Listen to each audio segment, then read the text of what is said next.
fight for ultimate glory starts now.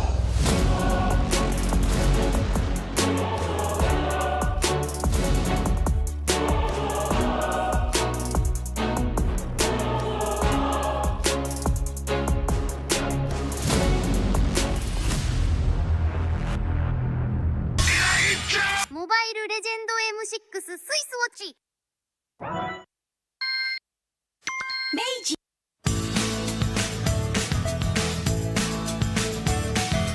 Hello Panda, Hello Panda, semua suka biskuitnya. Biskuitnya enak isinya lezat rasa coklat dan strawberry. Hello Panda, Hello Panda, semua suka biskuitnya.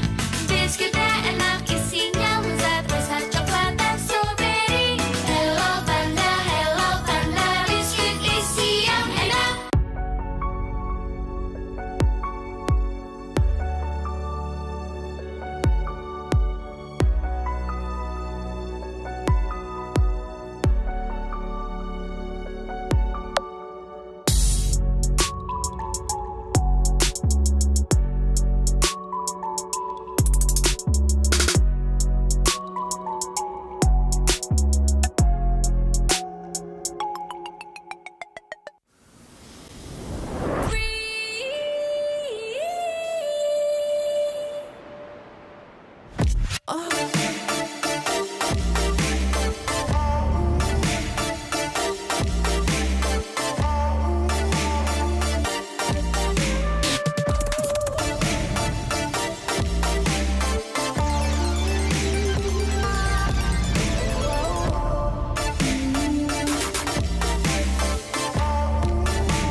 In MLBB, each of the 5 players plays a distinct role. Whatever it is you want to believe, live again! But how do these roles work together on the world stage?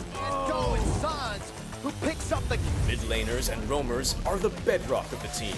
Looking for the knockup, not able to find a sense who he wants for. Takes him out. Whether it's picking beefy tanks, mages, or sustain, together they provide crowd control and damage in the early game, making space for the team to farm or secure objectives.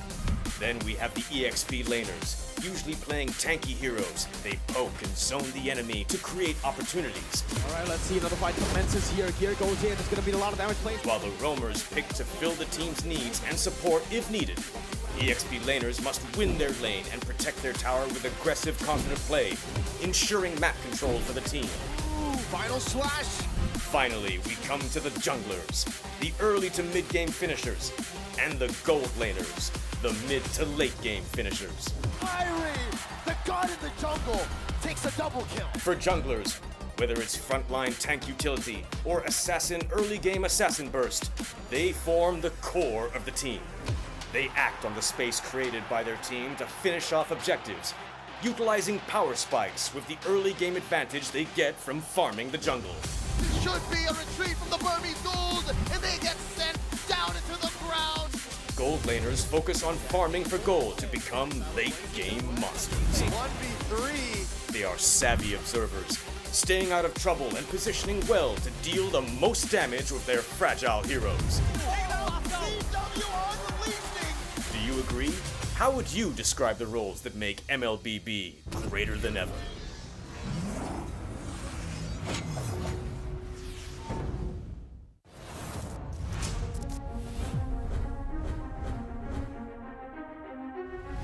A new era begins at M6. But who are the rising superstars leading the way? In Latam, Maycam Evolve emerges as the new gem of the region. With Aurora's fierce adaptability and rookie sensation Super Nahuel, the Dynasty Enders made history, toppling the undefeated RRQ Akira after a 2.5-year reign. At MTC Turkey Championship, S2G Esports rises as a new challenger. Led by Sijibum's superstar performance at the gold lane, Pagu's playmaking, and Begin's rotation, they are ready to shine on the world stage. In their M-Series debut from MPL Cambodia, CFU Gaming is ready to strike. With M2 veteran Oppi and core members Detective, Z, and Wadu. Can the Sharks are primed to make waves on the world stage. Returning to the M-Series is RRQ Hoshi, the Sang Raja. Looking for a trade as he finds the triple. Looking for the maniac. Reinforced by Sutsujin's lethal skill, and led by Skylar, this squad of young stars is on a mission for global dominance. The Indonesian cavalry made a bold gamble by swapping their lineup with MDL rookies, uncovering gems like Fabian, the deadly jungler, a calculated roamer in Witty the Wise, and King Aaron Shiki, the next-level gold laner. Team Liquid ID rises as a new M-Series challenger. The double, Roy goes down one by one. It's a maniac. MPL PH Season 14 saw the debut of Aurora Gaming with rising gold laner Domeng and MSC 2022 champion Demon Kite. The Kite-Kite combo complements Aurora's methodical playstyle, leaving fans to wonder how will they fare in M6. Spearheaded by superstars in Kelra and King Kong, Fnatic Onic, PH made MPL PH history with a 13-match winning streak. Known for his insane mechanical skill, Season 14 has seen King Kong perform at peak confidence with aggressive and assertive plays throughout the season. It's a battle in the mid lane. Domain for Kelra. While Kelra has proven to the world why he's the gold standard. Making his M-Series debut and ready to shake the international stage once more is Selangor Red Giant Skies. Known for his signature fanny, Skies is able to switch it up with fighter junglers, enabling SRG to deploy many different playstyles to surprise their opponents. These rising stars have claimed the spotlight, but which player has what it takes to emerge greater than ever?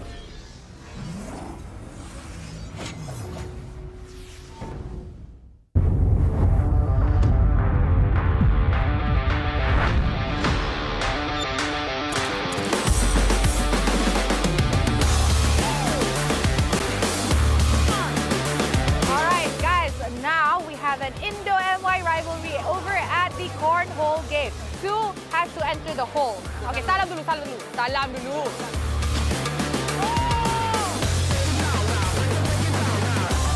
An MYID rivalry at the cornhole game. Okay guys, right now I am over at the basketball arcade machine because we are going to see a 1v1 situation happening, which is going to be Miles from Fnatic Onic Philippines going up against Tarzan from Twisted Minds. 1v1 going on. Who is going to win? Once again, we have a 1v1 going on. Hades and the one and only Domeng. As you can see here, it's a very tight game. Very, very tight. If you guys can do better than them. Here we have And that is Skylar. Nice one. Mantap. All right. Listen, again, Singapore, which I'm assuming they should be very good at because Malaysia and Singapore we pretty have very similar childhood. Oh, nice one.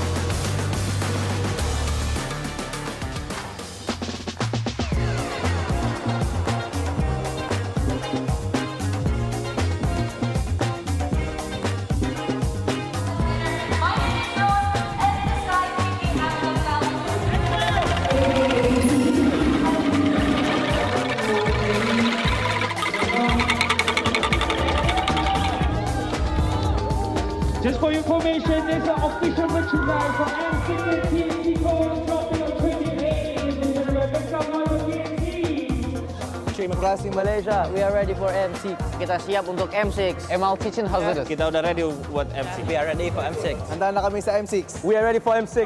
M6，我们准备好了。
for ultimate glory starts now.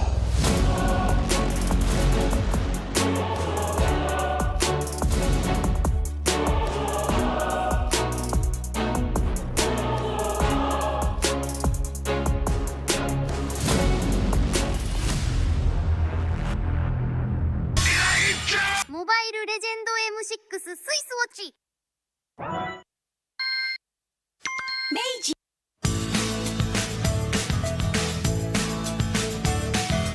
Hello Panda, hello Panda, semua suka biskuitnya. Biskuitnya enak, isinya lezat, rasa coklat dan strawberry. Hello Panda, semua suka biskuitnya. Biskuitnya enak, isinya lezat, rasa coklat dan strawberry. Hello Panda, biskuit isi yang enak.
Lost in the shadows, feeling so small. But I've got a fire, won't let myself fall. Every hit taken, every scar earned, lessons in pain from which I've learned. When the world says I'm done, I'm just starting my run. Through the darkest of nights, I will find. You won't get me down, you won't get me down. I get back on track with a peaceful attack. I'll always come back around. I'll never back down, no, I'll never back down. A force to behold and it waits to unfold. I'll always come back around. When worlds converge and dreams ignite, there are millions to witness the champion arise. With every challenge, we push with all our might. For we have only one goal, the ultimate prize. When hope seems so far, I'll reach for the stars. In the heart of the storm, I am reborn, I am reborn. You won't get me down, you won't get me down. I get back on track with a peaceful attack. I'll always come back around. I'll never back down, no, I'll never back down. A force to behold and it waits to unfold. I'll always come back around.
the shadows, feeling so small. But I've got a fire, won't let myself fall. Every hit taken, every scar earned, lessons in pain from which I've learned. When the world says I'm done, I'm just starting my run. Through the darkest of nights, I will find. You won't get me down, you won't get me down. I get back on track with a peaceful attack. I'll always come back around. I'll never back down, no, I'll never back down. A force to behold and it waits to unfold. I'll always come back around. When worlds converge and dreams ignite, there are millions to witness the champion arise. With every challenge, we push with all our might. For we have only one goal, the ultimate prize. When hope seems so far, I'll reach for the stars. In the heart of the storm, I am reborn, I am reborn. You won't get me down, you won't get me down. I get back on track with a peaceful attack. I'll always come back around. I'll never back down, no, I'll never back down. A force to behold and it waits to unfold. I'll always come back around. Battle, battle, taking the ride. Make it, break it, hate it, I shine. You won't get me down, no, I'll never back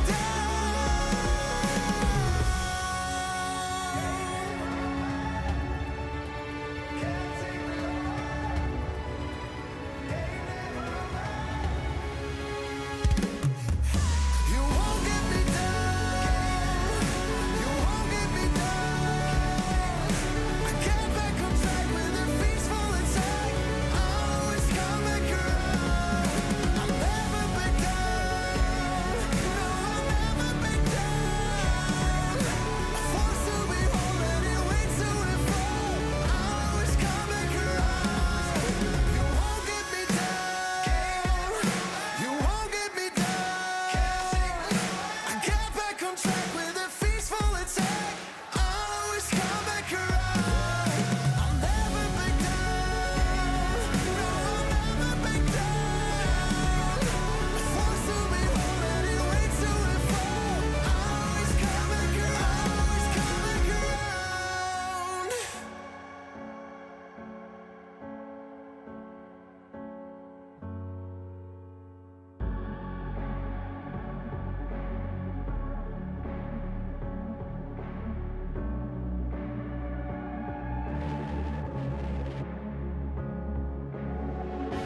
Lost in the shadows, feeling so small. But I've got a fire, won't let myself fall. Every hit taken, every scar earned, lessons in pain from which I've learned. When the world says I'm done, I'm just starting my run. Through the darkest of nights, I will find. You won't get me down, you won't get me down. I get back on track with a peaceful attack. I'll always come back around. I'll never back down, no, I'll never back down. A force to behold and it waits to unfold. I'll always come back around. When worlds converge and dreams ignite, there are millions to witness the champion arise. With every challenge, push with all our might, for we have only one goal, the ultimate prize when hope seems so far. I'll reach for the stars in the heart of the storm. I am reborn, I am reborn. You won't get me down, you won't get me down. I get back on track with a peaceful attack. I'll always come back around. I'll never back down, no, I'll never back down. Forced to be whole and it waits to fall. I'll always come back around. Battle, battle, taking the ride, make it, break it, hit it, I shine. You won't get me down, no, I'll never back down.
Axiata Arena's final stop is now. It's today. At the end of this day, we will know the Final Four. We will know who will dare to be greater than ever. Welcome back to the M6 World Championship. My name is Renmar Santa Cruz. Just call me Renmar, and I'm here with Brigida and Gideon Q. We had it wasn't really a day off, but we had an intense day of action, and now we're back. And yeah, it's our last stop to Axiata Arena. Yeah, and I feel like we're really going to make the most out of our last day here at IOI, since we're having 3 best of 5s to finish off our IOI journey and for our top 6 teams as well. Truly greater than ever. Some may say we're really pushing the limits of what competitive MLBB is able to provide for a lot of these teams, if not the competitive scene as a whole. For me, at least, we're going to be seeing a lot of good games today. At least we're not, I'm happy that I'm not having to analyze, look at, or panel for a Malaysian team. So, with all the cards on the table, let's get into it. It's going to be a thrilling day. And if you want to experience the thrill of gaming in real life, you can do so at Kidia's Gaming and Esports District. Every detail is a celebration of play and entertainment. If you want more information, just search at Kidia Gaming online. What a journey it has been for the M6 World Championship and for MLBB as a whole, because currently we are celebrating 1.5 billion registered MLBB players. Those reactions are the same reactions we had when we first saw the script. 1.5 billion is an insane amount of people. So from December 6 to December 23, join the event and complete tasks to get a random epic skin for free. And thank you for your unwavering support and for being part of this incredible journey. We literally would not be where we are right now if it wasn't for each and every one of you watching from wherever you are. And of course, if you're not part of the MLBB esports scene, well, if you see this, welcome. Consider this your intro, you know? So, let's go ahead and check out the matches. Like Gideon and Brigida have touched on it. It is going to be an epic day. 3 best of 5s that's going to be up on your screen. But let's talk about the journey of how we got here today, the final day at IOI City Mall. It has been a wild ride. Let's look at the upper half of the bracket, where we see a Filipino team and an Indonesian team, both champions, sitting pretty. Yep. It's going to be a long and intense day for sure, since we're starting off with 2 elimination matches and we're ending the day with the knowledge of who will be one of the 2 grand finalists for M6. It's a pretty exciting time, and I think for most people who's been watching all the way from the wild card, we're getting to the last legs of this race. Our final 2, honestly, legs of the race. For me, at least based on what we're seeing here, the upper brackets really feel like an accomplishment for a lot of these teams, being able to kind of skip a majority of the tournaments, especially how grueling the lower brackets have been. Because most of the time when you look at an M series, it's like you have clear favorites who are going to possibly take it all. But now, every single region, every single one of these teams are a true competitor. Yeah, of course, the sole Filipino team, the last hope of the Philippines to retain their M series streak in the international stage, and of course the sole team from Myanmar and EECA and Malaysia as well, while Indonesia is happy. Falcon and Team Spirit, that is the first match of the day, Myanmar versus EECA. And of course we have RRQ Hoshi against Selangor Red Giants, of course the team aiming to complete the first ever MLBB Golden Road, and of course Fnatic Onyx Philippines and Team Liquid Indonesia. What you watching out for here, Gideon? Hey, look, I don't want to say RQ and SRG because that obviously is going to be the one that I'm going to be paying a lot of attention to. But honestly, I think in terms of the technicality, the beauty of the game, and possibly a clear direction with the meta and draft, it has to be FNOP and TLID. Yeah. They've really shown what it means to play peak MLBB in this current metagame. But the thing is, it's been an insanely competitive M series that well, for Fnatic Onyx Philippines, it was pretty straight cut up until they ran into BTK, then they ran into Falcon Esports. Those 2 teams pushed them to the limit, and TLID has been pushed as well by fellow Indonesians RRQ Hoshi. There's a lot of storylines of teams really just testing each other. Yeah, and in terms of storyline, I think I'm really watching out for the first series as well. I mean, if we were considering how both of these teams are really looking to surpass their previous records, now that they're closing or nearing the top 4 spot, Team Spirit, they're actually just 1 win away from nearly beating that. But for the representatives of Myanmar, it seems like they have a longer journey to go for. They really want to get past top 2, and having to crawl all the way through the lower bracket and potentially facing some of the teams who will come in from the upper bracket too. I don't think it will be an easy journey, but they can. Yeah, the last time we saw a Myanmar team in the top 4, well, it was top 2. The M2 World Championship when they faced off against the Philippines, Bren Esports in a best of 7-game banger of a series. One of the best series we had up until, you know, the rest of MLBB esports history happened. Gideon, you were there in M1 when Burmese Ghouls made their first splash in the international scene. Do you have any memories of what that roster brought to the first ever World Championship? Any feelings that bubbled of like, hey, I didn't expect Myanmar to play MLBB like this? I think it's one of the few teams that got me excited about being consistent. That was a very difficult thing to expect in the early stages where you've seen the highest height and the lowest lows for a majority of the teams across the region, which is why I'm excited for not only for the region, but this upcoming team of Falcons, right? Nobody would have expected them to make it this far. I would say that they have surpassed a lot of expectation, and maybe just being a little stronger than M2 Burmese Ghouls. Maybe that's too much of a hot take. That could be me. I mean, that's what they're trying to aim for, right? To finally get out of the shadow of Burmese Ghouls. One person who's had a chance to go up against the old generation of Myanmar's finest and the new generation of Myanmar's finest, well, he's playing today and he's going up against them. It's Team Spirit's Sunset Lover. He was there in the M1 World Championship. He got to experience both ends of the esports generations of Myanmar MLBB teams. He says they've always been, or Falcon Esports has always been a strong representative from their country. Sure, they've taken some breaks, but they've proven that they can't be ignored and they're capable of competing against anyone.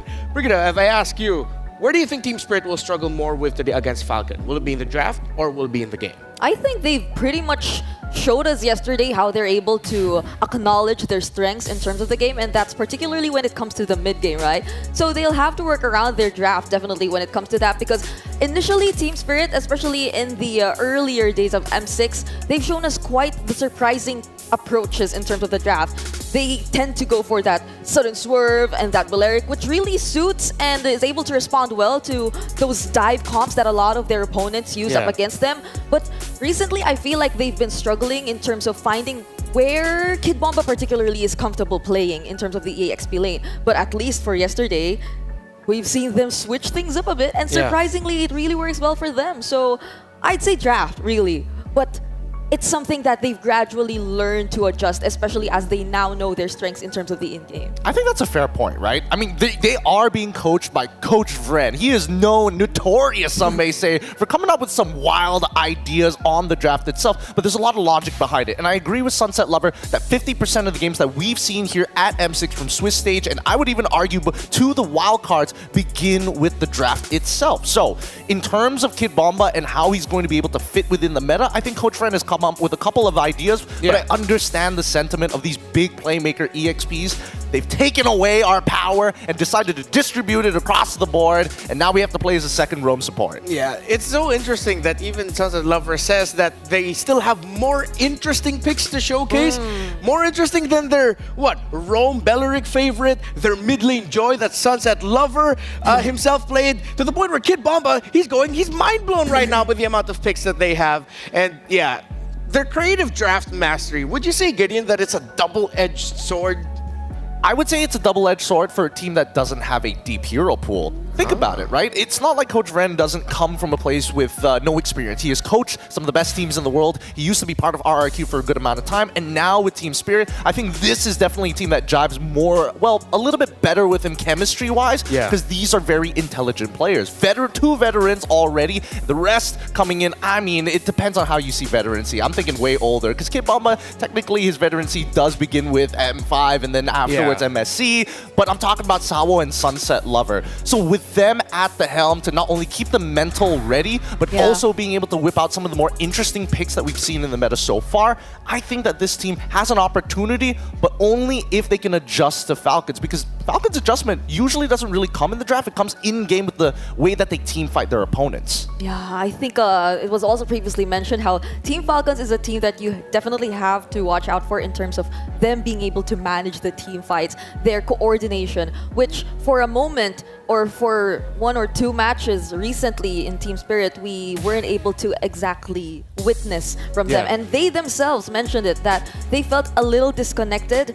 And I think it probably also has something to do really with the mastery, as previously mentioned by Gideon here. I mean, they do tend to go for the crazy drafts as well, but once they're not as comfortable with their picks, it kind of shows. Yeah. Even when they pick it up to counter something or to serve as a hard counter to something like the Akai to the 1-1 even, like if so long as they're not as comfortable playing these picks, they might struggle in terms of execution. Yeah, so let's see if the crazy ideas of Team Spirit, well, I wouldn't even call them crazy. They're just incredibly unique at this point because they've shown that they can play with it. Let's see if they can balance that out against a Falcon Esports team who I feel like are a little bit more grounded in the fundamentals and principles of it all. Of course, like with Coach RC there and the history of Myanmar teams and global MLBB esports, they just have these ideas that are so, you wouldn't even call them crazy. They're just like, oh, yeah, that makes sense. Well, like Team Spirit are a little bit more like, wait a minute. Like it lets you think for a while first. Like, is this really gonna work? Then once you see them hit their power spikes in the mid game, that's when it does actually work out. I mean, that's when you're expecting, let them cook sort of moment with these types of drafts. But the one thing that doesn't really change has to be towards that gold lane, right? We've seen that there's only been a couple of picks generally being thrown around. Nothing more unique unless you weren't expecting Granger going into the gold lane. I think a lot of us were able to predict that, but we need to talk specifically about the players themselves because they're setting a standard that I don't think anybody was ready for. Yes. Benny and Hiko, two of the biggest surprises of the M6 World Championship. He's been enjoying the meta. Bruno and Granger, Falcon Esports know how to make the most out of these two, well, really undeniable marksmen in the current metagame. While Hiko and Team Spirit, the only team that has yet to play Bruno in this tournament. Beatrix and 1-1, and of course that Beatrix for Hiko has already scored a savage are their favorite picks. Honestly, I'm wondering if there will come a time that we see Team Spirit potentially being pushed to a spot where they might want to bring out that Bruno from Hiko, because it felt like Hiko himself, he was just so confident saying that, oh, I don't necessarily have to use it because they said it might be too easy if they bring out the Bruno of Hiko. So it's like they're nerfing themselves on purpose by not playing the Bruno? This isn't even my final form, clearly. I mean, I gotta give it to Team Spirit. They've done a really good job, but I think Falcon Esports is more surprising to me, mainly because they've been in the competitive scene for a while. Like this specific squad, we've seen them in multiple series of the SPS, the Snapdragon Pro Series, for those who don't know.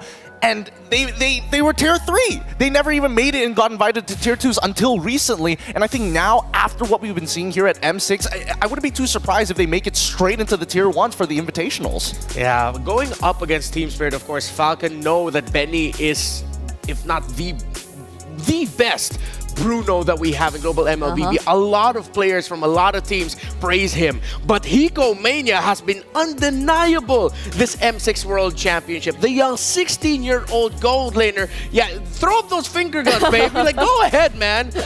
He's been that good. How surprised were you about the not even the resurgence, the surgence, I guess, the come-up of Hiko? I think the most memorable moment for me in terms of like watching Hiko throughout the entirety of the M6 series was just how he was the first to introduce the entire idea of countering Bruno, not necessarily in terms of rage, but just by sheer sieging potential. Like the Beatrix and the immediate pickup on the Malefic gun, and them just trying to work around the early game or mid-game presence of the Bruno by just focusing on the turrets and not entirely the team fights too. So it's like they already came into M6 knowing that Bruno will be a go-to pick, but it's not that they're entirely unprepared to deal with it. Yeah, I mean, I think they're one of the few successful teams that learned how to strap a straight-up motor on top of a Falcon and said, yeah, your turrets are going to be destroyed. You can't really walk up to anything. There's nothing much you can really do. I completely outrange you.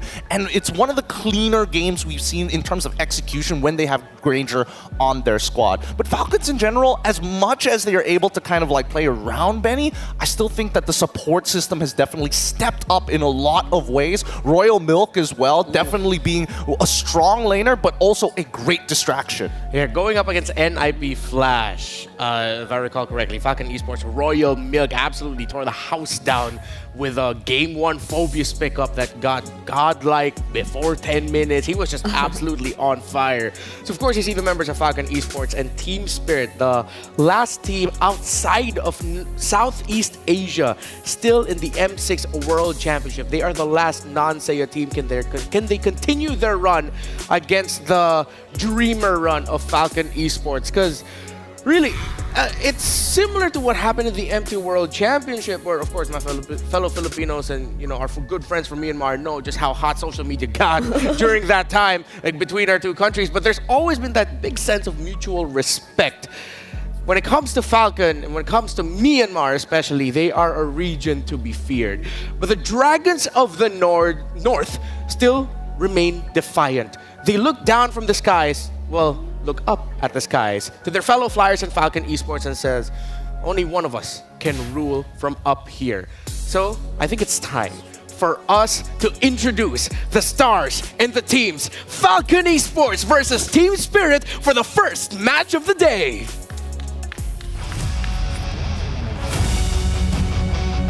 This team's presence on the international stage leveled the playing field as their wings cut through the skies.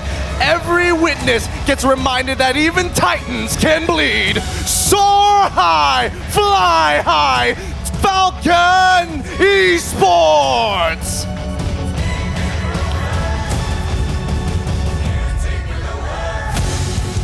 Going up against them is the high-flying dragons of EECA. In eliminating the hometown troops, they prove that one does not simply test the limits of their hero pool. Let me hear you roar for Team Spirit!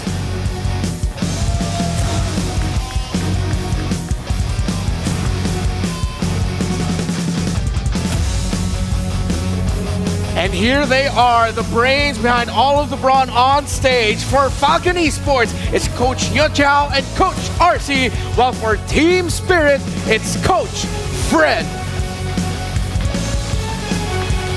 As they now meet at the center of the stage, they meet at the skies above us. Only one can rule from the top. Honestly, one of the toughest matches to predict this M6 World Championship. one word that I feel like encapsulates the run of these two is just simple surprise. Picks, performance, they just bring that all out in spades every series, every game that they play. Yeah, I know we've been talking so much about Team Spirit and their surprises, their recent surprises, but how could I forget even Falcon Esports? They showed us the Roger ones in the M6. Yeah. It won. It's wild. It's really wild what both of these teams are going to bring up, and I'm curious to see today whether Team Spirit has what it takes to take them on, because Falcons have been looking like favorites even. So, how is Coach Ren liking the team? That was the question to Team Spirit. Sawa says what sets him apart from other coaches is his ability to cover the foundations. He doesn't just explain things on the surface. He gives a lot of details as well. And Brigida, could you care to read the very cute message that Hiko said there? Okay, so I'm pretending to be Hiko right now. Coach Ren is like a father figure to me. He usually stays with me during tournaments, and every day he instills the champion mindset into me.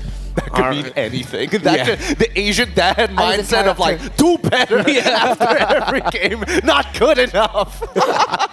I mean, I don't know, but like Hiko's been performing out of his mind. So whatever motivation, I think I'm gonna, I'm gonna try to annoy Coach Ren. Father Ren? Dad Ren. Dad Ren? Daddy Ren? Daddy I'm not Do I dare say Daddy Ren? So, Daddy Coach Ren, whatever motivation that he's been sharing with Team Spirit has been working so far. So, by the way, you can go ahead in-game, check the in-game profile icon, go to settings and redemption code, redeem the code MROILV MLBB. Scan the QR code also for more info, or I think that's also the code that if you easily just want to scan it. MLBB Rising Open is a new game mode.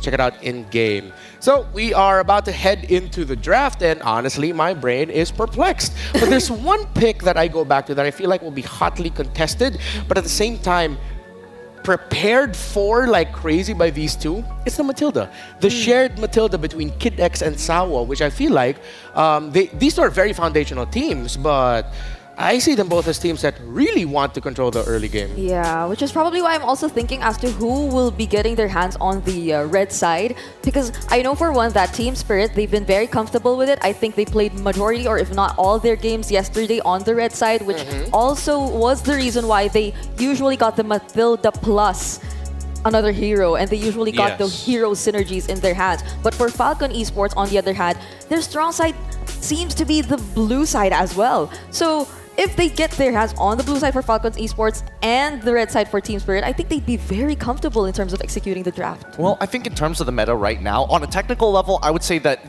there's a relationship between Matilda and the way that you want to attack the EXP lane, right? Yeah. That was a good understanding of not only the meta, but also a multi-pronged attack during the draft itself. If you clamp down on the EXP lane and you get that Matilda, the big picks that you're worried about most of the time is that Phoveus. But Phoveus is just one out of many. Hilda is super annoying as well, and so you have to be able to buffer your jungle and cover as many bases as possible. Yeah, I'm looking forward to seeing how Team Spirit will respond to the Phoveus problem of Royal Milk, because I feel like that one game he showed against NIB Flash was enough to send a warning to any team that would want to go up against Team Falcon Esports, which is, hey, Phoveus might not seem like the strong, tanky frontliner, but in the hands of a guy who really knows how to play the Phoveus, it's catch-all. It kills, it holds the front line, it can do everything. So let's see if Team Spirit will try to answer that. Maybe they'll give it as the very first pick if ever they are on the red side. We talked a lot of theory, let's see it in practice. Draft time, who goes to blue, who goes to red? Waiting for it to pop up. You're teasing us right now. Come on. I'm at the edge of my seat right now. Okay, here we go. Falcon's going to be on blue side. It's going to be Team Spirit on red side. Expected bans here for the side, at least 4 Team Spirit. You always got to get rid of that Vanny. Every team jungler knows how to play it, but they're pairing it up with the Loyin as well as Matilda from Falcons as first bans. Yeah, so I think they saw Sunset Lover's performance of the Loyi and said, yeah, we don't want to experience going up against that, and they're already signaling that it might actually go in the first 2 picks. While the Matilda that we mentioned, as she is not a first pickable, you give up so much if you rush pick Matilda on the blue side first. They said, yeah, let's just not give it to Sawo. Yeah, and I'm also wondering if we'll be seeing PX7 get his hands on the Jushin once again, because I feel like he's only been able to use it once and no other team allowed him to use it after that. Well, he's played majority of his games on the Vexana though, so we're not sure. I mean, the Suyo is also still up for grabs for Falcons, at least at this point. I feel like everybody has a rough idea of how to handle Suyo at this point of time, right? So if I was in Team Spirit's position, probably the Jushin would be the go-to, but that's just me, right? Coach Frank could look to send, again, another multi-pronged attack into a different sector entirely. Hilda is still a huge power pick that most people can't deny. I mean, there are ways to deal with it, but that's usually just putting Alpha in the jungle and saying, hey, you have no presence to me. Yeah, Falcon somewhat... I feel like they're sort of signaling that they're going to rush pick the Bruno. When you take out the Low Yi and those 3 picks, if I'm a Bruno player, I'm thinking, oh yeah, you could go ahead and pick me up here. But again, Team Spirit has already shown that they pretty much don't care about the hottest pick of the M6 World Championship. They're willing to play into it. So Falcon don't fall for the bait. They get the juice in themselves because they know Team Spirit will not get the Bruno. Wait. Oh, they finally do! Oh my... I'm clapping. Hicomania, Bruno, dude! What a swerve by Team Spirit! Finally, up against what could be the best Bruno in the world, they take it away from him. They take it away from Benny. I love this idea coming in from Ren because, again, truly, where is the limit with Falcons, right? Where was the limit between Bruno and as well as Jushin? What do they prioritize more? And in this case, now we have a rough idea that they definitely prefer the Jushin over the Bruno, knowing that Benny can play other heroes. Now, with the high loss and as well as the Alpha, it looks like Team Spirit, or at least Ren, wants to kind of push Falcons in the direction of a very standard front-to-back composition. Yeah. Even taking out and setting things up for the Alpha to have a great time because the Eve's also out of the picture, the Mathilda's also out of the picture. So they've narrowed down the options here for Sunset Lover as well. Yeah. When you're up against a slow front-to-back like that, Aurora and Vexana are the usual go-tos. I wouldn't see them wouldn't want to see them consider a Valentina. Might be a little bit too tough for Sunset in the mid. I mean, the laning phase is going to be like pretty horrendous, so they're going to go straight into the Aurora, knowing that that pool is going to get pinched at this point. However, we haven't seen a jungler from the side of Team Spirit, and on the side of Falcons, they're still utilizing the high loss as a flex pick, which is interesting, right? I would have thought that they would still prioritize towards Royal Milk side at some point of time, but there's not enough information in that first half of the draft to say, yeah, no, guaranteed, we're going to throw Phoveus in. Yeah, actually, it's still open to this point, right? Like, if ever this is going into the hands of Kid X, they could potentially still show that up. But if, like, Team Spirit, they show up a little more of the aggressive heroes, then the Tigreal's probably still up for grabs too. Yeah. Now Team Spirit can start whittling away the gold laners. This is one of those scenarios where I actually don't mind them taking away 2 gold laners in the second phase. Like, Moscow's there, then you're going to choose. Would we rather deal with a Matrix? Would we rather deal with a Granger? I think at this point in time, I would rather them ban out the Beatrix and then follow it up with the Cho, maybe the other way around, Moskov into the Cho, something of that sort, because I feel like the gold lane is going to play a not exactly the most pivotal role, especially in early mid-game, considering that Falcons already have high loss Jushin and as well as Alpha. That's a great support system to kind of peel your opponents away, but I think that Falcons, on the other hand, their form of attack is looking towards the jungle side. Hayabusa is already a pretty good ban, but also an indicator that they might want to play into a Beatrix, something a little less mobile in the gold lane. The Gatot's still there too, if ever they want to add a bit more of AoE and crowd control, at least for Team Spirit. Though we aren't entirely sure for One Shot, like what kind of jungle does he want to play into this kind of composition, right? Like Falcon, as far as we know, for the first 3 picks that they have, and if they complement it with 2 more early game picks, you wouldn't necessarily want to play an assassin into this kind of lineup, right? Yeah, it's kind of tough right now, the second phase of Team Spirit. I feel like as strong as Hilda is, okay, they take away the Granger, the range of that might be unreachable. I feel like with the Alpha still on the board, it's difficult. And now if you're Team Spirit, if you were planning to surprise us all and pick up something like a Hilda in the room, you can't do that already because of the picks that you see. And if you decide to maybe steal away the Phoveus of Royal Milk, it's like it's already going to struggle against the first 3. So I think it's a sure thing that Falcon will really heavily consider picking up the Phoveus for themselves, have the high loss in the roam, and just be like, hey, Kid X, deal with the fact that you might be slowed and poked a bunch, but don't worry, we'll back you up.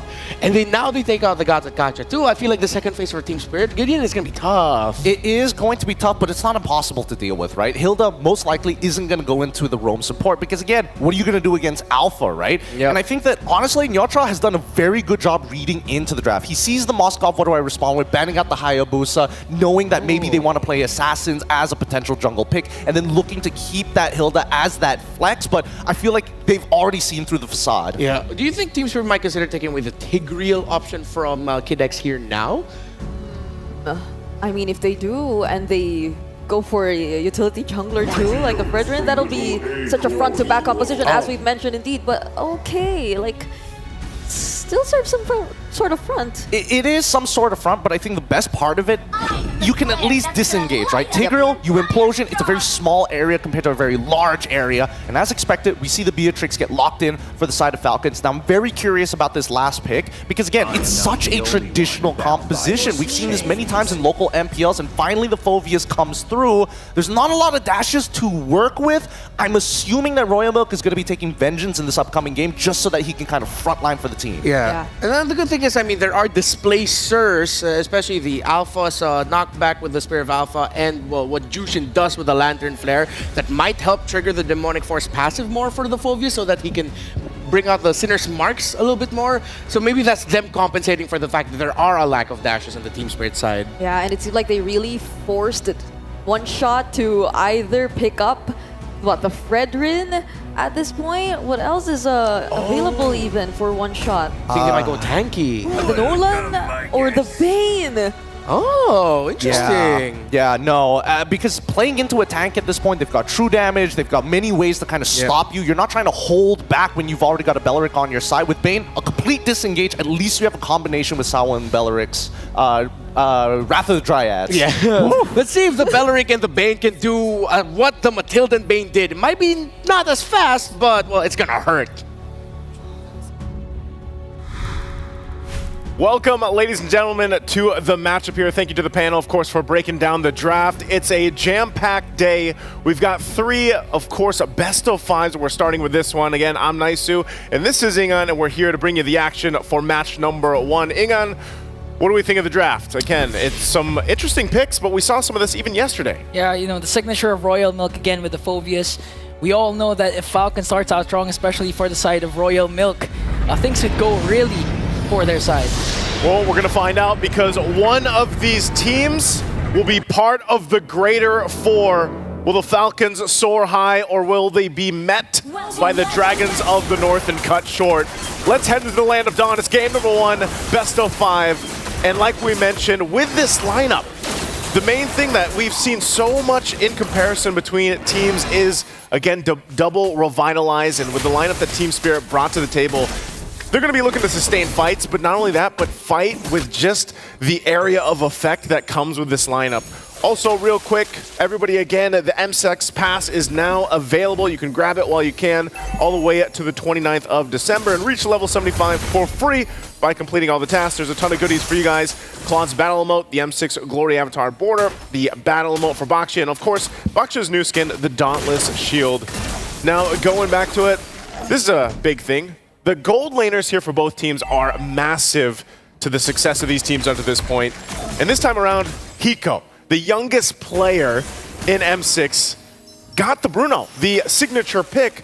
And like our panel mentioned, probably the best Bruno player right now in M6. Yeah, I actually was thinking wondering if Hiko would really go for the Bruno, considering that he's going up against, you know, probably the best Bruno in the league. But in this case, since they're red side pick, they really have to, you know, take away the Bruno of Benny.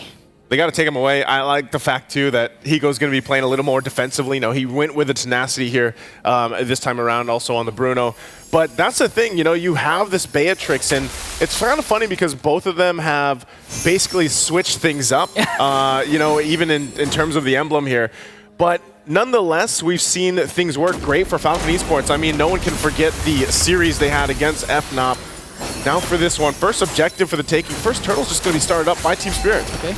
Kidex. Start using the Ring of Punishment onto One Shot, but One Shot with the Deadly Catch Retribution combination is going to secure the turtle for the side of Team Spirit, but they're going to go for more and bring down Dax. Double Revitalize is coming up. Wrath of Pride coming in from Sawa and might be able to take down Kidex, though. One more hit, Kidex. One shot, will he be able to do it? The Crab Claw Cannon is going to miss, but here comes Royal Milk with Infernal Pursuit, has to flicker out. Wow, he already flickered out, so not going to be able to actually pursue under that turret. That's fine, again, relying on the Revitalize that they had. But this is what I was saying, you know, every single time you think about these early fights and you don't really have the damage available, Team Spirit has the upper hand just because of the fact that they can sustain through those fights and even fight around Sawa with the Belric. We've seen this pop up now quite a bit of times, but if you think about it, the Belric, when he sets up that Wrath of the Dryad and then you have this Bane available in One Shot's hands, and it's a lot of just capabilities to fight, you know, go toe-to-toe, rely on your AoE again, and I think that's where Falcon Esports has to kind of dissect that strategy on how they want to approach the early fights, because obviously we get further in the game, then they should be able to go ahead and utilize this Jushin pick and even the Beatrix later on. Yeah, and speaking of the team fights rather, Sawa can actually is a good counter coming in against Benny's Beatrix. Again, the passive of the Belric is going to be crucial in terms of the return damage that they can get for the side of Team Spirit. Okay, looking at this again, both teams just kind of getting in position. I'm wondering too if they want to go ahead and focus on the gold laners or just kind of let them be in their lane. You know, we've seen this so often now throughout M6 where the gold laners just go ahead, they farm up their own, but then they just battle out 1v1. And that's why I think it's such a skill match too. You know, that lane specifically is where you usually see a lot of just the battles for themselves, 1v1. And we've seen some of the best gold laners come out on top of those exchanges and then, you know, scale into the game, where on the opposing side, you have a little bit of a later start, but already look how many people are up here towards the top side, opposite of the turtle where it's spawning. Not sure if they actually able to find anything from here, but they might force a fight before Falcon rotates down. Yeah, and that's the thing, that they're all just really focusing up on the XP lane, really waiting for the gold laners to hit their power spike. At the same time, if you clear out the XP lane as fast as possible, it sets you up perfectly for a potential neutral objective takedown, because you have more bodies, you have more zone, and you have more ground coverage, and that's what Team Spirit is looking to do right now, setting themselves up, but 4 members of Falcon Esports are here in the turtle pit. You're gonna get set up for it again. This one, if Falcon can take it, they'll go ahead and even out the turtles. It looks like they're going to get the advantage, though, in terms of the space. It doesn't even look like there wants to be a contest. So that is second turtle of the game going to the hands of Falcon Esports. Really just kind of low action, you know, early game right now as both teams kind of get farmed up and situated. But, Hiko? They're going to cut off the extra drop, but Hiko manages to flicker out. But he left Sawa alone, has to use the Revitalize. Here comes the passive. It's going to hurt. But Benny says, I don't care. He's going to bring down Sawa. But on the other hand, the counterattack from Team Spirit onto the middle lane. They will take Dax as well. All right. That's what you have to do. And now this is where the pressure happens. Kid Boma trying to hold his own. He's going to get dived under the turret. 1v1, but he has the Revitalize. He stays alive, and here comes one shot. Royal Milk has to flicker away, doing the Infernal Pursuit, but is it going to be enough, though? In the hands of 2 members of Team Spirit, it's not. Great choice there by Kid Boma, you know, to go ahead and bait that in. Still had the Revitalize, and then they get the call from One Shot, pick up a kill. So these small things, keeping that gold lead under control, because earlier Falcon Esports was starting to build up towards that 1K, getting it built in. Benny does pick up a BOD now up to this point, and this is where we start to see the tier 1s being focused, and it goes down. So Team Spirit playing into a position where when this next turtle comes up, we'll most likely see them contested. The last one, they just kind of gave up. Yeah, Team Spirit actually was the first to take down a tier 1 turret, and it's expected. As long as you have a Bane that has a good start, it's just going to tear down turrets, turret after turret, give enough space for Hiko to eventually reach his power spike and make them reach the 15 or 16-minute mark, even if it reaches that point. So right now, even if Team Spirit just has a 200 gold lead, the lead that they have actually extends to the macro that they can gain, because again, in terms of turret pushes, they're actually ahead compared to Falcon Esports. Objective up, both already in position, and this is, like I said, you're going to be able to utilize the fact for Team Spirit with this lineup. Now, Hiko, he's only got a Haas Claws right now. He's still working on the second item. Over on the other side, Benny, BOD still locked in, so it'll be Dax that starts things up, and they're going to be zoned out a little bit here in the mid. Royal Monk doing a good job zoning out One Shot. That's why it's an uncontested turtle to take once again for Falcon Esports. Now the question is, how will Team Spirit respond? Because so far, during those turtle takedowns, Team Spirit always had something if they want to go for the dive, if they want to go for the kills, they'll do so. But right now, Falcon Esports is on track to leading and dominating this game. I think they just more so know that, oh, hold on, Glorious pathway to cut off. Are they just going to be able to collapse down? Sao in trouble too. Has to walk away now, and Team Spirit, they can already feel the damage coming in from Falcon Esports, the control that KidX is giving with the Glorious Pathway, and they have to respect it soon. Hang on, this is the point now. You're starting to see the shift. A lot of the times, right, again, gold laners, before this first Lord does come up as they work on the tier 1 turrets, where they start to get those second items, you know, and we've seen this matchup quite a bit, but the Beatrix alone, now that you have a Malefic Gun and BOD in Benny, you think this is going to be enough? Because a lot of the fights, Team Spirit actually has an approach. I was expecting them, even on the last Turtle, to go and utilize this kind of composition to fight it out, but Hiko even picking up his second item, Berserker's Fury. So, I don't know. Who do you think gets the upper hand here in that first Lord fight? Honestly, I think it's going to be for the side of Falcon Esports, because so far we haven't seen Kid Bomba popping off. Again, he has a 1-0-1, but in terms of just trying to zone out Benny, he's having a hard time because, again, Benny's positioning is so immaculate. At the same time, but just KidX just forced to use the Glorious Pathway every single time he has an opportunity, forcing Team Spirit to be out of position. It's a good way to put it, because a lot of the times he's been very proactive with the Glorious Pathway, just kind of cutting off. And that's why, again, there hasn't been, you know, it's a low-kill game naturally here, just because there's so much engage and disengage on both sides. And Falcons Esports has to approach the fights in a certain way just because of how much sustainability happens. They might force a fight here. That turret does go down. Kid Bomba still leading the charge. PX7. Oh, look at the shots from Hiko. But PX7 manages to stay alive. So right now, it's a 1-for-1 turret takedown. First major objective up for grabs. First Lord. It looks like Team Spirit will actually set themselves up perfectly and first in the Lord Pit. A couple more items being locked in. Lord's going to be started up by one shot this time around. They know that PX7 had to go back to base to reset. I mean, Hiko just taking a couple shots even at the front line. Doing fine, and it's going to go for a little bit of a reset right now. Still held here, but PX7 now part of the fight. Again, they still want to be able to zone this out. Glorious Pathway. Okay, they're going to start things off, but here comes the Frigid Glacier, going to connect onto 2. Here comes the damage from Team Spirit, but Benny manages to find one. Sunset Lover is going to fall down, but Benny and PX7 has to walk away. It comes from the damage coming in from Team Spirit. No casualties so far except for KidX, but Team Spirit, their double revitalized setup, their innate sustain, manages to keep them alive, and now they're in charge of getting this first Lord. Lord's going to be secured here by Team Spirit, and what a fight we just saw, because yes, it was the double revitalize, but also just the lockdown again with this Balric pick. And Hiko, man, he has so much room to move. I think that's the biggest advantage that he has right now in this Bruno. Able to just go ahead and move around the map, around the composition that's brought here from Team Spirit. He does just pick up a Malefic Gun too, so now he's got that little bit of extra range to work with to make the positioning even better in his favor. So Benny might have to go ahead and be a little more creative on how he approaches those fights. Oh, he's got good damage too, as you can see there, Sunset Lover taken down below half. I mean, he has the Blade of Despair already, so a perfect setup from Dax or even just PX7 might do the job and try to take down bodies from Team Spirit. Glorious Pathway is there to try and delay the push of Team Spirit, but looking down bottom, the Lord is marching on for their side. Yeah, they're going to have to, again, get ready for that defense. Even if Team Spirit decides to force a fight in this area. Oh, Kid Bomba, he's tanky enough.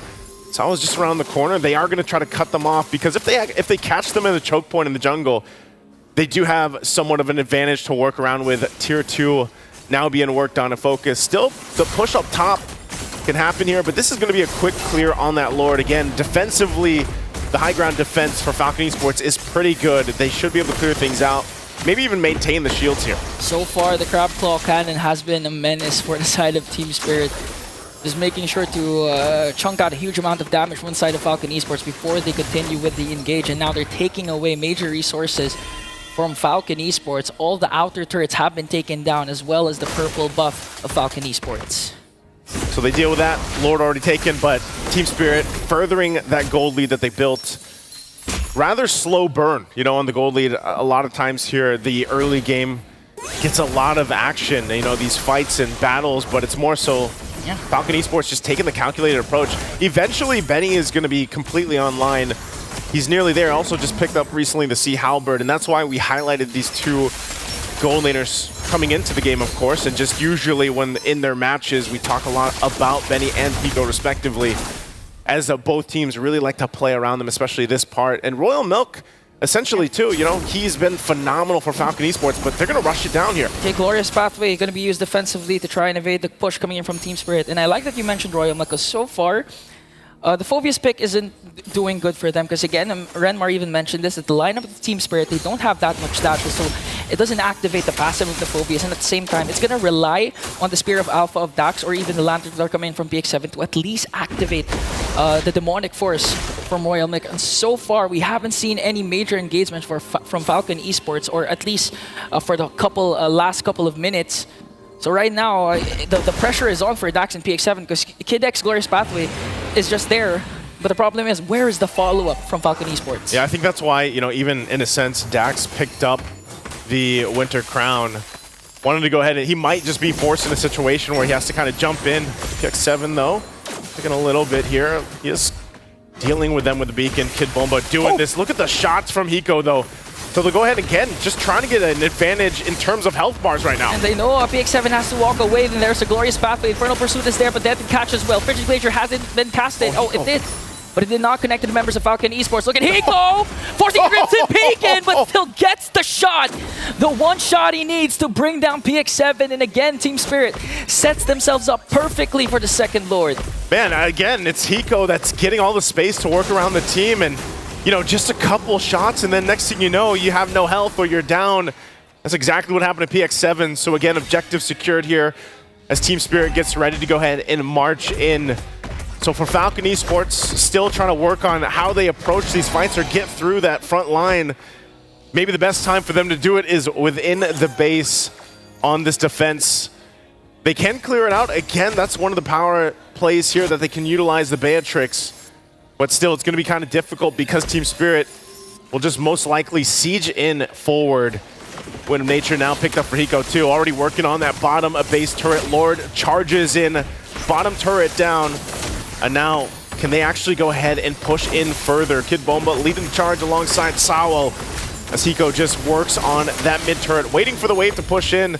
They didn't manage to push in that top yet just now, so cutting it off with Glorious Pathway, still in the defense. Oh. Again, Kid X, look at the damage. Frigid Glacier connected, almost. Luckily, Kid X had to revitalize, so he's going to stay alive.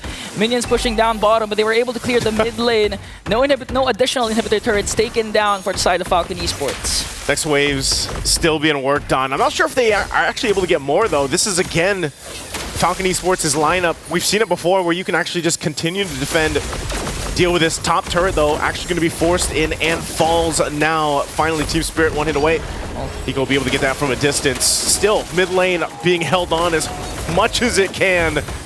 But they can't just stop this range. I mean, there's no entry point really for Falcon Esports, even for Hiko, just to sit outside of the range and just knock it down slowly. Oh, they're having a hard time, but they do have to respect the damage coming in from Benny. One shot has to walk away. They do, however, save their mid lane turret still. But they might go for an attack here. Again, no, Glorious Pathway still on cooldown. And Team Spirit, even though they don't have that much dive, they were still able to take down 2 inhibitor turrets with the second level Lord without even suffering any casualties. And actually, that might be a good sign for Falcon Esports, that they know that Team Spirit doesn't have a dive. It's more of a reactive kind of composition with the Frigid Glacier or with the Wrath of Dryad. So if they can push the tempo and find an opening, they can manage to come back from this game. We'll see if they can actually cap it out for Team Spirit, or if they force a fight, just trying to get a numbers advantage. Again, Kid Bomba there's the dive.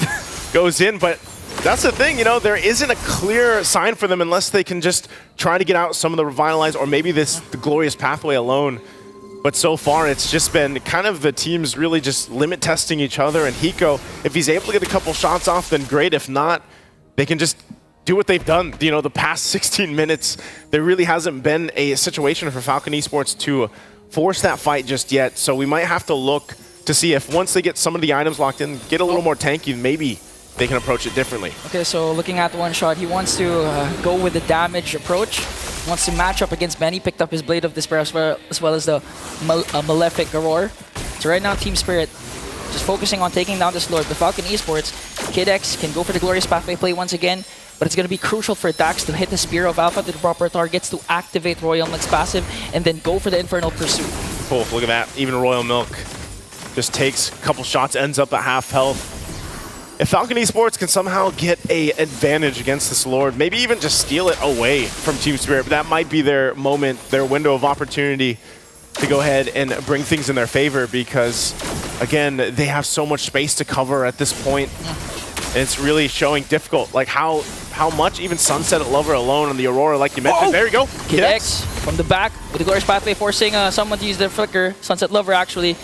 And now there was a major resource expended for the side of Falcon Esports. This might be an opening for Team Spirit. They know that the Glorious Pathway isn't there, but they're still revitalized. Looking at the damage coming in from Hiko, that's going to hurt PX7, forcing PX7 to walk away and be out of position.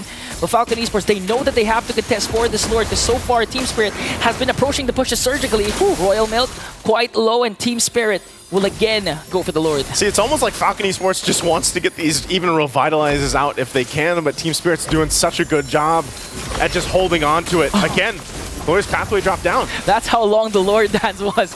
He was able to cast 2 Glorious Pathway. Now Team Spirit executed that to perfection. They didn't go too deep. They didn't go for the over-aggressive approach. They know that they have an advantage when it comes to securing this Lord, and they did that.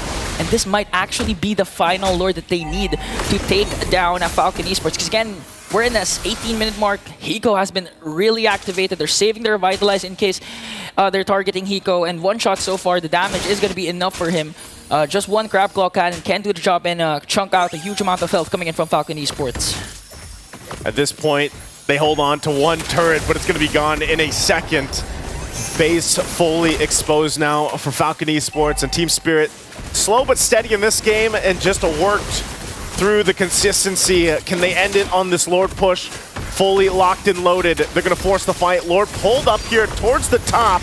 Glorious Pathway once again. And Royal Milk goes in with the Infernal Pursuit, just trying to target Hiko, but again, the double Revitalize is there to save him. One shot gets a kill onto Dax, plus a kill onto Royal Milk. On the other hand, PX7 just trying to delay along with Kid X. Gets a shutdown onto Hiko. PX7 goes in and pops one shot's immortality. Wow, so Falcon Esports is going to be able to actually defend against that because they were able to find a Sunset Lover and Hiko. Although their base ended up at half health, but right now, the remaining members aren't going to be able to actually cap out the game. So Falcon Esports staying into it almost at the 20-minute mark. This is now territory where we start to see the item swap come into place too. Rose Gold now picked up for Benny. Divine Glaive for PX7 too. Hold on. Oh, they're not going to wait for Hiko. They want to go for it. They have minions. Here comes the Benny. Oh, but Team Spirit secures game 1. Didn't know if they'd be able to end it there, but hey, they did. They didn't need the mid or the gold. They'll just go for it. Brute force their way in, and Team Spirit does it in a very consistent fashion too. Again, a game that didn't have too many fights that we're used to seeing, you know, just duking it out, brawling it out, but this one was very methodical, the approach here for Team Spirit. Disciplined, surgical, against a team like Falcon Esports who took Fnatic Onyx Philippines to 5 straight games. Wow, this is a different version of Team Spirit. Well, let's throw it over to the panel to break down game number 1. Well, just when we thought that Team Spirit might actually struggle in the second phase of the draft, they drafted the second phase perfectly. The Belleric and the Bane stopped everything that Falcon wanted to do. It's one of those games in gladiatorial combat, the worst part of dealing with an opponent with a very useful way of pushing forward is by having a bigger shield, a bigger, heavier shield to hit him in the chin every once in a while. It was basically impossible for Falcons to play because their entire composition wants to move forward, and Team Spirit are like, all right, sure, let's do it. Yeah, I think they're doing the same too, like, but led by Kid Bomba at least. I think he played very comfortably in that game. He was just always on the front lines, and when other members of Falcon Esports just wanted to go in for the team fights, they had to get past Sao, who picked up even the Guardian Helmet first, I think, if we were to recall the items. So like, he was just there to stand by as the shield, mentioned by Gideon here, for his teammates during the entire game. Yeah, it was pretty nasty too that the window of Falcon Esports in the early game was already shut down, not just because of the picks, but the fact that Team Spirit ran double Revitalize. So even if they wanted to get those kills early on, maybe they did, but not enough to make a significant dent in the formation of Team Spirit. I mean, the biggest problem is that Falcons, the only way that they actually win this particular composition is if they have an early game lead against Team Spirit, right? A lot of it has to come down to Dax, but unfortunately, with the pressure being provided by Kid Bomba, they knew exactly where Dax was going to be. And as you mentioned, that double Revitalize made it so difficult for Falcons to even find First Blood in the first place. Yeah, I feel like even in the early stages, Falcons, they just wanted to go for the pushes. They just wanted to focus on all the turrets that they could take as much as possible, since you would have to acknowledge the fact that Team Spirit, once they go online, their sieging potential is just too much to handle. And they weren't even playing as aggressively in the beginning, but they were going for a lot of lane switch-ups. I recall, like, every now and then you would see Hiko in the top lane, but then later on, they switched with Kin Bomba. Yeah, and the interesting thing is you see Falcon Esports adjustment of, okay, we're really struggling with them in the fights, let's try to play the map. And they did it relatively well. They were able to get 2 turtles, they got 2 towers. After that, nothing. Because once the Lord came up, that was already the power spike time of Team Spirit. At that point, Hiko already got his second item, the Berserker's Fury, after getting House Claws. And yeah, there was just no looking back. It was just like delaying the inevitable, because the window of Falcon to win at that point in the game would have demanded perfection from Falcon and a few amount of mistakes from Team Spirit. Well, yeah, definitely a few amount of mistakes from Team Spirit, because even if Falcon played their composition perfectly, if we got them, we got ChatGPT on both of these teams, they're playing perfect AIs, 9 out of 10 times, I would say that Team Spirit would still win it. And that's the uncomfortable part, right? Kid X is taking way too much damage, but it's nothing much he can do. Even though he's quote-unquote setting for his team, giving the glorious pathway for the rest of his team to kind of move forward, PX7 can't really hit anybody other than the front line. And there's also the interaction with Belleric's passive, right? We see him get chunked 1/8 of his health every single time he's hovering the Land Flare on top of Sawo. Yeah, and I think majority of the times the Glorious Pathway was used was also just to help his teammates disengage or run away from Team Spirit, who were becoming too aggressive in terms of the team fight. And when it came to the point that they had no choice but to deal with it, there were some intention from Falcon Esports. There was this one attempt from Kid X to actually come from behind and set things up like a sandwich play up against Team Spirit. But even then, so long as they're grouped together, no matter where the angles come from, I think that they'll have a way to deal with it either way. Yeah, they had all the tools to set up their MVP, or maybe their MVP setup. I mean, because it's a spoiler for us, I'm not exactly sure who the MVP is. I get surprised just as you do. And the MVP for Team Spirit is one shot, the Bane. Of course it was the Bane. Of course it was the Bane. I mean, the way that he builds is very, very simple. Give me as much damage as possible, but also I want to have a couple of utility items. Most importantly, having the Brute Force Breastplate if these fights get really, really long, and if everybody decides to commit on top of me, because he's, again, they know that their only damage source reliably to be applied to him is Beatrix, who depends so much on whether it's Bendis Rage, Nibiru's Passion, really doesn't matter. Winter Crown that, move on, run, start running, and get the rest of your team up and running once again to fight once more.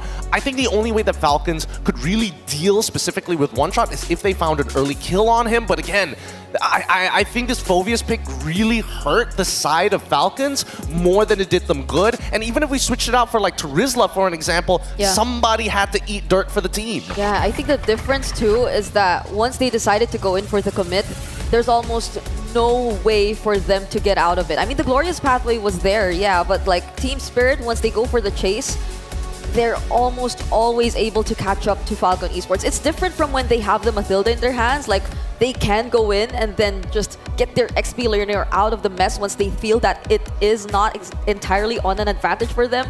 This one's different. Team Spirit had all the tools to answer back and actually set up for the counter engage. Yeah, a brilliant bit of itemization by our MVP. He went Brute Force Breastplate second. That's why I was wondering, it's like, how is he getting around the map so fast? Usually you see a Bane go around that fast because it's usually paired up with a Mathilda. Yeah. But if it's just the Bane, that's why I said earlier, like, wait, it's going to be a little bit slower, I guess. But no, the fact that he's constantly getting those stacks of the Brute Force Breastplate, which allows him like a little bit more movement speed also, that's why he was able to go around quickly with the, as you mentioned, Gideon, the rum, and he ran all over the place, and he is the MVP of the game, and well-deservedly so. Quick shout-out, of course, if you want unmatched gaming performance with the ROG Phone 9 Pro. It's a mobile masterpiece that seamlessly blends high-powered gaming with a sleek, modern aesthetic. So if you want to be able to play Bane like One Shot did in that game number 1, then go ahead and get yourself an ROG Phone 9 Pro. None of you are Leo, so none of you have the ROG phone. No, nobody has the ROG Phone 9, unfortunately, on this desk. It hasn't even come out at this point of time, but get excited for it because I've heard a lot of good things about the 8, and by adding another +1 to it, it only gets better. You are hugging that thumbs up. Yeah, we don't have an ROG phone yet, if ever, just in case, you know. But this is our cry for help that maybe ROG could pass us one. I don't know. You should get this though. Oh, you're right. I'll take it. Please? Pretty please? Wait, Renmar's getting one too. I'll be a chill guy about it. Please? Come on, please? Please? I know you want it. Please? This is our plea to the Republic. Yeah. Thank you, of course, to ROG. And if you want to get some goodies for yourself as well, don't forget from November 18 to December 29, you can participate in the M6 Lucky Gift, where you can join the draw for a chance to win Claw's new Epic Skin, Challenger's Flare, and Beatrix's new M4 Epic Painted Skin, Light Seeker. Don't miss this rare opportunity to get Beatrix's M4 Exclusive and M4 Prime Skin, returning for a limited time. Great skins, that one. So yeah, go ahead and hop in on the game for that one. And you know what's interesting with the last one? The two gold laners swapped their iconic picks of the tournament. Oh, right? Actually. I mean, we were setting it up like, they're okay. They're not gonna get the Bruno enemy. But wait. Yeah. They suddenly did. They're shaking things up here, and I think right now, Falcons, they need to change their approach because so far, I think the draft patterns from both sides are really, really good. Great drafts overall, but when it comes down to a protect the president style of composition, the attack versus the defense is going to come up on top 9 out of 10 times. Yeah, if Team Spirit was playing like the longest mind game anyone has ever played in a tournament, it paid off in that game number 1. Yeah. Because again, if you're not aware, like it was... Coach Brent was very vocal about them, like, you know, he's kind of overrated. Bruno's overrated. Yeah, we don't need to worry about Bruno. It's all good. And then, of course, Falcon's like, yeah, we don't need to pick the Bruno first pick. We'll get the Jushin. We'll get Bruno later. They got the Bruno. It's like, what a swerve by Team Spirit. So there's a lot of surprises in the DNA of this Myanmar squad, Falcon Esports. And, of course, one of the legends of the Myanmar esports scene actually has a message for Falcon. It's Ace. အားလုံးပဲမင်္ဂလာပါကျွန်တော်တော့ Ace ပါလက်ရှိ Falcon တင်းကိုပြောရမယ်ဆိုရင်သူတို့ရဲ့ play style တွေရောစိတ်သက်ပိုင်းဆိုင်ရာတွေကတော့တော်တော်လေး strong တယ်လို့ကျွန်တော်မြင် Falcon ကအခု knockout stage ကိုရောက်လာပြီဆိုတော့ပွဲ pressure ရင်ကားထက်ပိုပြီးတော့များလာနိုင်တယ်အဲ့ဒါကြောင့်မို့အဲ့လိုထင်ကြရင်စိတ်အေးလေးထားပြီးတော့ကိုကအကောင်းဆုံးစောနိုင်တယ်ဆိုတော့ယုံကြည်ချက်လေးထားပြီးပဲစောသေးတယ်ဒီလို software ရဲ့ MC တွင်းကြုံများပြောမယ်ဆိုတော့အဓိကကတော့ဒီပြိုင်ပွဲဆိုတာတော့အမားလေးရှိတယ်ပေါ့နော်အဓိကအဲ့လိုအမားလေးကိုနောက်ထပ်တစ်ခါပွဲအတွင်းမှာမလုပ်ဘဲနဲ့ဒီ game တော့နေတဲ့အချိန်မှာချင်းချင်း communication မပြတ်အောင်ပဲဆော့သေးတယ်နောက်ဆုံးနေနဲ့မြန်မာကိုစားပြုတင်ဖြစ်တဲ့ Falcon Esports ပြောချင်တာတော့ဒီ champion ဆုကိုရယူနိုင်မယ်လို့ကျွန်တော်တို့အားလုံးကယုံကြည်တယ်ပေါ့နော်ဘလို့ရလက်ပဲထွက်အကောင်းဆုံးဆော့ခဲ့ပါ Fly High Falcon Fly high, Falcon, says Ace, a legend of the Myanmar MLBB esports scene. And honestly, a man that for the longest time I feared, because this dude went toe-to-toe with Prime M2 Carl Tizzy and said, yeah, I can be a better jungler than you. And he almost completely proved that. But ask anyone in the Philippines like who was there during that time, they'd say like, yeah, Carl Tizzy, then right up there with him, it's definitely Ace. He was that scary in M2. Yeah, I mean, their performance back in M2, there were a lot of iconic things that I think we would be able to still recall to this day, apart from the Ruby DD and all that Ace was able to show us previously in M2. I think you were everywhere. You were there, so you know this better than me. Of course. Bear witness to it. You know, first witnesses on the table to see all of it break down. But honestly, with the way that Falcons are playing right now, yes, they've got the mechanics to do so, but it feels so much like the draft is way too important, which is unfortunate. It feels like a lot of it is in the hands of the coaches more than the players. Let's hear now from actually one of the players of Falcon Esports and PX7. He had an opportunity to actually talk to him a little bit. So this is the M chat that we had with PX7. So How are you liking this meta? A man of very simple means. This meta is my favorite. A lot of them are my signature heroes. Eve, Farsa, Aurora, and just left the conversation there. He was busy. He had to get some business done. I mean, I'm surprised he didn't include the Vexana. yeah, that's true. Because like he used it for 7 games, 7 out of how many games that they played in this entire M6? PX7 games. A PX7 amount of games, and especially when we look at the player head-to-head. Like the KDA, yes, it's in favor of Sunset Lover, but his goal per minute has been pretty consistent overall. It never feels like he's ever behind in the game, despite sitting super far back in a lot of these team fights. But then we start comparing the damage per minute, and that's where we see the big difference, because Sunset Lover has been put on some of the weirder picks with high damage caps like Joy. Yeah. So I'm looking forward to seeing if... I feel like when it comes to the mid lane Falcon Esports, we might have already seen like everything they wanted to show, where PX7 just shows that he's so stable and you can really count on him, whether it's like Vexana, Aurora, even a Farsa. There's that, but it seems like with the Joy pickup for Team Spirit, that's a signal that that might be a little bit more deeper pockets in that position. It's not just the Joy. What else does Team Spirit have for Sunset Lover in the mid, right? Yeah, that's a good question as well, but I think right now Falcons need to force it out of him, right? So far, it's been very standard drafts from both of these sides, and it looks like Falcons have gone back to blue side once again against Team Spirit. I'm hoping they don't fall into the Jushin trap again. Yeah.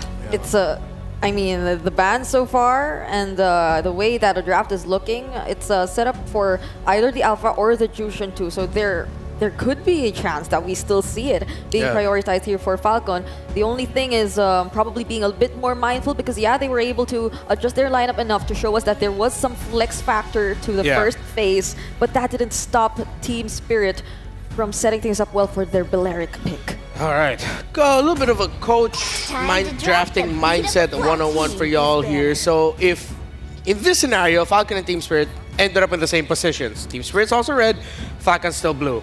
If Falcon ends up with a Bruno pick, there's a 100% chance that Team Spirit already knew that that was going to happen. That whatever Falcon goes with, I mean with that Bruno-wise, they'll swerve it. So Falcon decides to shake things up and they ban the Bruno themselves. So that's a good call by Falcon to do that. Here's a fun fact for them. They actually have the average longest game time in M6 at 16 minutes and 33 seconds. These gentlemen know how to play for the very late game. I mean, I'm surprised they were able to push that game to like nearly the late game, even despite the struggles that they had to face in terms of their composition.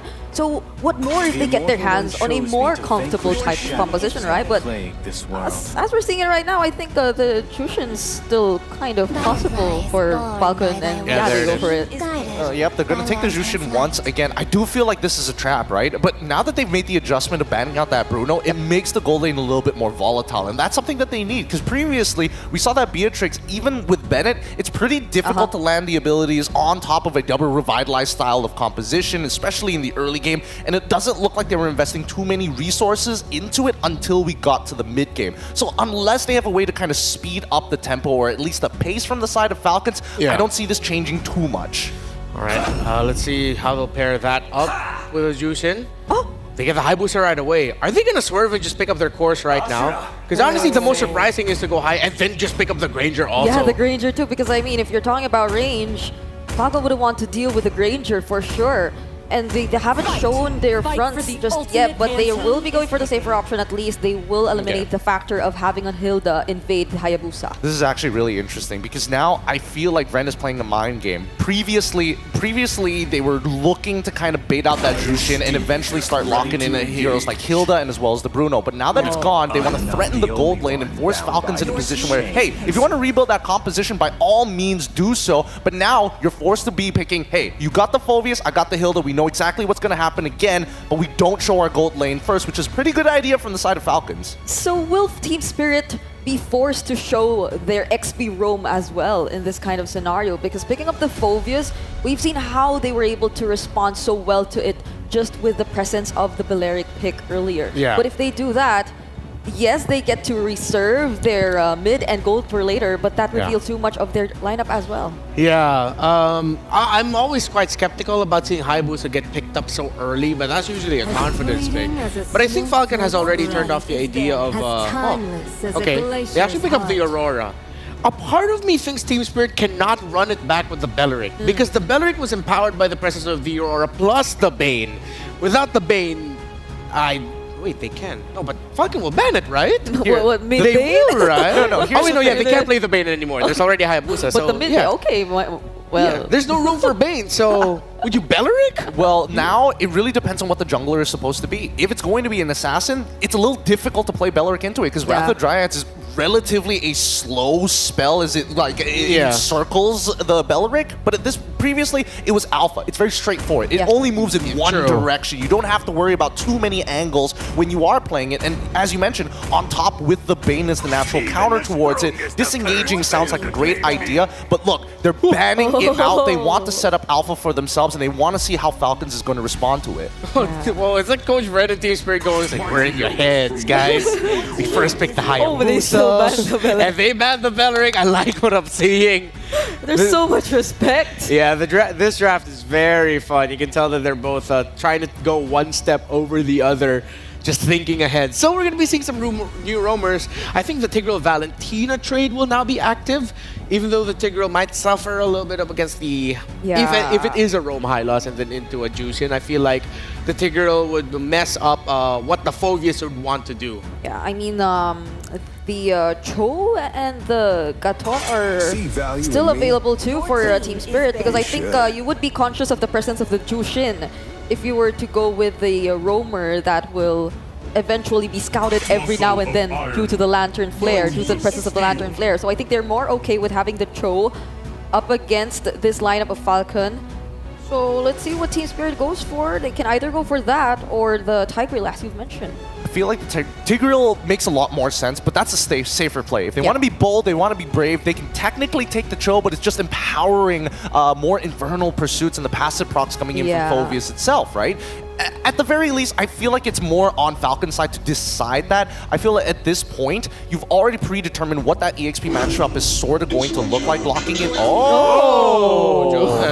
So this is how they want to speed up the game. This is a 180 turn from what we saw in game number 1 from Spirit. I mean, we've seen like the roamers who use or tend to use Cho also tend to perform well on the Jawhead. Like in terms of concept, I think they're pretty much the same, pretty much straightforward, but like this is a very aggressive early game from Team Spirit. I don't feel like they'll be that patient for their mid-game spike type of team with their lineup right now. Yeah, for those who love to gather, that's a blue-red deck that TS is showing. You will control, but it'll be aggro as all heck.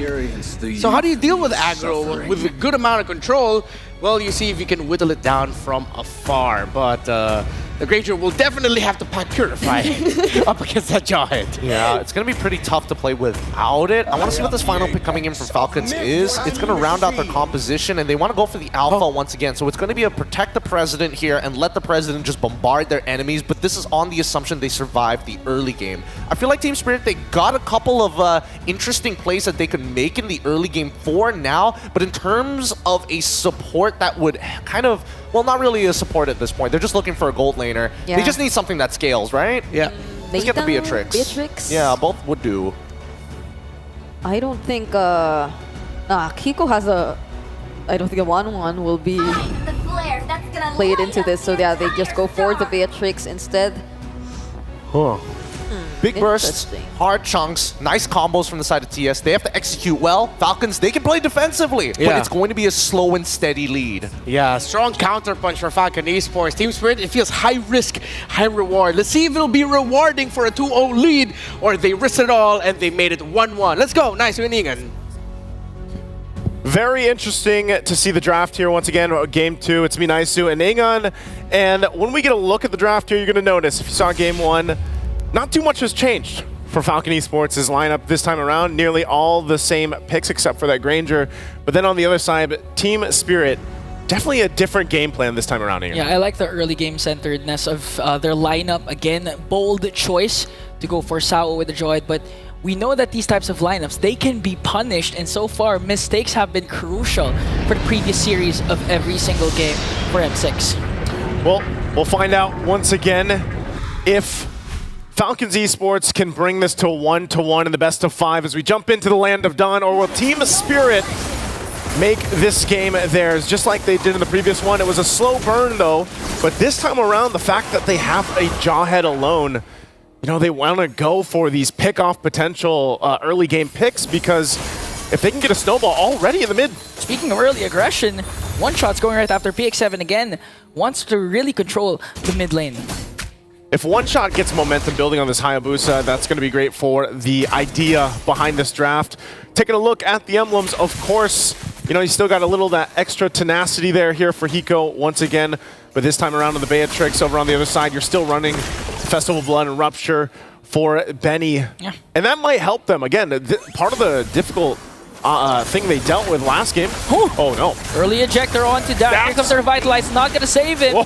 But Royal Milk wants to counter out. Here comes Sunset Lover with the slows. Kid X will walk away, but Team Spirit, again, their aggression paying off. Sawo, what a beautiful first takedown. Very different, you know, like I was saying, with the Jawhead in tow, and now under the turn. I'm not sure if they still push this in. They do get him down a little bit, but now Sunset Lover, they're going to be the one in trouble, still has the passive and will get out.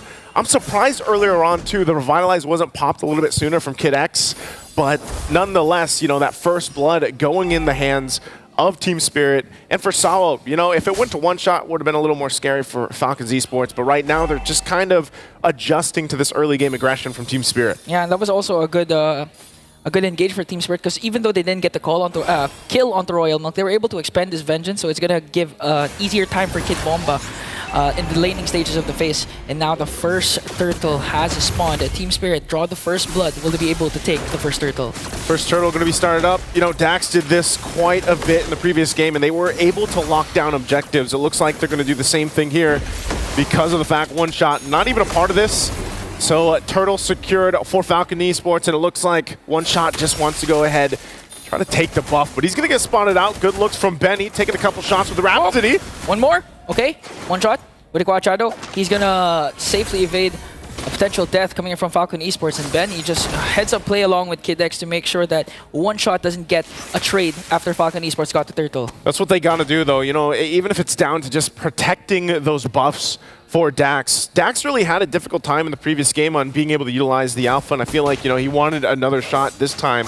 But like I was saying, even down to Royal Milk. You know, he was that frontliner on the Phoveus. He's had amazing performances on the hero alone throughout this point, but he got kind of shut down. Oh, Sawo. Alpha, plus Retribution just to try and bring down Sawo. So again, Falcon Esports, they're fighting back. Even though they know Team Spirit has an early game advantage, they know that once it reaches the mid game, especially since that Dax was able to secure the turtle, they're not going to let Team Spirit bully them in every single lane. Well, that's what I was going to say earlier. You know, Kid Bomba specifically played so well against the iconic pick from Royal Milk, that Phoveus. He'll probably, again, replicate it here. He's really good at usage of the Revitalize, sometimes even baiting in people to get a kill and cap out when One Shot rotates down. But you can see this. The focus for Benny right now is getting some extra gold in his pockets on that bottom turret. The rest of the team's going to show up. They might force a fight. Good catch from Dark Spear of Alpha. Not letting One Shot cast that wee shadow kill, but here comes the ejector and gonna take down Dax. And Team Spirit turn things around with that jawhead pick. Give that kill, give some money over here to Hiko. Definitely off again to a good start, at least for the gold lane. Benny's still looking for his, but relatively farmed up pretty well. Even working on the second item, already has that Hunter Strike. Meanwhile, on the other side, Hiko's still working on his first. Next turtle's up, though, so Falcon Esports will go ahead once again get a position. I think the game plan for them is just go ahead, lock down objectives, secure that, get, you know, the extra buff if you can, the extra shielding, and then hopefully you can go into some of these early fights or skirmishes. But if they don't want to fight and they take things slow, then it might work in their favor later on, depending on how Benny plays right now. Okay, Hiko has to walk away there because the Death Sonata and Rhapsody combination just really hurts for the side of Falcon Esports. So again, no trade for Team Spirit. This is the second time they let go of the turtle, just let Dax try to get it, and then try to go for the invade. But the problem is Falcon Esports, they know this. That's why they were able to prevent Team Spirit from invading. I feel like so many times, even in the previous game, we've seen Falcon Esports, you know, get these little initiations and then they're not able to actually capitalize on them This time, they're heavily focused on getting this tier 1 down, or at least some of the extra gold to Benny. Here's the response, though, from Team Spirit. Oh, Leather Flare! Kid Bomba has got to revitalize. Not going to pop it just yet, just kind of running away. It's going to be fine, though. Sunset Lover also always there to go ahead and help them out. Again, utilizing this Aurora. Still, I'm not sure if Benny could be in trouble. Kid X. Okay, Glorious Pathway, going to be used up already. Falcon Esports just really standing their ground in this gold lane. They really want to give a lot of space for Benny and make sure that he can bully continuously Hiko, especially since this is one of Hiko's signature picks, the Matrix. Mind you, this is the hero that he got the Savage with. Yeah, man, I mean, they wanted that turret, they got it. They cut it out, and now one shot, trying to trade something in return. Then one shot, gonna get the purple buff, but this time, just really finally a trade for Team Spirit, and Falcon Esports just really holding on to their lead, 1.1k. They're really controlling the map, not letting Team Spirit look for those pickoffs, because so far, even though Sawo has a Joy, ideally, you wanted to go for those isolated pickoffs. You have a capable gold laner that could burst down any given member of Falcon Esports along with one shot with a Wiki Shadow Kill, but they're not able to do that because Falcon Esports rotation, their mid trio keeps sticking together. They have to, and again, you can already see it. They're in position for the third and last turtle of the game. Dax going to start that up and try to blitz it if they can. We'll see if Team Spirit lets it just kind of go in the whims. BOD now picked up too for Hiko. Now on the other side, they're actually going to go ahead and contest this one. Yeah, Kid Bomba just zoning out Royal Milk. Okay. Got caught even with the vengeance. He's going to turn and get down, and look at this. One shot will get the final turtle. Sawo with the unstoppable force onto Kid X. They're going to take down Kid Bomba as well, but Hiko left alone to dish out the damage, forcing Falcon Esports to retreat. The trade right now, still one shot. Okay. No! Got stunned, but Hiko snipes Dax and brings him down. What a beautiful trade from Team Spirit. That was a trade, yeah, of course, but also for Hiko to get that kill, get the shot off. Unfortunate for one shot, gets caught under the turret.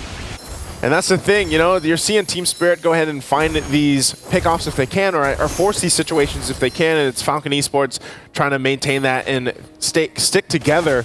But, you know, unfortunately for Team Spirit, those little things that build up, again, they're trying to whittle down the gold lead. It's nothing massive, but by the time this Lord does come up, expect them to go ahead and fully contest it and be in position because, again, playing around the gold laners here, they're both working on the second item right now, at least for Hiko. He's only got that BOD, and then over for Benny has a Malefic Roar, so he's going to start doing some good frontal damage to whoever decides to tank up those Rapid shots and the Death Sonata. So right now, they just go ahead, secure the buffs, get ready for the Lord. If they can get some more Tier 1 turrets down too, especially even in the mid lane, that'd be great for them to work around that space advantage. But pressure now on the purple buff. Big Glorious Pathway, a clear entry onto Hiko, so Kid X just continuing to zone out Hiko as the rest of the members of Falcon Esports trying to get the purple buff away from Royal from one shot. Kid X caught in the middle here. Benny goes in with the Death Sonata as well. Gonna take a couple of shots onto Kid Bomba. No casualties for both of these teams. Sunset Lover, I'm so surprised how many times, you know, he maintains the passive. It doesn't get popped. He does take a couple shots, of course. And like we were saying, you know, Benny is going to be at the point, even though he hasn't gotten any kills yet in this game, the damage has to be respected. He's going to start poking down some of that front line from Team Spirit and make them second guess a little bit. Hiko does now pick up that Malefic gun. He's got that available for him. Working with the range now, which is going to be important, especially with Benny on this Granger. They both get set up now for the Lord. Sawo! And they catch Sawo, but still with the flicker was able to catch Sawo with a check. Benny is going to fall down in the hands of Hiko. But a counter attack coming in from PX7, going to bring down Sawo as well. All the while, one shot doing a 1v1 with Royal Milk, and he's going to win that trade. Team Spirit gets 3 and might be able to take down this first Lord. What a choice from Team Spirit to go and find the right target. You got to give it up to Sawo. Finding the mark, gets Benny, tosses him in the air, and they collapse down on him. And this is also just going to get them the objective. So Team Spirit, a big play and shift in momentum now as Lord is secured, and they'll go ahead and get ready to march in with this Sunset Lover, getting the Wishing Lantern here too.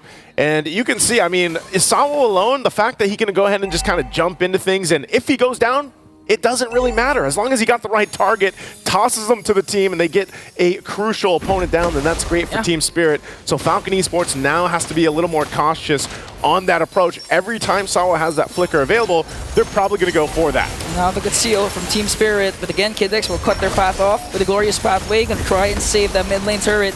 Are they gonna go for a one-shot though, with a Wiggy Shadow Kill, connecting with the Frigid Glacier as well, but Royal Milk might be too deep here, gonna take down by Kid Bomba, and another kill for Team Spirit. See, it seemed, and that wasn't even with the Revitalize, you know, they were able to go ahead and withstand a lot of that pressure already. Now the mid turret, gonna go down here, tier 1. Lord still down on the bottom lane, as One Shot gets ready to walk towards that. Hiko also picking up the Haas Claws, has a little more healing now, capable for him, a little more sustainability as they work on getting the space advantage. They might even get some of these shields down. Lord's already at half health, so Falcon Esports still on the defense.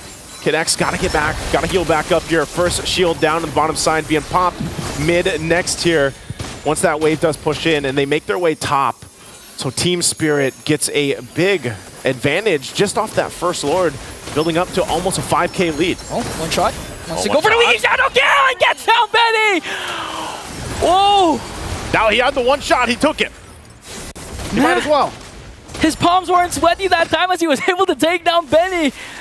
That was crucial. They need Benny to try and defend the inhibitor turrets, but Team Spirit, this was an... Oh, wait! Got caught up, and if you're Rafa coming in from Dax, but here comes the Ejector. They're going to work on Kid X, but he has to revitalize though. Hiko! One more shot. Who's going to get the kill? One shot enters the frame.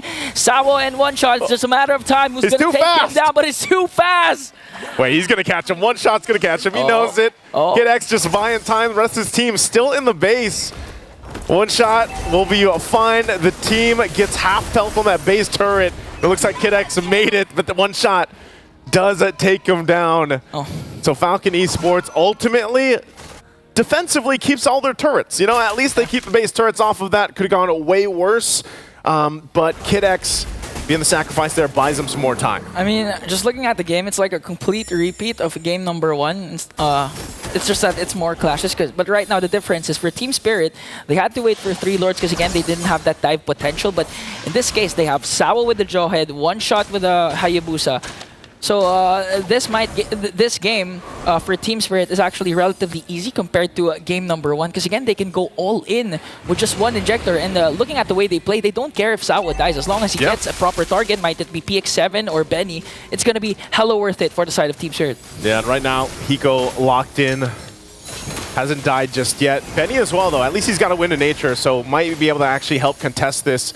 And that's why Team Spirit, given the fact that they're up this much, they still have to respect what the lineup from Falcon Esports can do, and it might be better for them to just go ahead and wait for Falcon Esports to kind of overcommit into this area and then allow Sawo to find his target and toss someone up. Hopefully he doesn't toss Kid X, obviously, you know, because earlier on that's what he did in the base, and Kid X just kind of took off with the glorious pathway. So Hiko really up front. There's Kid X. Oh, they want to go for it again with the glorious pathway. Frigid Glacier's not going to connect with one shot onto the back line. Going to force out PX7's Crimson Beacon. Not going to be able to take down anyone apart from Kid X, but Royal Milk just doing the zone. Cannot out-sustain this time the 5 members of Team Spirit, and they executed that to perfection. I mean, forcing Kid X to use the glorious pathway early on to find and look for an angle, but Team Spirit was ready for that engagement. Yep, Kid X wanted Hiko. He wasn't going to get him. Hiko utilizing the flicker, but not only that, but that's also why that Haas Class is really important, because a lot of times he's just kind of, you know, moving and gunning and getting some of that health back. And he also picked up the Sea Halberd, so that helps with that sustain that comes from Kid X alone. And just really well protected, you know, on both sides. That was the plan, but Team Spirit is just doing it way better throughout this game in game number 2. And now that they get ready for that Lord to come towards the base, going to be knocking down the base turrets at this point, and Falcon Esports on the defense, trying to clear out the waves the best they can. Already down in the mid lane, Team Spirit looking to take this turret out. A couple shots more from Hiko from a distance will take that turret down, and still the Lord making its way.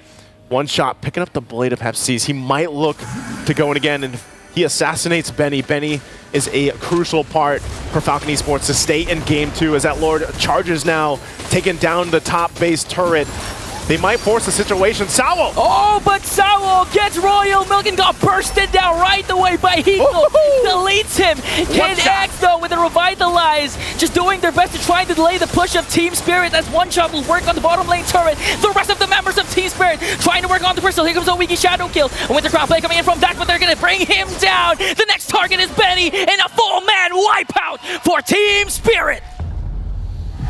And Team Spirit does it again in game 2, but this time a little bit faster and really dominant in the lineup they brought to this game too. It didn't seem like Falcon Esports had much of an answer to what was being thrown at them. And what was that? That was Sawo. He was throwing everybody all around on the right mark, and Hiko shining throughout. The pickoffs were great. The damage was there, and that front line, again, Kid Bomba on this Hilda, man. I don't know. He's just such a front line. And Sunset Lover, too. You know, we saw him leading into the game. He was very vocal to the team before they jumped in. Well, he's having a hell of a series, too. Let's go ahead and throw it over to the panel to break out game 2. Old but gold. What is up with these longtime veterans of our scene, especially the roamers? First I thought of JPL, now it's Sawo bringing out the Jawhead and making it work. Again, high risk, high reward for Team Spirit, but they were definitely rewarded for the risk they took in the draft. It's a huge reward. It was very risky to play the lineup that they did because eventually they were going to get outscaled one way or another. However, the speed of the game is what's a little surprising, right? It's not like a get a little bit of tempo and then snowball it out of control. It was very paced well. It had its moments of going a little bit faster, but it also slowed down when it needed to. It was very controlled macro-wise. Honestly, it was such a treat. Like, if ever you did have doubts about them being able to pull off the Jawhead heading into this game, then them proving us wrong all along was such a treat. And if you were to recall like the Sawo Digi era and how he's just able to manipulate the Jawhead this aggressively to show up some sort of change in terms of Team Spirit's approach. It wasn't entirely the mid-game waiting for the power spike type of Team Spirit as expected. Yeah, we had some very strong opinions about the itemization, especially in this game number 2. Gideon, could you care to break it down, please? Of course. I'm looking specifically at Benny, what he's going for. This is his traditional build, right? He likes to do this every single time he plays that Granger. He likes the extra bit of utility, the extra bit of attack speed every once in a while. But the thing that annoys me is the fact that he's going for Flicker. He has to pick his poison of Team Spirit. Who does he want to technically run away from with that Flicker? On top of the fact that he decided to go for Warrior Boots instead of Tough Boots. He should have gone for Tough Boots in this particular game, because the only people who really threaten him is if Sunset Lover flickers forward to stun him or lock him in ice, and most importantly, Sawo. Because time and time again, we have seen that ejector be a very effective tool for the side of a Team Spirit. But if you can't find that space, that short amount of space to rondo away from the unstoppable force into the injector, you're basically guaranteed to die.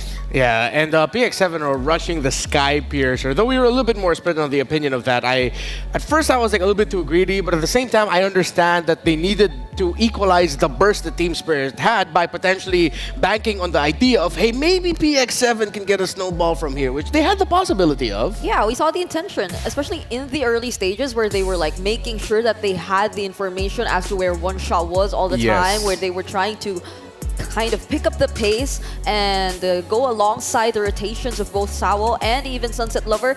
And apart from the fact that PX7 actually decided to go for the tankier emblem build on the Jushin as well, which isn't something entirely new to us. It isn't new to us, yeah, but like they weren't able to play it to its strengths.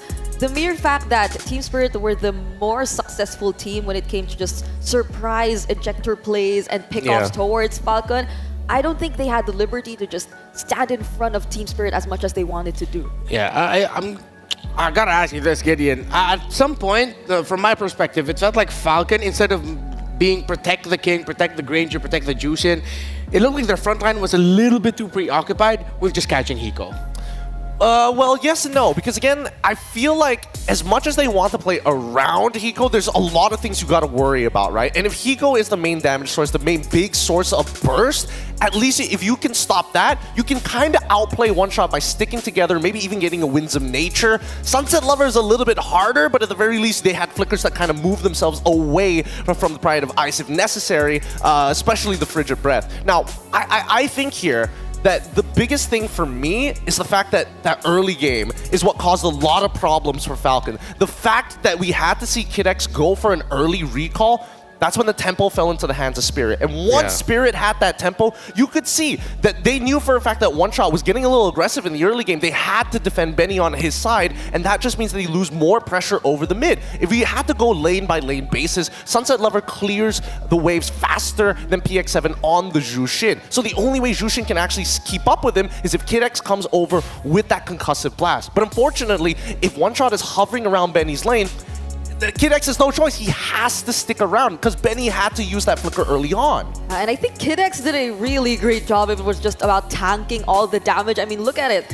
140,000 damage in total, tanked all by Kid X. But I think the idea of him having to tank everything and just shove himself into the front lines also gave that opening to Team Spirit, particularly One Shot, to also find the angles, to always get PX7 and Benny.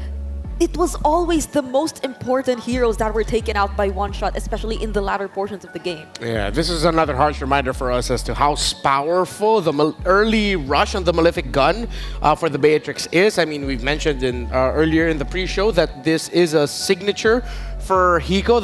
He's one of the players that really made that strategy stand out of, hey, rush the Malefic gun of the Beatrix is so strong, especially with the Nibiru. Every time Falcon would throw bodies to try and catch him, it just felt like they really could not get to him. That split their team fight, and it made One Shot just have a feast on Falcon. He was feasting on Falcon throughout this game on this Hayabusa. I would not be surprised if he is the MVP of the game. I mean, I wouldn't be too surprised too, but he also was hella farming, right? Yeah. It's not like he was consistently looking for kills. He was sacrificing turtles to get the level lead early and item power spikes, and that is why we give our MVP over to One Shot on that Hayabusa. The macro plays were really, really great. The rotations, and most importantly, the ideology behind each of those motions. There was clear intention, and most importantly, they understood how power spikes work, and they utilized it and maximized it at every step, every minute of this game. Yeah, to push that idea even further, Dax got his second item 2 full minutes after One Shot got his second item. That's how you know that Hayabusa went fast with the farm. I mean, there was also this existing level gap between them for the longest time throughout that game that I'm not entirely sure if they were able to close out, because even until the very end, it didn't feel like Falcon Esports were able to find a way to deal with Team Spirit. Yeah. Even like the moment wherein Kid X just had to run away from everything and all the way to Team Spirit's base. It was just like an inevitable means to buy time either way for Falcon Esports to get to lose that game. I have to agree here, because again, it just felt like Falcons were chasing the coattails of Team Spirit throughout the entire match. I feel like, unfortunately, this is all due to the fact that they didn't have control over that mid lane. PX7 is always late to these fights, and because Kid X died early on and had to recall early and defend Benny in lane, that pressure eventually started to bleed to every single part of the map. And once Team Spirit got into that third turtle in this very next Lord fight, you could see the gold difference making such a huge impact in that first initial engagement, right? The front lines cannot hold on. They're not running double revitalize here. And even Royal Milk, with the vengeance, did not have enough with a fully scaled Hiko. Yeah, it seems like Team Spirit, with them drafting red side in both of these games, it feels like the draft centered a lot with the idea of them Falcon getting Juicin and getting Phoveus. That now they've completely showed they're so ready to answer that. They've prepared for that, they've strategized for it, and it's shown the first 2 games that now, if there's going to be a side switch, or even if it remains, Falcon definitely has to wipe the board now and think, are we willing to get the Jushin right away as a first pick? It's not working for us, they're prepared for it. Do we still really want to get the Phoveus and Royal Milk, even though he was killer on it, but they're still ready for it? I feel like now, the adjustments that Falcon has to make is way bigger compared to the little adjustments that the Team Spirit needs to make. I agree, but I don't think they have to make too big of an adjustment, right? A couple of things that they could do, I wouldn't say a little bit better, but maybe to think about, you know, food for thought, some may say. Hilda is, as much as Hilda isn't doing quote-unquote as much in terms of the lane against Phobies, like Royal Milk is doing decently okay, but the pressure being applied, as well as the early game damage alongside with Hayabusa with a War Cry, by the way, he does a surprising amount of damage in level 1s and level 2s, which we saw the initial gank by mid lane, and then afterwards by Litho Wanderer once again, forcing out those revitalizes and battle spells. Tempo is such a key concept for the side of Team Spirit, and that's why their macro has been looking overall better, because you're always chasing them, right? Yeah. We need something that can force tempo, or at the bare minimum, tempo breakers. Yeah. So now I feel like priority for just faster wave clear around the mid, I guess, for Falcon Esports. Faster wave clear, maybe a consideration for Charizla as well. Yeah, I mean, I think the entire idea of having the Jushin Prio as well entails that you have to do good when it comes to the team fights, or that you have to get the better of your opponents when it comes to the team fights. But Team Spirit seems like a different version right now. It seems like they've adapted so much that we aren't entirely just focusing on their lane-to-lane matchups, but all the more on the way they're able to execute their team fights. And Team Falcons, we haven't seen much of them yet in terms of the team fights, and I think that's one thing we have to see from them heading into game number 3. Yeah, the Dragons of the North are looking very sharp. By the way, if you want to look sharp in game and, you know, get some really cool skins, then from November 22 to December 29, the M6 support chest will be available for a limited time. It's 50 diamonds. You get that, you get the chest. You can get XP for your pass. If you don't have the pass yet, you can get the M6 pass. And at the same time, you know, you start building up your progress of unlocking the Claude Challenger Spark skin. Remember, when posting about MLBB, use the hashtags #greater than ever, #MLBBM6, and #Mobile Legends Bang Bang. We are now 2-0 with Team Spirit at match point. 1 game win away from making it to Axiata Arena and continuing their run here as the sole team outside of Southeast Asia. In just a bit, we're going to be going backstage or onto the stage. Yeah, we got a report for you. So we're going to take a quick little breather. Here's the report. Thank you, boys. Hey, everyone, it's me, Eterna, alongside with Michelle courtside. And with us, we have the team manager from Falcons Esports. We have Gina, and of course, his lovely translator, Nancy. So we're going to cut to the chase here, Gina. It looks like now Falcon Esports, they are behind 2-0 against Team Spirit. How are you feeling about this? Any concern, nervousness? Do you think your team can come back?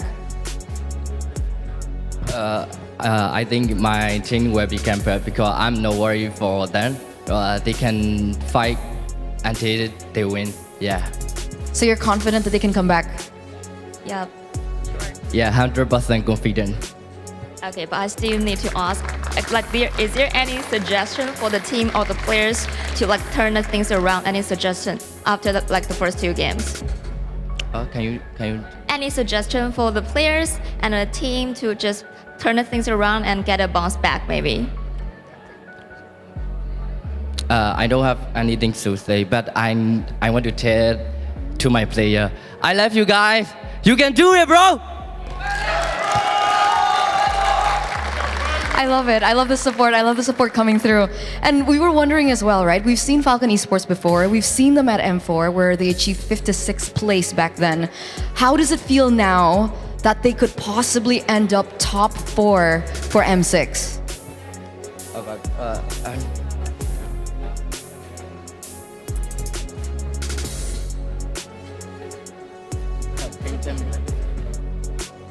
Can I? So how does it feel now back in M4, 56th place Falcon Esports? Now possibly top 4 improvement. How do you feel about that?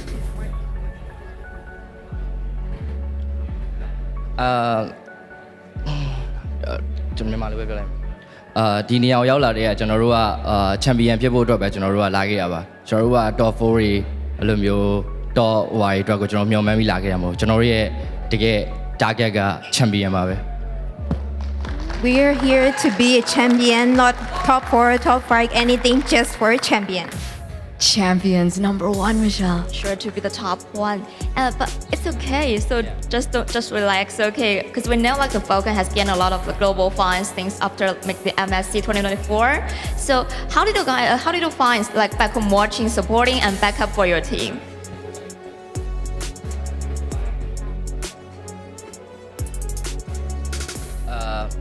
I really appreciate that, and I thank you to supporting us. We were trying the best in here, and we will get the champion and get back to our country. Yeah. Okay, for sure. Amazing. By the way, I want to ask, is it true that you're Kid X's cousin? Yes, this is my cousin. All right, so Kid X is right in front of you right now. He's going to be playing once again, Team Spirit. Do you have any message to him as well as the rest of the team? I don't have anything to say. My brother is really good at mentality and other gaming performance, and I think he can do it and he can win every game, I think. All right, so there it is, ladies and gentlemen, team manager of Falcon Esports. We're going to throw it back to the panel. Good luck, everybody, and we'll see you in the next report. They want to win the championship and they want to get the 1. If they want to get there, they got to get the 1, the 2, and the 3. They need to reverse sweep Team Spirit if Falcon Esports wants to continue their run into Axiata Arena and to finally escape the shadow of Burmese ghouls and say that they were able to win an M Series championship. It's gonna be a long, tough journey because these first 2 games, as we're gonna mention, we haven't seen much of Falcon Esports because Team Spirit has just been that good. Yeah, and I think we need to see the reset ASAP. Yeah. From it's not easy to go through 2 consecutive losses that ended that way, where it feels like they barely got to do anything out of their compositions. To be fair, we've seen this before in the upper bracket, and they took Fnatic Onyx Philippines to the limit.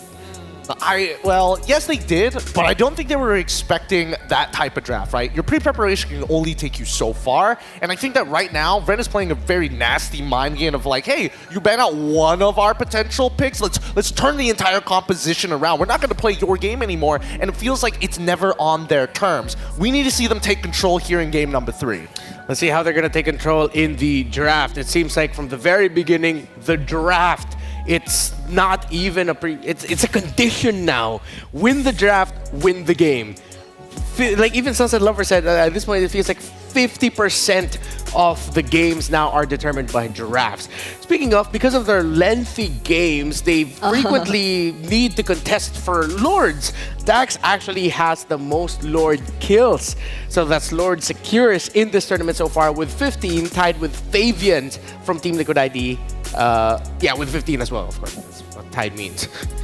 With 15 and 15, it only means that these games are going to get longer and longer. But so far, with the way that we've seen 2 sides, 2 different playstyles coming in from Spirit, I think that, One Shot can easily go up there, assuming that they play one of those longer style of compositions. Yeah. I mean, I would assume that they should have some workaround with this, right? They've been playing on 2 games on the blue side, and that's their most comfortable side in terms of drafting.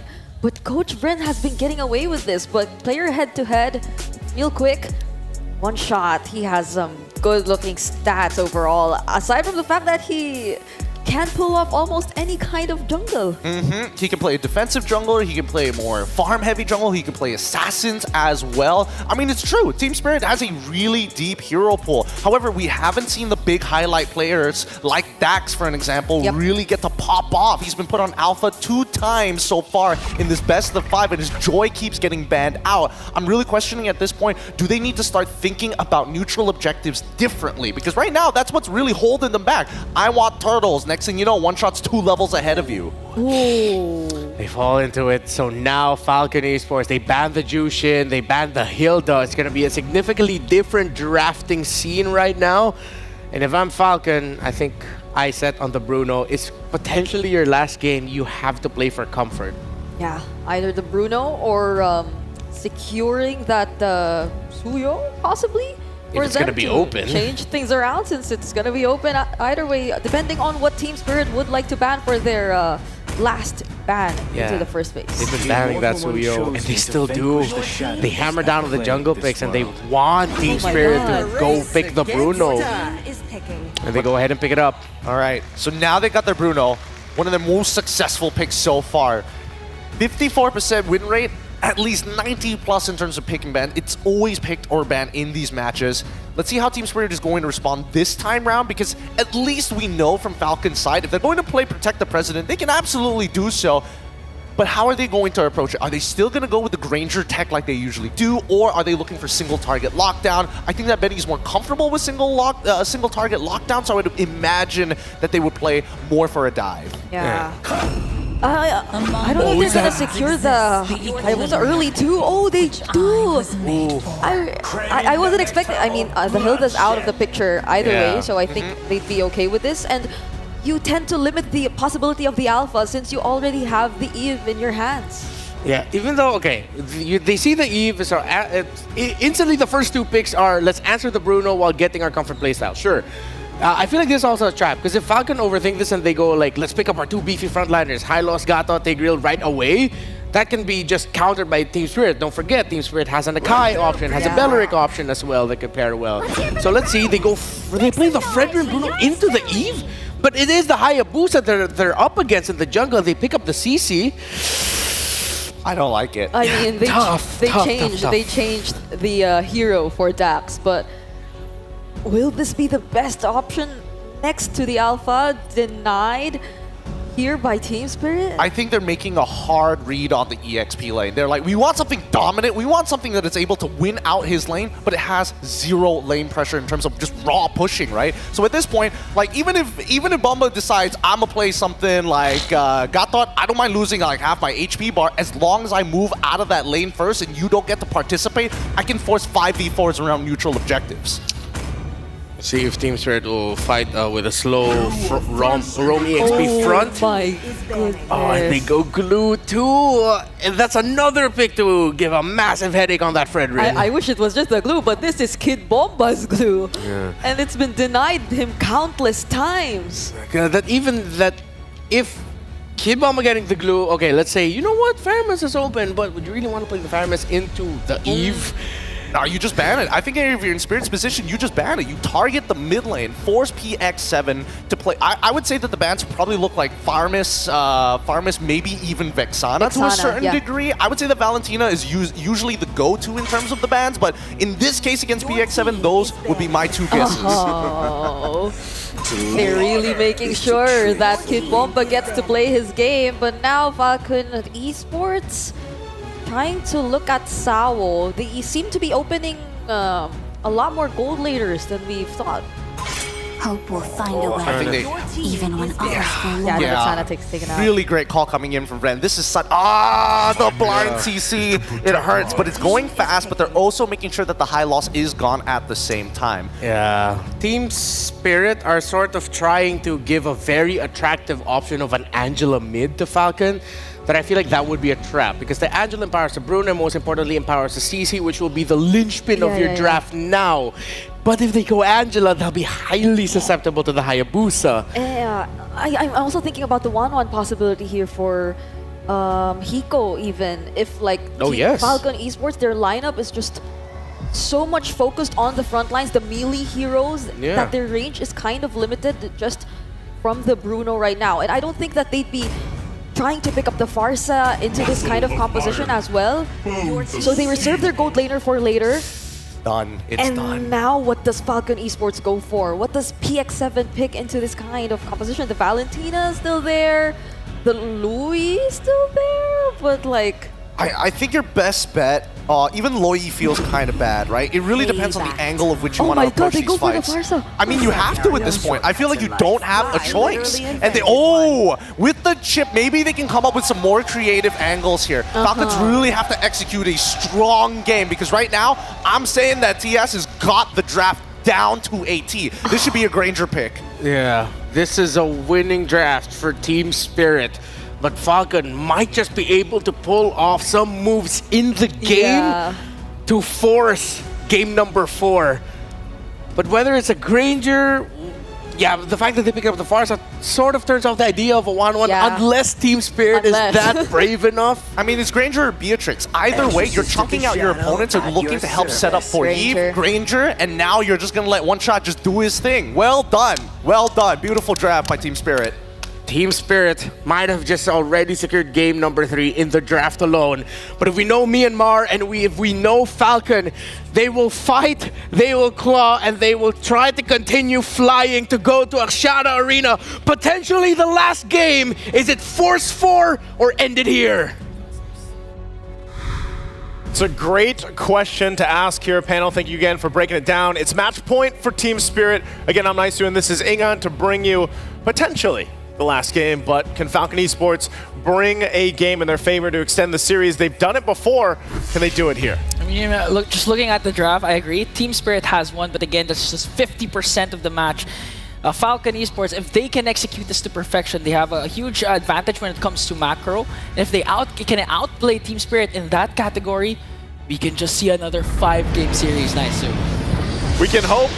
We can wish, but we might have to wait as we jump into the land of Dawn. Once again, the greater 4 is what both of these teams are fighting for, and Team Spirit is closer than ever at match point right now. A different draft again this time around for both teams, but nonetheless, the game plan for Team Spirit and Falcon Esports is the same. But I think that's the big question. Falcon Esports got their picks. I mean, for Benny specifically, gets the Bruno. This guy's got a huge win rate on this hero alone, signature pick for him.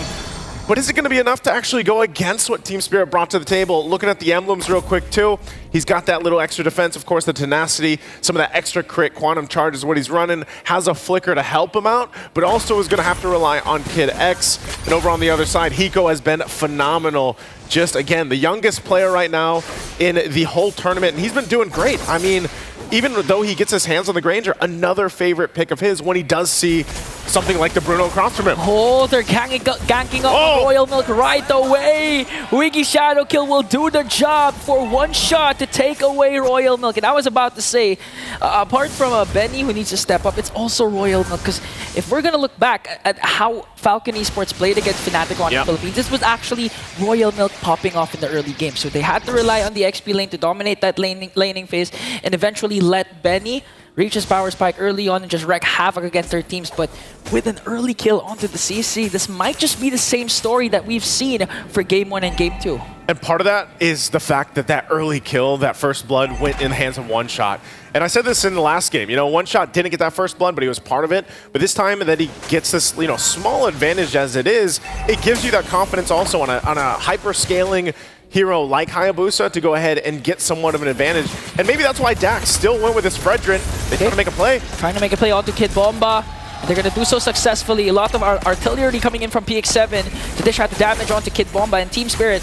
How will they react? Because so far, One Shot goes in. Stun coming in from the members of Falcon Esports. And that was a huge shutdown to bring down the jungler of Team Spirit. And just like Game 1 and Game 2, Falcon Esports will again control the first turtle. Well, there's what you need to do if you're Falcon Esports and you want to extend the series. You shut down a One Shot. Great usage of all the tools they had in their favor. Not only that, they started that fight again on Kid Bomba. It looked like Team Spirit was like, you know what, we do want to rotate, we do want to go ahead and contest this or grab that first turtle even after getting the first blood. But then they got punished. Yeah, again, that first blood from a One Shot to take down Royal Milk might just be more disadvantageous for Team Spirit because that enabled them to, you know, go for the dance and just give them a lot of false sense of confidence to try and take down a member of Falcon Esports. But Falcon Esports was ready for that. And speaking of ready, here comes the dynamic duo of Kid Bomba and One Shot. Bomba! Again, Bomba, but they answer back. The turret damage was there successfully to bring down Kid Bomba, so there was still a trade for Falcon Esports. Yep, Kid Bomba goes down onto the turret, but again, a kill in the hands of One Shot. Hiko now picking up the first item, gets the Hunter Strike. Over on the other side, Benny still working on his, but does have the level 2 boots. Of course, to deal with that mid lane though. PX7 gone. Mid lane still going? At that point, just the AOG was just there for safety in case Falcon Esports PX7 was going to use the wings by wings. But real world manipulation at this point was more than enough to stun out PX7, even if it's a Farsa with the wings by wings. So right now, Team Spirit, they're upping the tempo. And this was actually Gideon was saying a while ago. If you want to go against Team Spirit, if you want to beat them, you really have to control the tempo. You cannot let Team Spirit dictate the pace of the game, as we've seen from game number 1 and game number 2. As One Shot picks his first item, the Hunter Strike is there. Again, if they win this, if Team Spirit ends up getting a sweep, I think a lot of people would say they're surprised, because I heard different things coming into the matchup, especially after what we saw the matchup with Falcon Esports and Fnatic Onyx just previously. So for Team Spirit to make this adjustment, I gotta agree with even what Brigida mentioned. You know, this is a very different Team Spirit that has improved, obviously, throughout all the M series, but even in this tournament alone, throughout M6, man, they have just improved individually, but as a team as well, and it really shows in all the lanes, and they make that synergy really pop off, and you allow every one of them to shine in their role. I mean, maybe that's a lower bracket buff. Again, they have more games, more pressure. So right now, Team Spirit has a kind of a more exercise for them to execute their... They got more reps. Yeah, they got more reps in as One Shot goes in, trying to go for the reps that they wanted to try and bring down. Here comes X7, but they'll tell you, what a shot from Eiko! That's Sonata again to bring down Kid X. But all the while, Dax was just focused on their objective. Got the second turtle again for Falcon Esports. One shot though. Well, Shadow Kill gonna connect onto Royal Milk. Is it gonna be enough though? It won't. But again, that's just One Shot saying that you have to consider the fact that I have already damage and I can burst down even the XP laner of Falcon Esports. Right now, a lot of focus here on the bottom side. Sawo coming back in. Dax will go ahead. Razor's Wrath, but it's just to keep them in check. Not sure if they still make a play. Conceal going to be used, though. Okay, they're going to use make a play. Energy Eruption is going to connect, plus the Crash Course. It's more than enough to bring down Sawo, and Sawo didn't even pop his Revitalize. He's going to save it later on for an early engage, a team fight for Team Spirit. And there's PX7, you can already feel the damage coming in from the Feathered Airstrike. Just one beautiful set from Falcon Esports, one beautiful shortcut can do the job and turn things around and break the tempo once again of Team Spirit. Dax is doing about the best he can. Obviously, with things happening all over the map. Oh no, Royal Milk. Again, One Shot. It seems reminiscent of the game wherein... What was that game when... Oh, wait. Okay. The answer of Falcon Esports. Utilizing the shortcut to try and bring down One Shot once again. That's 2 already to jungler of Team Spirit. Great choice to go ahead and find an answer back, but this is the tier 1 also going down. Team Spirit grabs that, but they had to use a shortcut. I mean, there has to be an answer to One Shot just kind of visiting up every single time, you know, able to find Royal Milk. Mid lane, Sunset Lover in trouble. Oh, okay. Gonna go on Kid Bomba. Forced to use the ultimate, but got cancelled out by Dax. Okay, here comes the ultimate. AOG coming in from Sawo. Real world manipulation is there, but they're going to be able to take down Kid Bomba. Counter engage coming in from Falcon Esports. Another energy eruption onto Higo. One more hit is not going to be enough. He's going to be able to dash out. And again, Team Spirit. Now you see Falcon Esports, the version that actually took Fnatic Onyx Philippines to 5 games. They're now controlling the pace and the tempo. Controlling the pace. Dax doing work, like I mentioned earlier. You know, a lot of times there's team fights happening around the map. He's like, you know what? I'm just going to go ahead and grab these objectives, focus on the turtles. This is and should be 3 for 3. I don't think One Shot's going to be able to go ahead and steal this out. Does try to get in position, but it is going to be spotted. Kid X finds him. But right now, Dax just has control over the objectives, and there it is, 3 for 3 now. As long as Falcon Esports just focuses on that, and that might be the game plan for them. Again, dealing with, let's just secure objectives, turrets down, and then we can fight things out. Royal Milk again. Shadow Kill going to be used, but a little bit tankier this time, and he's fine. We'll back off mid lane. Okay, real world manipulation is there. Team Spirit, we're just waiting for the counter. Kid, but Betty gets a kill onto Sunset Lover. Now trying to work on Kid Bomba. Split is there. Team Spirit will evade another death coming in, but just look at Hiko. PX7 just demolished in the mid lane. Kid X from the back pops a shortcut. Royal Milk just doing the yo-yo blitz and brings down One Shot also. Oh man, One Shot, you know, getting caught into that shortcut. Good play from Kid X even to utilize the conceal, but someone's got to do something either gold laner, and that's always why we were talking about this trend for both these teams. The gold laners are who you want to be able to shut down if you want to get the upper hand. And Hiko has been on point. Benny as well, able to pick up a couple kills. And even looking at the items, you know, you have Benny with the Malefic Gun and the Haas Claws already. Mid lane, Feathered Airstrike, really able to just kind of zone off Team Spirit in a lot of those points where they get pressure. So as long as they play around the Feathered Airstrike, Falcon Esports might be able to go ahead and get some more map control here. You know, honestly, at this rate, Falcon Esports, with the lead that they established, the only thing that could actually make them lose might just be the positioning once again of Kid X. Because again, you have the luxury of using your Y-Walk, going in for those crucial positions to try and get information. But on the other hand, they're going to gank up on Royal Milk once again.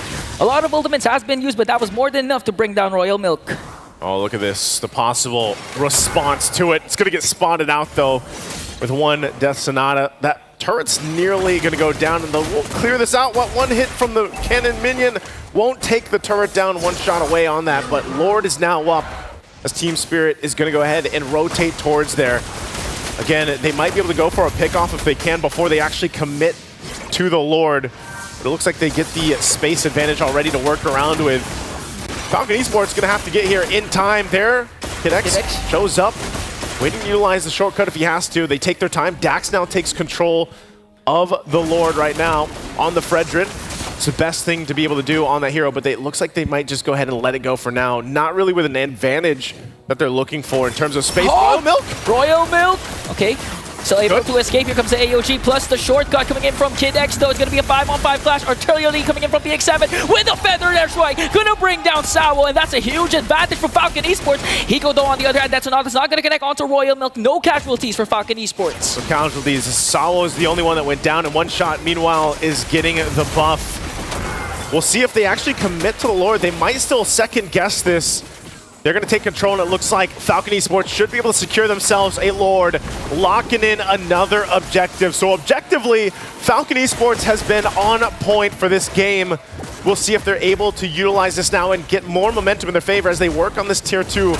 Benny knocking it down, turret falls. Again, the feathered airstrike has been a nuisance for Team Spirit, really trying to work against that. I mean, just going back to the draft, the way we saw things, it was really hard to execute a Fredrin up against Eve, especially if you were going to play around the real-world manipulation. But for some reason, Falcon Esports was able to work around that, really heavily utilizing the fact that they have Kid X with a shortcut that they can just literally go for the backline, avoid the real-world manipulation. But apart from that, I'd like to commend Royal Milk, because Royal Milk has been a huge distraction for Falcon Esports, to the point that One Shot is always trying to go for Royal Milk because he knows that he can't go for Benny. Benny has a lot of guards, a lot of bodies ahead of him, protecting. It's like protecting the precedent all over again. That's the story of the two teams for the most part. But this time around, so important for Benny and really relying on it. And PX7's been doing a phenomenal job himself, just kind of locking things down with a feathered airstrike. You would think, you know, once that feathered airstrike is down, that's the best opportunity for Team Spirit to answer back. But it's also just been creative usage of having the Chip. Again, Chip, a hero that was so dominant before, you know, brought so much presence to the map. Still does, but is a little bit less successful than it was previously when it was always contended or banned out in some way or another. But Kid X has done a good job, whether it's concealed play, whether he's dropping down the shortcut to collapse down on One Shot when One Shot makes a play. Great usage. Winter Crown now defensively for Royal Milk. Royal Milk's had a hell of a time, man. He's been getting focused down for so long. Well, now he can buy himself more time. He's quite tanky himself, even with the Oracle now. So Royal Milk's biggest thing is he's just the distraction at this point. You know, get a lot of that focus on you if he can, and then let the rest of the team shine. As long as they take care of Benny, Falcon Esports should be okay. Yeah, but again, if we go back to Kid X, specifically the Chip, it could be a double-edged sword for Falcon Esports, because we've seen a Chip used against the team that was using it. I remember it was a Joy that was trying to defend their inhibitor-based turret, and because the Chit went in with a shortcut, they were able to turn things around, and that could be the same story for the side of Team Spirit, to utilize the over-aggression, the false sense of confidence that they're getting with a 2.7k gold lead and a huge map control. So right now, Team Spirit, the main objective, again, is to try and target Benny, prevent his early game power spike, and as much as possible, just literally try to, you know, look for entry points that Kid X could utilize against them.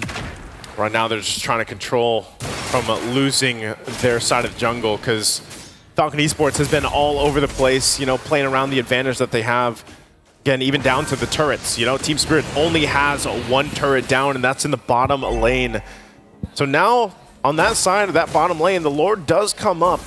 Falcon will get in position. One Shot checks things out. He's going to get the information he needs. I don't think you want to go ahead and walk up to this. They might just give this away. It's going to be blitzed down. They go in. One Shot. shot. Let's see, okay. They're waiting for the perfect opportunity, but still Dax gets the Lord. Here comes the attack of Falcon Esports. Royal Milk just trying to work on Kid Bomba. Benny gets the kill onto Bomba, plus onto one shot. The two members down for Team Spirit and Falcon Esports. They also got the Lord. Yeah, a little miscommunication it seemed like from Team Spirit that time. I mean, it didn't seem like they really had a singular plan on how they wanted to approach that. One shot was in range also of the Lord, but not able to win the retry, but then also gets kind of caught out. So with that, Falcon Esports not only gets that Lord, but they'll take some of these base turrets too. Feathered Airstrike already enough to drop down as Royal Milk just goes ahead and yo-yos down in the front side. Just look at Royal Milk and Benny. I mean, the combination. Oh, Hiko, one more, and Detonata's gonna connect. Royal Milk, you overstayed your welcome, and we will take you down. This might be Team Spirit opening to try and save their inhibitor turrets in the top and mid lane as they work on the second Lord up top. Yeah, he did overstay. I mean, I guess he's just showing him yo-yo tricks is what he wanted to do because it was him versus 3, and the Lord is going to be worked on. It's taken out. They lose that base turret, though.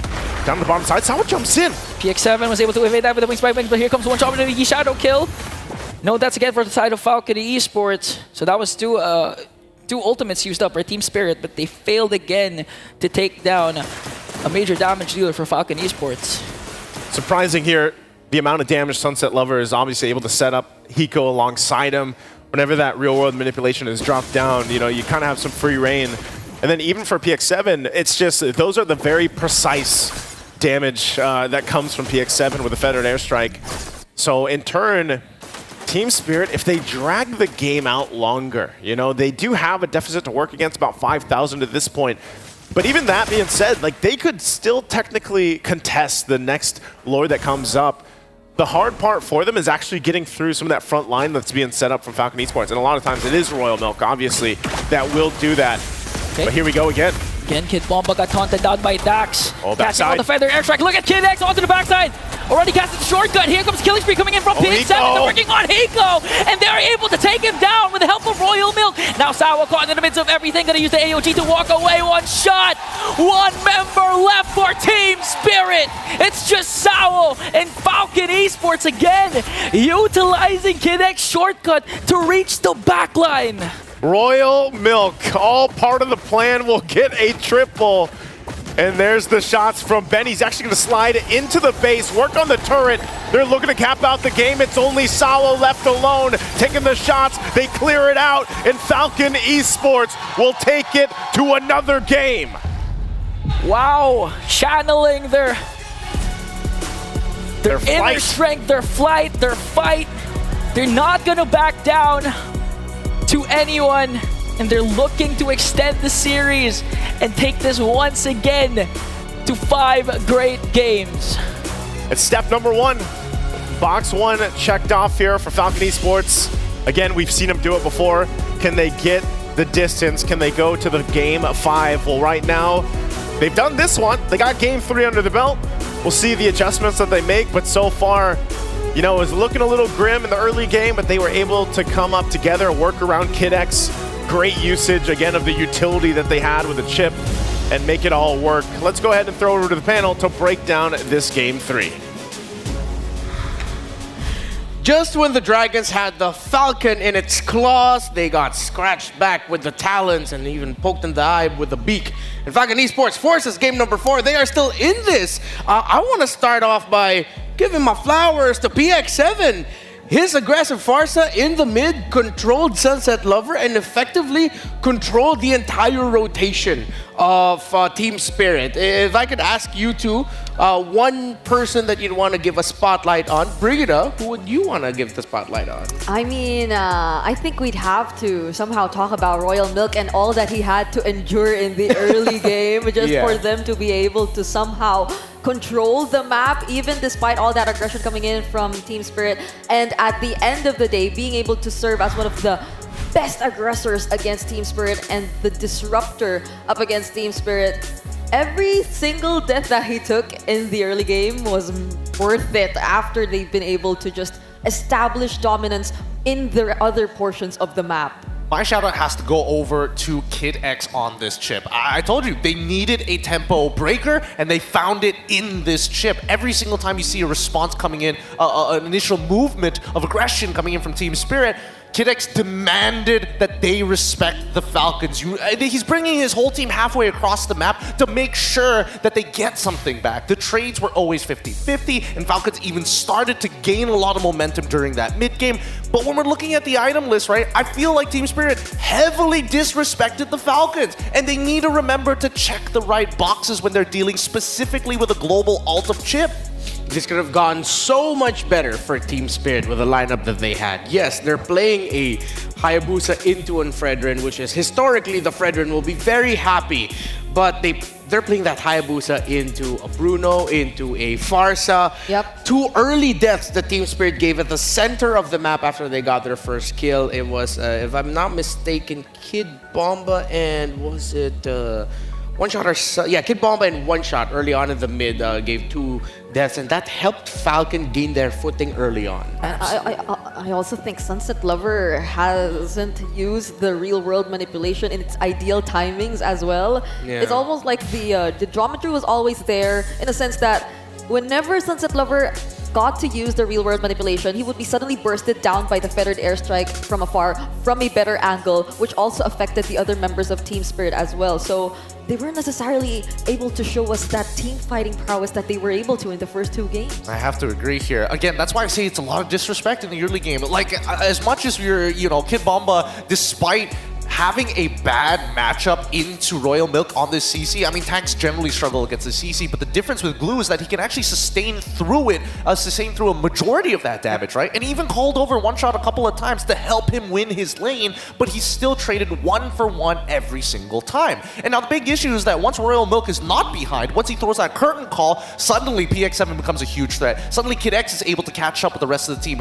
Dax is able to lock them in position for the shortcut to actually activate. And Benny, he's just doing many things, right? He had a very comfortable laning phase. Yes, it was, not the best in the world, but he's walking away deathless. He loses a couple of minions, but he still wins the war, 16-9. So I am a little disappointed that Spirit kind of dropped the ball on this one with such a heavily favored draft. Yeah, you can clearly tell that Falcon respected the presence of the glue. Every time they saw, and especially PX7 saw the glue in the vicinity, they were like, I'm gonna use my ultimate right away, because if I can get this glue down, you lose a significant amount of your front line. You send the glue back, even if Sao decides to jump in, it would still be a very difficult fight for Team Spirit, that it might not actually be enough time for their Granger to get going. Let's look at the gold, how it went.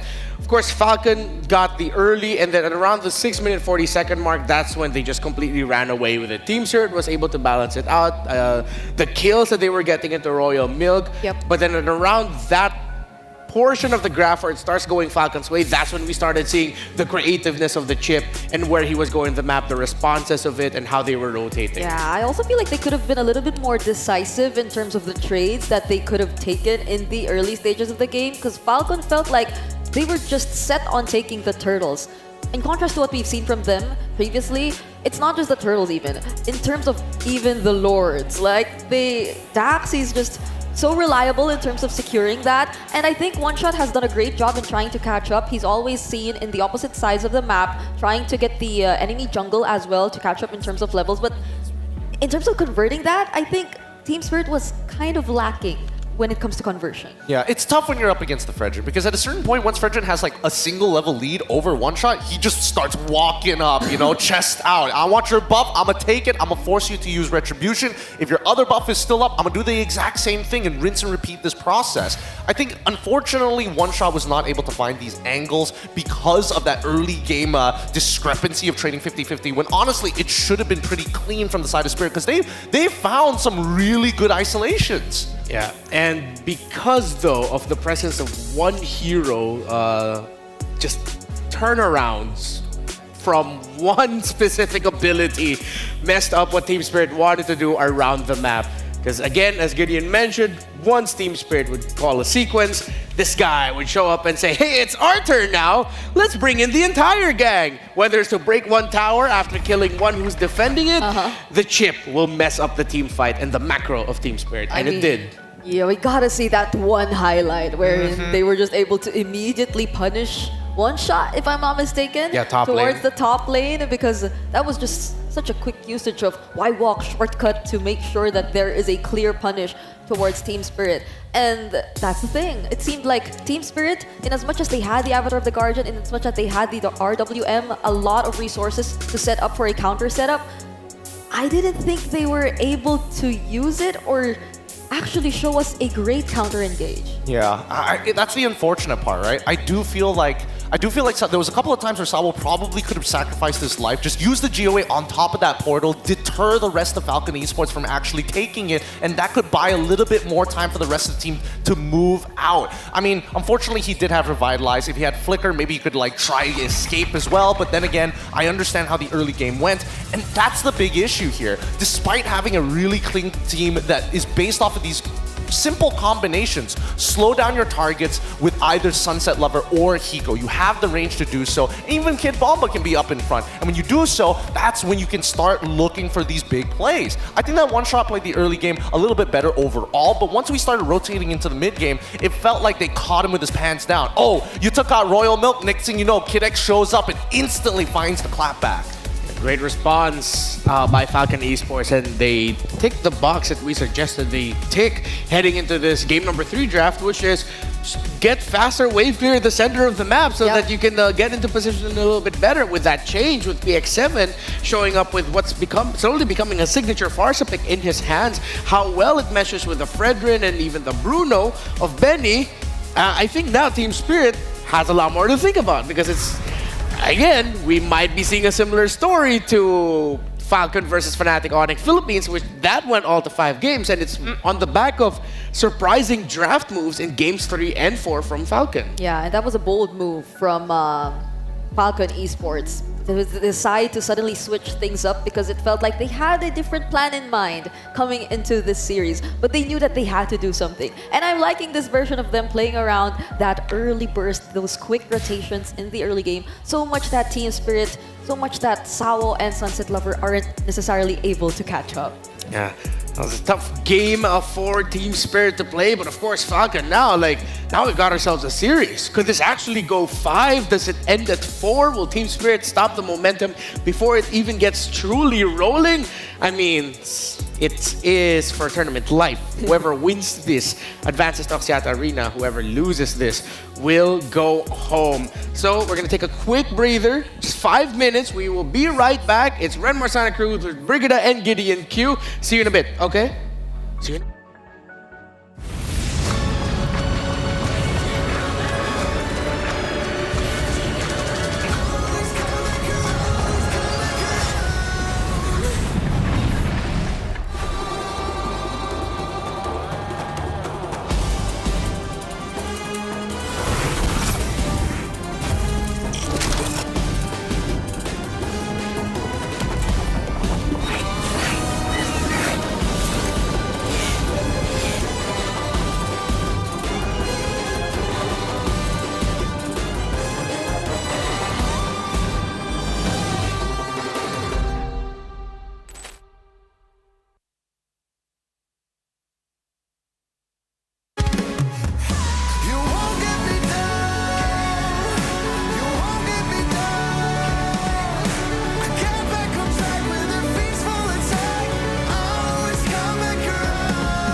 モバイルレジェンド M6 スイスウォッチ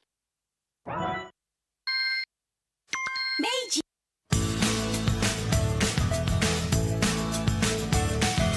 Hello Panda, Hello Panda, semua suka biskuitnya. Biskuitnya enak isinya lezat rasa coklat dan strawberry. Hello Panda, semua suka biskuitnya.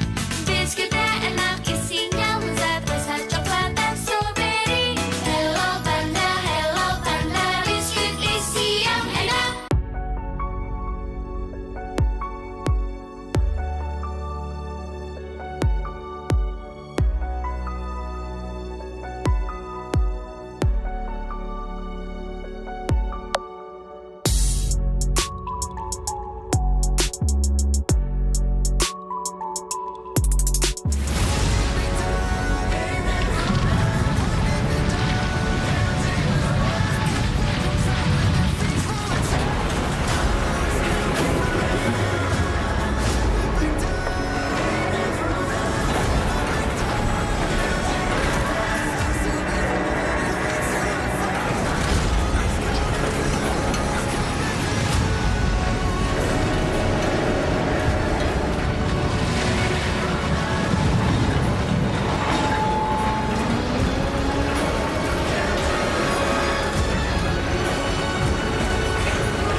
We are in the middle of a best-of-5 series between Falcon Esports from Myanmar and Team Spirit from EECA with Team Spirit at match point.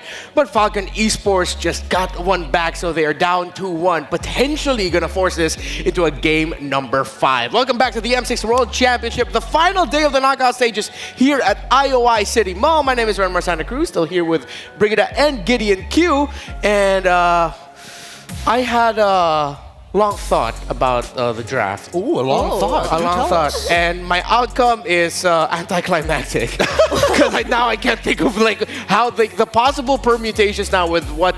Every time you see the Fredrin and the Farsa show up, you know some things are going to change in the draft. It's going to force your reactions out from both sides. And especially from Team Spirit now are going to be forced to ban some things and maybe let some things through that have been banned for majority of the series. Well, here's the thing, right? At the end of the day, Team Spirit, I personally believe that they had won the draft through and through, right? Obviously, there are some strengths and weaknesses, but generally when it comes down to full team fights, I do expect TS to do a lot better. However, they disrespected the Falcons, and Falcons do not take disrespect lightly. They punished that early game, they made sure they found their responses on the 50-50s in the mid game, and they showed once we have the lead, we're never letting it go. Falcons should never be disrespected, and if they want to win this game, they have to play it clean, they have to play it somewhat honest. Yeah, I think in a way that the switch up that was showed to us earlier by Team Falcon was also them trying to play it a bit more safer, because it can be kind of subjective in a sense that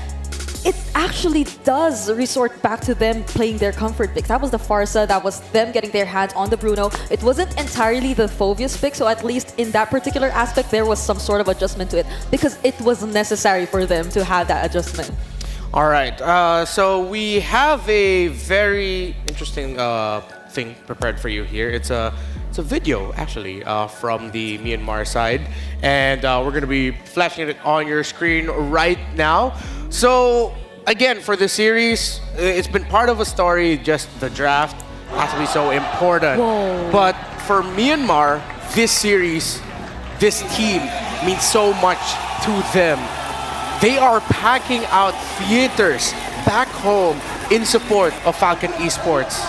Oh my goodness, that's an open air hall. I can't even see the end of that. To the Burmese, I would say that at the very least, this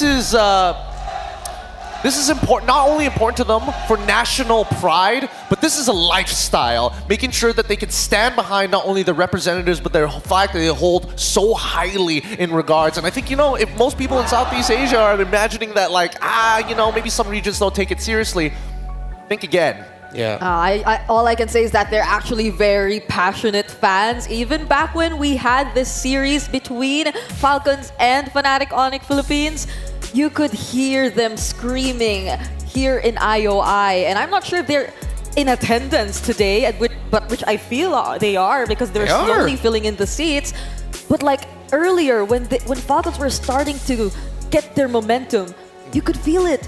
The fans, they were also channeling their energies. And all I could say, I was on the other side. It was quite the competition, the cheering competition between the FNOP and the Falcons crowd. Yeah, if Falcon Esports can pull off an Avengers moment and just portal in a bunch of the hometown crowd back in Myanmar here at IOI Convention Center, that would be a fun sight to see, but also slightly terrifying because there's so many avid supporters of Falcon Esports, which is great to see for a region that has a different setup in terms of their leagues leading up to international events. They mainly just have qualifiers, but at home they have so many local tournaments to keep their players and their teams sharp.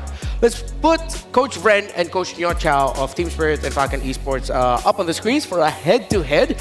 So ECA's Team Spirit have actually been more of a second-pick team. Yeah. Falcon Esports has been going more blue side, and we got to see it again for the first 3 games. It was all Falcon Blue, Team Spirit Red.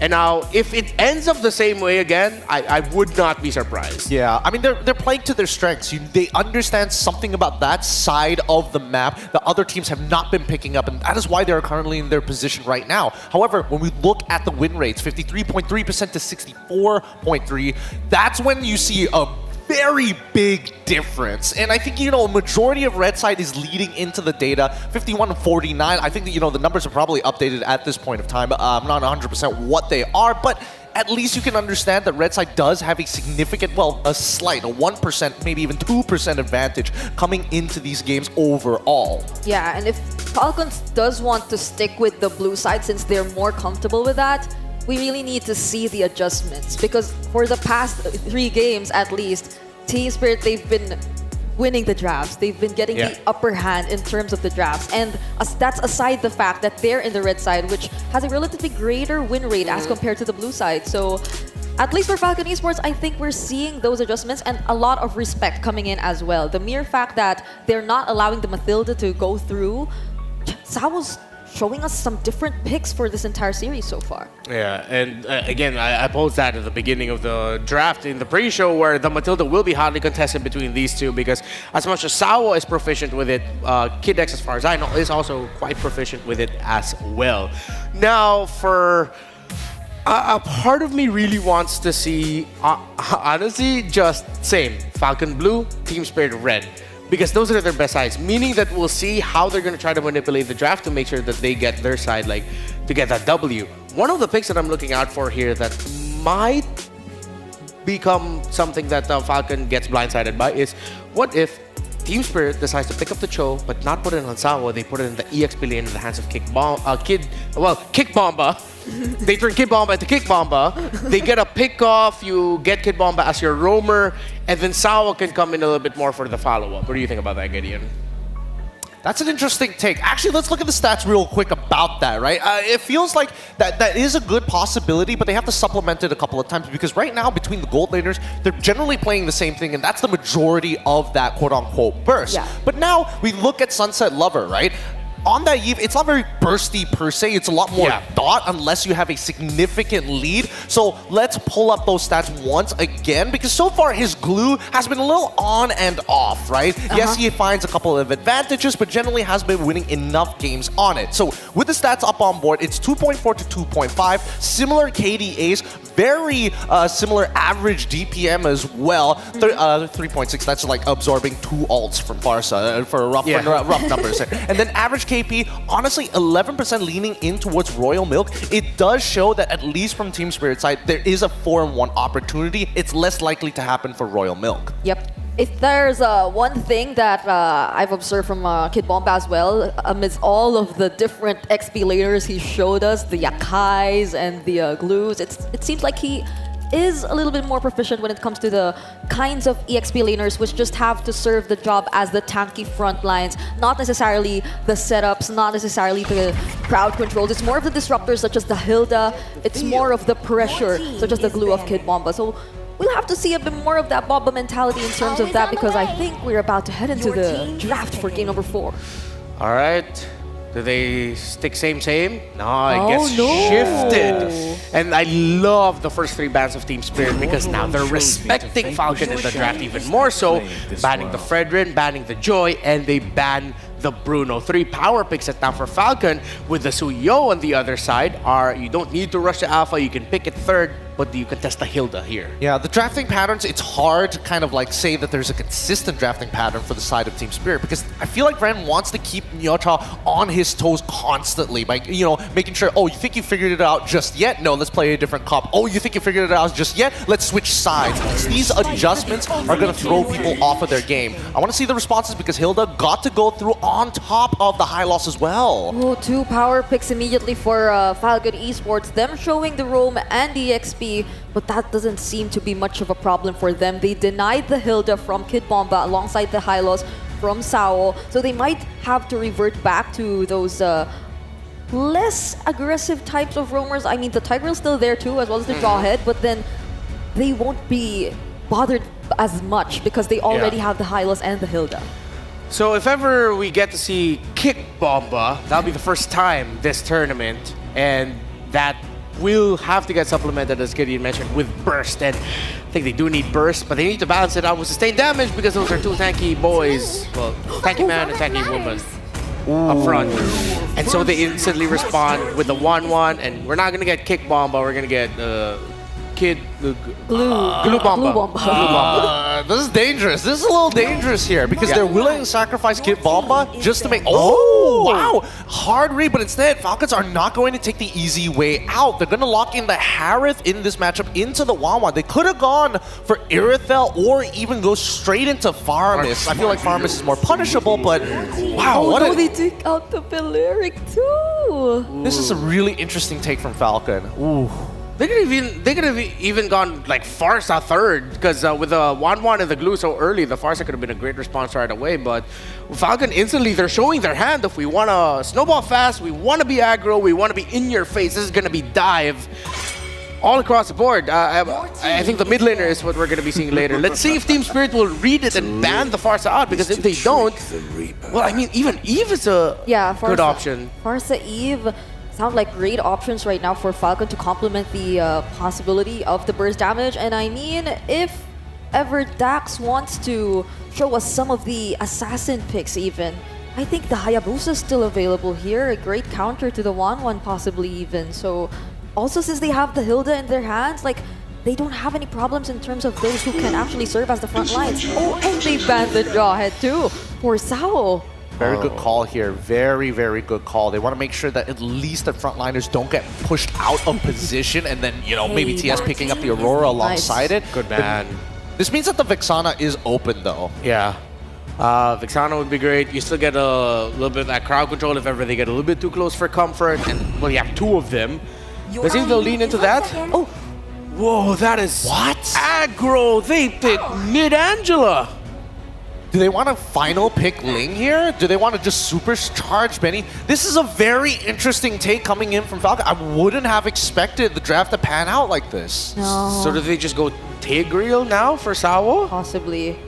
It's just the Tigreal. I don't think we'll be seeing the Tro right now for Team Spirit. The Baleric's also taken out as well. To be fair, they can still go for Cho if they wanted to, right? If they need, they already have Glue for Peel. If they go for Cho, at least they can guarantee like a 2-for-1 free value with when somebody, you know, if the Heartguard goes on to either potentially the upcoming Link or even Harith. Yeah, I'm just wondering if Sao has ever picked it so far, because they go for the Valentina now. And the Gato Kacha instead for Team Spirit. So will it be an assassin jungler for Falcon? I mentioned the Hayabusa earlier, but with the Angela, I think the Ling isn't entirely out of the table too. Honestly, like, I would not knock Falcon for just going pure aggro right now. Yeah.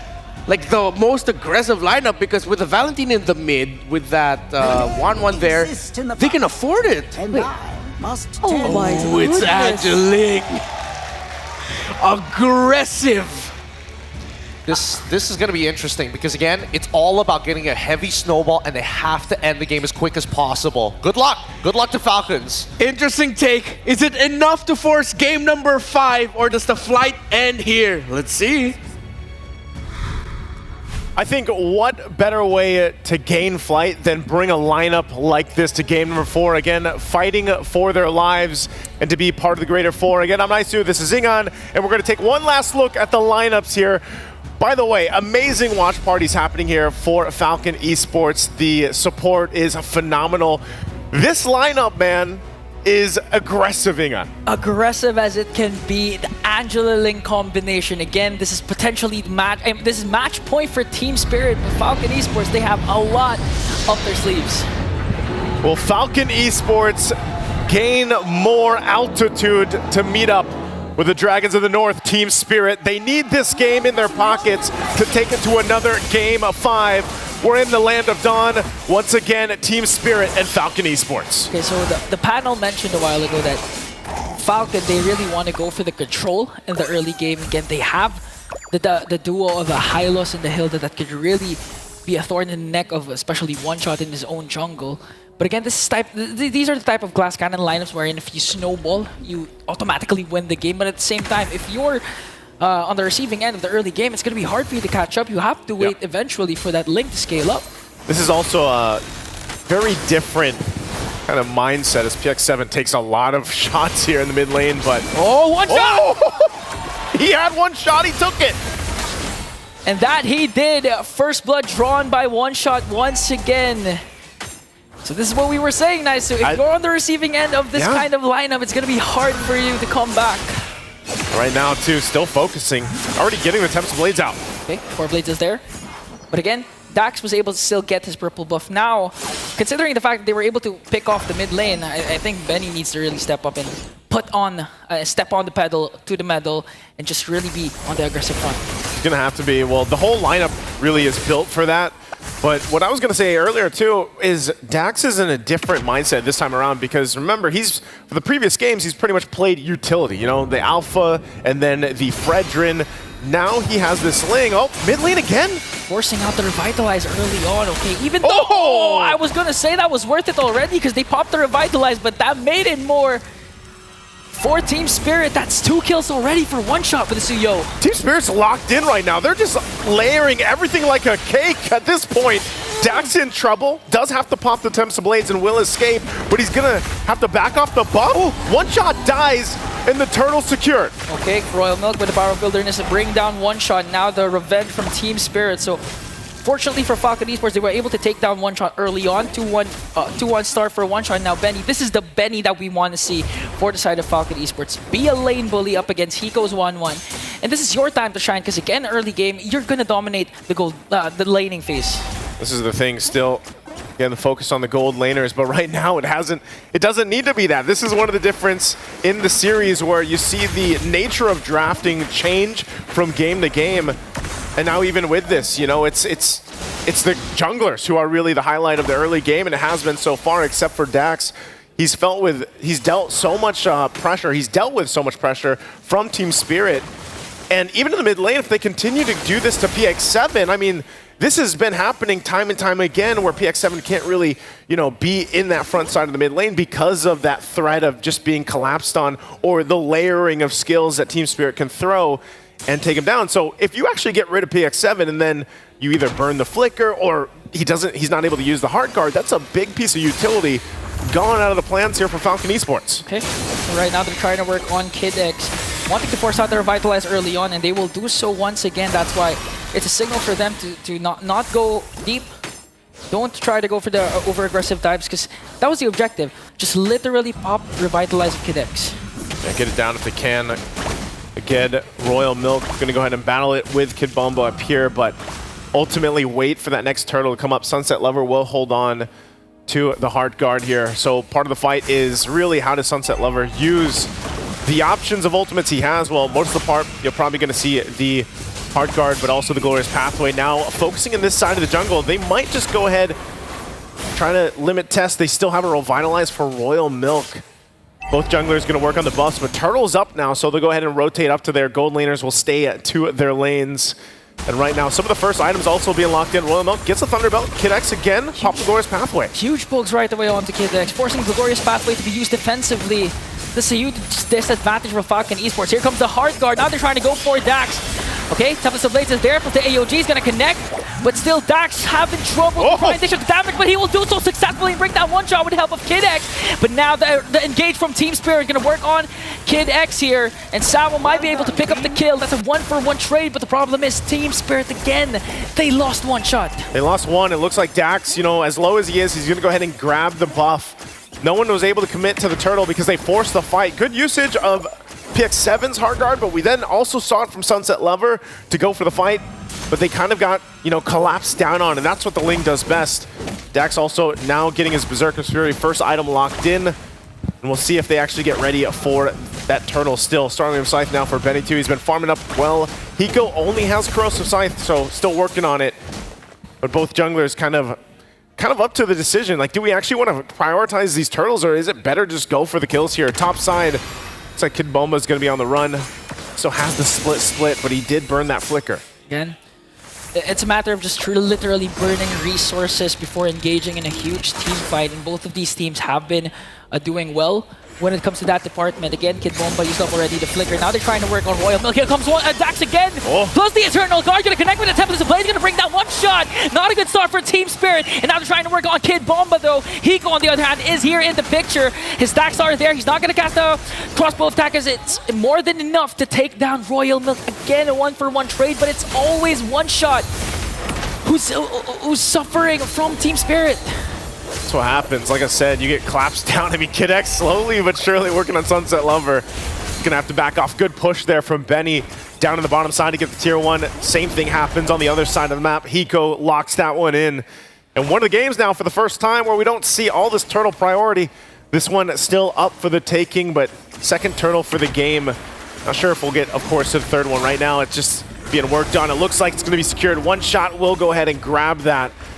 So amongst it all, Team Spirit still holding on to a little bit of a lead, but Dax is becoming a threat anytime that he actually decides to go in. And also, this is one of the great things about having that Warcry emblem, and then that little bit of a safety net with PX7's Heart Guard, and even a double Revitalize. You can stay into those fights, grab all the blades, and then hopefully have enough damage to pump out, especially when he starts to get those 2-3 item power spikes on the Ling. So right now, this, like I said, a very different, more proactive game for Dax this time around, instead of being like a Fredrin, where he's just mostly posting up on objectives. Yeah, and the best part is Benny wasn't even present during those clashes, and he's already ahead when it comes to the lead up against Hiko.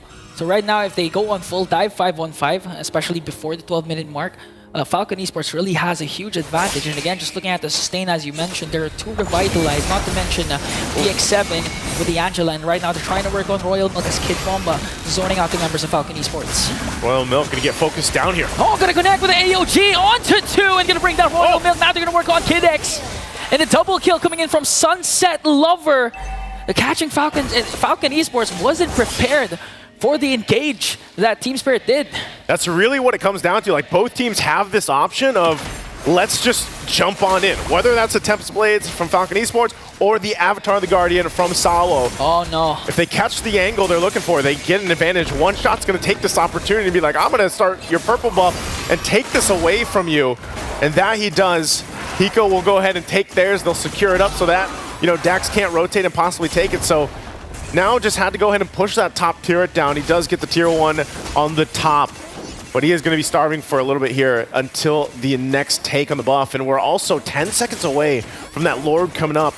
Hiko now gets his Haas Claws. He has the DHS Corrosive Scythe and Haas Claws. So no boots necessary for him. Here's Kid X. Again, the Glorious Pathway will be used defensively. Oh, but Hiko wants to bring down Kid X. Not just bait out the Glorious Pathway, setting themselves up perfectly once again for Lord take. Again, looking at the neutral objectives taken down, Team Spirit secured all 2. And the domination of Team Spirit in the early game, you'd expect Falcon Esports to be as aggressive, but Team Spirit was prepared for the over-aggressive plays of Falcon Esports. You know, Kid X, it's happened a couple times, and sometimes when he gets taken out, then it's a clear sign for the opposing team, in this case, Team Spirit, to grab the objective, and that they do. So Dax will go ahead and try to find what he can across the map, especially the fact that he doesn't have that purple buff. He's got to wait for it. So he at least pushed in some of that bottom side, but now they got to get ready to defend against this push coming out from Team Spirit.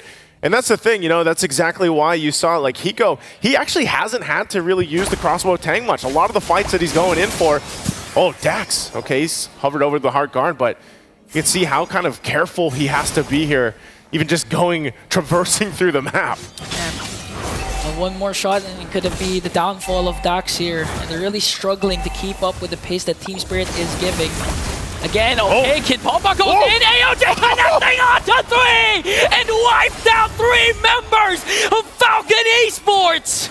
Every single time when they give the go on the Avatar of the Guardian from Sawo and they get the call, they make a play with it. And now Team Spirit staring to the base of Falcon Esports. And now Sunset Lover uses the hard guard onto Hiko. They might go for the end here. Dax just trying to cut off the minion waves. They're working on Royal Mech. Even with the Revitalize, they're able to take him down. 1 second before PX7 and Kid X respawn. Here goes Falcon Esports. They want to go for the counter-attack. No, but they bring down Dax! Oh man, Dax. But they do stay in the game. They still have a wave pushing in. I'm not sure if Team Spirit actually wants to end it. Massive lead there, outgunning Falcon Esports. Glorious pathway to cut off the route of the minions, but Sunset Lover sorting out Ben. Here comes Zaman Force, and they will be able to bring down Kid X. They're working on the Crystal, and the Dragons of the North defend their Empire Spirit. And the Dragons will clip the wings of the Falcons. And Team Spirit becomes a part of the greater 4. They're heading on forward to Axiata. What a series for them. If you've been watching Team Spirit just here alone, the improvement they've made is apparent and you cannot deny it. This is the Bomba mentality fully displayed by 5 members of Team Spirit as they secure a top 4 in the M6. And hats off as well to Falcon Esports. They've been great up to this point, of course, and they really fought with everything they had in the series. But again, just a difficult game 4 for them to adjust from. Again, I'm Naisu, this is Ingon. We're going to throw it over to the panel to break down the game. The Dragons of the North have completed their 11-minute flight to Axiata Arena. As they can say, they have secured top 4. They are moving forward. Congratulations to EECA and Team Spirit. They countered the aggro lineup with aggro of their own. Very impressive with what they did. I definitely thought the draft was interesting coming in from Falcons, but they played a strong game, and that final play coming in from Kid Bomba, finally setting it up for the rest of the team so that Sawo can push buttons effectively. Well done. Well done all across the board. Yeah, even when we thought, what would Sunset Lover ideally pick up in this particular lineup? Oh, it was constantly the hard guard, and it was surprising to see Hiko perform so well to the point that I barely saw him use the crossbow tang. If he ever did use it, I probably just missed it because I can't recall a single moment where he needed to. Yeah, Falcon Esports came out of this with their best aggressive foot forward, but Team Spirit at the center of the map, the beating heart of it all. They've been playing since the M1 World Championship at the peak of the EVOS World lineup. Sawo and Sunset Lover delivered yet again, and now they will be returning to Axiata Arena to continue their run. But of course, before we see them continue their run, we have to see and send off Falcon Esports for their final bow. What a tremendous run it has been. These high-flying Falcons competed day after day for the legacy of their country. Although their journey to be greater than ever ends here today. IOI Convention Center, give it up for Falcons Esports. And Falcons, you guys may give your final bow in 3, 2, 1. Thank you very much, Falcons. We hope to see you guys come back stronger next year. Thank you very much. They put up such an amazing fight this M6. And with that, the team that is heading on to Axiata Arena, Team Spirit. And right now here with me, we have Coach Brent and Hiko Mania. Hello. Welcome back, Hiko. Hi, Coach Bren. Hello. How are you guys feeling? We're happy, but yeah. Are you happy. nervous? No, we're just tired because we had an early day today. Yeah. Just tired, so you guys are gonna go home and rest after this. Yes, of course. Okay, Hiko, congratulations. Thank you. Top 4 now. Now, remember the last time we met, I asked you about Bruno. So today you picked Bruno and it was so good. So was it an easy game when you got Bruno? No, yeah, Bruno best hero on Gold Lane, and I realized it, and no, done. Easy game when you play Bruno, right? It's a really good gold laner right now. Is there any more gold laner we can potentially see from you heading onto Axiata Arena?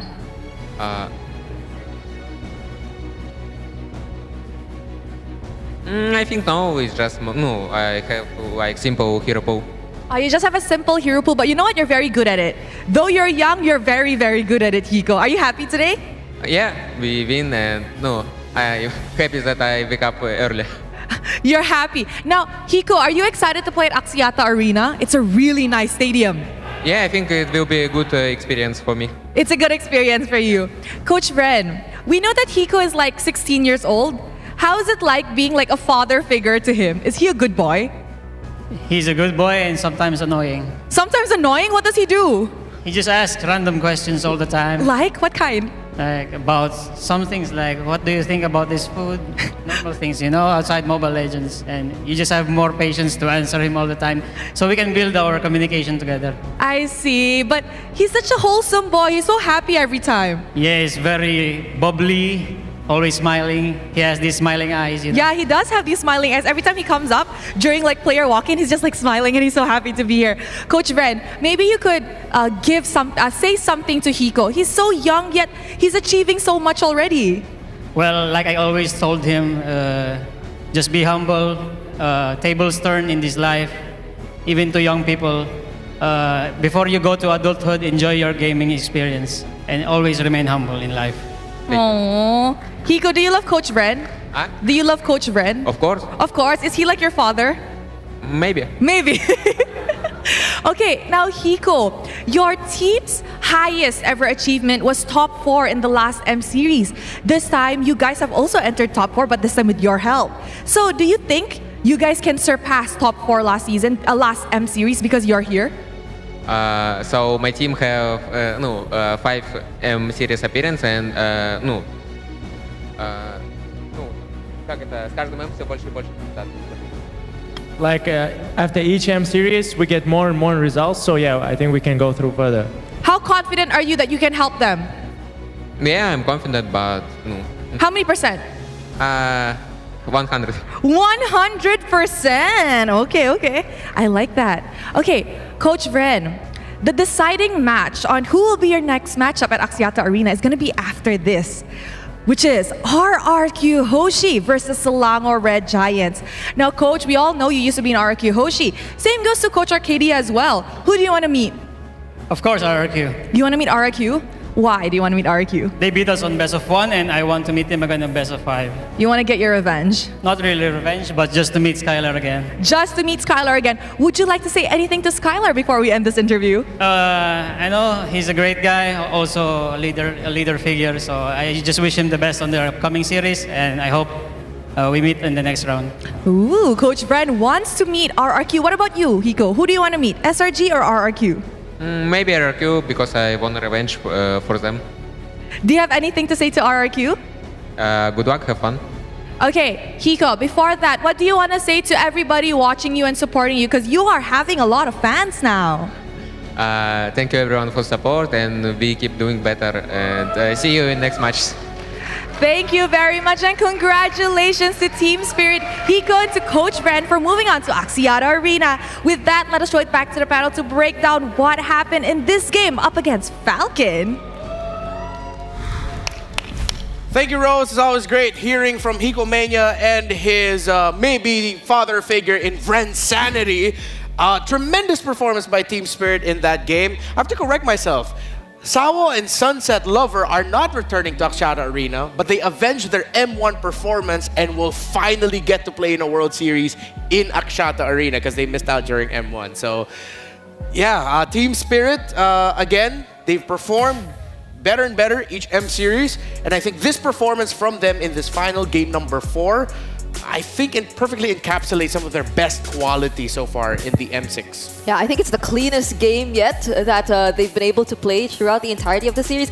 And it's surprisingly when they were put on the blue side for the first time.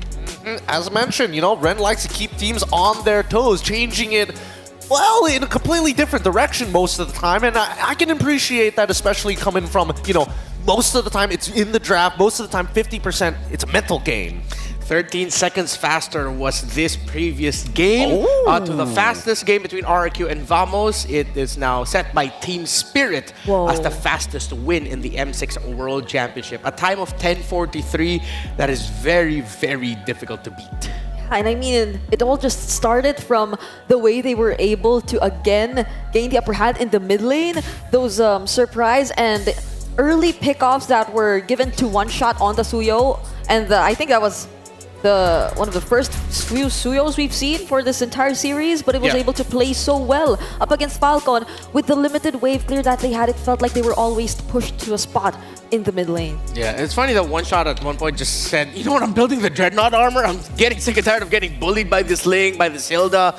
But at that point, well, Sunset Lover, it felt like his damage was always just activated, weirdly enough, for Valentina Gideon. Oh, absolutely. I think, you know, once he got the Wishing Lantern, he knew that tanks weren't going to be the real issue. His main value comes in that when he does throw out the Shadow Strike, if he lands 2 on the same target, they get feared. And it's a powerful tool, which is why he's taken such aggressive angles. More importantly, he's very generous with his flicker, man. How many times have we seen Dax try to get away with the Tempest the Blades, and then just before he reaches the exit point, you see the flicker come in from Sunset Lover to close the distance, get the fear, and then let somebody else finish it off.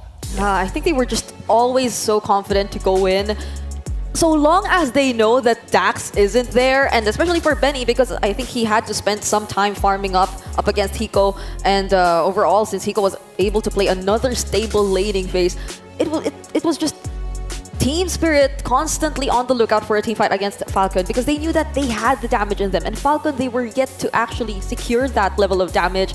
And even when Dax went in with the hard guard constantly together with PX7, they could always find a way to punish him so long as they catch him. The Blade Search especially, like one precise stun onto Dax, that'll mean an immediate burst down from Team Spirit. Yeah, and I think to supplement the idea here, Gideon, of the draft of Falcon being so expensive, is that the only kills that they got were to one guy. It was just one shot, and they had to always spend so much just to take down one shot that Sao and Sunset Lover, even Kid Bomba, would be able to just show up and say, our turn. It's an oppressive playstyle when you're ahead, and I can appreciate it from Falcons because it was a high-risk, high-reward composition. But however, the spearhead, the tip of the spear, well, the tip of the sword at this point, is going to be that Ling. And yes, you can supplement it with so many things. Yes, he scales really, really well, but look at the problems that TS decided to post against him. The taunt coming in from Sawo, the fear coming in from Sunset Lover, the stun from One Shot, the lockdown coming in from Kid Bomba, the snares.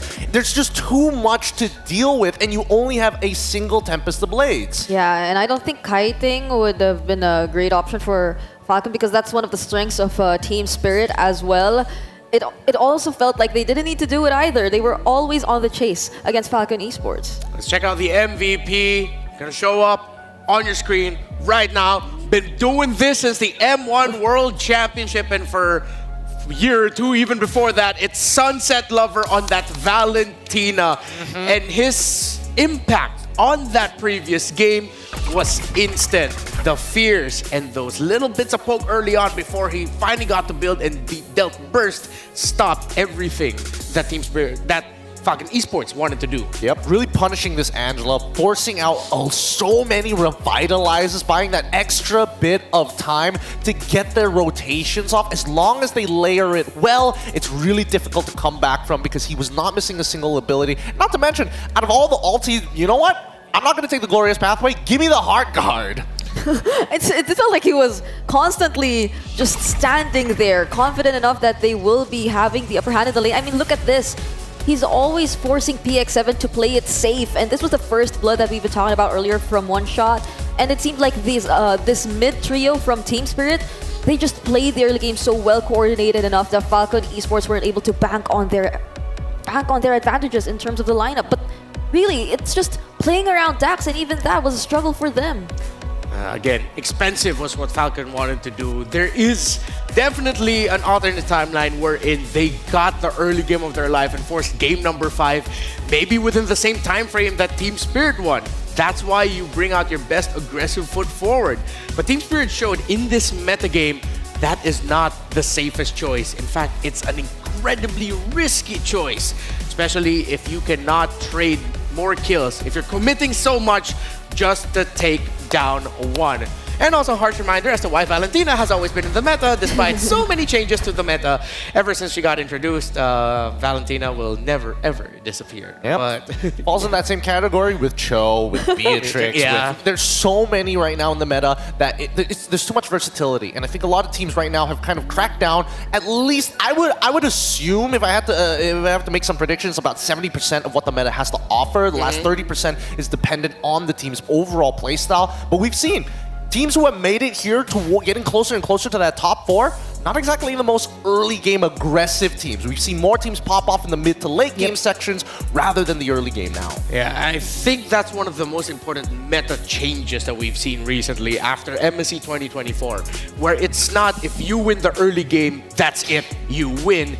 It's if you win the early game, can you still keep it up until to the mid and actually delay the inevitable, very possible late game turnaround of your opponent? Yeah, I think even teams who we considered to be the powerhouses for so long have admittedly struggled in terms of closing out the game in the current meta. I think SRG was one of the teams who really mentioned how, yeah, we've been trying to focus so much on the early game too, but then when it comes to having to close the late game, our opponents tend to have a lot more opportunities than they used to before. So clearly there have been a lot of adjustments, but throughout the entirety of M6, I think now that we're down to the top 5 teams, these are all adaptive teams who can really make the necessary adjustments. Yeah, by the end of the day, we're going to be seeing top 4 because, well, the upcoming match is between 2 teams who are going to be in the same position as Team Spirit and Falcon were. But before anything else, we just want to thank you again for your support of the M6 World Championship. We break records almost every single broadcast that we have, and we're incredibly grateful. Your feedback is so important to us in improving the show and the experience for the people on site and for the people online. So please scan the QR code on your screens right now, share with us your thoughts. And of course, if you want to party, we got the M6 Battle Night happening at the end of the year from December 28 to 29. It's Battle Night, not Battle Nights, so be sure to log on in there. Enjoy exclusive bonuses, including a limited time 25 Epic Skins trial and All Heroes free trial. If after the M Series World Championship, you and your friends just got into our esports scene, thank you, welcome. But now take the time to experience the game and experience what the pros have been experiencing in the power of your own hands. So that's the Battle Night.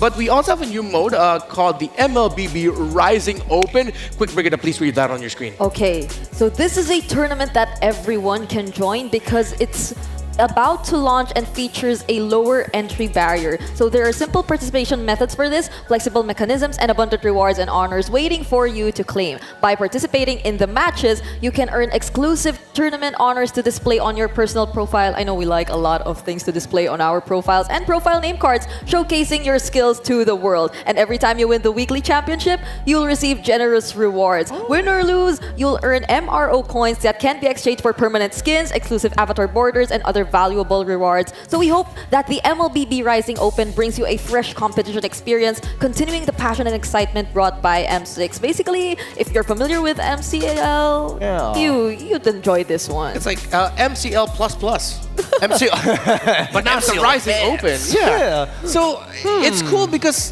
Gideon, like, again, you've been here for like 27 years in the MLBB esports scene. So in your 36 years of playing here, it sort of reminds you of like just giving young teams, grassroots growth, like opportunities to, hey, this could be your step to becoming pro. I mean, I think it's a good initiative coming in from Monton, and at the very least, it's going to give some level of commitment for these young grassroots, because that's the main issue. Can you actually commit to a short period of time to play these tournaments as fast as possible and honestly have some cool badges to show off to your friends? Yeah, so the 46-year veteran has spoken. Definitely, it is a great Why does it keep increasing? 50. Great. What do you mean? I don't know what you're talking about. So let's look at the bracket first so you understand the picture of our M6 World Championship, the drama and the stakes. Fnatic Onyx Philippines and Team Liquid ID, we will see them in action, and we will see later who will make it to the grand finals first. But Team Spirit is waiting for either RRQ Hoshi or Selangor Red Giants. Oh, I can imagine that IOI is going to be very noisy and jam-packed for the upcoming series. I think the seats are starting to fill in as well. Yep. You guys, you have to watch out for this one. People are going to be excited for it. It's going to be Malaysia against Indonesia, but the RRQ name and the SRG name, RRQ has been around for a very long time, and honestly, it could... There's two possible realities. Whether RRQ make it all the way to the grand finals, that would be interesting to see. It's a full circle of life, you know, history repeating itself. I would like to see SRG there, but I know it's going to be an extremely tough journey for either one of these teams. That's one of the toughest things about our esports and sports and life in general. You can't get everything that you want. As much as you'd want to say we're going to Axiata with with both RRQ and SRG, only one of them will advance. Before we go, real quick, wait, you're done for the day too, right? I'm done for the day. I'm like, first shift. So before we go, like, I want you guys to get like your final words and messages to the people at home and to the people here. It's been such a great honor because this is officially going to be my last shift as well. So it's your last shift. I'm just so glad to be able to witness all of these teams, and I'm definitely going to look out for the top 4 at the end of the day. Glad to have everybody here on this desk. Thank you to everybody who's been watching us here at the desk. But I'm hoping that SRG makes it through. Good luck, all Malaysian fans. We salute.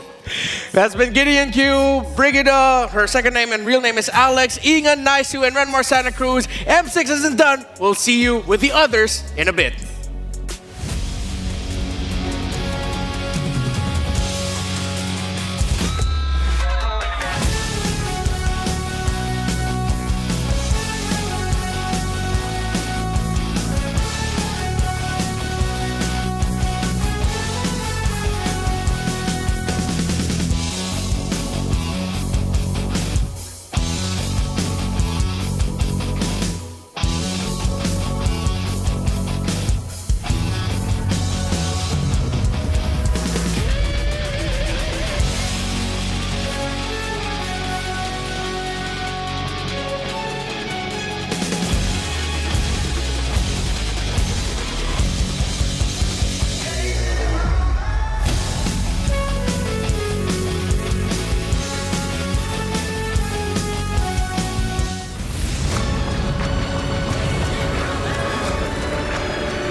Your ultimate glory starts now.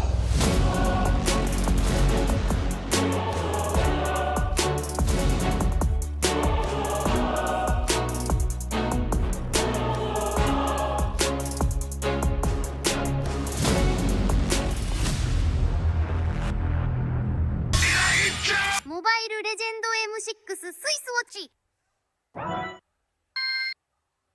明治。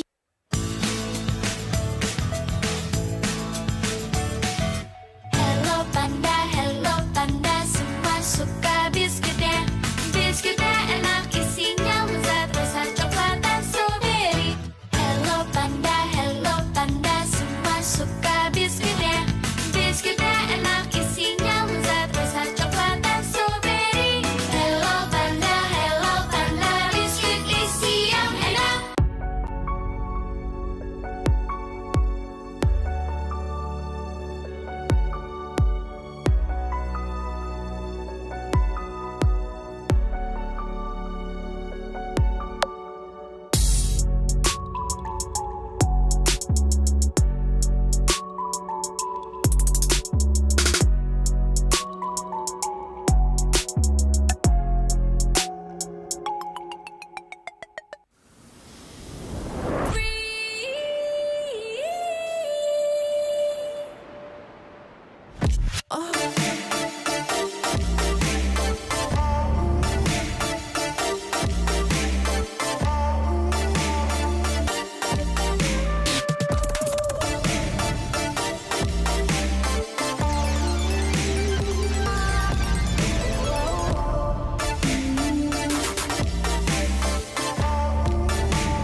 In MLBB, each of the 5 players plays a distinct role. Whatever it is you want to believe, again! But how do these roles work together on the world stage?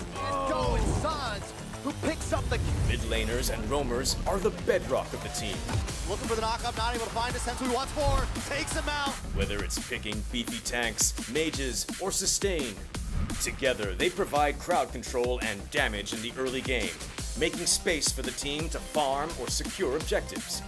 Then we have the EXP laners, usually playing tanky heroes. They poke and zone the enemy to create opportunities. All right, let's see, another fight commences here. Gear goes in, it's going to be a lot of damage played. While the roamers pick to fill the team's needs and support if needed.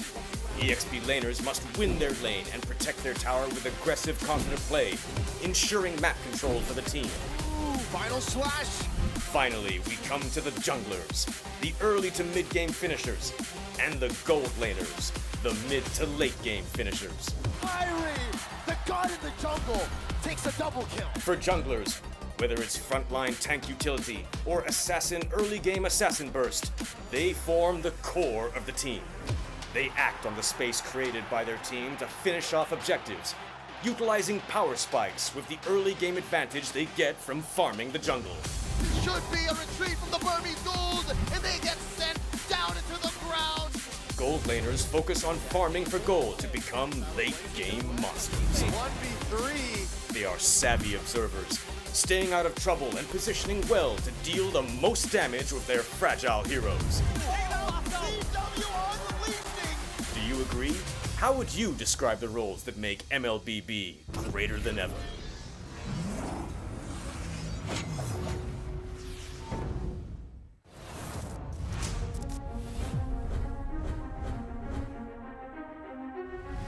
A new era begins at M6. But who are the rising superstars leading the way? In Latam, Maycam Evolve emerges as the new gem of the region. With Aurora's fierce adaptability and rookie sensation Super Nahuel, the Dynasty Enders made history, toppling the undefeated RRQ Akira after a 2.5-year reign. At MTC Turkey Championship, S2G Esports rises as a new challenger. Led by Sijibum's superstar performance at the gold lane, Pagu's playmaking, and Begin's rotation, they are ready to shine on the world stage. In their M-Series debut from MPL Cambodia, CFU Gaming is ready to strike. With M2 veteran Poppy and core members Detective, Z, and Wadu. Can the Sharks are primed to make waves on the world stage. Returning to the M-Series is RRQ Hoshi, the Sang Raja.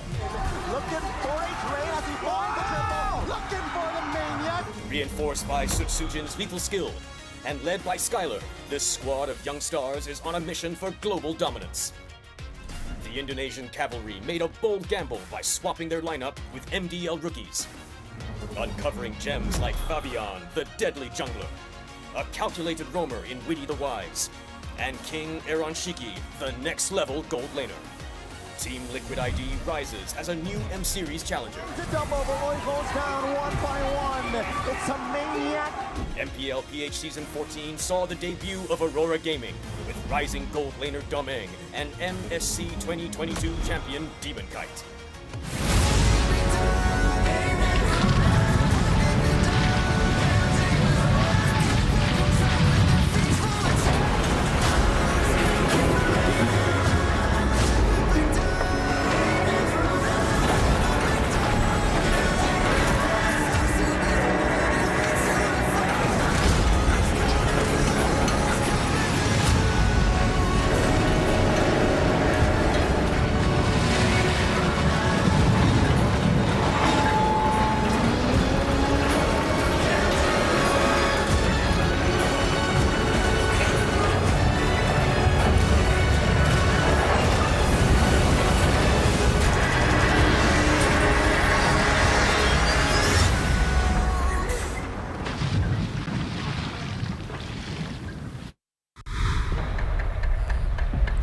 Ladies and gentlemen, welcome to the match you all have been waiting for. On the red side, we have Selangor Red Giants. On the yellow side, we have the King of Kings, RRQ. Welcome back to the MSIG knockout stage. My name is Afel. Alongside with me is Seth Weezy as well as Trex. We've just seen a team spirit making it. They solidified another ticket for the Axiata Arena. And now, gentlemen, we only left one more, and it's only between Selangor Red Giants or RRQ that can claim it, Trex. It is, we are down to the wire, Hans. It feels like everything started off so slow in M6 with Swiss stage just lasted forever, and now it feels like time's moving quick. Teams are getting knocked out. We're getting closer and closer to Axiata. Last day here. That's right, one more seat for Axiata. Who will be able to claim it? It's been a lot of surprises so far in the M-Series, and today, I feel like we're going to see a bit more. Hey, you know what isn't a surprise? Surprise! Discover the beating heart of Qiddiya City, the gaming and esports district, the world's first real-life gaming hub and a beacon of gaming culture. Thank you very much, Qiddiya, because honestly, they've been supporting us from the start. And now we also want to celebrate 1.5 billion registered MLBB players. And because of that, from the 6th of December all the way to the 23rd of December, join the event and complete tasks to get a random epic skin for free. Thank you for being with us. And I gotta say, 1.5 billion. I've been here for a while, Trex, and I never thought we would hit that number. 1.5. It's a very big number. That's like Dr. Evil numbers. You know? Exactly. Like 1.5 billion viewers. It just shows you the growth of MLBB and just insane. I mean, even when I see the number on the board, I'm still like 1.5 billion. That's right? That's massive. Hold on. Ich, ni, san, yong, ko. Yep, 1.5 billion. Billion. Honestly, we have a lot to talk about. Thank you very much for you guys. But now, oh my goodness, I can't wait to start this battle. But I do have to wait because we have a lot of house cleaning to do, you know. Just now, Team Spirit 3-1, that was amazing. But now, I feel like if there's going to be any game that can go all 5 games, it's going to be today. Because let's talk about this. This is the final ticket for Axiata, folks. We'll have a full screen graphic here. And yeah, Trex, you were saying it. Start off with like, okay, just any old tournament, but now we're just speeding up. All of a sudden, the last ticket is here. It's starting to snowball, right? The effect is starting to happen. Teams are getting knocked out, and we're getting down to that final four. Think about it, in just a few days, we're going to be the legendary Axiata Arena. You know, where it all started, back to the beginning. I didn't think we would end up here, you know, a year or two ago. I never would have thought we'd be back in Malaysia, going to Axiata Arena, final four teams. It is the definition of hype, right? Yeah, there's a lot on the line today, right? First of all, there's only one Malaysian team still left, right? You got to Thank see. you for reminding him. Vamos. Yeah, you know, that's how we're starting. You're a great guy. You're a great guy, great person. You know, love it for sure, for sure. Anyways, we were able to talk to Arcadia, and I gotta say, this must be very intense for him. So we have to see how's his reaction towards this matchup going up against RRQ. And said, echoes of the past. I'm really happy to see Skylar here in M6. He definitely deserves all the success he's having right now. I just want to wish him good luck with the RRQ Hoshi lineup. Going up against RRQ Hoshi, my former team, will be really exciting for me. I hope I don't face the same fate as what happened in M4, so we'll definitely do our best to secure this win. Yes, this is a pretty hype-up rivalry as well. Arcadia was with RRQ, but then afterwards immediately goes to SRG and has been having great success. Yeah, I mean, it's insane how much success Arcadia has actually had, and it feels like we see that so much, and even some of the players on SRG as well, you know? Yeah. Players that people kind of counted out. It's essentially a team of misfits, right? A team of players and coaches that couldn't get it where they belonged before, but now become MSC champions and are on this rise. It's a Cinderella story, right? Yeah, and then you look at the other side, right? You look at RQ, the story of Skylar, right? He's leading the way for a bunch of newer kids on the block and getting the job done and has made it very far. Let me just say, Skylar is really showing up as a leader, as a veteran, because yes, this team is built around him, and I gotta say, they have been working out very, very well. But for now, we have a video by R7, where it's for Skylar. Let's check it out. Halo Skylar, semangat ya nanti pertandingan M6-nya. Semoga bisa memberikan hasil yang terbaik, fokus, percaya tim, dan ingat, tim yang kuat itu tidak pernah takut lawan siapapun. A strong team is never scared of anybody. It's like me, I'm not scared to wear 2 pins, because I can. It's that mentality. It's that mentality. You even have them kind of off, you know? Like hey, you know what?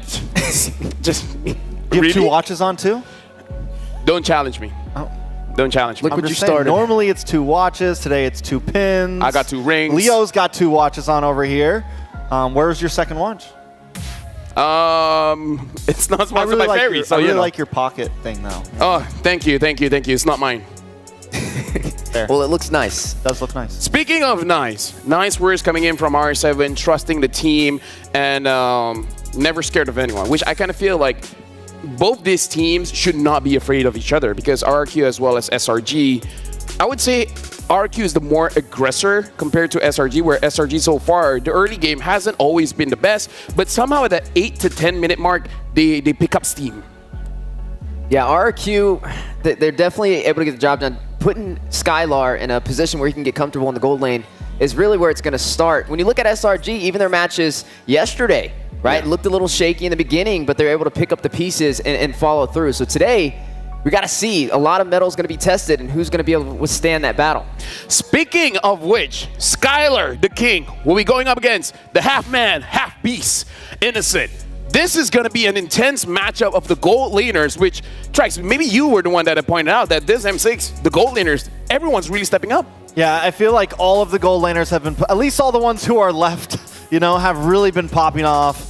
It is heavily reliant. So many drafts have been around gold laner and of course jungle as well, but gold laners have definitely been the stars. We've seen Savages, Maniacs aren't even that big of a deal anymore. They just happen on the regular. I mean, it's definitely been an interesting evolution through M6. Yeah, at this point, I really don't know who's the favorite. Is it the king? Is it the beast? Because again, like, if you look at numbers for M6, Skylar's doing quite well. Innocent has some losses here and there, but when he's popping off, he's popping off. Heck, yesterday with the Granger, dealing over 100,000 damage. Yeah, with Skylar, right? His first appearance in the M Series was M3. you got to see him just develop even further as he stepped into M4. And then, you know, here we are, M6, leading a bunch of young players and getting the job done when necessary. But you've seen a lot of humbleness when it comes to the teams being on their head-to-heads, right? When they have to get their player interviews, they don't want to expose too much. Even some of the interviews yesterday, we saw SRG. They were holding a lot of information. I mean, like, here's the thing, man. This is now, funny enough, except for RQ, everyone is champions, right? Everyone understands that they're going up against the best in the business. So the thing is, if you want to talk big, you got to back it up first. So I feel like everyone has that mentality. I can say whatever I want to say, but only after I win, not before.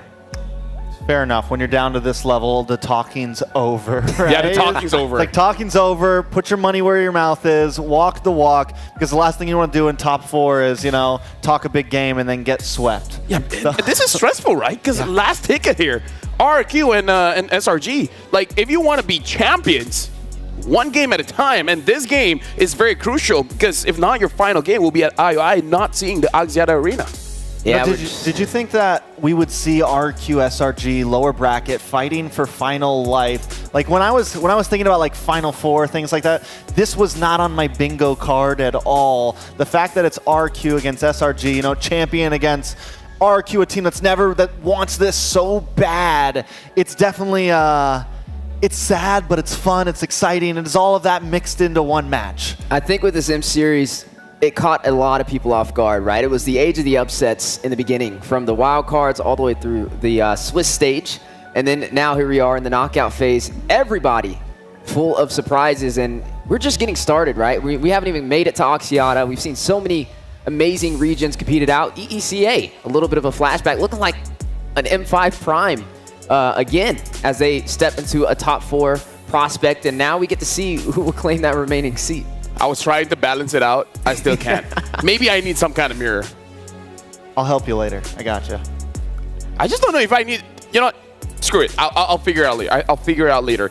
Now, jumping into this matchup, we definitely see the goal lane is going to be very, very important. Skylar as well as Innocent. But honestly, looking at the EXP lane, I'm looking at Cram. And Cram has been disrupting the backline quite a lot of times. If he somehow gets the Hilda again, if he starts getting that Hilda, I don't know how well Skylar can play. But that's the thing. We got to see if he gets the hero. We got to see how the kids perform on stage. And with that, right now, I can't wait for both teams to come up on stage. Because here, I'm looking at the stage, and you know what I see?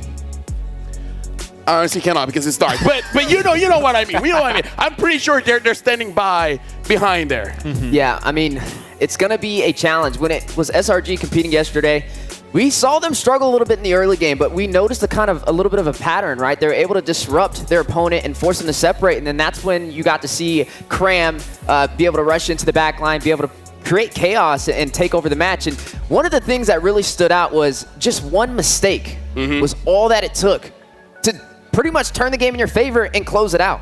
Yeah. Now, that's one of the things I like about SRG is it doesn't feel like it's just the gold laner, right? It doesn't feel like it's one player that has to carry everything. I feel like the whole team, everyone brings a little bit of something to the package, and if RQ wants to win this match, I think that's what's really important for them, right? It can't just be Skylar. It has to be the rest of the team needs to step up. The whole team needs to be able to work as a unit, and if Skylar can't carry, someone else needs to step up to the plate. Speaking of stepping up, do you want to see them step up on stage? I'm sure you do. Looking at your faces, you guys are ready. Hopefully you guys are all ready, because let's introduce SRG as well as RQ onto the stage. This team has once graced the place where legends were born. One win is all it takes for the King of Kings to return where they belong. Viva RRQ Hoshi!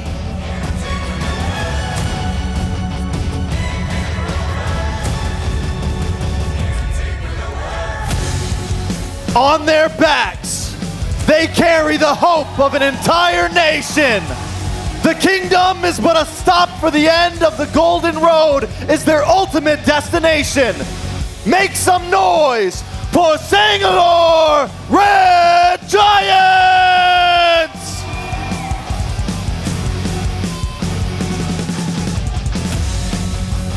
And now to introduce the brains behind the bronze, Coach Kescue, as well as Coach NNM for RRQ, and for SRG, Coach Arcadia, as well as Coach Ozoral Vecchi. This is going to be an intense match because for all the matches we've seen in M6, the drafts are very pivotal for their victory, for their success. So now, Selangor Giants, they want that golden road. RRQ, they want to go back to Axiata to get the win that they missed the first time.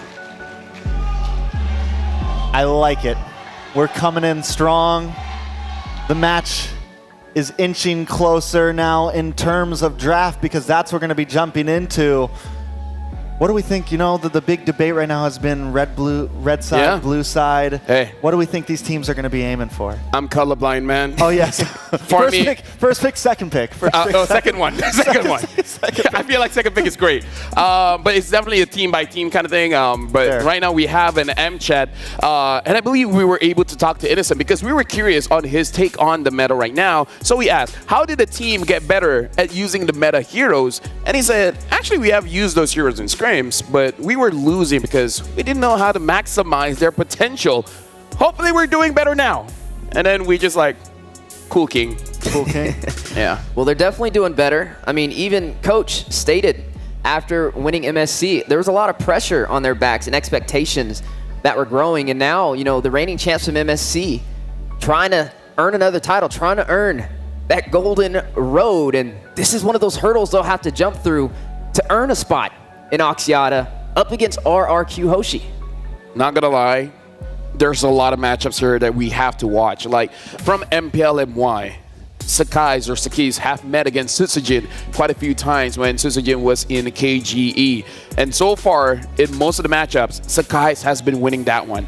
But ever since then, I gotta tell you guys, since Susujin entered RRQ, his growth has been amazing. His hero pool is wide. If anyone can take down Sakai's, I believe Susujin is definitely one of them. Yeah, it's definitely a big matchup, right? And Susujin has been one of the few junglers who we still see willing to fall back to those assassin picks. In a meta right now that's dominated by things like Suyo, Joy, and Alpha or Fredrin. He's still very willing to pull out the Ling. He's still very willing to jump onto the Hayabusa. And we also know Sekai's has some of those picks in his pocket as well. So in a best of 5, I think we could definitely see something of that nature as the games creep on. And now we're jumping straight into the drafting phase. The first game of this matchup, RRQ will be first pick. Selangor Giants will be on the second pick. And we talked about it, and Hilda immediately banned out. There goes the Hilda. There goes the Cho as well. Zushin on the other side. You know what was such a major threat? The Joy. We've seen it rise to the occasion time and time again. Multiple teams putting in the jungle, some putting inside of the mid lane, but still getting the job done. And I think it's about time to put some respect on it. Yeah, heck, some even putting it into the XP lane at times. Yeah. It's one of the most flexible heroes right now in the meta. But there are answers to it, and that's been the great thing about drafts so far from the very top tier coaches from these final 4. We're seeing the rock, paper, scissors match has happened. We're seeing the trades happen. And about every best of 5 by game 2 or 3, we're going to see what those trades are, at least between these two teams. Now, game 1, we know that RQ really favors that second pick. They are on the first pick side. Matilda out of the way, with Suyo still open, Yi still open, Bruno still open, Joy still open. So many things still on the field. Here's the thing, man, because this is, when you open up the game, the first game in the best of 5 is always about risk. And then it's all about learning as well, what your opponent's got. And we're talking about the best goal laners here in M6, Skylar as well as Innocent. Letting go of that Bruno is going to be very risky. Well, Coach Arcadia said that instead of banning the Bruno, he plans to work around it. We got to see it yesterday, and now we get to see it again possibly today. As you see, they are second in this pick, and I don't think they're going to ban it out. I think they're going to be willing to let that walk, and there we go. The Fanny will be taken off the board, which should be a Bruno pickup for RRQ. But are they going to fall into the hands of Coach Arcadia? And now apparently we have a fun fact here for Skylar. Skylar dragged the team to a haunted house once, but got scared, while Edok scared the ghost instead. Okay. I guess Edok's a scary guy, yeah. Edok's a scary guy. Have you seen his Cho? He probably kicked the ghost in the face. Hey, if I was Ghost, I'd be like, oh, damn, I have a sprint, not a purify. There you go. There you go. There you go. And the Suyo gets picked up here. So SRG, we've seen this yesterday. When the Suyo and Bruno was open, they decided not to pick it up. Against RQ here, what is the plan? I mean, against RQ, if I'm SRG right now, I'm definitely looking for a Joy at some point in this first phase. That's my thought, at least. Maybe not first and second, but into third. You pick up the Bruno, you pick up the Gatot, and then you maybe look for a Joy endgame. RQ, maybe they go for the counterplay and slot in a Joy mid and say no counter for you today. And hold on, we have a fun fact here. Innocent boasts a perfect 100% win rate with Bruno across 3 games. Will that number continue? We'll have to see. I mean, so far the Arcadia special, right? They don't ban out the Bruno, and they know that the first team's not going to pick it up. Just off of seeing their previous matches, they know how to work around it, which guarantees them a Bruno on the second pick swing. It's pretty much genius at that. But now we're looking at RQ Hoshi. They are going to go ahead and pick up this glue. You have the Gatat on the other side. We still have yet to really see the mid lane matchups, right? You know, if they don't decide to go for the Joy here and it gets banned out, I could see them still, like we've been seeing the Bane get picked up a little bit. We've been seeing some other possibilities get picked up, other, you know, fightery guys that can at least hang in the pit with Suyo. So maybe they lock in mid or something here, pick up the Eve or something like that early on.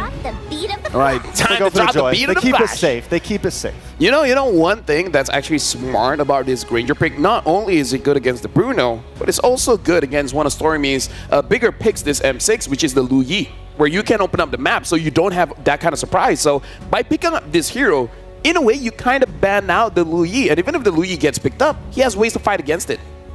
Yeah, definitely can be a threat. There goes that Joy we were talking about, though.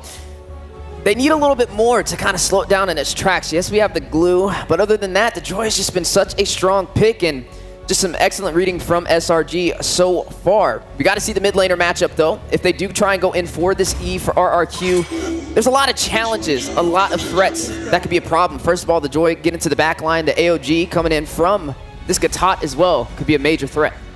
I like the jaw headband because you want Skies to have as free of a game as possible, because we've seen junglers, amazing junglers, just get stopped by one crowd control and then that's it. That's GG. So maybe we were gonna look at a Tigreal ban as well, perhaps. No, Tigreal ban's definitely possible. Tigreal ban, I mean, Tig could really kind of work comfortably for I guess either SRG side. could pick it up. SRG could pick it up. The Jawhead band is clutch. It's been like the one answer to the Joy. And it just adds that early game. At this point, if RQ wants to invest in like strong early game, because I think that's the real matchup between the Suyo and the Joy. For Suyo to win, you need to get 2 or 3 kills early on, right? And just completely smother the Joy as much as possible. But SRG bans out the Tig anyways. Do we see SRG pulling out the Vexana here? Especially with the glue being on the other side. It could be a very wise decision. I wouldn't be surprised if we pick up a Faramis as well, just to answer the glue. It honestly really depends. Isn't that right, Mirko?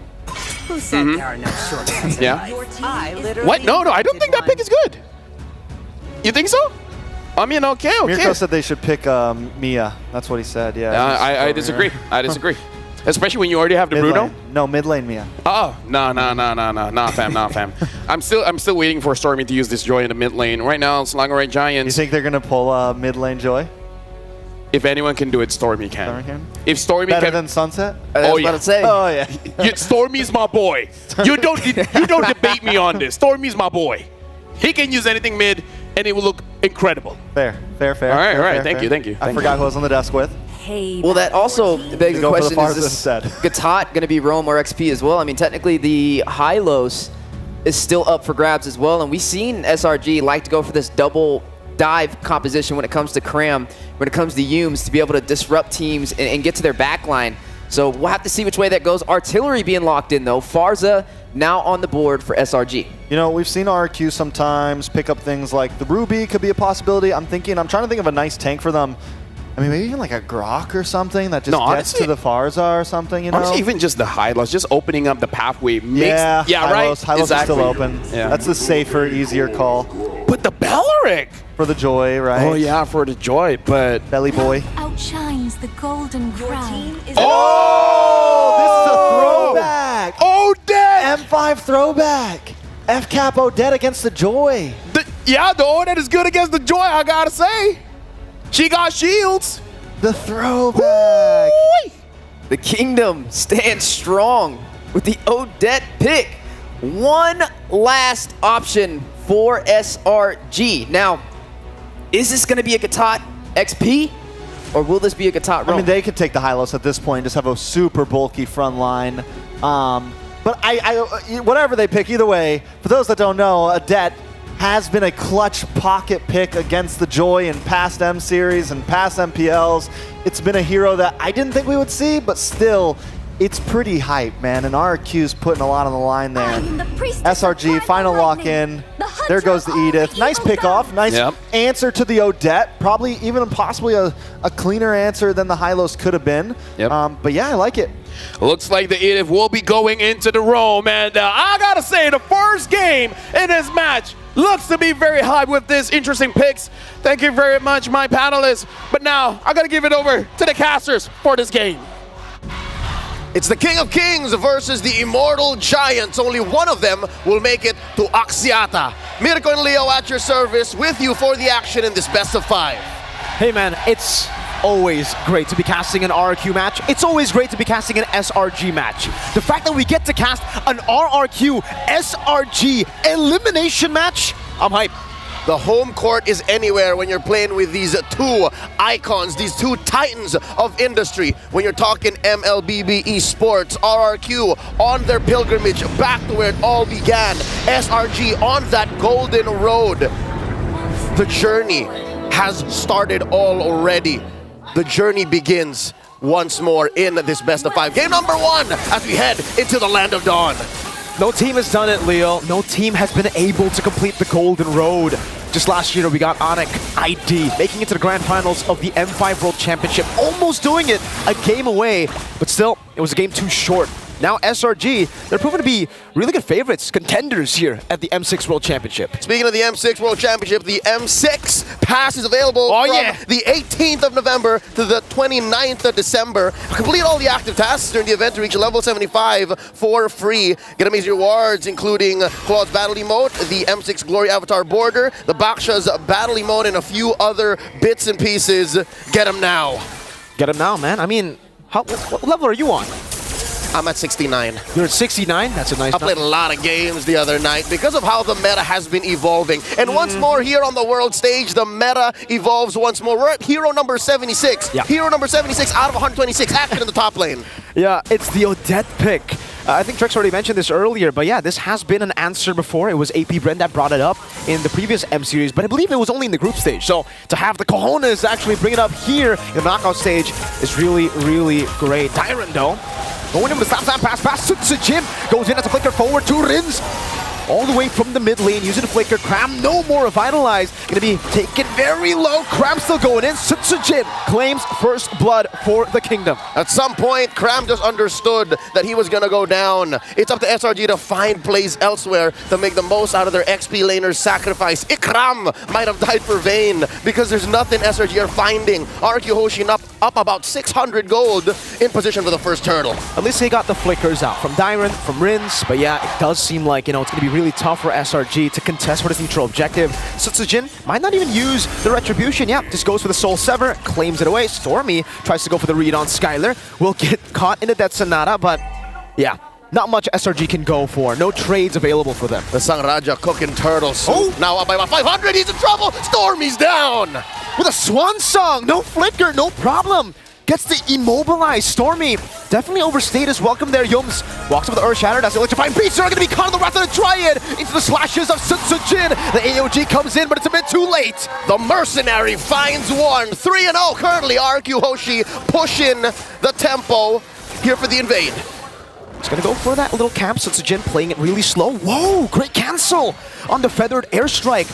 Good steal back. Wait, is that still Sutsujin, I believe, yeah? Who got the green camp. Either way, any bit you can take away from Sekais will delay SRG's comeback. 1,000 and change up right now for the King of Kings. 3 minutes in. In about a minute, the turtle will respawn, folks. Respawn in that upper quarter. The fact that it's a dead lane for both SRG and RRQ means RRQ can just repeat what they did. If anything, they now have the lead, so it should be easier for them, especially since battle spells are up. So if you're looking at an equal game, it's that 2K gold that you're really looking at. They gotta be careful. Swan Song popped in. Yums slash down. Sutsujin gonna be caught in the bad spot for the airstrike in the Raptor to try and catches him. Gatan over. Skies has to go in with electrifying piece. One more arrow. Ida falling down. Flicker forward. Last shot. Skies unable to get fade away. Rins takes the kill and Dyron mounts him. Oh, he goes in, pulls him away. One more pump, one more pulse. Yums bites it. That's Dyron. Diren, we call him. In MPL ID on the glue, so oppressive. A very different RQ to what we saw up against Liquid 2 days ago. Bro is sticky.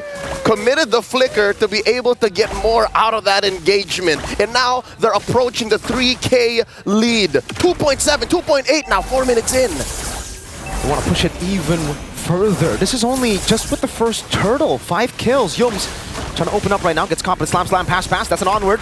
Locking him down. Also, the Feather Airstrike baited out. Eat up with Revitalize. So walking forward. Sutsujin gets in the stun. Or actually doesn't. AOG stolen away. Going onto the midst of it all. Rins with the Swan Song. He's singing. Sutsujin gets a turtle. That's a Soul Sever as well. Dyron and Sutsujin versus 3. The turtle claimed away. Dyron wants to continue the chase, but they'll have to respect it. It becomes a 2 for 2. 2 kills over to the turtle. Skylar winning in this trade, as expected for the Granger-Bruno matchup. Half man, half beast, all baller. Innocent currently undefeated on this Bruno. So I guess that is SRG's one safe haven. The fact that Gold Lane isn't as bad looking as the rest of the map, SRG have won from much worse positions than this. They have just been known to make comebacks happen. I don't know what it is with SRG. It's a very different SRG from what we saw in MSC, who were able to control the game from the start. But it's a welcome change, I would say. You know, a different pace. Usually, they find their power spike around 8-10 minutes. That's what RQ have to look out for. True that. In the past, ladies and gentlemen, Selangor Giants have been more comfortable in the early to mid-late game. Was no problem. But here in M6, here in the World Championship specifically, they've been more of a comeback team. I guess this is just them as champions adjusting to the current metagame, which, by the way, almost 2 weeks into the competition, we're still seeing new picks. How do you feel about this, Odette? I mean, I love it personally. Oh! And the Sky Piercer to Skylar. That's how I feel about it. Rins answer the question for you, and they're picking up the pace. The fact that bottom lane has been too quiet, RRQ just solved that issue. Man, Innocent has really been the backbone. We saw the win rate just earlier for the Bruno, 100%. All the way from the Swiss stage to the knockouts. But it does seem like this is a different game. Skylar, 1,300 gold ahead and confident enough to go for the Sky Piercer. Skies doing a lot of damage here on the Sutsujin. Oh, this might be a solo kill. Skies gets the shutdown on Sutsujin. That was dirty. The Mercenary did not see that coming. Sutsujin may have overestimated the amount of damage he can put on Sekai's Joy. This does help SRG in the long run, and now suddenly XP lane is looking good for red. It's really, really good. They have the prio here. Sutsujin is down, so they can't actually go for the neutral objective. Rins flickers out. Yums actually uses the Primal Wrath. Just a bit of poke here and there for the airstrike coming down. Edok going for the taunt, unable to get towards the far side. Dyron trying to dismantle this formation. Flickers forward, 2 Skies. Forced to use electrifying beats. Dyron walking up. Slow and steady. RQ Hoshi continuing to control the pace. In comes the Mercenary back from respawn. Wrath of the Dryad and the Swan Song together. That's the combo to get Skies away. The mount up. Yums mounted on. Rins, can he capitalize? There's a flicker out from Yums. Dyron respects it, and both of them go their separate ways. He disengages. RQ Hoshi happy with the gain so far. 7 minutes in, 3K gold lead. Another conversion up top. Look at Stormy. Oh. He's way behind enemy lines. Does anyone know? The Skylar knows. King Skylar, unaware. Oh, flicker out to safety though. Gets caught by the Feather Airstrike, but that's it. Wings by wings. Gets caught by that's a nada. No more to come. Innocent gets the turret because of the diversion from Stormy. All right, a lot of ults spent to be able to secure that tier 1 down bottom, but it's worth it. I'll tell you now, for SRG, any part of the map that you can reclaim to give space for Innocent should be space that the half-man, half-beast can use to regain that lead. How big is it right now? He's still number 3 gold ranking, so it's not bad. It's not bad. It's still almost 1,000 down on Granger, though. And against Skylar, I think for SRG, a lot of prio needs to be placed on getting Skylar. They burnt out the flicker. Now you have to go for the throat. You gotta get those Sky Piercer stacks away from Skylar. We know how elusive it can be, especially with RQ always just playing for him. If this continues, that range is gonna be deadly, Leo. Deny the Skylar stacks. The Skylar Piercer. It's very greedy for you to build Sky Piercer's second item. Sure, it only costs so much, but If you let him get away with it, then that's on you. We're waiting for Cramp to jump him. We're waiting for Yums to find a sneaky engage. And now the pick up the base, Stormy gets taken out. That's a second stack on that Sky Piercer. Yums will be able to defend in the mid lane, and Sutsujin is just screening Skies. Everywhere he goes, Sutsujin goes the same way. Melfic Roar picked up for Mr. Sutsujin. That is his third item with the Hunter Strike and the War Axe. He actually opted to go for cooldown boots, so wanting to get more of that, you know, the CC, the sustained damage out in these team fights. I'd reckon, counterintuitive to what it looks like, this is a very utility-looking Suyo. He's very fast on the pickup. Tap, hold, He can get in and out, and now, that's another one. Innocent down to a third of his health. The ult by Stormy to push back the rest of RRQ. Cram, gonna go for the taunt. Yums instantly with the Earth Shatter and the onward. The Wrath of the Triad catches them though. The slashes from Sutsujin. Yums still staying alive. Skies walks up Skylar, shuts him down. 1 for 2. 1 for 2. SRG went in deep. RRQ holding their ground. It looks like it's a beeline. They're going straight for the Lord. Uh-oh, Skylar might be going for one last shot here. Waiting for the Death Sonata stack to be up. This should be a free Lord to the kingdom. Rex Regum Kaon, game number 1 with all the neutral objectives. Scalpel Precision by Sang Raja. Now 5,000 gold ahead. In the current metagame, there is a go-in theory. If Renmar's told y'all, then you know, as long as there's 5,000 between you and your opponents and your gold laners in relative good shape, then you should be fine. But Arceus are breaking that threshold. Right now, 10 minutes in, first Lord down. I'm guessing they can go as deep as popping those holy shields, Mirko. I think so too. With the range that they have and the disengage. I don't even want to call it disengage. It's more of an engage to the people who engage. They don't want to disengage. They want to fight whenever someone dives to them. It's a swan song with a bit of tree, a bit of roots there, here and there. It's lethal provocation. If you decide to fight them, they will fight you back. And now, oh my God! Innocent! Death Sonata from Skylar finds the kill. That is his 5th stack in this game. Stack Lima! Stack Lima, he's fully stacked, Skies. Oh, he's gonna be careful. He has to be very careful. That's another one connecting. That's the second one as well. The chase on forward. Last shot, Skies able to escape for just a bit. The Sky Prince running from the king and the mercenary! Oh, he wants to go for him. Skies with a dash. Sutsujin taking another. Up top, they're still looking for the siege. Skies is actually buying a lot of time. Sutsujin with the chase. So got him! Oh, he comes through! He dashes through! He's buying so much time for the Red Giants. He's able to escape, but look at what RQ have been able to do to the rest of the turrets. Like you said, Leo, holy defense popped up top. I don't know how it's looking like down below, but in the mid lane, they still have that wave to control. They still have that holy defense to utilize. Quick to dead a bull like a matador. The Sky Prince legit skywalking on these two. Got away with theft. That's got to be a good play. That's a major play for SRG. Say what you will about not having real returns on the map, but he may as well have saved that top lane inhibitor. That's a good point. I think so. That bought so much time. Skylar and Sutsujin. That's 2 major damage sources for RQ. Those are legit their cores that he pulled away. And the thing is, for RQ Hoshi, the siege can only work if they have Skylar. So as long as you bring up Skylar, it's over for the siege, right? SRG can still clear out these waves. They have a Bruno. They have the Farsa. These are the 2 picks that we are always going to think about when we think high ground control, wave clear. They're really good at getting rid of the Lord and the minion waves, but still though, despite the Lord not able to get any of the base turrets, they've done enough with the base turret, right? They've done enough with the Lord. Just getting the tier 2s around the map and leaving them with the base turrets means there's so much tempo on the map. And popping the holy shields. I think that was key as well. But now past the 12-minute mark, that's not important. Half life left on that top lane inhibitor. Pristine mid and bot. There's one more item left in King Skylar's arsenal to build, the RGM, dog. Rose gold, dog. Rose gold. Well, he picks it up just in time, man. Perfect time. Rose gold, dog, for Mr. Skylar. 501 SRG. What do they have to do at this point, right? Do they try to gamble it, make a desperate play to contest for the Lord, or do they just let RQ take it? Weirdly enough, SRG have to time through Rins and Edok. If they can force out a random... Oh, wait. It's a Stormy throwing it out first. Hoping for one. Dyron down to half health. Dyron though, with a flicker forward, that's a Purify away as well. Dyron's gonna be careful here. Split use! Revitalize already! And they use Dyron as a diversion. Skylar getting Yums down. Primal Wrath used up. Meanwhile, the mid lane. It's gonna be the taunt over. Swan Song. Stop Skies! Oh! The stun over from Sutsujin and the Death Sonata not connecting. That whole surge definitely making a comeback! Skylar! Popping win Innocent. All 3-0, point blank. Skylar, you madman!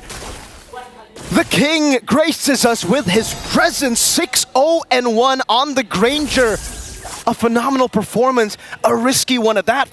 Dashing forward on a Granger. He sold his rose gold dog, turning it into a war axe. He's showing his teeth now. The claws have come out.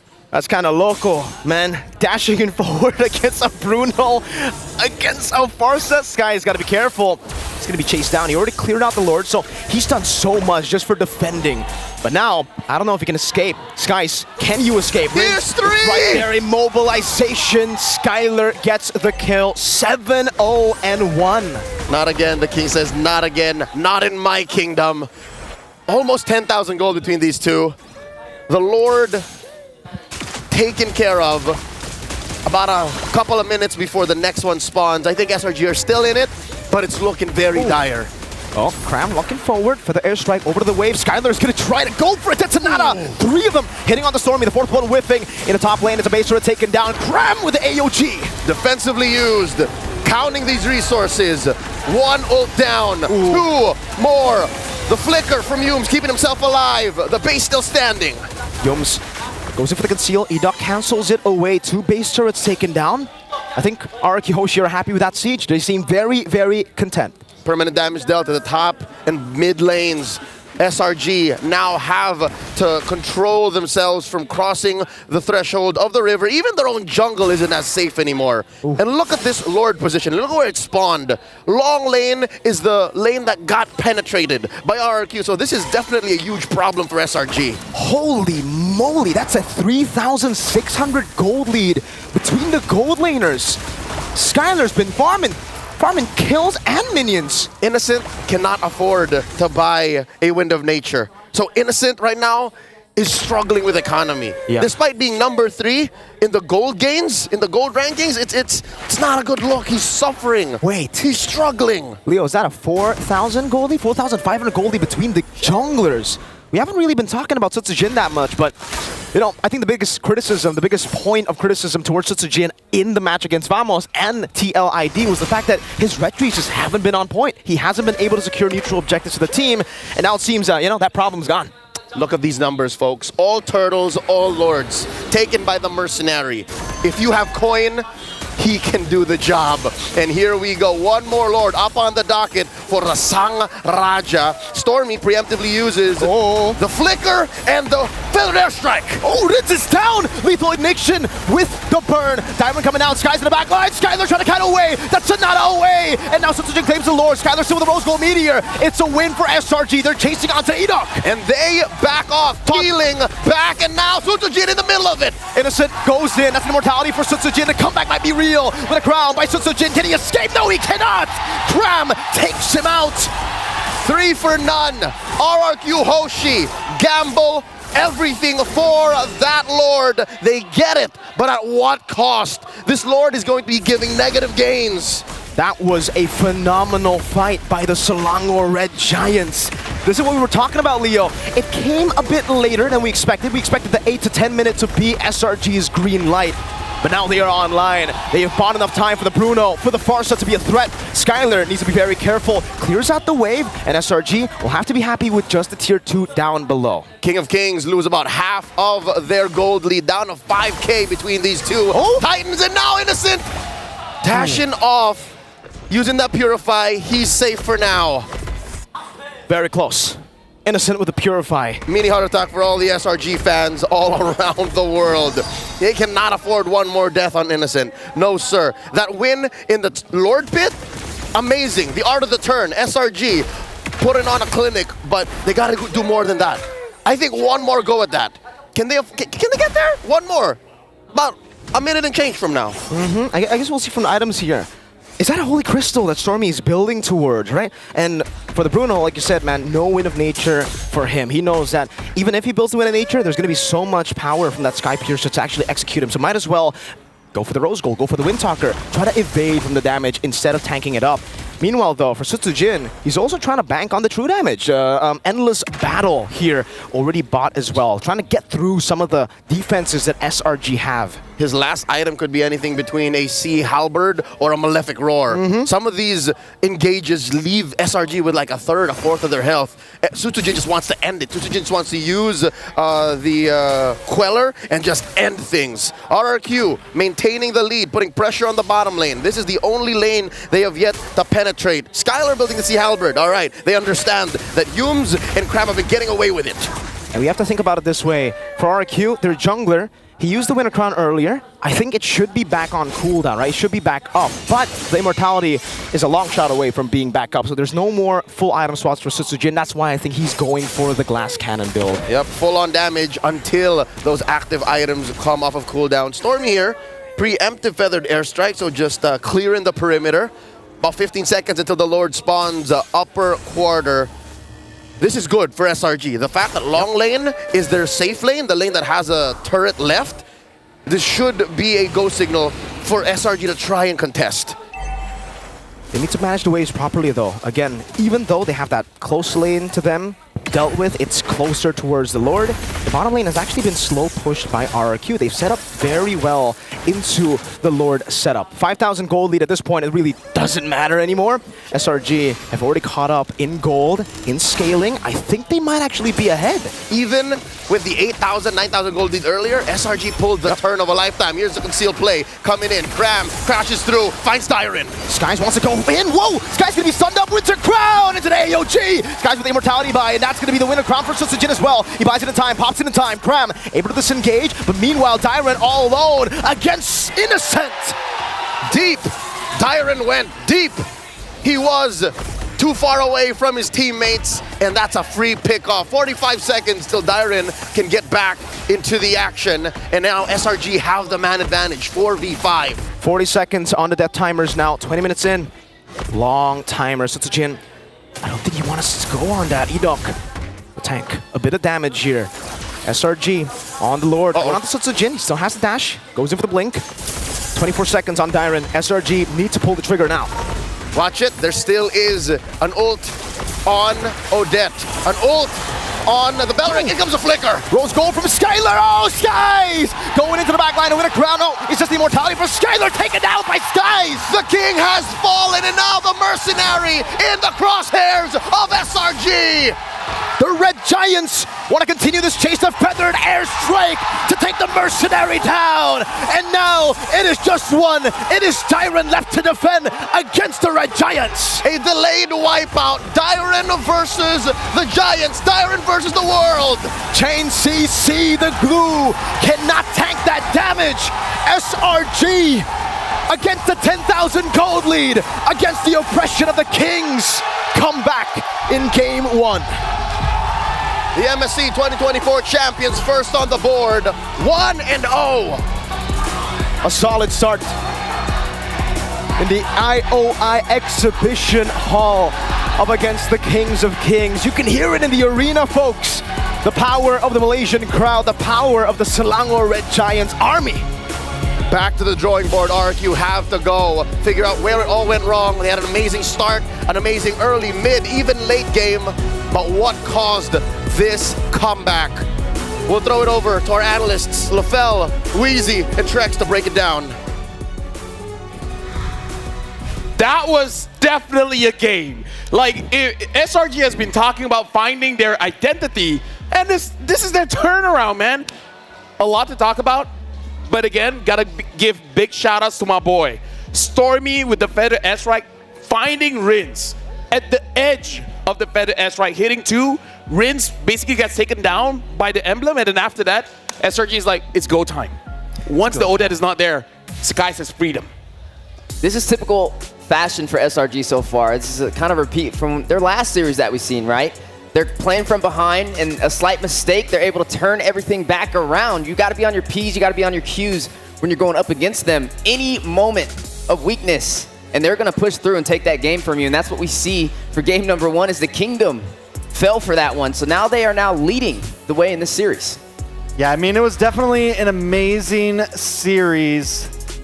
Overall, it took a little bit for SRG to get into shape, but there's a couple points I think to make early on in the game. Even when Sekai's was a few levels under Sutsujin, he was able to get the kill. And I think that kind of continues to write the story as SRG gets stronger and stronger with these scaling heroes. Once more and more items start getting locked in, I mean, it was just too much damage from all around the board between Innocent. Even if you get Innocent, you got Stormy who locks in Holy Crystal at the end. You have Sekai's who's completely in there. I mean, by the end of there, it was just too much. And even some of those, I mean, it feels like even at the end of the game, SRG starts to play better. We saw Sekai's almost completely mess up, and Cram comes in with the AOG to save him, and it felt like it was part of the plan. Yeah, can we talk about that?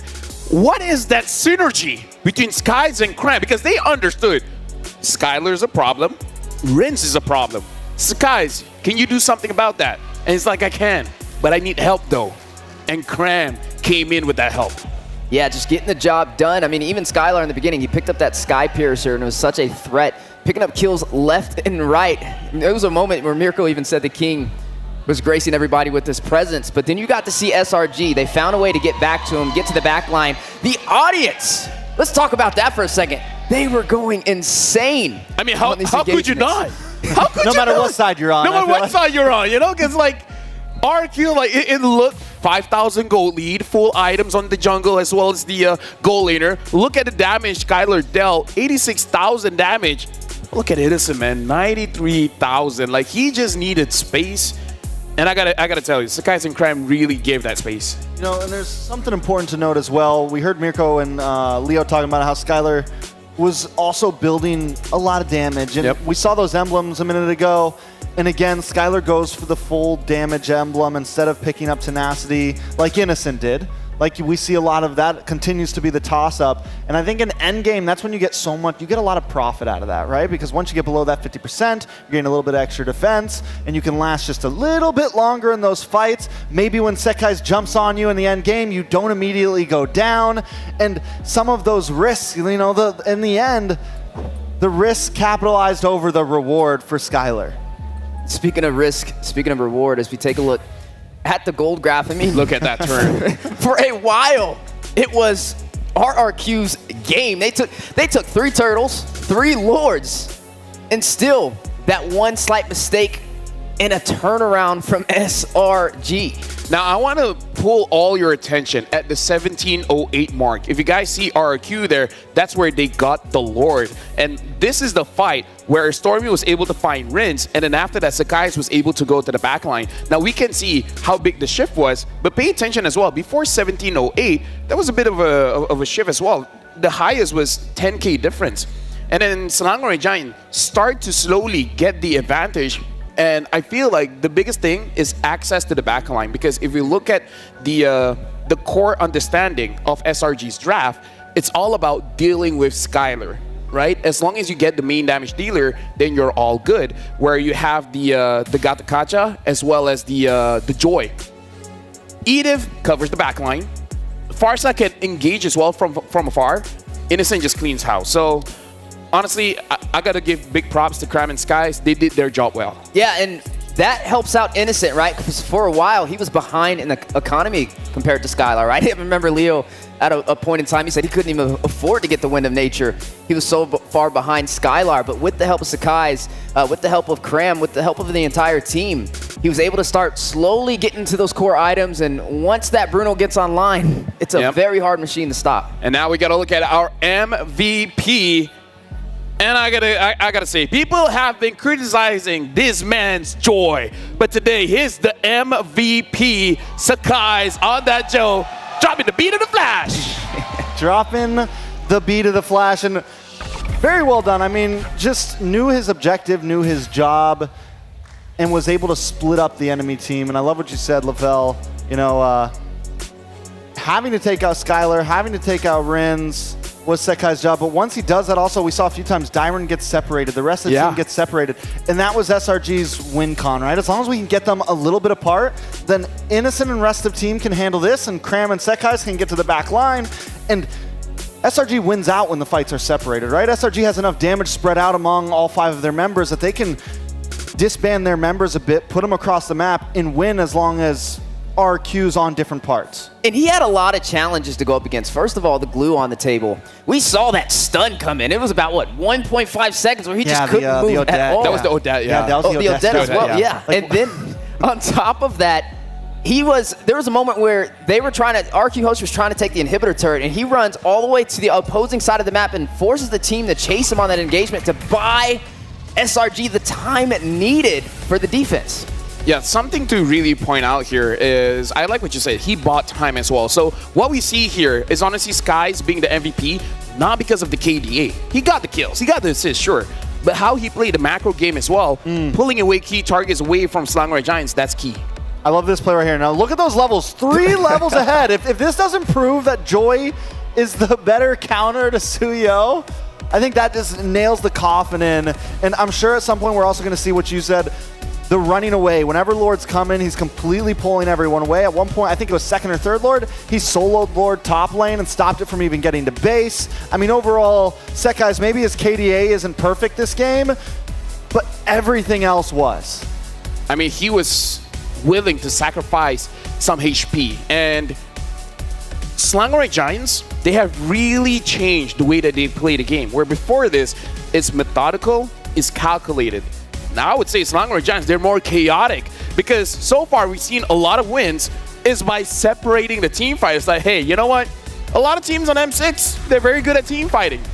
How about we make it a 1v1 5 times? It's becoming an SRG special, right? I mean, every time Cram and Humes finds a way to get to the back line, it's almost 100% guaranteed win for SRG on the turnaround. Yeah, it's definitely it's an interesting way that they've been approaching the games, and I think a lot of people have been saying it's more of them getting lucky or they've been throwing the beginning of the game, but I still have in my gut, I still feel like SRG's okay with losing that early game. And we've seen a lot of champions in the past be okay with losing early game.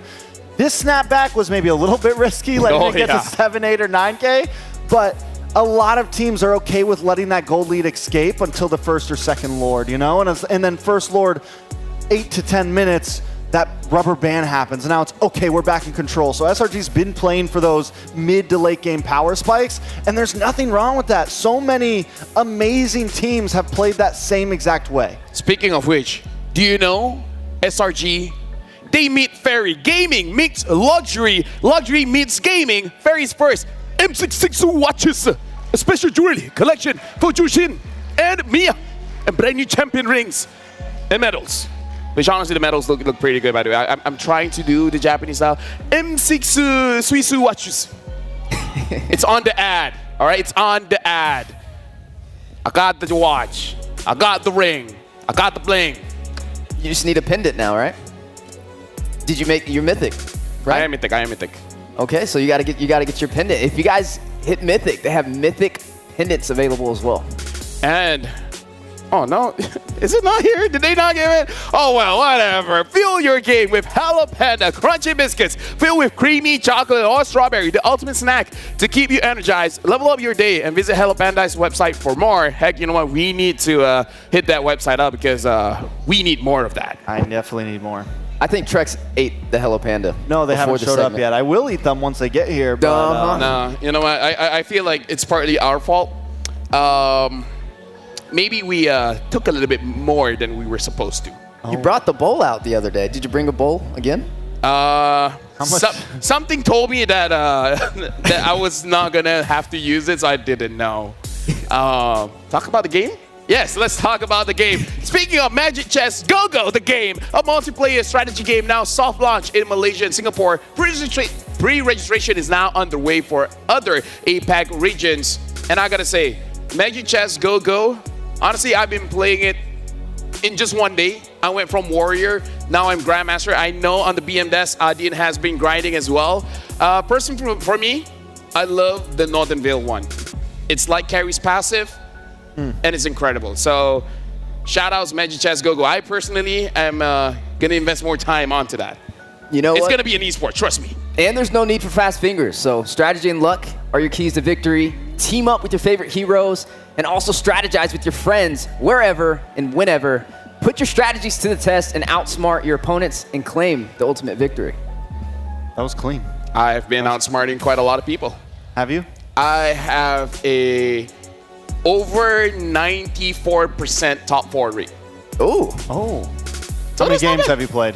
3. 19 or 20 or something like that. Nice. Oh, which, by the way, can you imagine? I played like 12, 13 games, and it barely hit my battery. That's how optimized the game is. Wow. On a single. What phone were you playing on? On the ROG, on a single charge. I can play like 12, 13 games, and I was like, wait, I still have more. I still don't have to charge. I'm like, oh. It could be the RG, it could be the well-optimized game, but either way, I'm a happy man.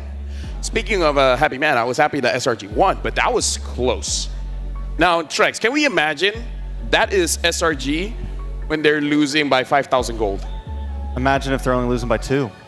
Imagine if they win by 5,000 yeah, gold. or if they're up by 5,000 gold. Oh, wait, I have imagined that. That was during the Swiss stage, and then they got comebacked. Right. So they actually have to be behind. Have to be it's behind. all part of the plan. Because when they're ahead, bad things happen. You know what else is cool? Innocence cool? Bruno. Still 100%. Still 100%. Now out of 4 true. games. Now, we were able to talk to Keskew, the coach coming in from RRQ. Let's see what he thinks about Selangor Red Giants coming into this matchup where the Giants search for identity. This is Keskew's quote. Every team has its challenges, and SRG is still finding their identity. They're struggling with this patch because they don't have any particular strong heroes, which makes them easier to draft against. However, it all comes down to their preparation, and we're looking forward to playing against the hometown heroes. And weird to say, maybe Chaos is their identity now, which is so different from MSC. Yeah, RRQ, they got to find some answers, right? I mean, we are now at the peak. Before we go to Axiata, one more seat and a hurdle they have to jump through. Playing from behind now with SRG in the lead. I know you're excited for Malaysia as well. There's a lot of excitement for both teams out in the crowd behind us. Felt like an earthquake for a moment while the teams were fighting it out and the turnaround happened from SRG. Yeah, I'm at a point where I think, I like how we keep saying SRG's chaos, but also there's still some, I'm a strong believer that there's some methodicalness to what they're doing, you know? Controlled chaos. Like maybe it got a little out of hand there with the gold lead getting to 8 to 9K, but their composition, I think they knew their win con, it wasn't going to be early game, right? They knew laning phase is not where we're going to win this. But as long as we hang on, it is a guaranteed path to victory. And though it is chaotic in the team fights, I think their approach to the game is still very smart and genius. Let's talk about Coach Keskew here, because let's try to get into the mind of a coach. What do you tell your team? What really went wrong? What do you have to change for essentially what SRG did will not happen again? Well, I would say don't let the rubber band effect bounce back on you, right? I mean, there's a lot of things that went right for RQ Hoshi. Skylar was on fire. I mean, he picked up that Sky Piercer. He was getting everything done, but it's those key moments where you see Sakai's sneak through and create a window of opportunity by distracting several members. And now, folks, on your screen is the average gold per minute ranking. Aaron Shiki is number 1 with 835 gold per minute, but not far behind. Innocent is actually number 2 with 831, and Kelra number 3 with 814. That's insane if you think about it, because Innocent, so many games, they're behind when these games start, and Innocent is still the number 2 average GPM. His team is losing by 5,000 gold, but he's the number 2 average GPM. How? Put that into your brain for a second. How does that even work? Does he spawn more minions? I don't know. Math's hard, man. Anyways, looking at the average KDA here, Skylar is winning out by 0.8. But looking at the gold per minute, Innocent finds ways just to get the farm, plus 36.4. Average kills, Skylar is a little bit higher, but gotta say, SRG games doesn't really go bloodthirsty kind of style. Not always going for the kills, sometimes looking for those objectives while the fight is going on. Yeah, I feel like the economy and the gold is not really ever a worry for SRG, right? They just wait for the late game. If all else fails, just stall to the late, find a distraction, and then bounce back. Speaking of bouncing back into the draft we go for game number 2 for the Kings. RRQ Hoshi and SRG, who will be able to move forward. Will it be RRQ Hoshi trying to even out the series, or will it be 2-0 from SRG? Okay, so RQ this time once again takes first pick. which is pretty still out of comfort zone for them usually. It's been their losing side most of the time, but I think the big switch up here is if SRG leaves the Bruno open, they take the Bruno this time. I think that would be the case. They definitely take the Bruno this time, and then if SRG, maybe trying to bait SRG to pick up the Suyo so they can get the Joy, but I think first picking Suyo is no longer meta in draft. Like I don't think it loses a lot. The Blue Yo's losing a lot right now. No, I feel like it's because of the existence of the Joy. That's why people are really considering it. Like again, Suyo is an amazing hero, but if the Joy is open, like if you ban Joy, then you're good. That's good. That is good. Exactly. It's going to be interesting though, because if RRQ takes the Bruno, that's a gamble SRG is willing to take. I mean, that's why they leave it open with being on second pick. Coach Arcadia himself said that he had no real worry about it just due to proper planning. So RRQ Hoshi will be taking up that Bruno this time around. Will that make a difference? That's the proper planning right there. It's like, we're going to pick it. That's the proper planning. So they should be the Joy, or they might have something else. I think you third pick jungle, because if you pick Joy, RRQ could still go the Fred, right? They can still pick up the Fred to deal with the Joy. So now our SRG's in this place where I don't think we want to show our jungle pick right away. I don't know. I feel Joy Louis for some reason. Joy Louis?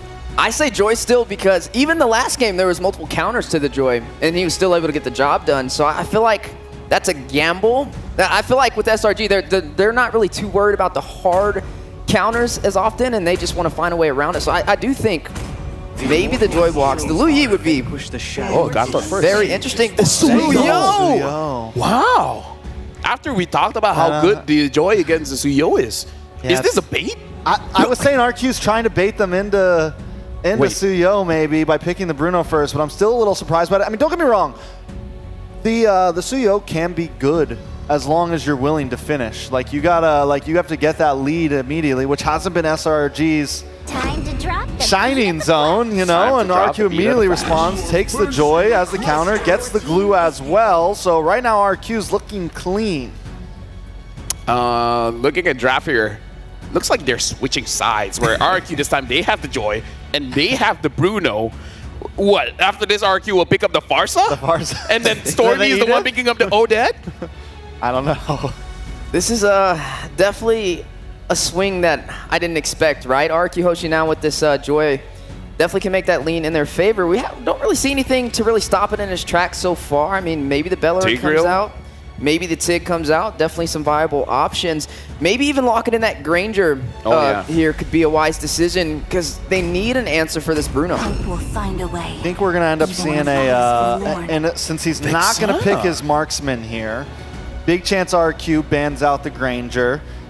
Do we think SRG goes for the innocent Moskov pick here towards the end? It could be a possibility depending on what marksmen get banned out. And it's just a bit to some comfortability, you know? Yeah. Honestly, it makes sense. Once the Joy comes in, at least you can peel for yourself, right? Well, they have an answer to the glue, picking up this Vexana, so they're not too worried about that. But yeah, the Moskov can definitely be a wise play. The Beatrix still up for grabs as well. Maybe limiting some of the gold lane potential maybe on the board for RRQ Hoshi to deny Innocent getting comfortable. I mean, we've been seeing Skylar scale better in the early phase, right? He's just been having a little bit of an easier time, whereas that rubber band effect kind of works more for Innocent as the later the game goes, Cram and Yumes are able to find the opportunity. So maybe even giving something to Cram to create that double dive composition that we're used to seeing to capitalize on the mistakes could be what they're looking for the second half of the draft. I think Cram still gets this Gatot. I think in the end, Gatot goes over to Cram here, which gives them that dive that you want, and it worked very well last game. If RQ doesn't ban it, there's still a chip open, which is kind of, you know, a backhand strategy, something they could fall into. The Lu Yi's still open, and then Marksman, and that's where RQ's at right now. It's like, do we go full into Marksman? I think they definitely probably get rid of the Granger. They take out the chip option, so that's off the map. Maybe they just get rid of any map displacement options and just go into the Lu Yi as well. I think the Lu Yi would be a good pickup here, right? I mean, definitely could affect this Gatot, the Suyo, and even the Vexana. I wonder if SRG will be able to sniff that one out. We still got to see what the gold lane matchup is going to be as well up against this Bruno. Now, are we seeing the Hylos still up for grabs? Could be something that SRG goes in for, especially on this XP lane matchup or Rome matchup that we're going to be seeing moving forward. Maybe even the Belleric could be coming out here. Belaric's definitely a possibility. It's definitely a possibility. SRG's going to get first pick here, so I don't think they slot in gold lane right away. I think most likely they go roam and then into gold lane as their final pick, just to get as maximum possibility counter, know exactly what they're going to be up against. RQ on their last ban. They might leave the Granger. It's definitely a possibility. If they ban the chip, they banned the Guinevere before. The TIG is open as well. I wouldn't say that it was that big of a problem in the previous match. It looks like they're batting out the Bellaric. They're more worried about the Bellaric, the matchup against the Joy. Now, SRG, they can pick up the Granger now because here's the thing. If they don't pick up the Granger now, that's a bit sus. that makes it sound like they have a different answer for this Bruno. Perhaps they figured out, because here's the thing. SRG, vengeance incarnate. Now they pick out the Moscow, because here's the thing. SRG is the one that said Granger is the counter towards Bruno. Yeah. But our problem is we can't close games with it. So you know what you can close games with? Innocence Moscow. Oh yeah, that's the maniac there. That's the half man, half beast. Now the last question is the final pickup for SRG with the Gatot. Do they go something like the Hylos to lock this in? For the side of RRQ though, I mean, with the Granger, or with the Bruno and the Moskov matchup, it's definitely going to be interesting. You're going to have to watch out for the split push. That Spear of Destruction puts a lot of mobility into the hands of SRG, but they have some answers to get to that backline, right? You still have this Joy, and there isn't the Bellaric to really stop in his tracks. Kadita, though. Kadita? Okay, the Khalid makes sense. I think the Khalid is a good pick against SRG, but the Kadita, though. RQ picked this once before in Wildcard. I mean, in Swiss Stage. I can't remember whether it won or lost, but it has been picked up one time by RQ. It might have been picked up by other teams, but I know RQ has. This has been a fallback. It is not Roam Kadita. It is mid Kadita. Unless they want to pull a Warlord and mid Khalid. Mid Khalid and Roam Kadita. I mean, it's possible, right? Either one. Either one doesn't belong there. As long as Khalid is somewhere around mid, the damage is going to be good enough to stop the movements from Selangor and Giant. So honestly, I'm liking the draft coming in from RQ. It's funny because Renz is just digging deep in his bag right now with these picks, right? You see the Odette, and now you get to see a potential Kadita in the mix, and there goes the Guinevere to wrap things up for SRG. How are we feeling about it? First of all, it is Kadita mid. So let's not get too excited. Yeah, it's Kadita. It's Kadita mid. Who's the Gwen gonna catch though? That's a lot of hard targets to find. Hey, with the right mindset, you can catch all of them. Thank you very much to our panelists, and Marco, Leo, you guys ready for this one? We're more than ready. We're looking forward to that Kadita coming through. 60% of the time, it works every time.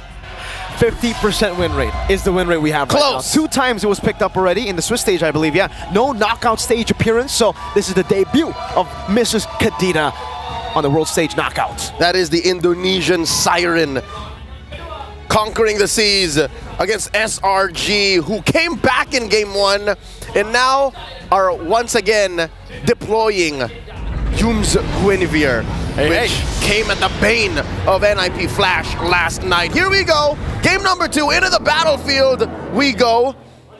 And I gotta tell you now, when RRQ are up against the ropes like this, when they lose a game like that, something tells me it's a download situation. Do you remember TLID? Yeah. I remember Twisted Minds as well in the Swiss stage. So, yeah, RQ definitely have a pattern. Every single time they're down one game, it seems like, they take in all the mistakes they made in game 1. But I would say the same thing about SRG. Even when they win, they learn so much from their opponents. And I think they have also downloaded a lot from RQ, especially in the early game. Petrify, Breath of the Ocean, Rinse trying to go for the kill. One more. Almost kill pressure. Oh, the fadeaway. Just one splash of water. Yums took the orange buff. Oh, that is unfortunate. Unfortunate, but just the same, you have blamed Yums. He did his best, he tried. It's either survive, orange buff, or die, no orange buff. It's bad for SRG. It's bad. Either way, which puts RQ Hoshi now up by about 500 gold. Turtle spawning in the lower quarter of the map. So that is where these two teams are looking to post up about 30 seconds from now. That's a Master Assassin. Oh, spatial migration over the Dyron. It's a grab. That's a stun too. Severed Soul on the Curse Blast. Now electrified God! from Sujin. Oh, what is that damage? Just One the breath of the more! ocean from Rins. Let him go. Real quick, a look at the emblems there explains why Yums got away with it. But just the same, that concussive blast is also what took away the orange from Sikais. Now top lane 1v1, Innocent versus Skylar. Whoa, Skylar wants to go in. Actually ends up evening the trade out. Special migration cancelled by the Petrify. Yums taken out here by the Mercenary. He wants one more. Electrifying beats the dance of Sutsujin as he claims that kill, and it sets up perfectly for the first turtle. Clean for the King of Kings. This will propel them forward up by about 1,000 and change now. 2 minutes in. Sutsujin clean with a take, and maybe the small camp, why not?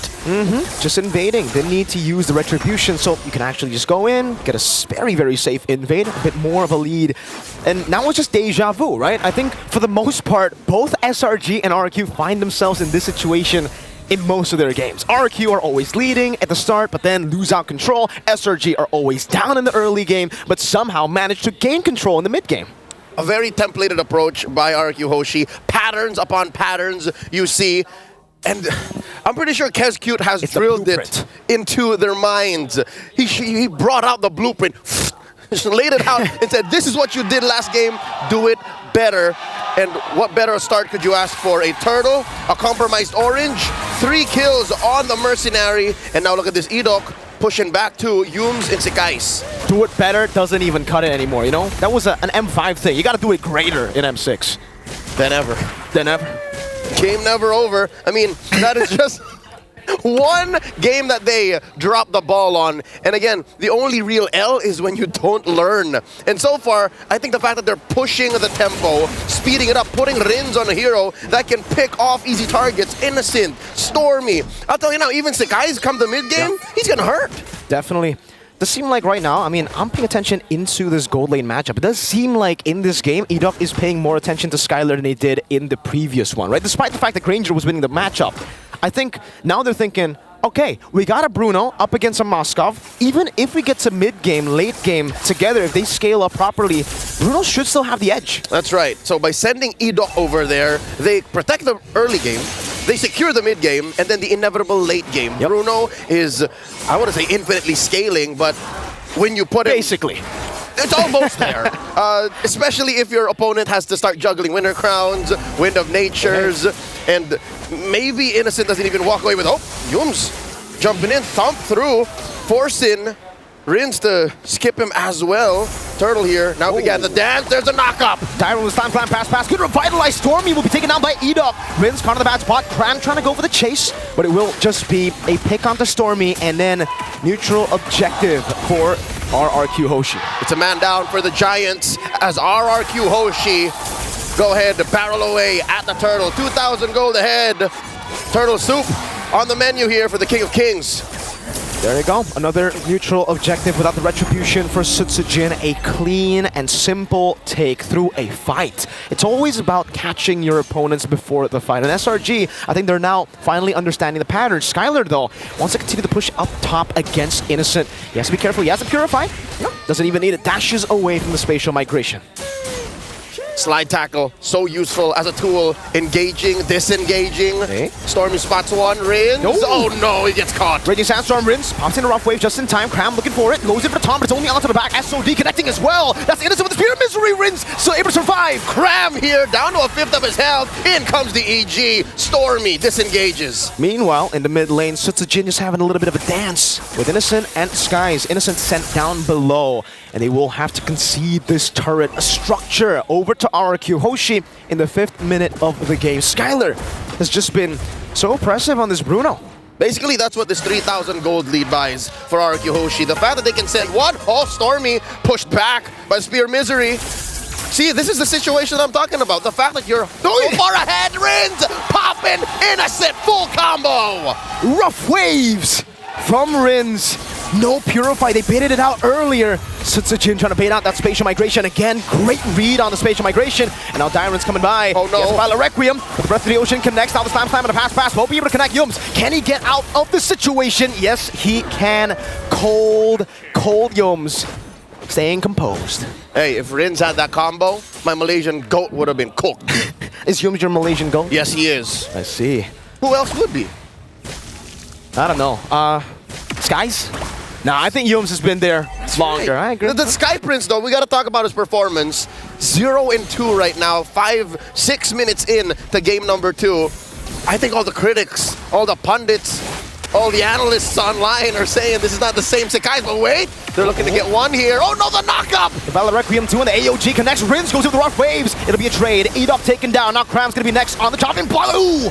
A lot of turnaround damage. SRG are looking to capitalize. The King needs to go. Dyron puts himself in the middle of the Monarch, and the rest of them down goes Innocent. The Mercenary takes him down off cam. It becomes a 2 for 2. Skies gets a double. They're on the neutral objective. Skylar wants some smoke.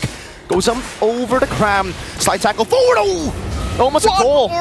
Almost. Can they get it? So it's the Jin baiting it out. Now walking forward. An assassination from the Mercenary. He had his mark and he found it.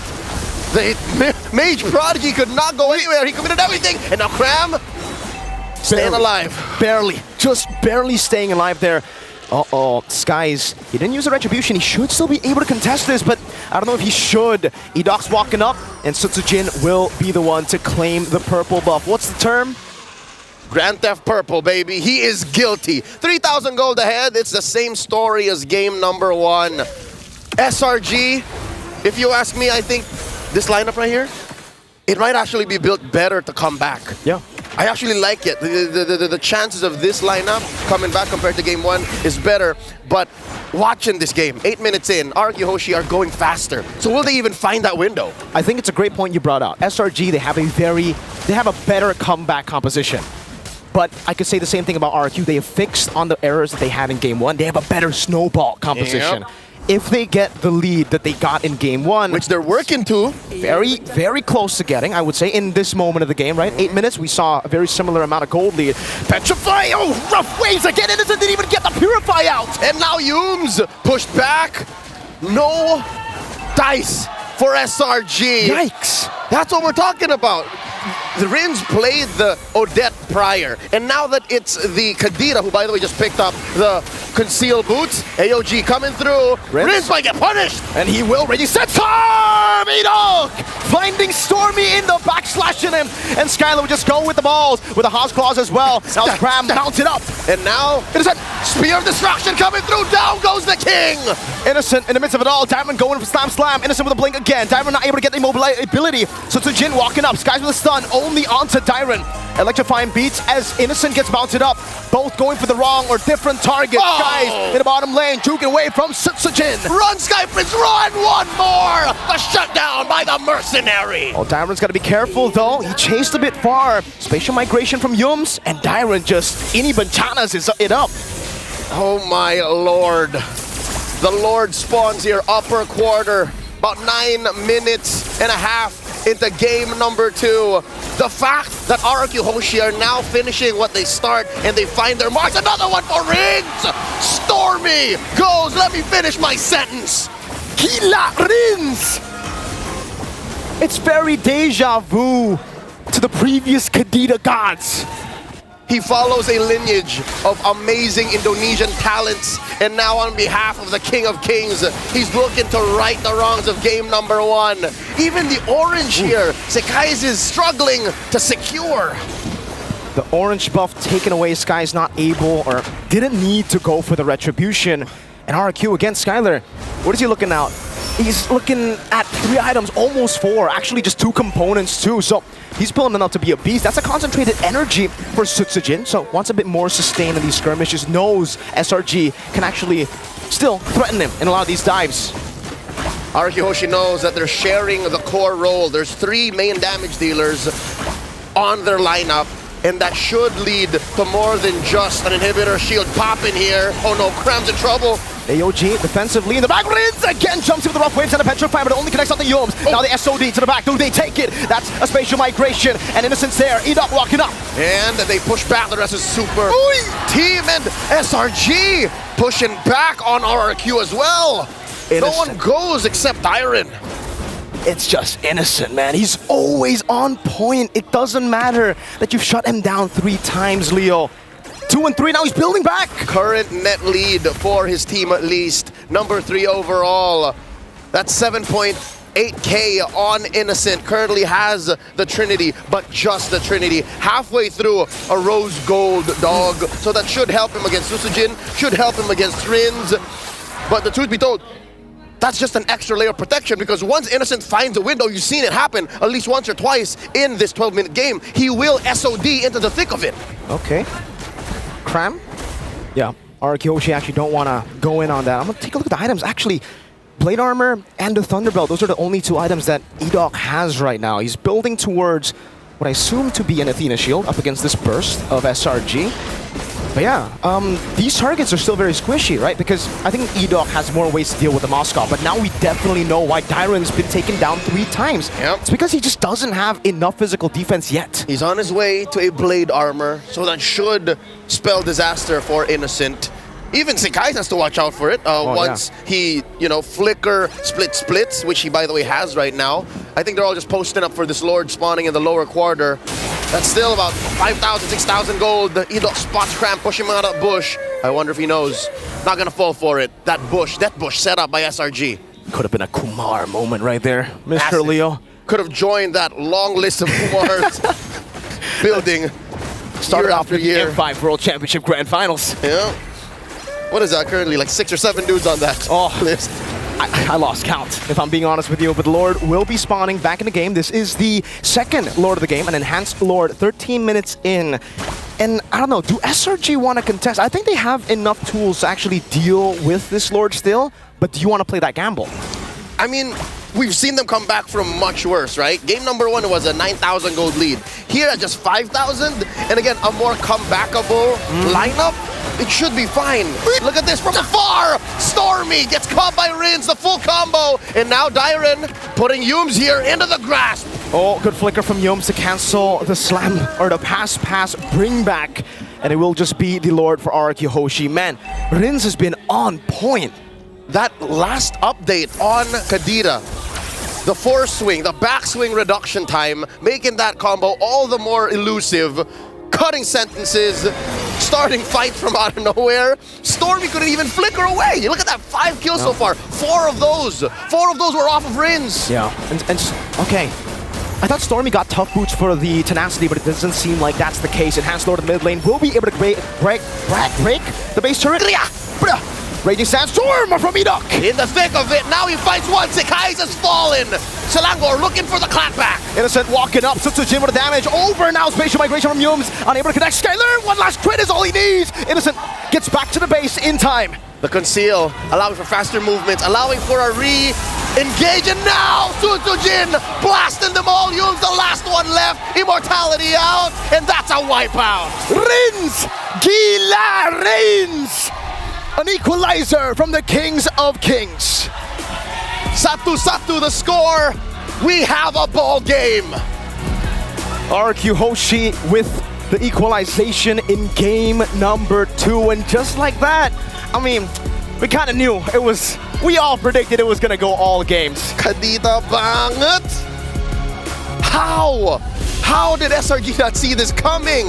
We've seen it a couple of times in the Swiss, but now in the knockouts, what a breakout performance by Rins. I think we gotta throw it to the panel for this. I hope they talk about the Kadira plenty. Lafell, Wheezy, Trex, your turn.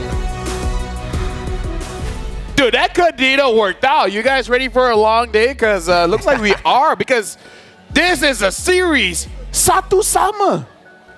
Yeah, he knows what I'm talking about. 1-1, baby. 1-1. 1-1, baby. Satu Sama. Hey, nice. But yeah, that Kadira though, we're gonna look at the items because, yeah, Stormy didn't build the tough boots did he? Because there was no reaction against that Kadira. It was a problem. I mean, the setups were insane and definitely a good victory for RRQ Hoshi. Man, the pocket picks, though, that was an issue, even though they weren't able to pull off the victory. And now the Kadita was able to right the wrongs from game number 1. What a series. So yeah, looking at the boots, it's demon boots so that Stormy can sustain in terms of the mana. But yeah, having no tough boots means you don't have the resilience, means that crowd control is 100% of the time is not canceled out. So that's part of the reason. The only one that really has tough boots is just Cram. Everyone else doesn't. So whoever gets caught by Rins is going to get deleted. Yeah, and it would have been very helpful for Innocent as well for any moment, because I mean, just that little bit of time that you get from the crowd delay or crowd control gets shortened helps so much from that, and I think it's a good point that you brought up. And you think that, I mean, I get it, early game Stormy just having the Demon Boots, but then about halfway in, at some point, maybe swap them out, maybe change it up. Once the crowd control is getting too much, because it's not even just Kadita, it's Edok as well, landing those big raging sandstorms. It's Dyren. It is the whole package of crowd control that RQ brought. And Sujin on this Joy, which has been such a major threat, spearheading the way with the KDA. Able to get to the back line when necessary. You see not too many junglers, even on the 1v1, can go toe-to-toe with the Joy, as we are looking at some of those emblems pop up as well. Temple Rain on the Joy, able to get multiple of those skills on a faster cooldown rate to be even more effective, and just a total domination for game number 2. Yeah, and if you look at the timer, it's only 14 minutes, 40 seconds. So maybe this is the strat. Go up against SRG. Don't take too long. Yeah, I think that's where they messed up in game number 1. There was a point where I think they had a clear route to victory, but they played the safe route. They were like, let's play smart, right? Let's play very disciplined. When I don't think the meta complements discipline right now for early snowball teams, right? We do see Rins pick up the pull yourself together to make sure that Petrify is just coming back quicker and quicker and quicker, and be able to pop it more often. Taking a look at the gold, though, I mean, everybody played their part on the side of RRQ. Yeah, and again, SRG not really having a chance for that, because if we look at it, it's actually the turnaround, where in game number 1, Stormy was able to find Rins, and in game number 2, Rins found Stormy quite a few times, especially during that Lord fight, making it so that he doesn't really bring that big of an impact in the game, and we know that Joy is strong against the Suyo, and in this game, Susujin definitely shows, like, that's what happened when the Joy is under-leveled. Look what happens when Joy is over-leveled. There's not much that Sakai's can do. Yeah, and then Rins, I mean, there were several times when he was picking off Innocent, just caught out of position, right? There was like 3 deaths in a row super early in the game. But the interesting thing, for a while on the Moskov, Innocent was still doing more damage despite being behind. But then the later the game goes, you start to see Skylar pop off. Yeah, so at this point, SRG, I mean, it's definitely tough. We do have any guesses on MVP? Who do we think deserves it? Oh, dude, honestly, Rins. If game number 1, the MVP went over to Skies with that Joy, I kind of feel like in this game number 2, Sutsujin might get it, because it's time to drop the beat of the Flash with Sutsujin showing off that Joy as well. And we see the 2 heroes being swapped around, both the Joy as well as the Bruno, looking very strong in this matchup. Yeah, super strong pickup. Not too many answers for it, and we're starting to see it prioed heavily in the first phase of the draft from majority of the teams as we scale up higher toward getting closer to Axiata, and it's kind of raising the question, is it worth even allowing this to walk, or is it almost worth adding it to the ban table? Oh, it's very worth letting it walk. I think SRG, the big mess up was picking up the Suyo. Exactly, I agree. Directly after, or first picking Suyo, because we've seen the Fred able to beat the Joy. Agreed. There's a very clear rock, paper, scissors happening between those 3 heroes right now, and I think that SRG just made the kind of they made the same mistake that RQ did in game 1. I agree. You prioed Suyo before Joy was picked. Yeah. Especially because they had a chance to pick up the Joy first, which has been a trend since yesterday. But today, something switched up. They wanted to pick the CEO, but again, it is a best of 5. Part of the best of 5 is understanding your opponents. Where do their strength lies? Now they see the Joy, they see the Bruno, and they see the Kadita. We'll see how they adjust. But now we got to look at the highlights from Susujin. And from the very first part of the game, it's like, okay, they got Dyren. That's good. But then Susujin just came in, and then look at the damage, man. Yeah, that was just disgusting. Just talk about running into a brick wall, and the Joy with the beat of the Flash alongside it. Just a nasty combination. There's a double kill right there. Sujin on this Joy. This was a great play as well, man. The full dive into the turret for the pickoff as well, and this just really wasn't a moment at any point in this game where I feel like SRG had the opportunity or the advantage over Sutsujin on this Joy pickup. You know, and if Sekaz was Joy in that last play, he would have got away. Yeah, he would. He would. he might have gotten the kill. Right? If they switch heroes, he might have gotten a kill. But yeah, I kind of feel like in this matchup, we should see more diversity when it comes to gold as well as the jungle as they start learning each other's patterns. Because Rince has already showed up in mid. It's like, yeah, I can use whatever. I got a Kadita, I got an Odette. What else? Eudora? Who knows? Yeah, just another great game. What was interesting in that one too is like typically when the Joy comes up, you see counters, like hard counters, like you mentioned, the rock, paper, scissors, right? The Fredrin comes out, a Bellerit comes out, maybe even a Glue can come out to stop it. But in that game, it just didn't seem like SRG pulled anything to really stop the Joy. It's a learning process. We got to see how SRG really comes up. But right now, for you guys at home, from the 18th of November all the way to the 29th of December, participate in the M6 Lucky Gift. Join the draw for a chance to win Claw's new Epic Skin, Challenges Flare, as well as Beatrix's new M4 Painted Skin. This is the time. It's only up until 29th of December. Don't miss this rare opportunity to get the Beatrix M4 skin. If you guys missed it the very first time, I already got the Claude one. Still haven't gotten the Beatrix one. Though the Claude one is that I use my my coins for it. Your coins for it. What's your favorite? Claude? Is that one your favorite?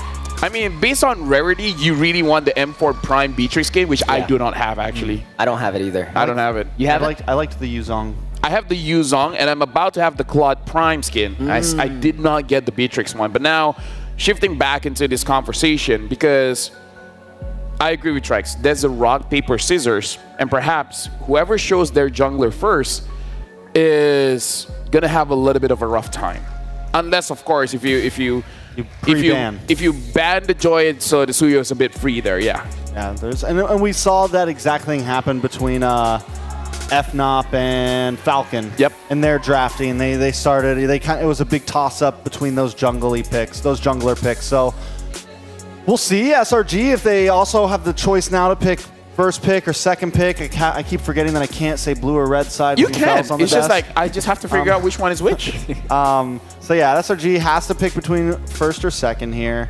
And then it's all going to come down to that Joy. But, I mean, don't get me wrong. Like, there are still answers, and I think that's what these teams are looking for. That's what SRG is looking for. They're saying, okay, fine, you might counter, like, jungle for jungle, you might counter, but we're going to counter your Joy with this, this, and this. Yep.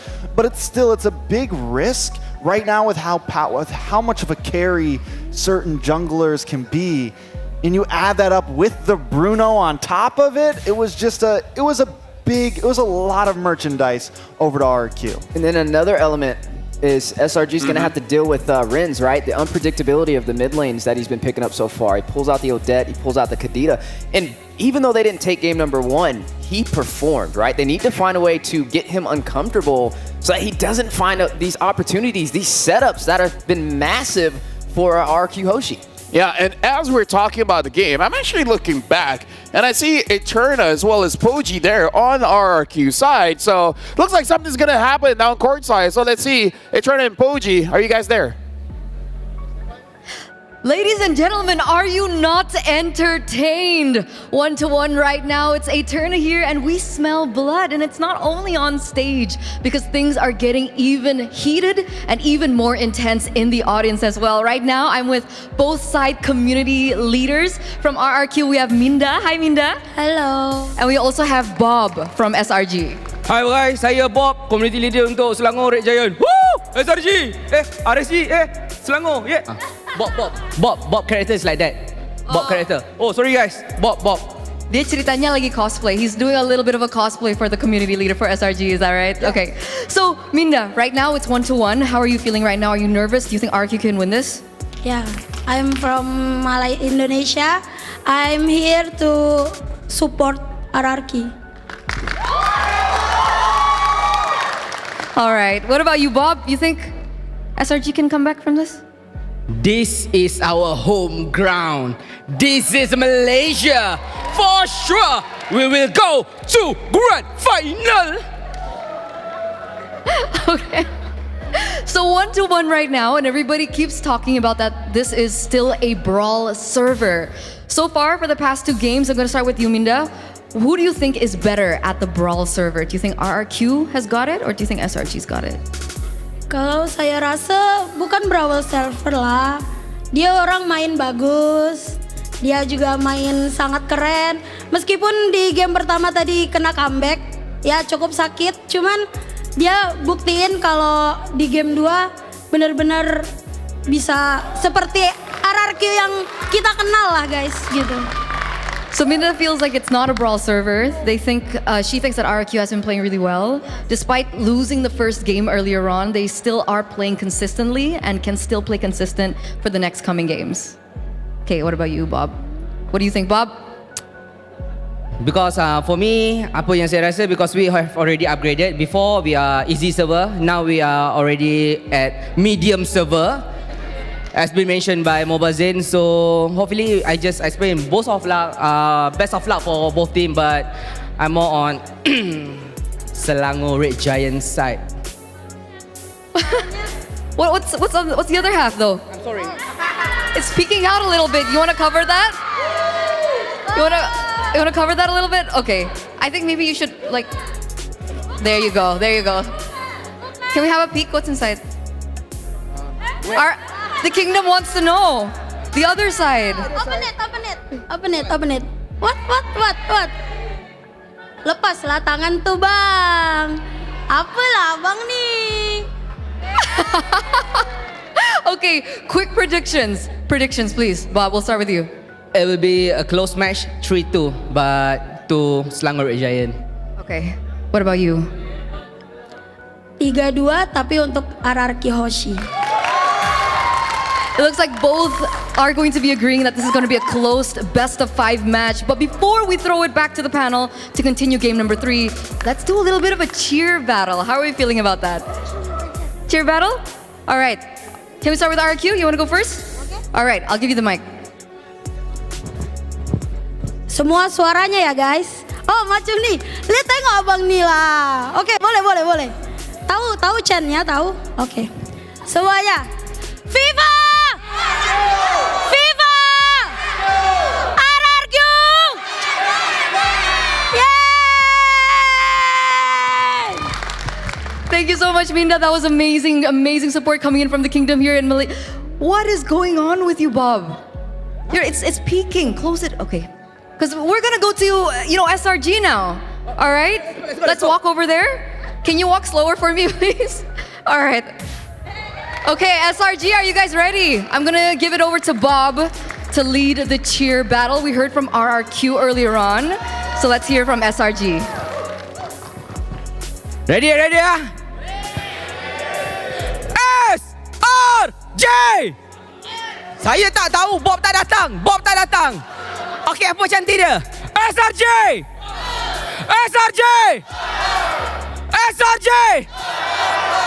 Malaysia!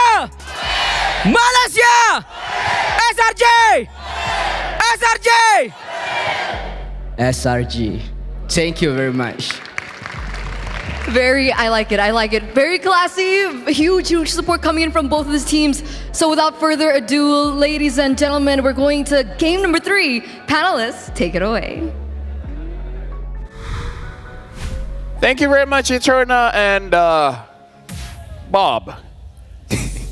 No, the funny thing is Bob does exist, but that's not not Bob. That's not Bob. But you know what?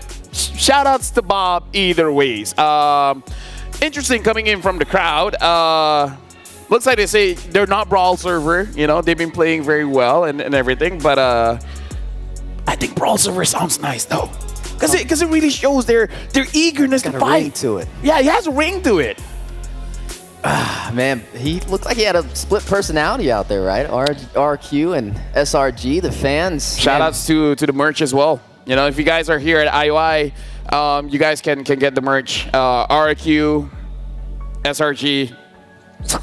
You got both of them. Anyways, we have a quote here. I believe it comes from SRG, but not from the players, coach, or even the management. It's Stormy. Oh, it's Stormy. So 1 win away from the semifinals. He said, personally, being in the lower bracket doesn't scare me or make me nervous. We'll treat RRQ like every other team. Not to underestimate them, but to prepare thoroughly and play our usual game. I've always dreamed of playing on bigger stage, and I hope we can win this match to qualify for the lower bracket semifinals at Axiata Arena. Well, Stormy, Axiata Arena is a pretty big stage. So if you really want to win there, you got to win this one first. But like you said, you know, it's just another team, man. It's just another Wednesday. Just a Wednesday. It's just another Wednesday. You know, we're just dropping a match at 2 p.m. like it's nothing on a Wednesday, you know, and that's exactly what Stormy's. It's not really 2 p.m., but you know what? Some parts of the world it is. Hey, yeah, exactly. I'm a worldly man. So is Stormy. Worldly man. He's definitely has a game plan, right? And that's what they're going to stick to for SRG. And I feel like it's what we've been seeing, right? It doesn't matter what team they go against. This plan is still the same, trying to find the opportunities and seizing it. And now, speaking of seizing the day, we got these two Titans fighting it out, and we got to see which way this goes. Is this the last seat for Axiata on the line? But now we got to talk to Sinsa Jin here because we're able to chat him, M-chat, in fact. How do you feel being in your first M series? He said, I feel proud of my teammates for making it so far. I'm also grateful to them. They always help me whenever I make a misplay. He rarely makes a misplay, though, I got to say.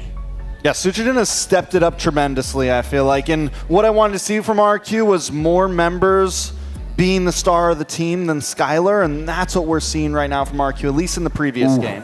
Looking at the stats here, everything is for Suchiden. Yeah, he's slightly ahead of Sakai so far. Definitely an interesting read, right? A little bit better of the KDA, average GPM as well. And the objectives still lean in his favor, but I guess it's not too far out of the ballpark from what we've seen in the series today, right? I mean, even in the very first game where SRG was able to pull through, it was a rubber band effect. Most of the objectives did go into the hands of RQ Hoshi, but where SRG shines is finding that window of opportunity. Cram and Yumes combination just being overwhelming, and as soon as they find it, they close the game out, and I guess that's why we're seeing the head-to-head be that way. That was between the Mercenary against the Sky Prince. He got the moniker Sky Prince during MSC because the best jungler, finals MVP. But now Sakai's, it looks like he's having a hard time getting his footing because it's either MVP or not. And Sakai's really needs to be able to feel a little bit more comfortable in the game. And I kind of feel like he can't do it alone at this point. Yumes and Stormy has to give him a lot of space just so that he has more ways to enter the team fight, more ways to really shine as a jungler. Yeah, I think you bring up a great point there with Yumes, Stormy, and Cram as well. I think the three of them need to be able to create that space for Sakai's and for Innocent, right? To be able to make sure that these two big damage dealers are able to set up for what they need to set up. Innocent, in the last game, we saw him finally lock in the Trinity build, but it was just a little bit too late. He wasn't able to really pop off. He was trying, but just not enough. But we're going to be jumping into the third draft. That's right, jumping into the tiebreaker. Both SRG and RQ Hoshi tied 1-1. And now we got to ask the question, what are we going to do about this Joy, right? I mean, if you pick the Joy up, are we going to go for the hard counters? Are we going to go in for these Fredrins, these Bellerics? If that's a gamble that SRG wants to take, they are going to be on the blue side, which is a 2-pick swing for RRQ. We know that Bruno's been very impactful as well, but we've seen some answers such as the Granger. We've seen Skylar do really good on that, picking up the Sky Piercer super early and just being very effective. But so far, it's been the Joy that's been making the difference. Well, Bruno banned up, so now everything changes. I'm wondering. The Joe hasn't been banned, and the Joy seems to be good on Sakai's. What's going to be the first pick here? Heck, the Jushin, but I don't know. Jushin hasn't been that super hot so far. No, well, the Jushin did get banned. Jushin's out. Oh, sorry. You're good. Bad. You're good. Colorblind. Colorblind. I know. Do you even see the gray pictures? What pictures? My bad. Yeah. He's picture blind. So, Always on the way. I'm wondering, I was about to say, what if they just Joy pick right up front?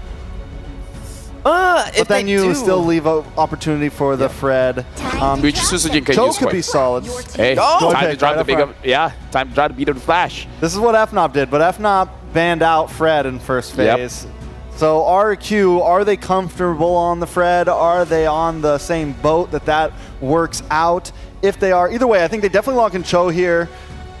We've seen them with Bruno gone. Maybe they go for a Wan in here. This has been a popular combo for them on second pick side. Suyo, Wan, Cho.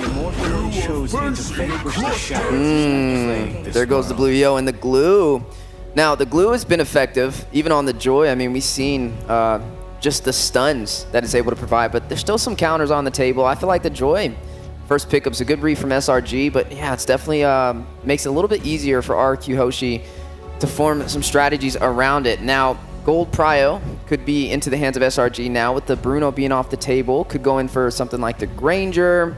We'll have to see how that plays out, but I gotta ask y'all the question, what do you think Rins is gonna do here, right? Because we've seen the Odette pull out. We've seen the Kadita be picked as well, and I mean, could be another Odette game. Hey, he could go for something familiar and just pick up a Valentina. And by the way, Trex, I just gotta say, we keep talking about the Frederick. Don't worry. One time. It might not, but that's not fine. One time, maybe one time, we'll get it. Eventually, they gotta learn. Eventually, they right? gotta learn. I mean, if we go 5 games. Literally, Joy's won the past 2 games against Suyo, but hey, man. Jawhead. Now, Jawhead's the answer. Yeah. Jawhead's the answer to the Joy, so very well done, I think, there. In a way, the Farsa as well. Yeah. Unless you throw your wrong teammate, right?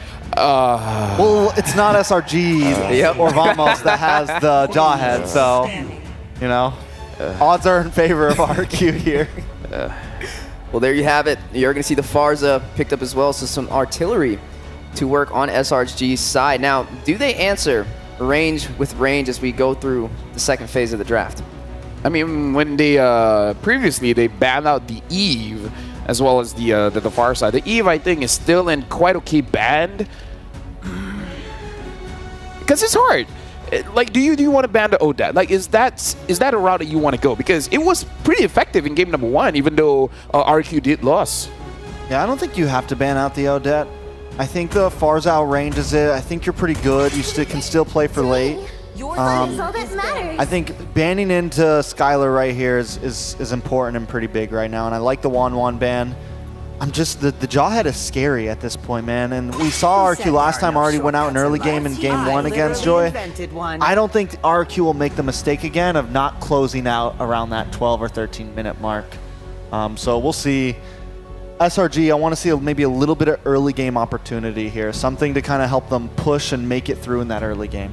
Yeah, we need to see some setups too, right? I mean, we have a lot of damage so far for the side of SRG, but we've yet to see what they're going to slot in that Roam position. There's a strong frontline composition building up for RRQ with this Jawhead and the glue alongside it. So maybe going in for something like the Hylos could be very effective.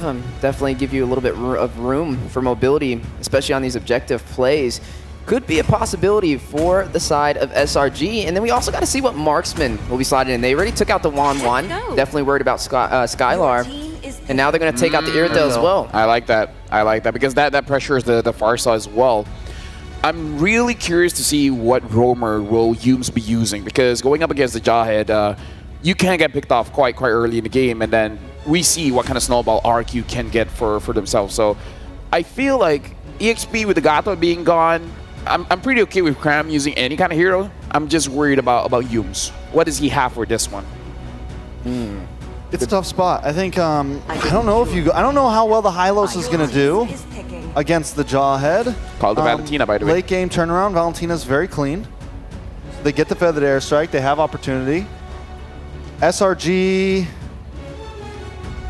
Did we see them pick up a Kufra? Yes, a day or two yesterday. ago? Not super flashy. It did its job, but nothing too crazy. But definitely, win. It just wasn't as impactful. Yeah, but it got the job done. I mean, hey. I'm thinking about something that just closes the distance quickly and doesn't have to sit in front of a Jawhead. Can actually kind of. The Cho is not banned. Cho's not banned. They could just go for the Cho here.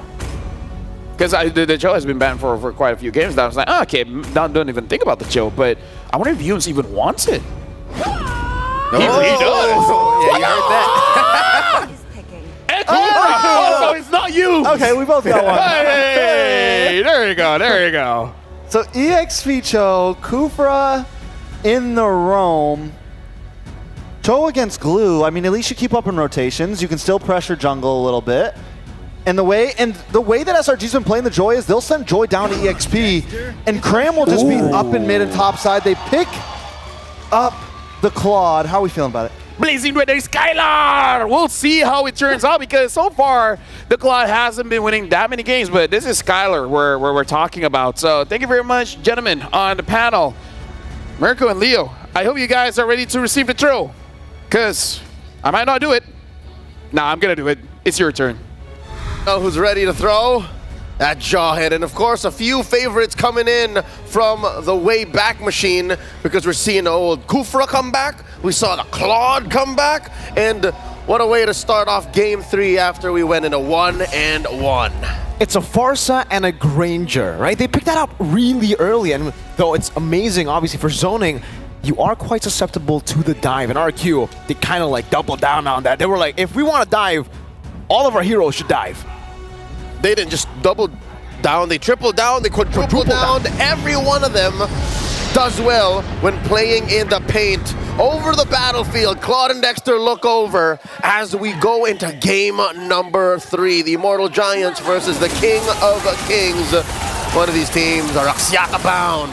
Ooh. Top 4 bound for both these teams. Well, for one of them, Skylar on a signature, you guys know it, Blazing Duet from Skillar pick. It's been a while since we last saw him pop off on the old favorite, so this should be a treat for all those longtime King Skylar fans. As for SRG, they brought out this Kufra, which saw play last night. So that was a treat for all y'all Malaysian goat heads all around. Stormy here, popping the wings of wings early on. And because of that diversion, because of that little sequence, it gave the mercenary free reign over the Little Wanderer. Sutsujin now able to go for the Gold Crab 2. Okay, secures it with the Soul Sever. It's Festival Blood and the Rupture, so nothing too crazy here. Skylar also quick with it. Warrior Boots and Tenacity. He knows exactly how much of a bully this Granger can be in lane. So decides to respect it with the common emblem too. More HP and mana regen. Well, right. No mana. It's just HP now. Just HP. Took it out of the last patch. The young king knows that he's going to be trading blows with the half-man, half-beast. Let's talk about the XP lane matchup. What does this look like to you? Dyron on the glue. Played it 3 games in a row now versus Kram's Cho. I think it's a non-lane. It's literally just a battle for Kram shoving the wave and rotating. For Dyron, same thing. Yeah, clear, I'm out of here. Clear, I'm out of here. Yeah, but if Kram shoves it wrong like this, it could be a free situation and he could be punished just like that. I think he might have to miss out on a bit of minions there, but RQ are very quick with this level 4. They want to get it. Yum's already screening Sutsujin in the purple buff. And that is Stormy hitting level 4 first. Yum stretching out, going the opposite direction. Edok threatening an ejector. Now Sutsujin just secures his purple, making a beeline towards the turtle. Oh, for their airstrike in the mid lane. Is this a solo kill? Stormy taken down. Rins, what has gotten into you? Momentum off of that game 2 Kadira. Now he's taking names. Heads are rolling. Kram can only watch as RQ Hoshi secure the turtle. What has gotten into Rins? Sutsujin gets the turtle. Who is this man? Who is this man? Rins has been popping off. I don't know if it's momentum, if it's just Rins, the average Joe Rins. Has this just been him all the time in scrims? Something awoke in this young man after game 1. And this Kadira in his hands. Be careful and make sure that you see what ult he's taken, because I don't think even Stormy saw that coming.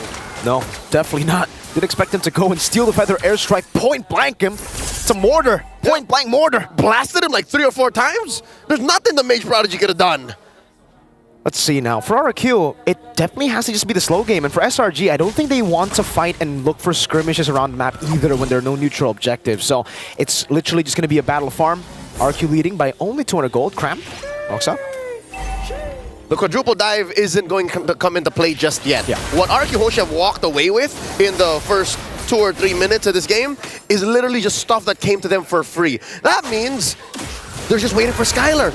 The long-term investment, and now Edok gets caught. Great Titan's Revenge and the range. Stormy gets on the board. Sky stealing the purple buff away, despite the retribution from Sutsujin as well. That's a big dub for SRG across the map. Now, that's a 3v2. Rins gets a face full of lead. Purify out. Innocent doesn't have the Death Sonata. Not the last one. There way the dragon. Over. Now Tyron, caught against 5 members, decides to go in. Split as well. The Brave Smite. Does it save him? No, it does not. Kram just Chiku knows Tyron to his demise, to his death. There were 5 members of SRG there. There was a thin line between dying and getting the mount onto one of them. But truth be told, there was very little reinforcements from RRQ. So back-to-back-to-back engagements. SRG caught them lacking, and now here we go, another one! Blaze it from Skylar, Ejector, and the Flicker. Yum's gonna be taken down. Meanwhile, Sky's diving in deep, getting the electrifying beats over to Skylar to take him out. That is Skylar for Yums. I'll tell you now, SRG are cooking. SRG looking to take this turtle down to half its health. 4v4, Stormy was traded off. Ooh, that was close. Tsujin this time doesn't want to be too stingy with the Retribution, decides to take it, and that is 2 turtles for the Kingdom. SRG a little more conservative now. They understand that if they overextended here, that little win that they got in those previous engagements would have been nullified. So RRQ Hoshi here holding on to the fact that they have 2 turtles, holding on to the fact that with this lane swap, should be a slightly safer go for Skylar going into the mid-game. Okay, so it's a trade of Tsujin with a stun over to Skies. Retribution this time. Not too sure who actually got that. If it's Skies on solid force, no ejector just yet. Skies with the red. Oh, he's gonna get Retribution and taken down. Skylar is the one who they give the kill to. So Dyron, of course, guys, big wins. Tsujin bullying Cram into that river brush. And look at this. Innocent gets free farm up top.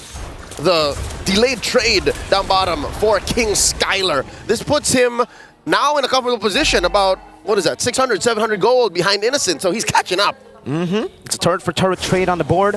Edop might be caught again. Oh, Cram, I think walked up a bit too early there. Jones is already charging that Tyrant's Revenge in the bush, and it becomes a failed attempt of a pickoff. Edop will be able to get a bit more tempo around these bushes here. Innocent shot the Rhapsody, so they know their positioning. Rins goes in for the airstrike, catching Rins just a bit. Ejector over. And that is Rins blasted here. No clapback. Yums coming in for the combo. Revenge and Rage in the back, so Tsujin able to go for the dive. Yums very low. Mounted on. Tyrant gets the kill back. It is a 1-for-1. Yums for Rins. Mid for Rome. I'll call it a win for SRG. And RRQ fails to find the clapback. It looks like the call for the King of Kings is to just go for the turtle. It's been working out for them so far, right? Even if they're losing on fights, they go for the objectives, they focus on getting farm on Skylar, and now Dyron finds the engage. Cram getting poked out for the airstrike, comes down, no Dyron!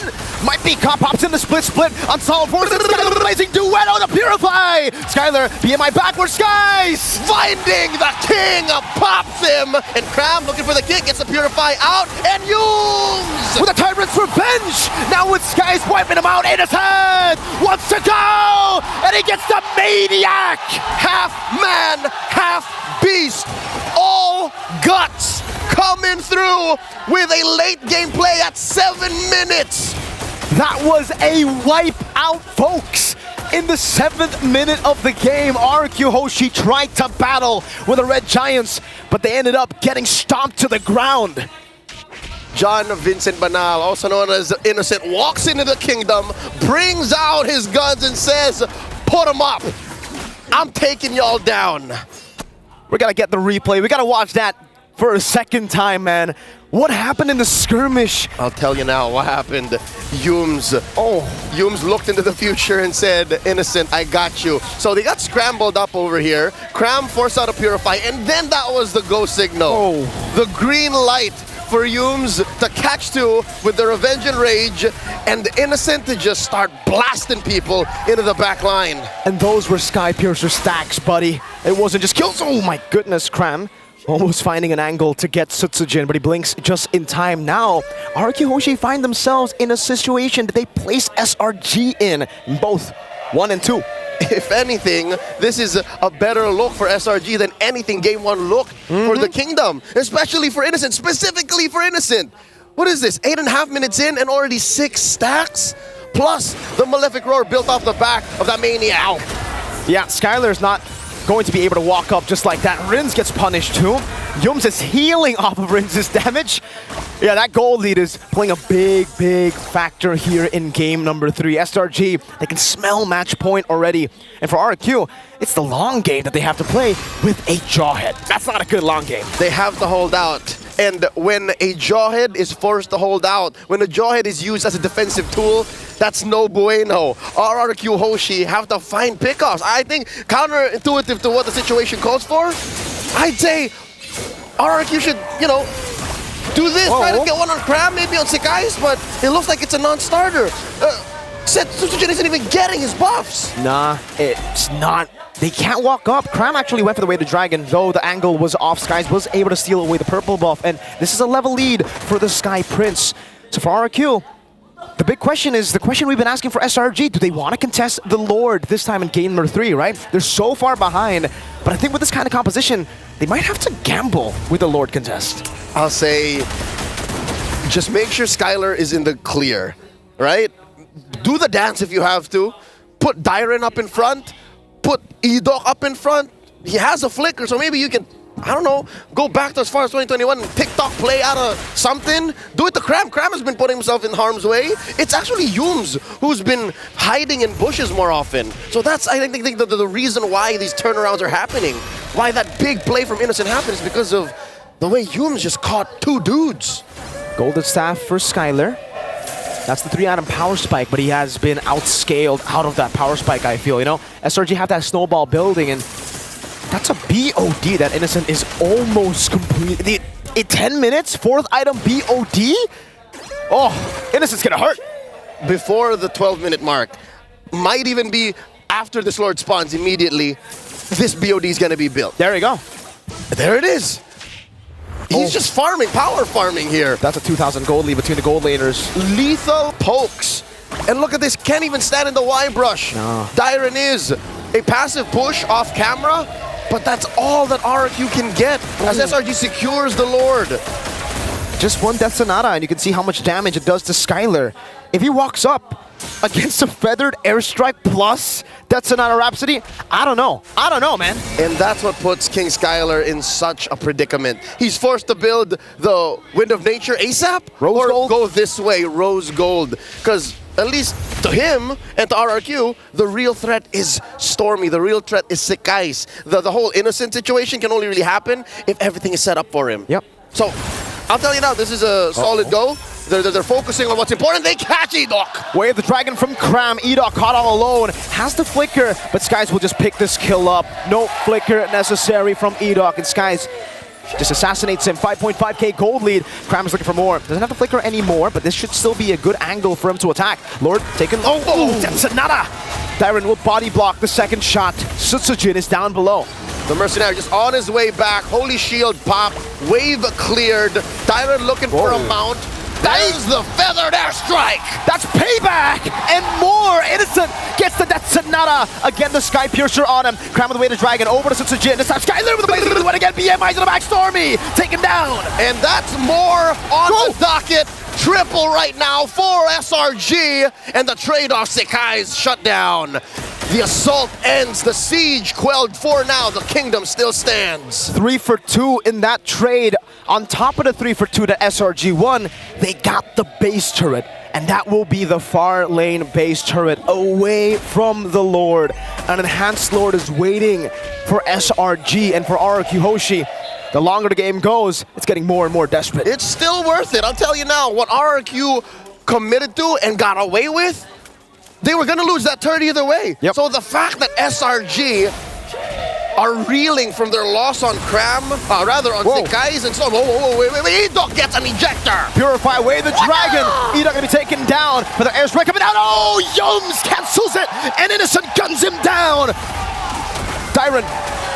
He's not gonna get away from this. Yums committing the rage, popping Dyron's immortality, serving up the triple to Innocent. Oh no, Sekais is in the base! Electrifying beats from Skies. RRQ still able to get 2 members to survive, but this is 5 of the Giants. They can smell it right now in the water. Blood for the Giants to scoop up and end right here. For the airstrike and away to Dragon, over to Sutsujin. The mini waves, it's a big cannon minion. It will be cleared out. Edok walks up with the ejector, now gets Yums as well. Skylar with a blazing duet onto Yums. It'll be a kill over, that's 2. And now the better airstrike. Innocent again will gun Rins down. The punish. RRQ Hoshi kicking out SRG from their base. And once more, the siege ends. Not out of the woods just yet, but RRQ Hoshi bleed and fight for this chance to defend. Now it's 2 for 2. Rins and Sutsujin down. Skies and Yums down. Sutsujin will be spawning back a bit faster. RRQ, do they utilize this timing to go for the Lord, to go for a fight? That's a feather airstrike to sneak up on Edok. Cram goes over to Kundo. Might get caught. Unstoppable Force and the ejector over to Cram. Now it's Skylar's damage with Melvic gun in the way. The Dragon comes in. Sky Piercer also. 1-for-1. Down with the Flicker. Innocent gets out. Blazing Duet from Skylar over to Stormy. It's not enough range. Dyron with the split right now. Barely alive. Innocent pushing back. Firepower. The answer to firepower. And that's Skylar building up slowly but surely. This Lord looking as contestable, as 50-50 as it gets for this 15-minute match. So far, so good. Rins here should protect himself. He's been caught 5 times now. Has no ideal ults to steal. Oi. Stormy keeping himself scarce. Lord now resets here. Where does this dance go? Goodness. Look at that poke. Oh! Innocent evaporates Tyrant. And now Rins is next. Innocent is going crazy. Another one for Innocent. 3-4-free. The half-man, half-beast has gone hunting. And 3 heads roll. The base. One more turret protecting it. Ain't gonna wait for the Lord. SRG marching in. There's no man. There's just beast. Innocent goes in. Skylar with a blazing duet. Shut down by Innocent. That's an unofficial savage for the beast of Malaysia.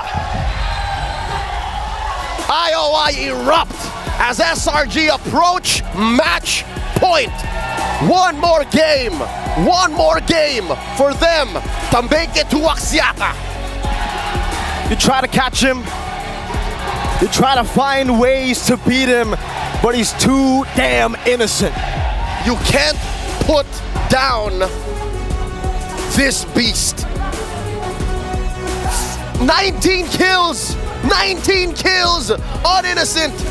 2-1.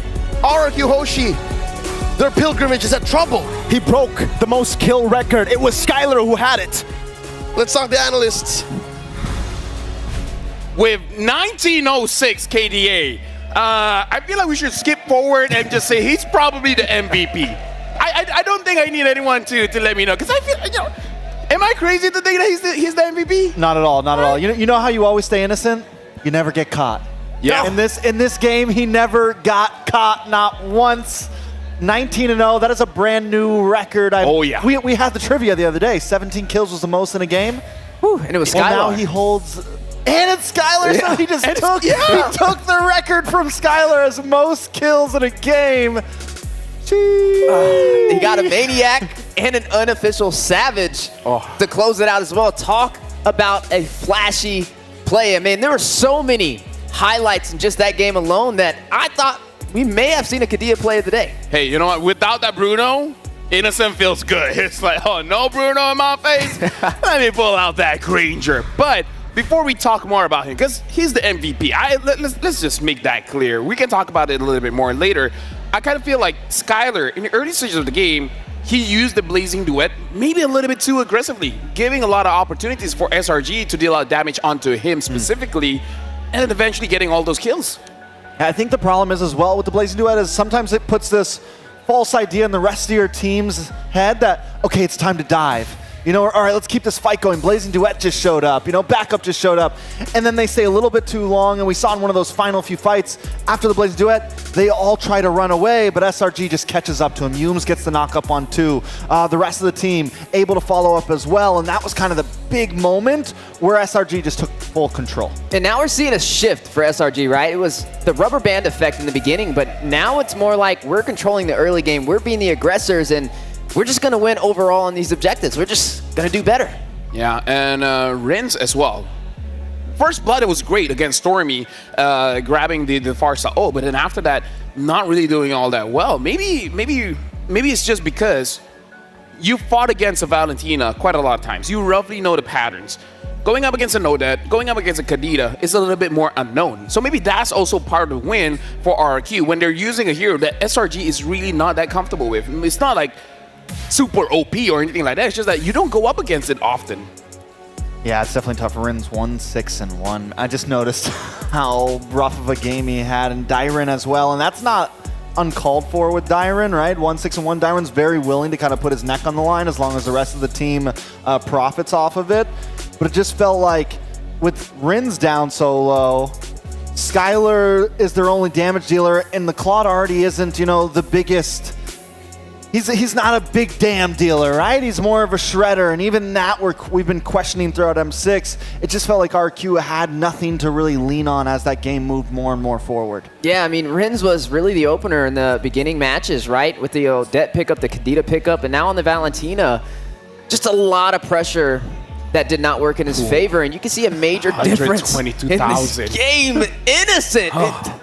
You know, my wife asked, did Innocent did the most amount of damage because he did 100K yesterday? Well, today he did 122. That's big damn. You know, what's another thing about that is we see that type of damage sometimes from gold laners. But the fact that he got 19 kills means just about all of that probably landed. Yeah, you know? yeah. Just about all of that damage was, I mean, kill damage. And it's lethal. Lethal damage, you know? It's definitely, Sky Piercer. Dude, like, I will see a lot of Granger in my ranked games, and I'm not even mad at it. Granger is a fun as hell hero, man. And I believe that Bruto has been respected with the ban. Joy might also be on the chopping block. Or Fedrin finally gets picked up. But now, let's look at the MVP. We already know who it is. Half man, half beast. You can't catch him because he's Innocent. We see Simon there, but look at Innocent with that Granger. 1905, 122,000 damage. He's too damn innocent. A brand new record stolen from Skylar's hands there. And at the end, even just, you know what, we're dropping the boots. We're going full damage. We're going to finish this game. Sometimes we have trouble closing out games with Granger. Well, not this time. Just kill everyone. Just kill. That's the goal, right? You just kill everybody. That's all you got to do. Just be aggressive and beat them to the punch. And that's exactly what you see today from Innocent. And that means that SRG has the advantage for the series. Match point. Just need one more. But we expect full games here. So RQ is probably watching that game. Kesku is probably watching that game. It's like, I see where we should attack. And that's going to be the turnaround for the fourth game. But now we got to look at some of the highlights coming in from Innocent and pick whatever you want, because there's a whole lot of it. Heck, there might be 19 of it. There might be 19 of them is right. And even in the early game, RQ Hoshi continues to try to kind of close that distance, but Youmsun does such a good job at just having them focus on him so that Innocent's consistently getting these free shots off. And when Yums isn't able to do it, Cram as well is finding those moments. And this is that big fight I was talking about where the Blazing Duet comes in, RQ Hoshi tries to follow up behind it, but then the turnaround from SRG here, and watch for Yums, the double knock-up, and this is when it's cleanup time for Innocent. Yeah, RQ dropping like dominoes right there in the funnel toward that top side, and Innocent just on fire. And credits over to Sakai's as well on this Joy, right? Even though it didn't have the hot seat in this game, it was very effective. I mean, he was dealing a lot of damage, which kind of led to those stacked up kills from Innocent. Yeah, and looking at the highlights, again, Innocent, he has good positioning to stay out of danger, but you see his HP pool go down quite a few times, so he's not afraid to take some damage to dish back some of the damage again, and more often than not, that Purify really helped him out, because without that Purify, I'm pretty sure he got caught like a bunch of times, man. Yeah, just overall well played. A great game and a good position for SRG in this series now, having the advantage 2-1 up against RRQ Hoshi. What are they going to do about this, right? I mean, man, who would have thought to take the record away from Skylar with the most kills? You know, I got to say, too, the Kufra pick also came out pretty clean. It stops sometimes from Dyron being able to engage and escape. It stops sometimes from Suchijin being able to dash through and dash around because of the bouncing ball. It just worked so well. And once again, I mean, it's literally just Innocent collecting kill after kill after kill. And if you have trouble focusing the base, all you got to do is wipe out all 5 members and it becomes easy.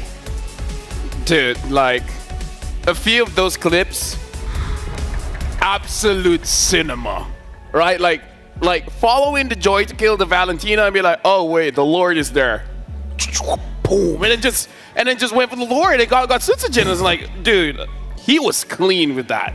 very clean. It was just overwhelming, right? There was just so much to deal with. You have the Farza dropping down the feathered airstrike. You have a Joy chasing down your backlines. You have a Cho with the G-Kun Do. Not to mention, you have a half-man, half-beast on the Granger. I would say out of all of Arcadia's and Vicky's draft, that might be the best.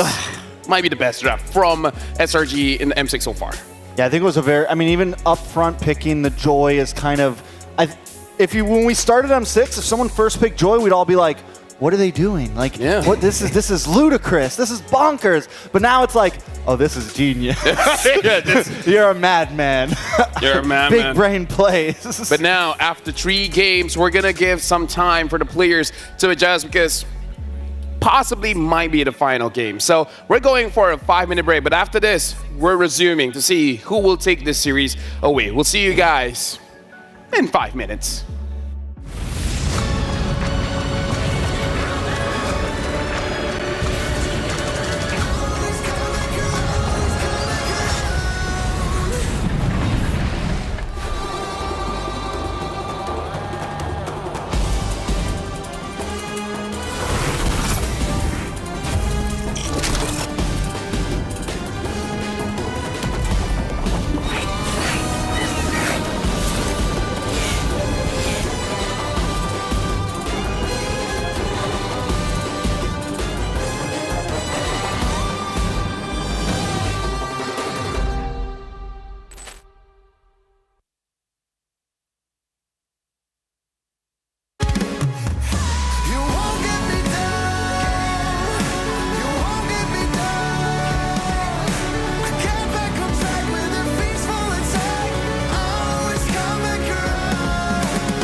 for ultimate glory starts now.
Welcome back, folks, and right now we are at match point. Selangor Giants has a 2-win lead over RRQ that has 1 win.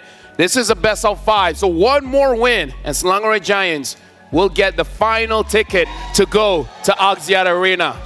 The question is, can RRQ come back and push us to game number 5? That's the $1 million question, and I think everybody is wondering, what is the response back from RRQ Hoshi? What is Skylar gonna do and the boys to stop this half-man, half-beast on the Granger and these Joy pickups? Listen, if I was Skylar, I wouldn't take that. Yeah. You know, I wouldn't let my record be taken. I'll get 20 kills. I'd get 20 kills next game, exactly. Right? With -1 deaths. -1 deaths. Right now, let's look at the coaches here just to see the differences between both coaches in terms of their preference when it comes to first pick, second pick, and of course, etc. We have to see the Bruno does get banned. The Joy has to be respected either banned or counter pick. And looking at here, looks like first pick, Coach Keski really likes that first pick, but second pick rate, Coach Arcadia has been looking pretty good. But in this particular matchup, both have really liked that first pick because you get a priority over the Bruno or the Joy. Looking like that's the big pickup. 1 for 2, that one is looking very good. Yeah, I mean, Coach Arcadia winning out on second, RQ winning out on first, which is really, it's interesting to me. I think that's kind of, it's came more in as we went into knockouts and everything. But I want to look at these top 3 picks because RQ, early on in the tournament, they loved that Cho, they loved that Katap, but we haven't really seen any of those picks from them in this series so far. It's been heavily on the Glue, and then either the Joy or the Suyo, right? And the Bruno as well. But I think Irak on the Cho really just worked well for him, and I think RQ maybe needs to get back to some of that, get back to some of that possible pick play, some of that possible, you know, attack-type play style. Yeah, because SRG, man, their foot is on the gas right now, and they're not letting off, and this is different than what we've seen in the first few matches of this series, right, where they were just bouncing back toward the late game. Now they're in the driver's seat. I mean, it comes back to when Innocent was on that Roger. He's really going for those kills in the early game and then just snowballs out of control. So maybe the Granger is the next Roger that he really likes. And then we see, as long as Stormy has a long-range hero that can back him up whenever he wants to go in for this fight, and then Cram being able to set up as well. The fact that he's shown that he can use the Cho, even though some of those Way of the Dragon is a little bit off angle, but I feel like it still served the purpose. Like, I kick you away from your buff so that I can take the buff. A kill is a bonus, but the buff is really the things that they've been aiming for. I would say SRG right now, that draft, it's like the master of all elements, right? Yeah. You have the AoE from the Farza, you have the die potential from the Joy, you have the damage from this Granger on top of that, and then you have even more die potential with the Kufra pickup, with the Cho as well. Just so much against RQ Hoshi, and they have to find an answer to deny this.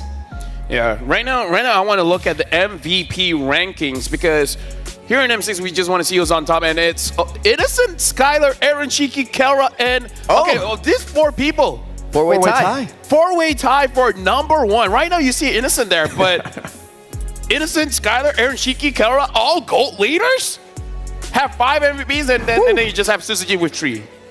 And then so we have a Innocent gets it again.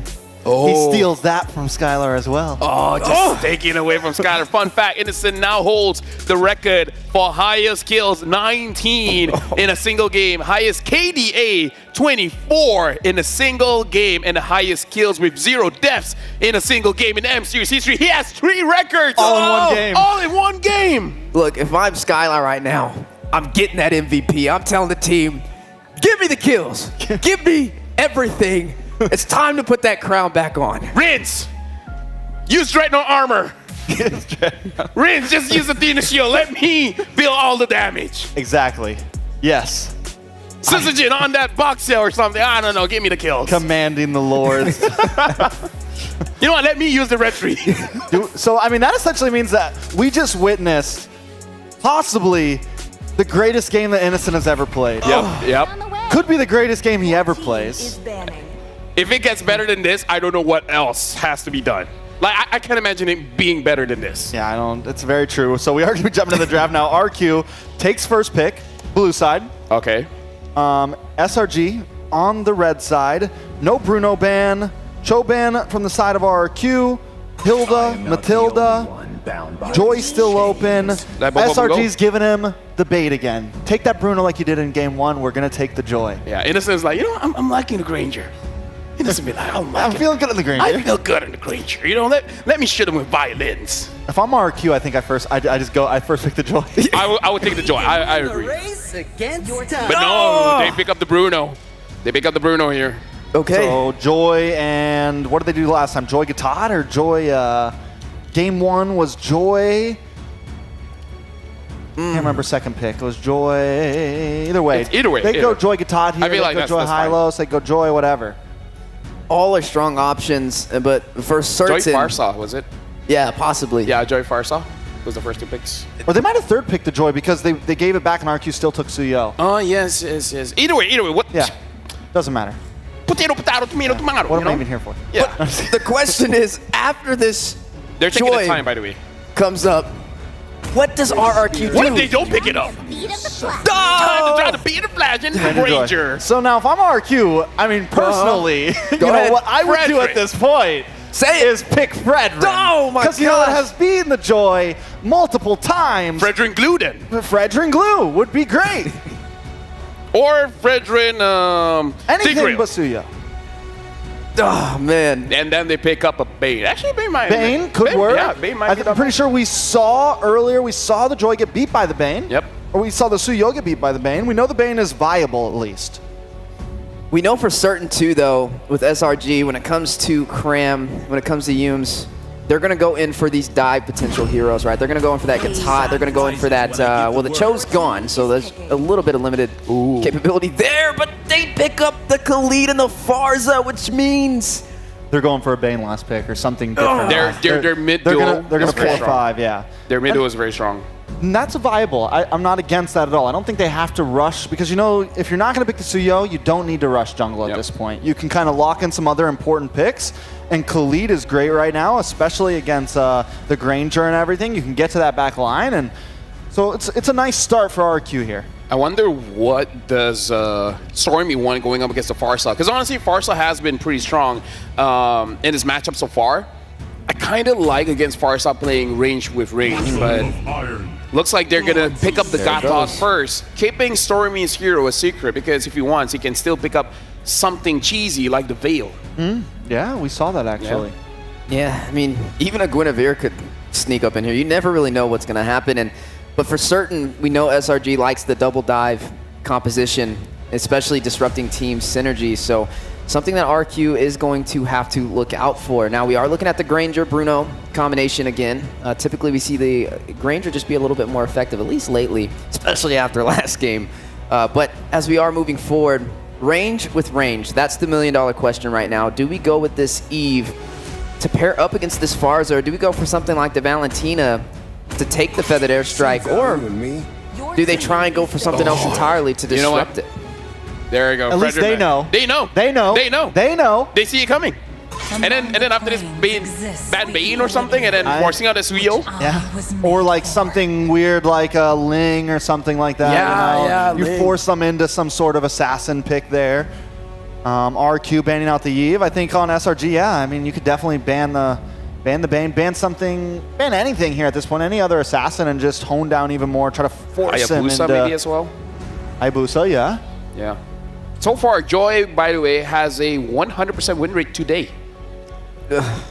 I'm just talking about today, but it has 100% win rate in 3 games. And it's like always against Suyo. Yeah. That's fair. That's fair. That's true. That is fair. That is fair. And Suyo's still on the table. Hopefully, oh, they banned the Suyo. Oh, so they okay. still respect it. They still respect it. I mean, because even in game 1, it almost won the game. It did, yeah. Okay, so the Joy walks again for SRG. It's definitely, even though the last game it wasn't in the hot seat, it was the element provided to be able to dive into the backline, and the massive damage you can do in the early phase is just completely overwhelming. We don't really Who said there have the roamer locked. I mean, it could be Khalid Roam, possibly. I feel like Khalid Roam is very strong. Paired up with the Farsa, almost impossible for you to win that mid duel. You think maybe we see the Jawhead from SRG here? Possibly. Jawhead roam, something like that. I mean, Cram's been almost always playing the Gatot, so Gatot most likely EXP lane. He's done great on it. I'm wondering what if just Kufra again? Yeah. What if just Kufra again? Or save roam for last pick and then... Just pick up your mid laner now. Yeah. Maybe they go Lu Yi here, honestly. They could get crazy and go for the Lu Yi here. Yeah, the Lu Yi would be a good pickup here for SRG. I wonder if he wants something like a Xavier. Some sort of poke. Some sort of poke, because we saw how Xavier and Granger interacts with opponents, and it's very tough. But they pick up the Edith, so they're still looking at the picks coming in from RRQ before considering what Stormy wants. Which is smart, because they're pulling something away from RQ. If they would have locked in May, they can still... Varus has already been picked, so they can still save their mid lane here. Oh, there we go. Hayabusa picked up for RRQ. Forcing him into the Hayabusa. Hayabusa is pretty strong against the Joy, but it's also one of those things where it's more of a skill matchup. At least you have the quad shadows, right? When all else fails, I mean, you have a chance to get the 50-50 on the neutral objective, which could work in RRQ's favor. But that 100% win rate today for Joy is something you don't want to take lightly. Final pick for RRQ. Finally, we're seeing a little bit of an answer, but is it enough to stop this Joy? It's a good draft, at least. It's a very good draft coming in from RRQ. And SRG, they have the final pick here, so they can potentially counter it. The question is, what is the counter? If they just want to go simple, they can just pick up a Valentina and call it a day. Valentina's solid. You get the Feathered Airstrike. You get a lot of profit out of it right now. Again, you could go for the Lu Yi still and try to play macro, try to play the map, try to kind of catch them off guard non-stop.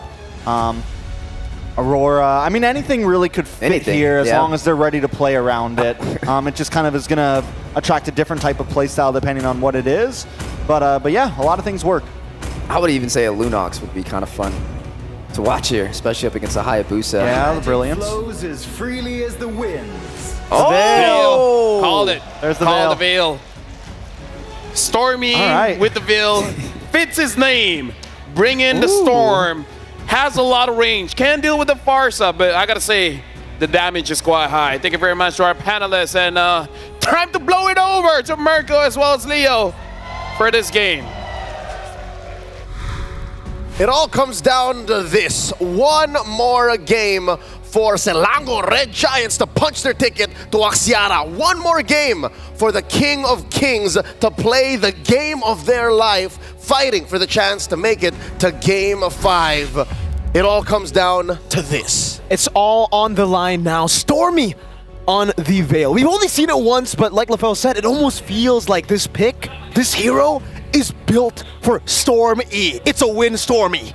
It's 100% win rate, given the small sample size, but as a last pick, Red 5 pick, it's gotta be the difference maker, and it's gotta be Selangor Red Giants going for the head as they strike down the King of Kings.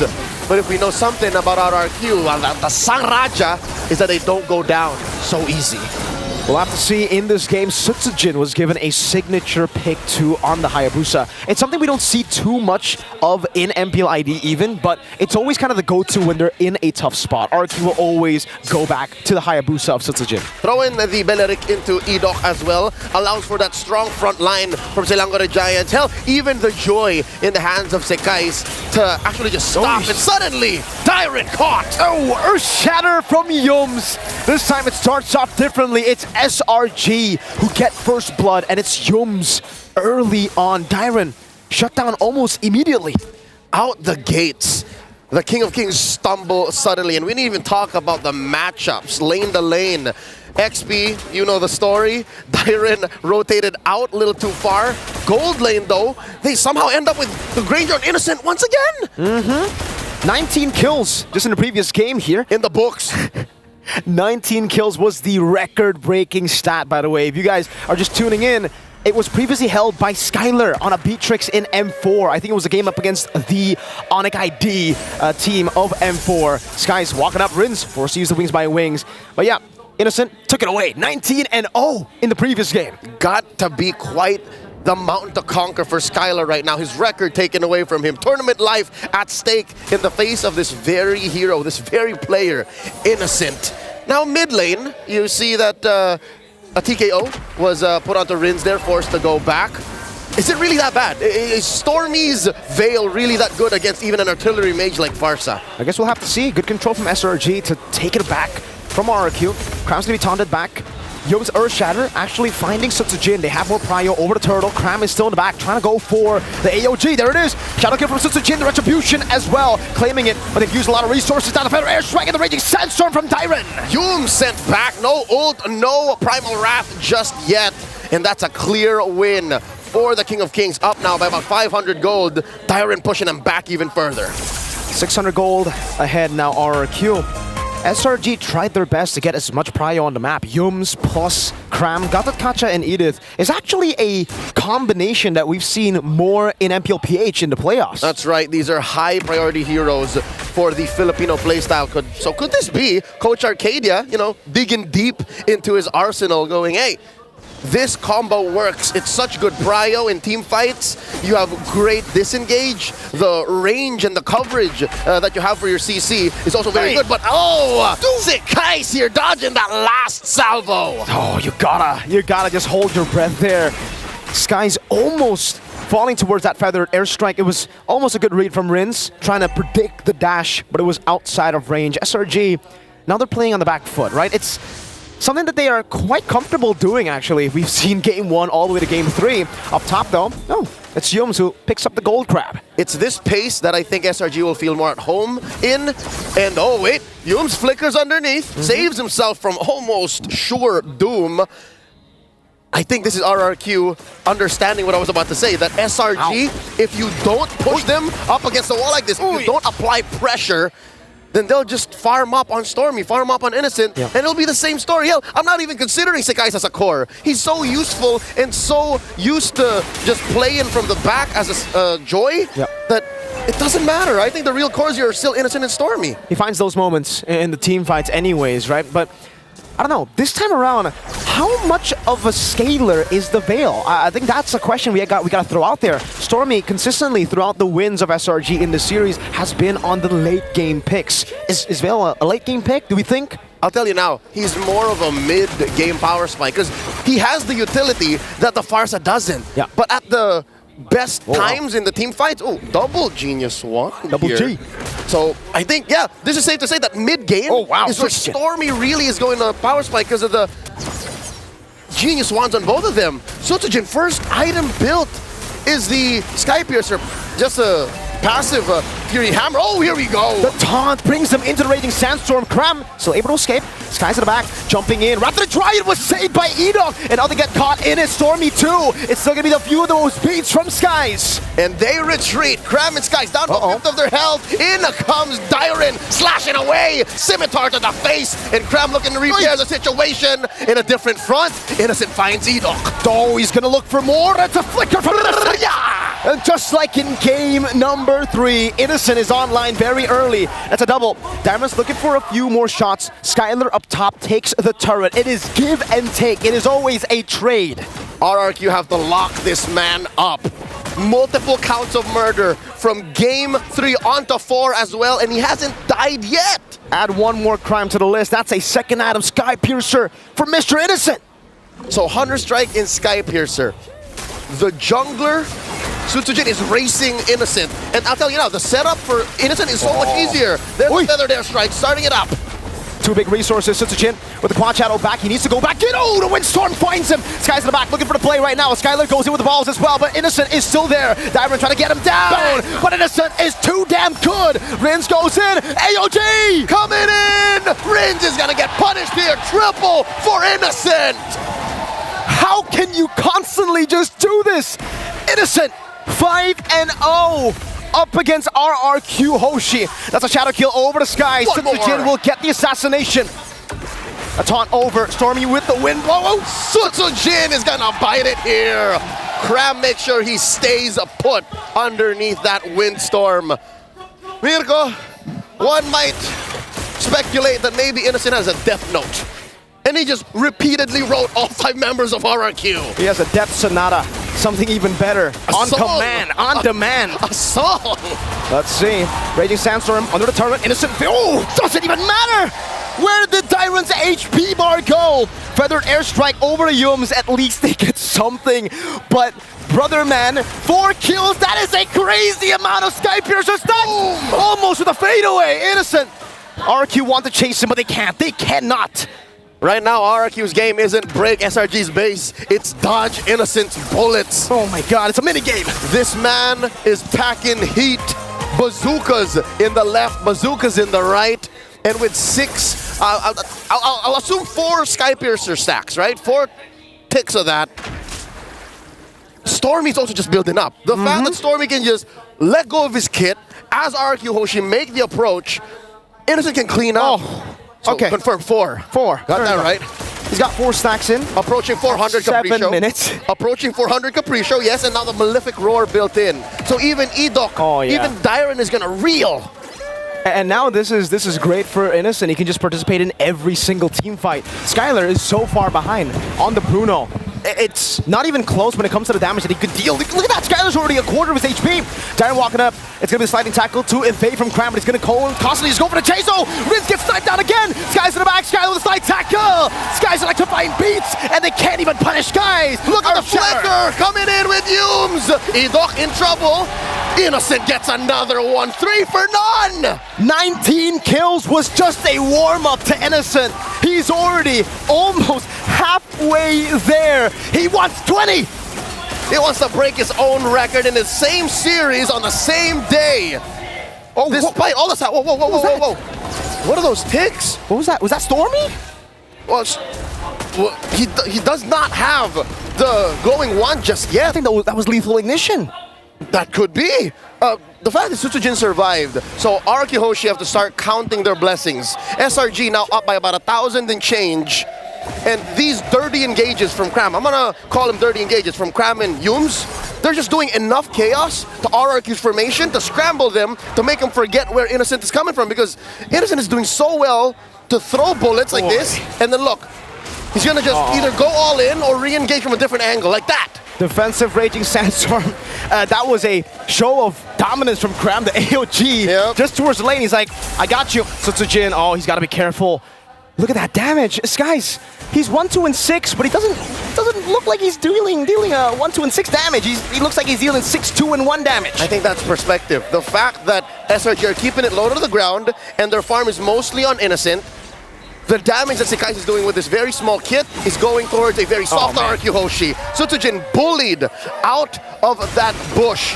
Holy Shield popped down bottom.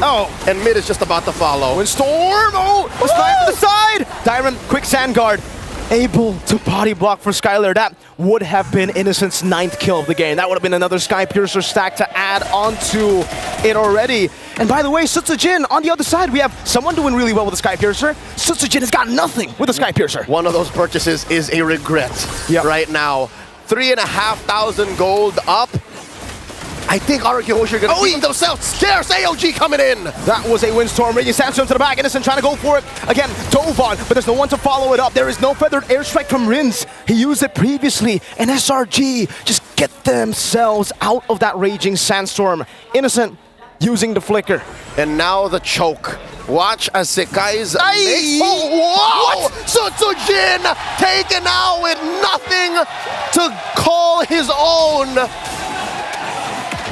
Cram and Stormy were about full health. Was he just trying to juke? He was trying to play with Stormy. He probably knew that no one in their right mind would go back, but Stormy knew. He flickered out. And that just gives Sutsujin another death, uncalled for. Unrelenting SRG here at the gates once more. Oh man, the poke from the Veil is ridiculous. Stormy, an absolutely phenomenal performance, 0, 1, and 6, but all you need to do on this Veil is play it clean. All you need to do is put the Windstorms when necessary, and then you let Innocent with, what, 60 Sky Piercer stacks now? Do the rest. Look at that. He has built the glowing wand now. And that's a bod. A bod and a roar on Innocent. Whatever Cram and Yums are doing, just keep that up. If this is the pace that RRQ was not expecting to be at, because what, 3 or 4 minutes ago, they were still on the offensive. Now they understand that the firepower is undeniable from SRG. Look at that. Skylar's just playing footsies, and he's down about half health. Oh, even more. Another shot from Innocent. Edoc's next. Seems like whoever walks up will just be caught by Innocent. There's just too much poke, too much range. RRQ gotta get a very decisive fight, but how? How do they even do that? How do they even walk in? They catch one. Dyron here, forced to use the Raging Sandstorm defensively. Watch the angle that Sutujin is coming at. Stormy keeping him honest. Pixel brush empty. Cram finds an engage. It's just a bit of poke. Again, for SRG, there is no reason for them to engage. They can just go in, walk out. They know Innocent's gonna out-poke RRQ every single time. And this is the slow game. They have a slow push up top. They'll just play with the poke again. Innocent throwing out Death Sonatas. Nothing to lose. Check this. Dyron pushed out of that brush from Humes. And I think SRG's gonna commit to this. Lord down to 3/5 of its health. Humes throwing out that Earth Shatter. Innocent, long haul poke. Look at the position on Rins. Commits to it. Gets jumped on by Cram. Oh, what a snipe from Innocent! He guns him down from the skies! Skylar next to the block, and his hand is inevitable! Edoc running for the hill, Sutsuji with a quad shadow. Humes trying to read it out again! Innocent finds the triple! 3 for none! Somebody stop this man! They're about to march in! And SRG can feel it! No one can do it! He's too darn innocent! Sutsujin walking up, Dyron trying to do the same, doing Storm! And that is one left, and that's a wipeout! Another unofficial savage for the Beast, for Innocent, as the Golden Road continues in Axiata. The Immortal Giants stay on course. The Golden Road leads to where it all began. Selangor Red Giants run through the Sang Raja in a 3-1 victory. A cold performance. An innocent performance. Lock that in. That is the term you use for a gold lane performance like that. At the cost of Skylar's promise to his old teammates. The journey for RRQ Hoshi ends here. The Red Giants will stomp their way to Axiata. Let's hear from LaFell, Stephweezy, and Trex. The Golden Road continues. RRQ was unable to stop Selangor Red Giants, and even though everyone is celebrating, this is unfortunately an elimination match where RRQ just got eliminated. The kingdom falls. Skylar will be sent back home, but it was a really good run for them, right? There was a lot of promising things that they showcased in the M Series, and we hope to see them next time. But today's story is all about SRG. Man, this has to be one of the spiciest series we've had so far. Yeah, 'tis the story with esports. There can only be one winner in the end, right? And RRQ did very well. They made it through. Part of me wishes that maybe they would have been on a different side of the bracket. Yeah. But in the end, they had to face up against SRG, a team that seems to be getting better and better and better every single game they play. Shout out to the crowd as well, chanting RRQ to show respect to the team. They played really, really well. And I think, Trex, you were here when I said to you and Brigida, where I think going to the low bracket is a good thing, because with how, I would say, shaky SRG has been, more games can make them a little bit more cleaner. And today, this is the SRG that we thought was coming back from MSC. But now, on stage, we have the members of RRQ alongside with Rose. So we're throwing it over to the stage. Rose, stage is yours. The Kings of the Kings return to the world stage was already a cause for celebration for the kingdom all over the world. It is unfortunate that their journey has to end here. But IOI Convention Center, join me in giving RRQ Hoshi a round of applause. RRQ Hoshi, you may give your final bow in 3, 2, 1. Once again, everybody, this is RRQ Hoshi. Thank you very much. And completing the Greater 4, the Malaysian hometown heroes heading to Axiata Arena, Selangor Red Giants. And right right now, I would like to invite Innocent and Coach Arcadia on the stage with me. Hello, guys. Here, onto my left. How are you guys? We feel relieved because we secured the Axiata. Yes, you guys secured Axiata. Innocent, how are you feeling? Masaya kasi na-survive namin kasi sa 12 pa yung flight ng girlfriend ko eh. Aw, he said he's very happy because his girlfriend's flight's on the 12th, meaning your girlfriend can see you in Axiata.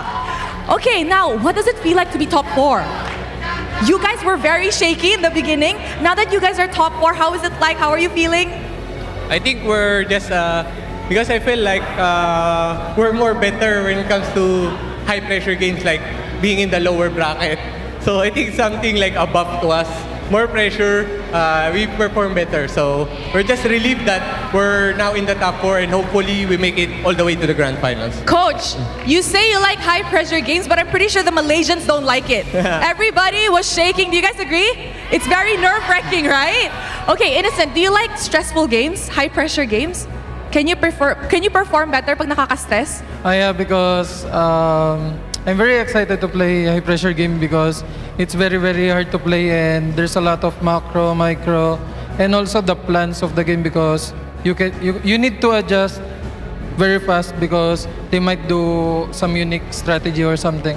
Yeah, I agree with that. I really do agree with that, especially in the international stage. We have seen so many games that got flipped out of nowhere, right? Now, Innocent, in game number 3, you actually broke an M series record. Your Granger with a 1905 KDA, you now hold the most kills in a single game in the entire M series. From M1 to M6, that KD itself is already a feat. What does that mean for you? Do you think it's something important? Kasi di ko naman talaga in-expect yun. Gusto ko lang talaga makakuha kami ng momentum kaya naglalaro lang talaga ako para manalo kami. He said he actually doesn't really expect, and I don't even think he was playing to get 19 kills. He just said they needed to build up momentum so that they can continue winning the game. Now, how does this mean as a gold laner for you? Is this milestone very important heading onto Axiata Arena? Has it set you a good momentum yet? I think yeah, because because on our first 2 games I didn't play really well. That's why I think that helps me a lot. Our last 2 matches, yeah. Okay, we can see that it paid off really, really well. Your Granger is definitely something else, and everybody around the world definitely agrees. Now, Coach, for the first time in M Series, the top 4 consists of 4 teams from different regions.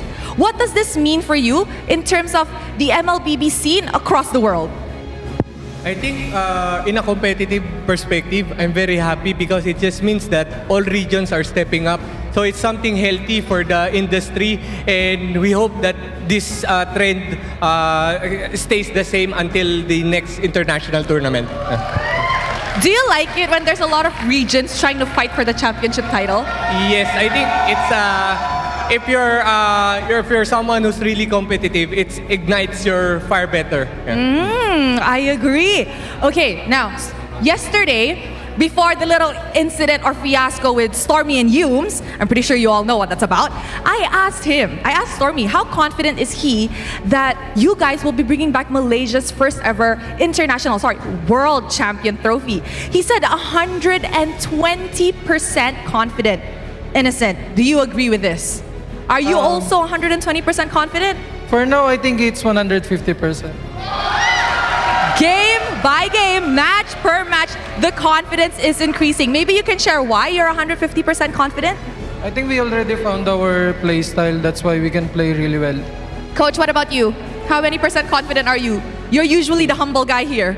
Yeah, I think 100% we will give our best. Because, okay. Like how we always do every single day, not just in tournaments but also in training. These kids really gave their hearts out every training, so I'm proud of them.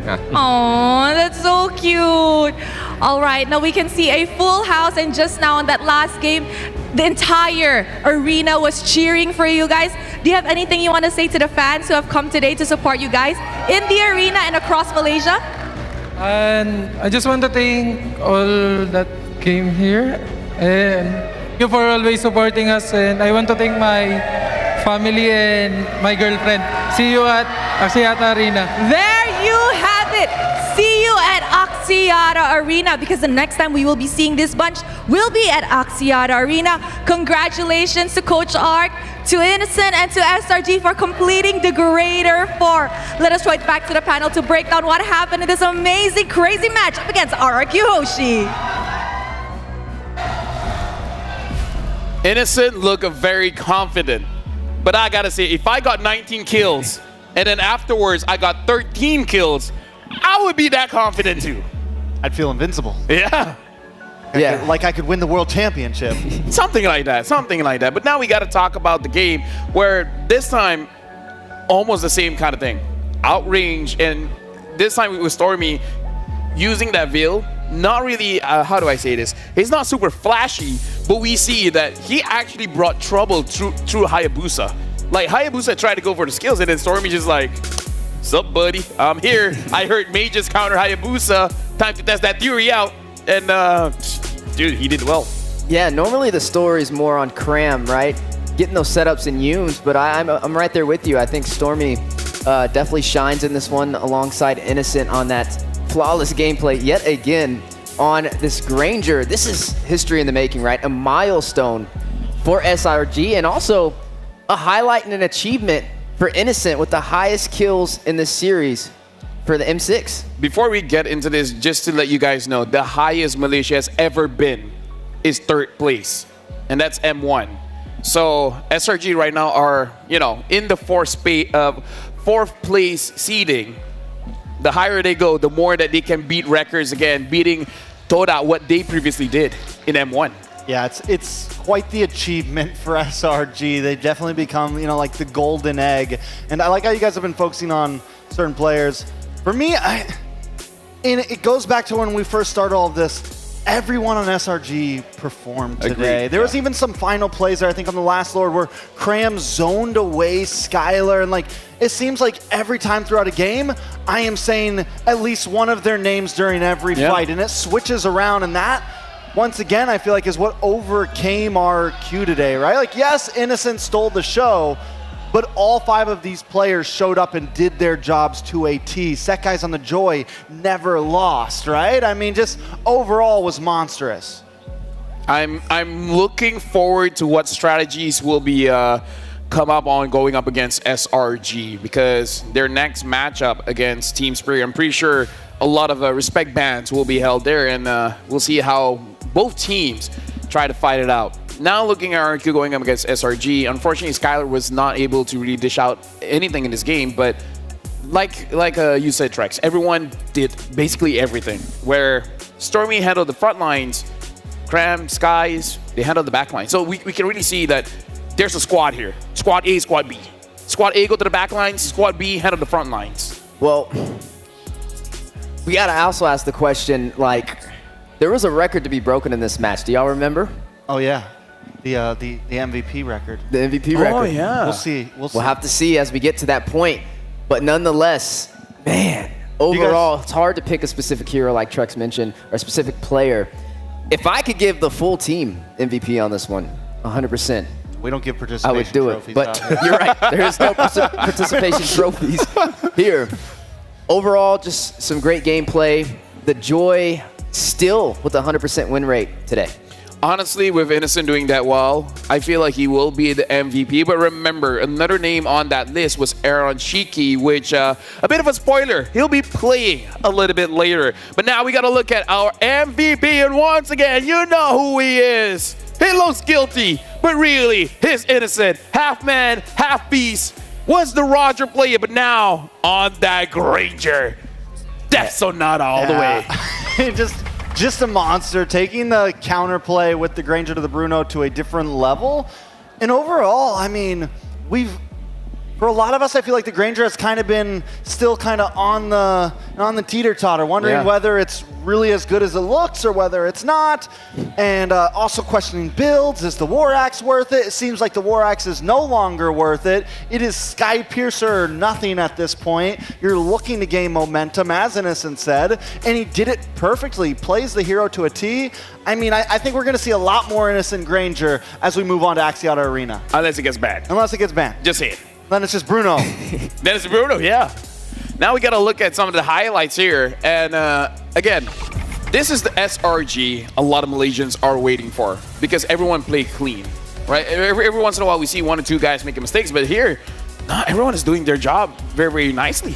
Yeah, you heard Yoom say it, right? He said 120% confident that they're going to be pushing forward in this M Series, but that number continues to rise. Innocent now saying 150%. Yeah, Coach Arcadia gives the traditional 100% response, but nonetheless, anything over 100% is a guaranteed win, and that is what you see today through these MVP highlights. Just total synergy. SRG, the further they go, the composure is being built, the synergy is getting stronger, and now earning that 4th seat into Axiata. What are they going to do from here? Are they going to be able to rise higher, beat that record, and potentially have the home court advantage and win the M Series title?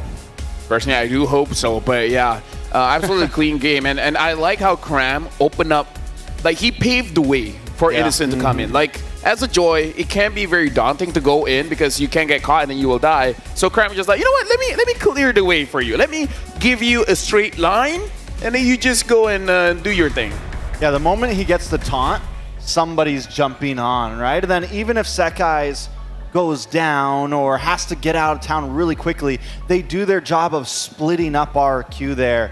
And, you know, SRG just, the way that they're executing these fights, it really feels like they are a contender at this point, right? They started off so shaky in the beginning of M Series, and now I'm watching them play, I'm watching them play for late game, and now we're finally seeing them even win out early game, from the draft to everything. I mean, they're becoming the full package again. As they would say, now they're getting the momentum, right? Once you have the momentum, it's looking very, very strong. And just to let you guys know, that's not the end of the day, all right? We have one more match coming up next. Before that, we would like to say thank you to everyone for supporting M6 and help us continue to grow better, stronger, heck, greater than ever. Scan the QR code and let us know your feedback, and we'll try our best to make sure that you guys have more enjoyment watching M6 and hopefully all the events in the future. And just to remind, we do have TLID going up against FNOP after this for the grand final slot, minimum top 2. But before that, we do have to say thank you very much to Secret Lab, because let me tell you folks, like having Secret Lab, I'm talking from my own personal experience at home. The chairs here are great, but I sit on that thing every single day, and let me just say, it makes my work hella amazing. Like, watch partying on a Secret Lab chair for 8 and more hours. I wouldn't know. It doesn't feel stressful, doesn't feel tiring. Must be nice. It's very nice. You know the thing about Secret Lab is? What's that? You know how Asian parents are always disappointed with their children? My parents have never been disappointed with me ever since I got the Secret Lab chair. They've been like, son, you good. Secret Lab, nice. My dad's not Japanese, but you get the point. My daughter makes fun of me every time I sit in my regular gaming chair. And she says, does? why don't you have a Secret Lab chair, Dad? And I go, because of you.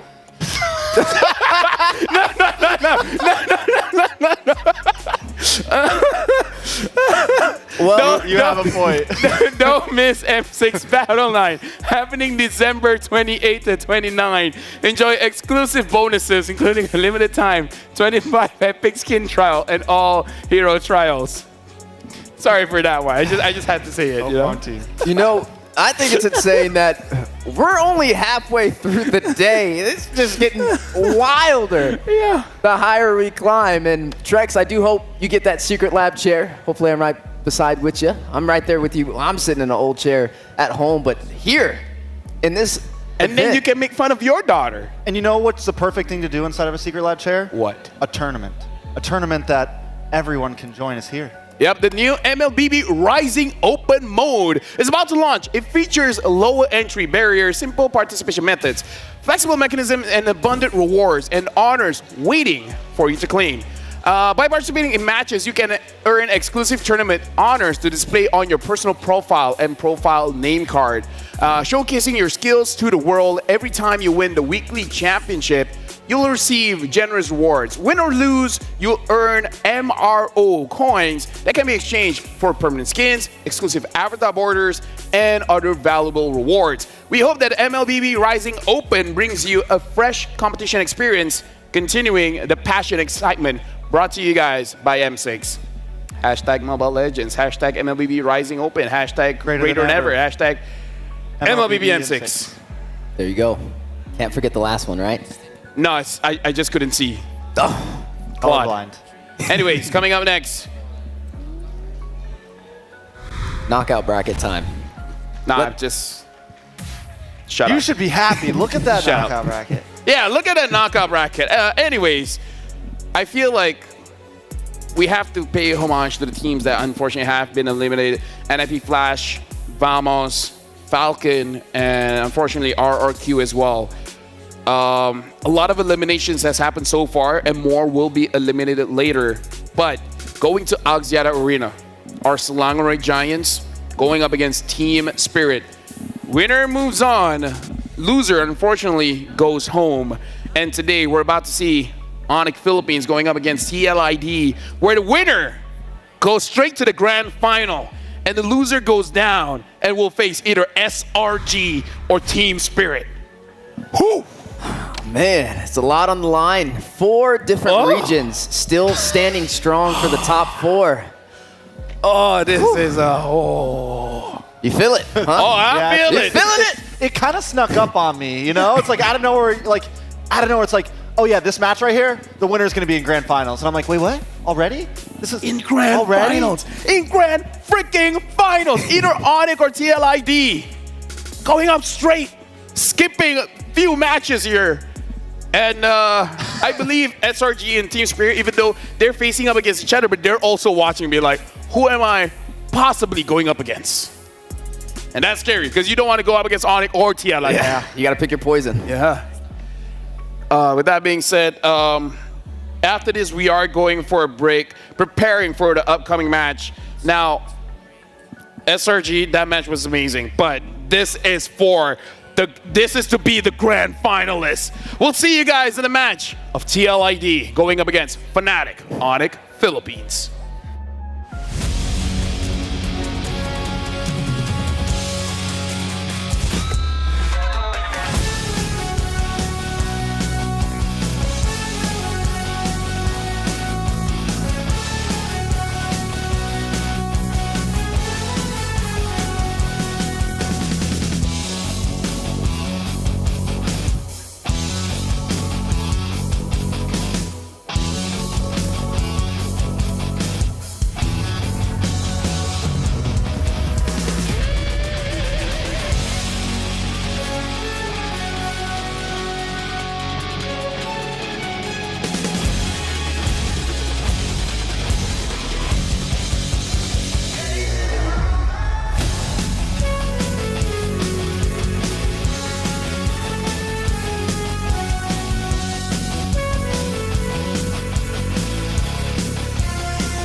Fight for ultimate glory starts now.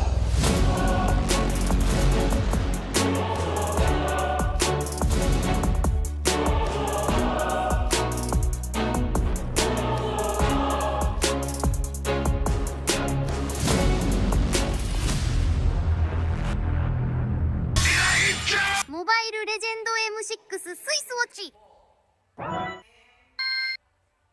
明治。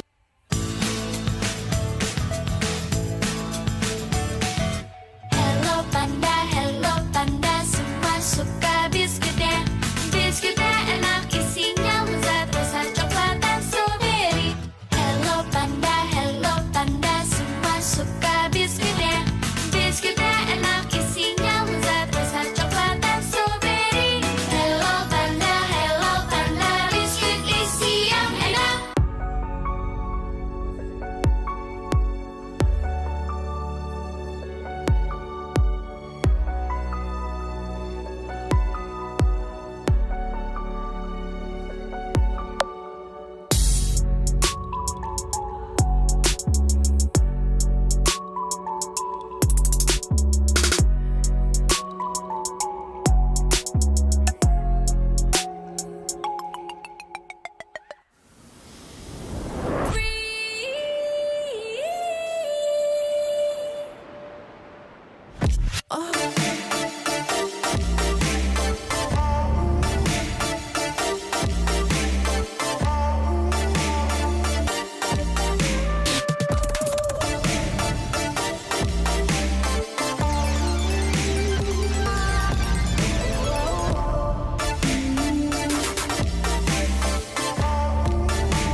In MLBB, each of the 5 players plays a distinct role. Whatever it is you want to believe, again! But how do these roles work together on the world stage? Going Sons, who picks up the Mid laners and roamers are the bedrock of the team. looking for the knockup, not able to find a sense who he wants for, takes him out. Whether it's picking beefy tanks, mages, or sustain, together they provide crowd control and damage in the early game, making space for the team to farm or secure objectives. Then we have the EXP laners, usually playing tanky heroes. They poke and zone the enemy to create opportunities. All right, let's see another fight commences here. Gear goes in. It's going to be a lot of damage plays. While the roamers pick to fill the team's needs and support if needed. EXP laners must win their lane and protect their tower with aggressive, confident play, ensuring map control for the team. Ooh, final slash! Finally, we come to the junglers, the early to mid-game finishers, and the gold laners, the mid to late game finishers. Fiery! The god in the jungle takes a double kill. For junglers, whether it's frontline tank utility or assassin early game assassin burst, they form the core of the team. They act on the space created by their team to finish off objectives, utilizing power spikes with the early game advantage they get from farming the jungle. This should be a retreat from the Burmese gold, and they get sent down into the ground. Gold laners focus on farming for gold to become late game monsters. 1v3. They are savvy observers, staying out of trouble and positioning well to deal the most damage with their fragile heroes. Do you agree? How would you describe the roles that make MLBB greater than ever?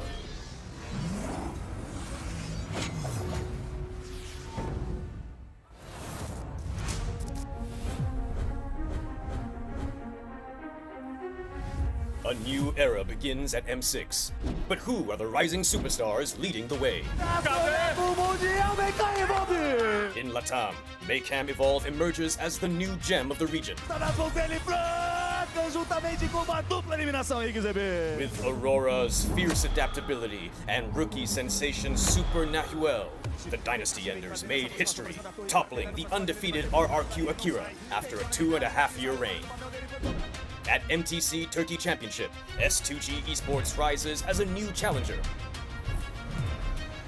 Led by Sigibum's superstar performance at the gold lane, Pagu's playmaking, and Begin's rotation, they are ready to shine on the world stage.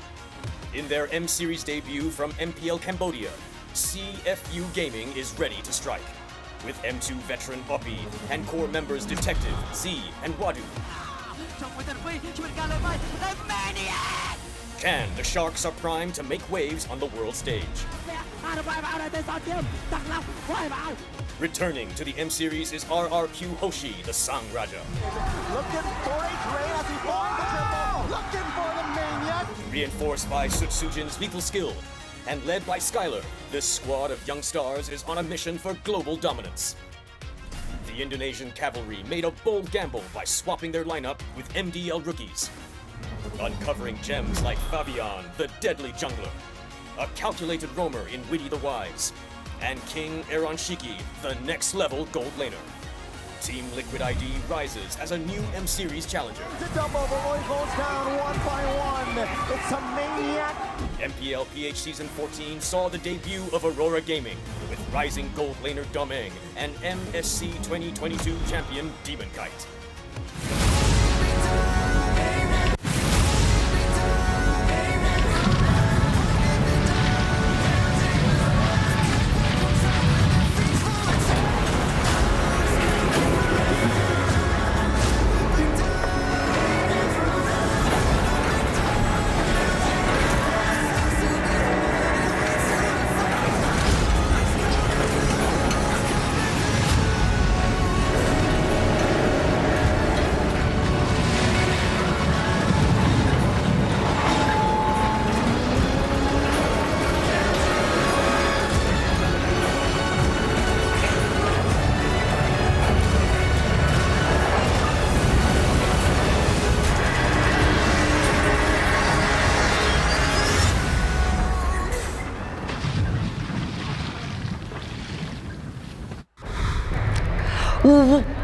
Welcome back to the M6 World Championship Knockout Stage. My name is Rose and I am about to introduce to you guys the last match of the day. Brace yourself for an electrifying best of 5 match where the front runners of a new legacy is about to duke it out to clinch the first ever grand final slot that will be held at Axiata Arena. Now guys, these two teams are no new rivalries. However, However, the stakes has never been higher. The champions of the Philippines going up against the champions of Indonesia. Super Family going up against the Young Battalions. New faces, new teams, but the rivalry is just as fierce. Ladies and gentlemen, boys and girls across the world, I know that you guys cannot wait for this amazing matchup. So without further ado, Fnatic Onyx Philippines going up against Team Liquid Indonesia. Teams, this is your moment to be greater than ever this M6.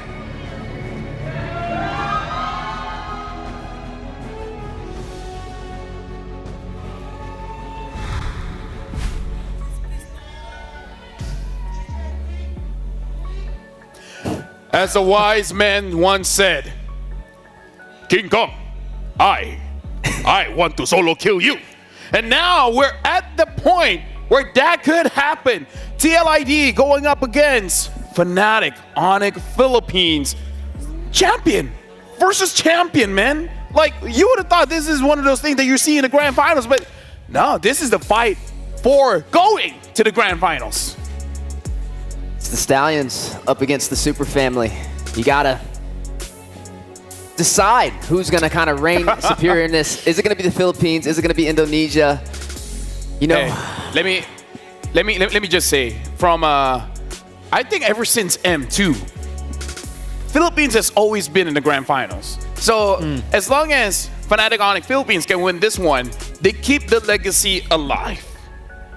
And if they don't, most of the champions have always won. Filipino champions have always won from lower bracket.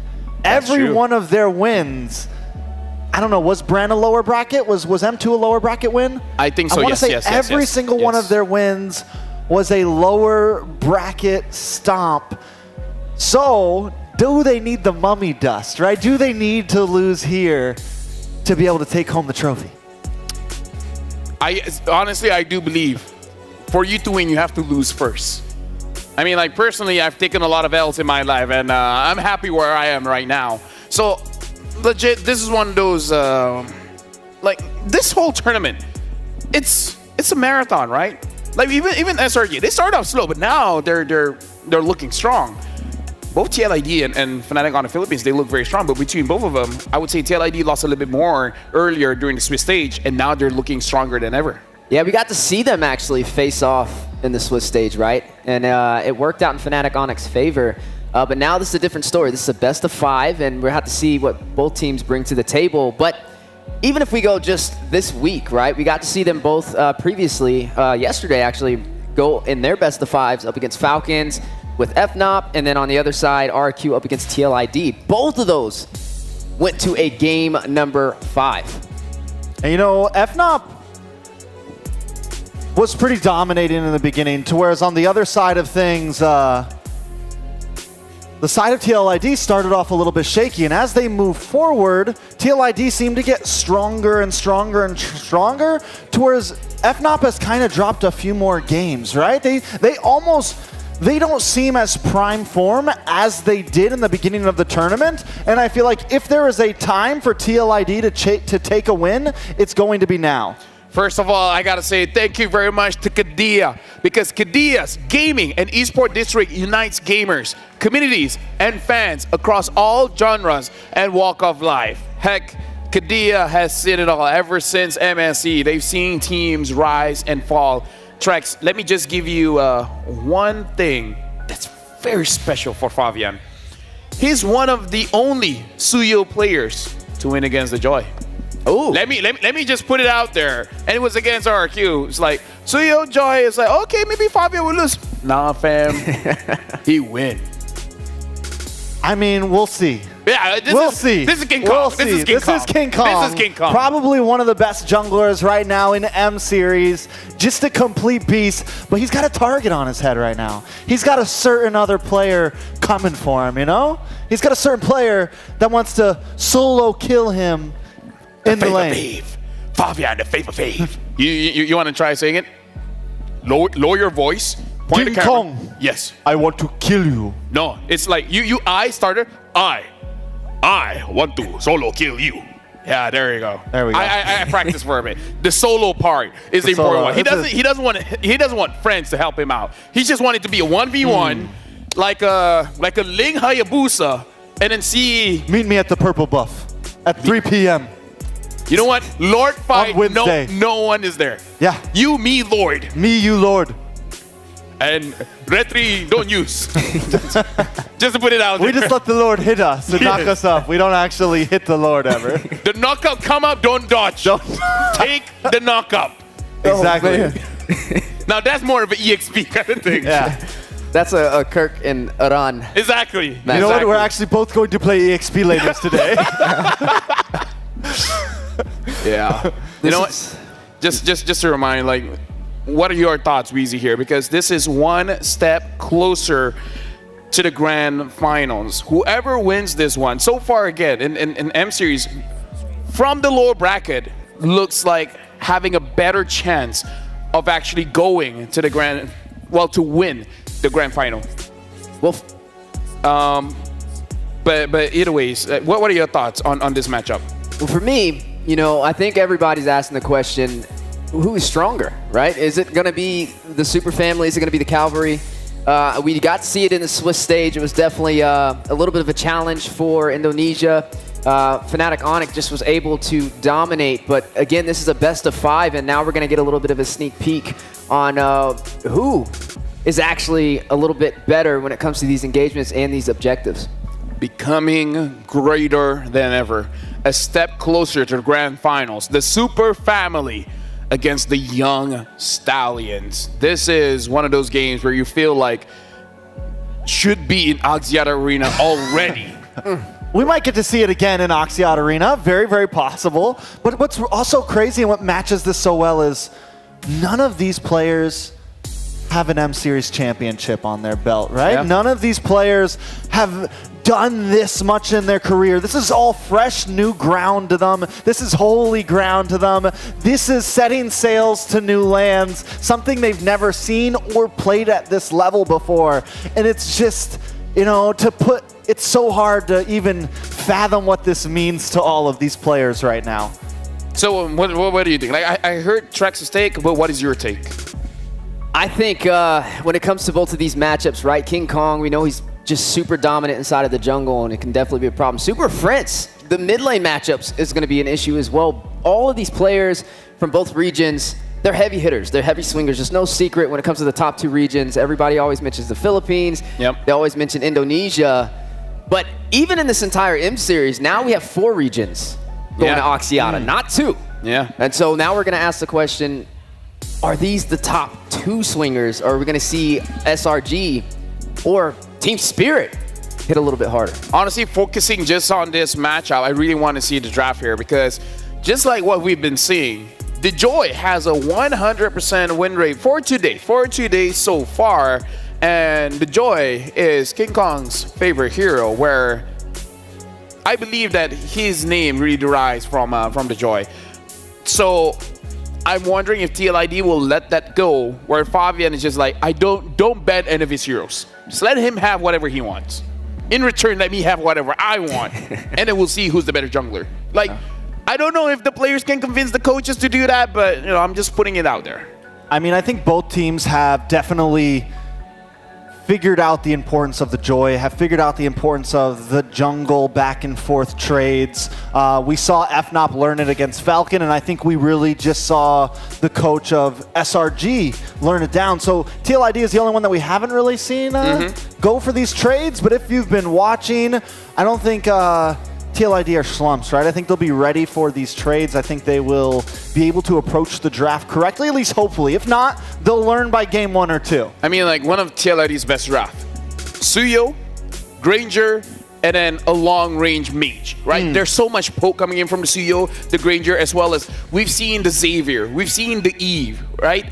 Maybe they have something else. We've seen the Novaria. Like, these kind of drafts make it so that there's almost like they're not even fighting. It's one-sided. I'm just throwing out all the damage, and all you can do is accept it. We do have to see if they can pull off that draft against FNOP, and if they can pull off that draft and then win with it, FNOP, they got to find some kind of answer.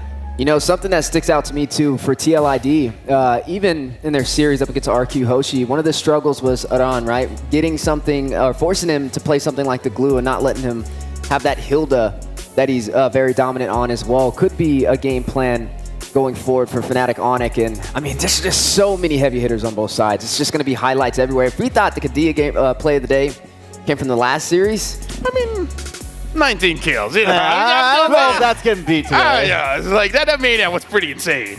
So if there's a Savage, now that's the only way. That's the only way. Yeah. If they get a Savage, it's like, okay, you know what? Fair. You get it. Who do you think is the highest chance of getting a Savage? King Kong. Yeah, King Kong. Not Aaron Shiki? You know what? Kelra? I feel like Kelra is a good shout. How about this? Let's talk about it behind the scenes, because I feel like I need some time to really figure this out. Heck, you know what? We all can have that time, because we're throwing it over to a short break, making sure that all the teams are ready for this amazing matchup, the fight for the grand final slot. TLID, FNOP. We'll see you guys in 10 minutes.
モバイルレジェンド M6 スイスウォッチ。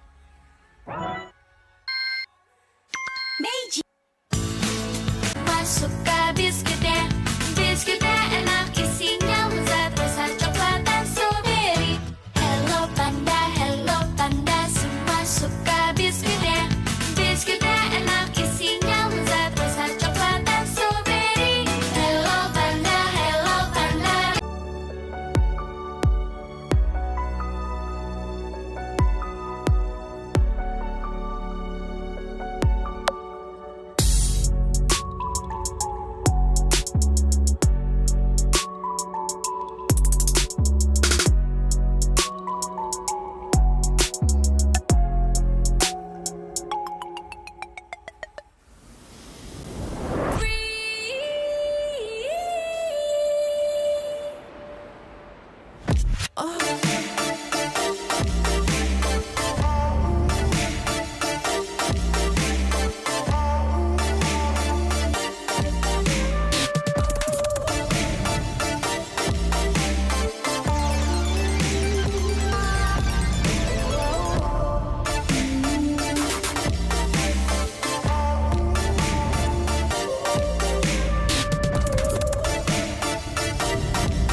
I'm OP.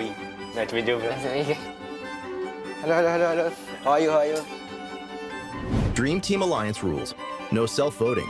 You cannot vote for yourself, and all pairings must be agreed upon by everyone. 1 player per team. Only 1 player can be selected from each team.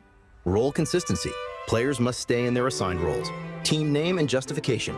Name your Alliance Dream Team and explain the reasoning behind your selections. I think this is the first time I've met both of you, right? Yeah. Speak up English. I know he already. I know Sky top jungle.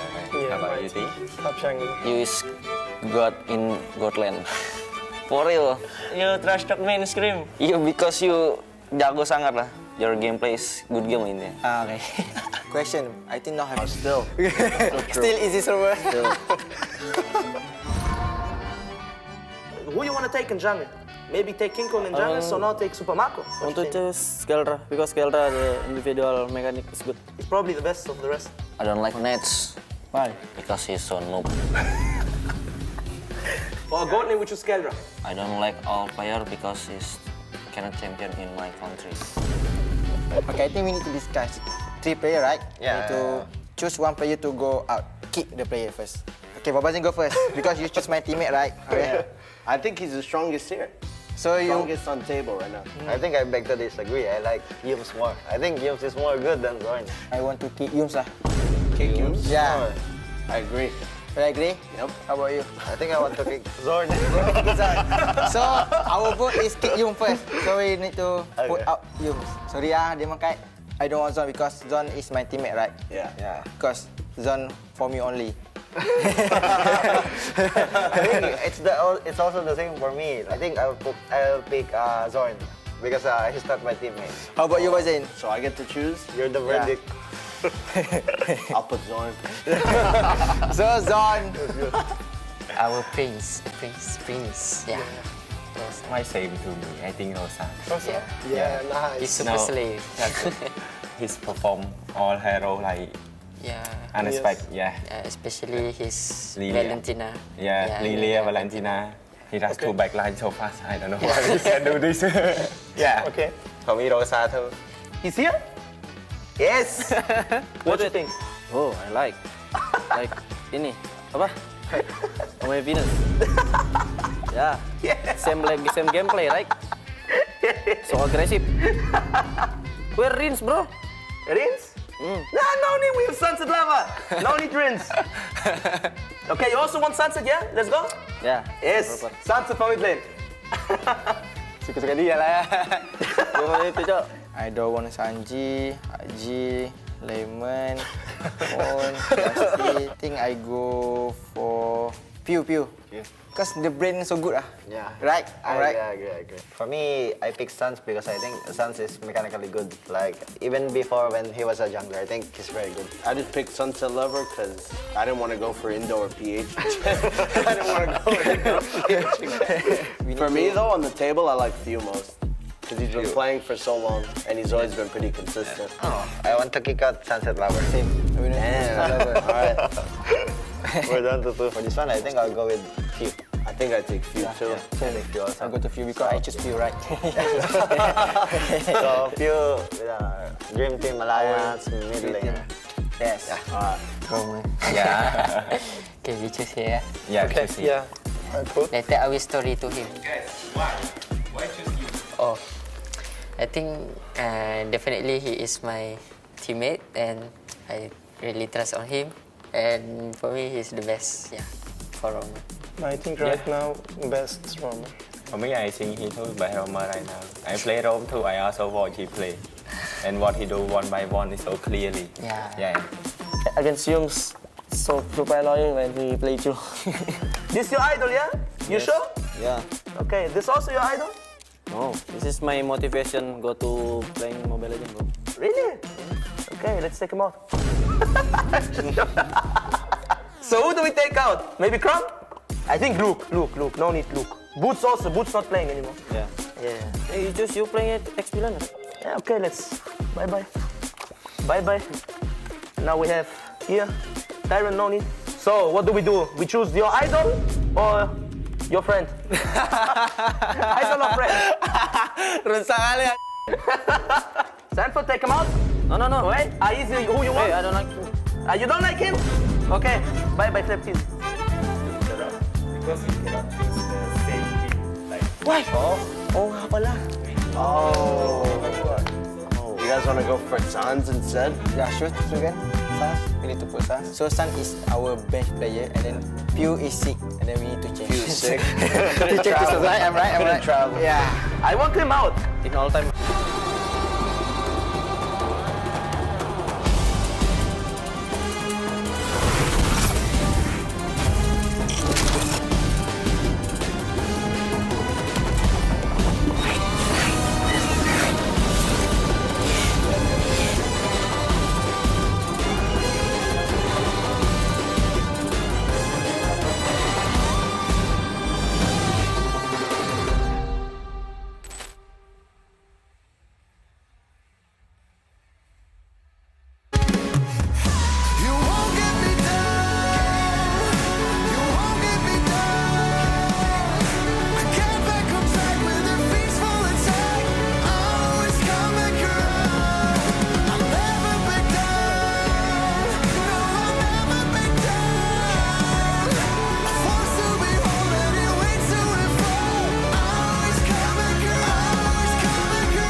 for ultimate glory starts now.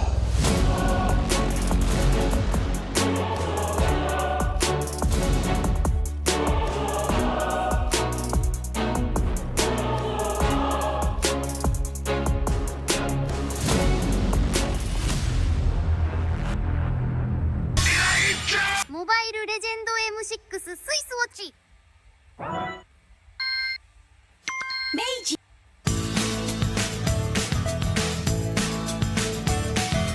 Hello Panda, Hello Panda, semua suka biskuitnya.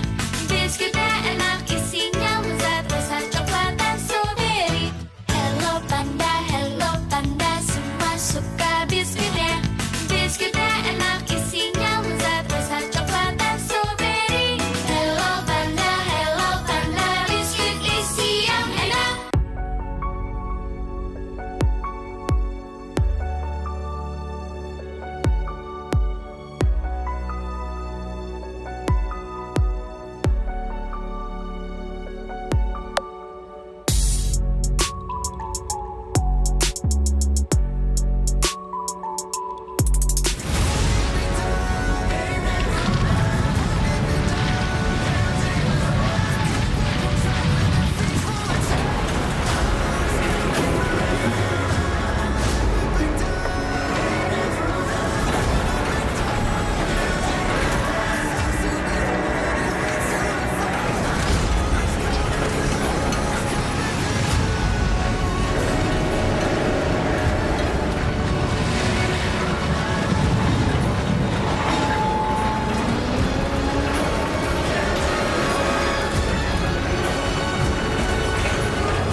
Welcome back as we're about to see the fight for the grand finals between TLID against Fnatic Onyx Philippines.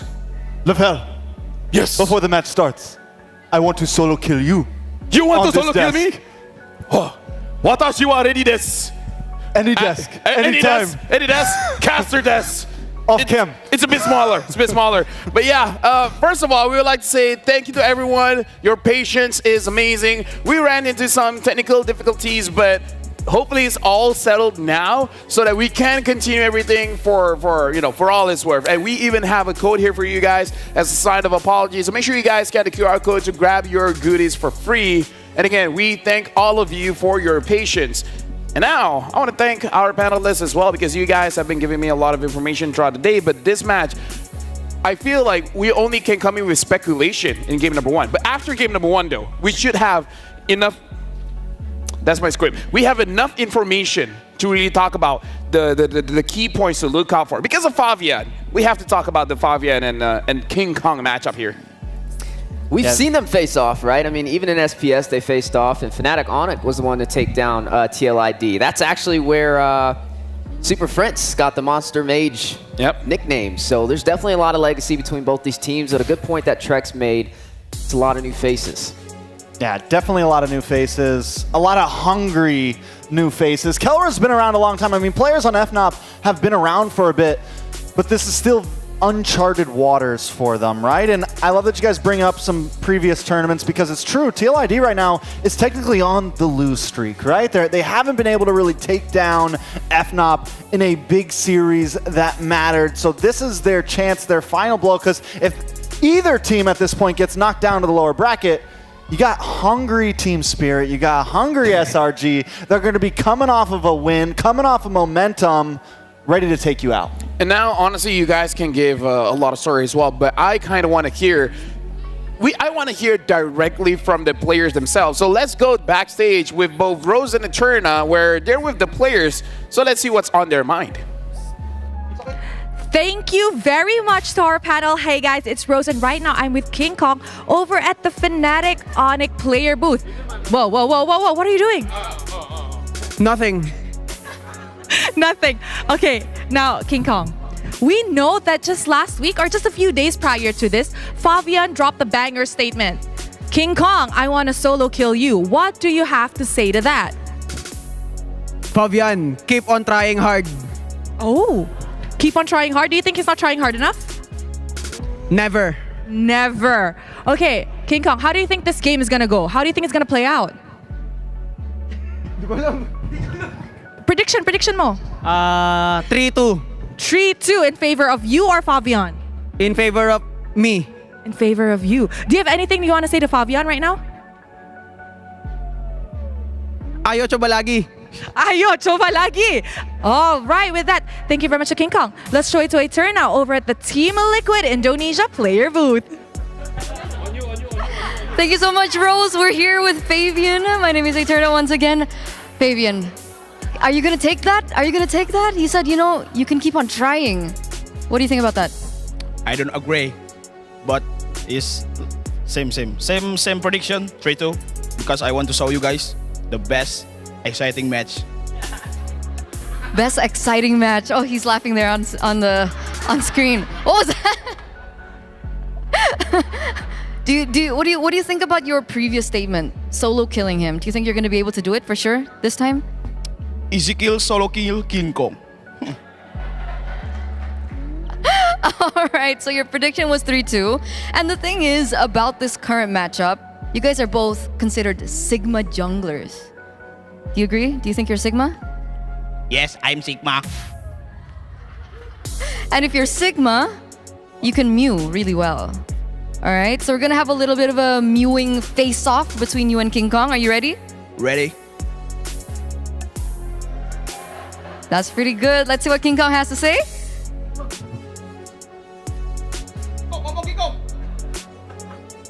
What do you think? What do you think about his mew? That's good. I like it. All right. Yours was better though? What was that? Guys, I'm getting really confused here. I like it, but it's really confusing. So let's, we don't want to take up your time any longer. So do you have any messages that you want to relay on to the fans? To the Calvary, thank you for supporting us. Yeah, that's it. Okay, a man of few words.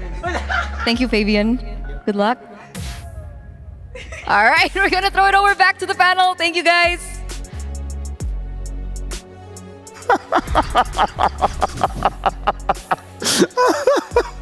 First of all, I don't know if King Kong's trying to be threatening or he was flirting. Because, try harder.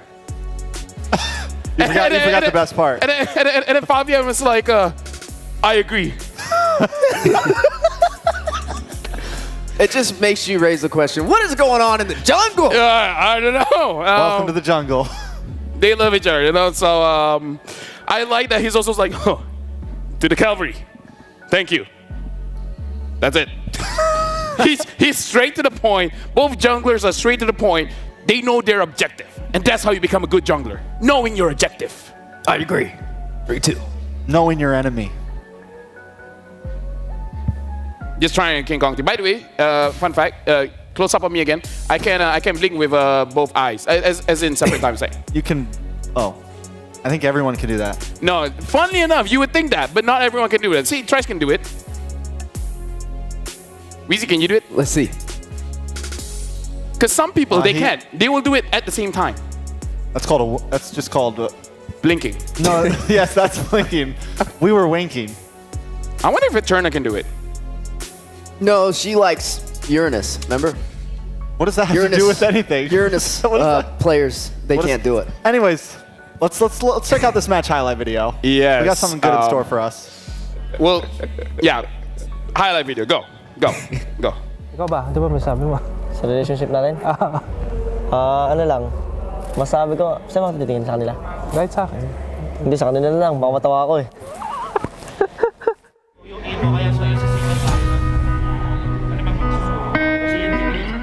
Kumbaga, yung naging relationship talaga namin ni Coach Sonny, isa talaga siya sa dahilan kung bakit bago yung ugali ko before and kung paano ako ngayon siguro. Tapos yung ayun nga sa tiwala. My first impression about him is he's just a kid. I actually thought that he was nice, to be honest. Execration takes MSC 2021. But it was kind of contradicting to what was seen on MPL during that time because he kept on trash talking everyone. He actually talk trash against us. 0 and 3 Omega, the Filipino Savage. First impression ko kay Coach Tony, parang mayabang. Tapos, ninasar kasi namin siya eh. Nung nasa extra ako, kami nila ito, Max. Ninasar namin siya na kalbo kasi kalbo siya nun eh. Kaya parang, hindi pa ako masyado kasi nakikinig ng time na yun. Kaya parang, hindi ko siya masyado pa nakakausap ng time na yun. Sigaw nyo na malakas, loud and proud.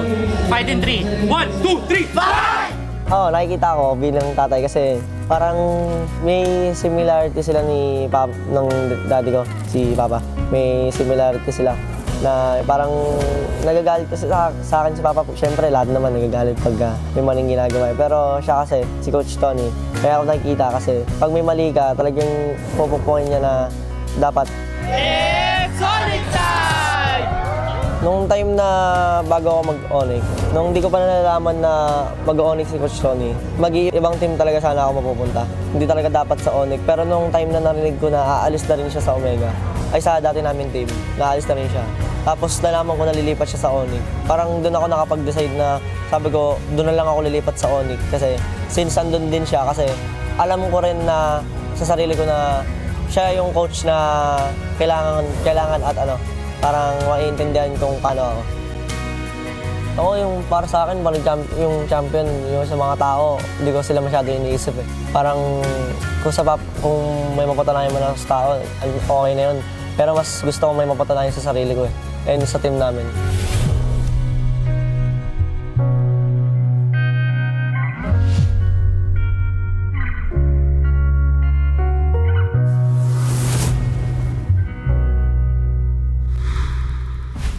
Now that was beautiful. A lot of bromance there. And I gotta say, Kelra has been through a journey where he had his villain arc, right? He was playing the role of a villain back in MLBB, but now he has humbled down and he just wants to become a champion. Like we start to see the changes in Kelra as he's growing up, and now he's here today, golden standard, man, and he's looking very good.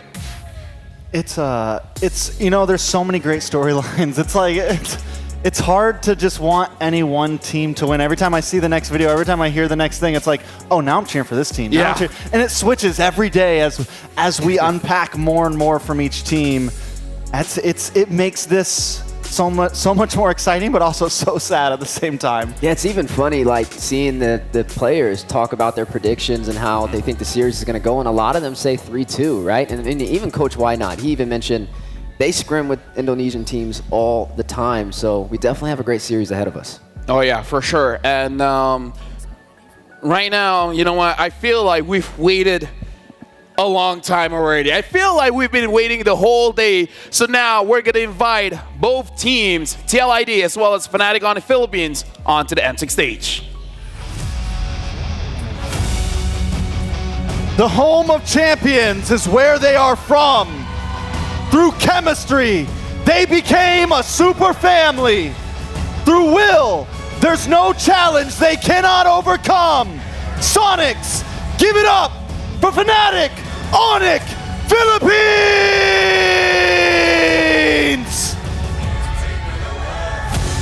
Standing in their way are the young stallions charging at full speed.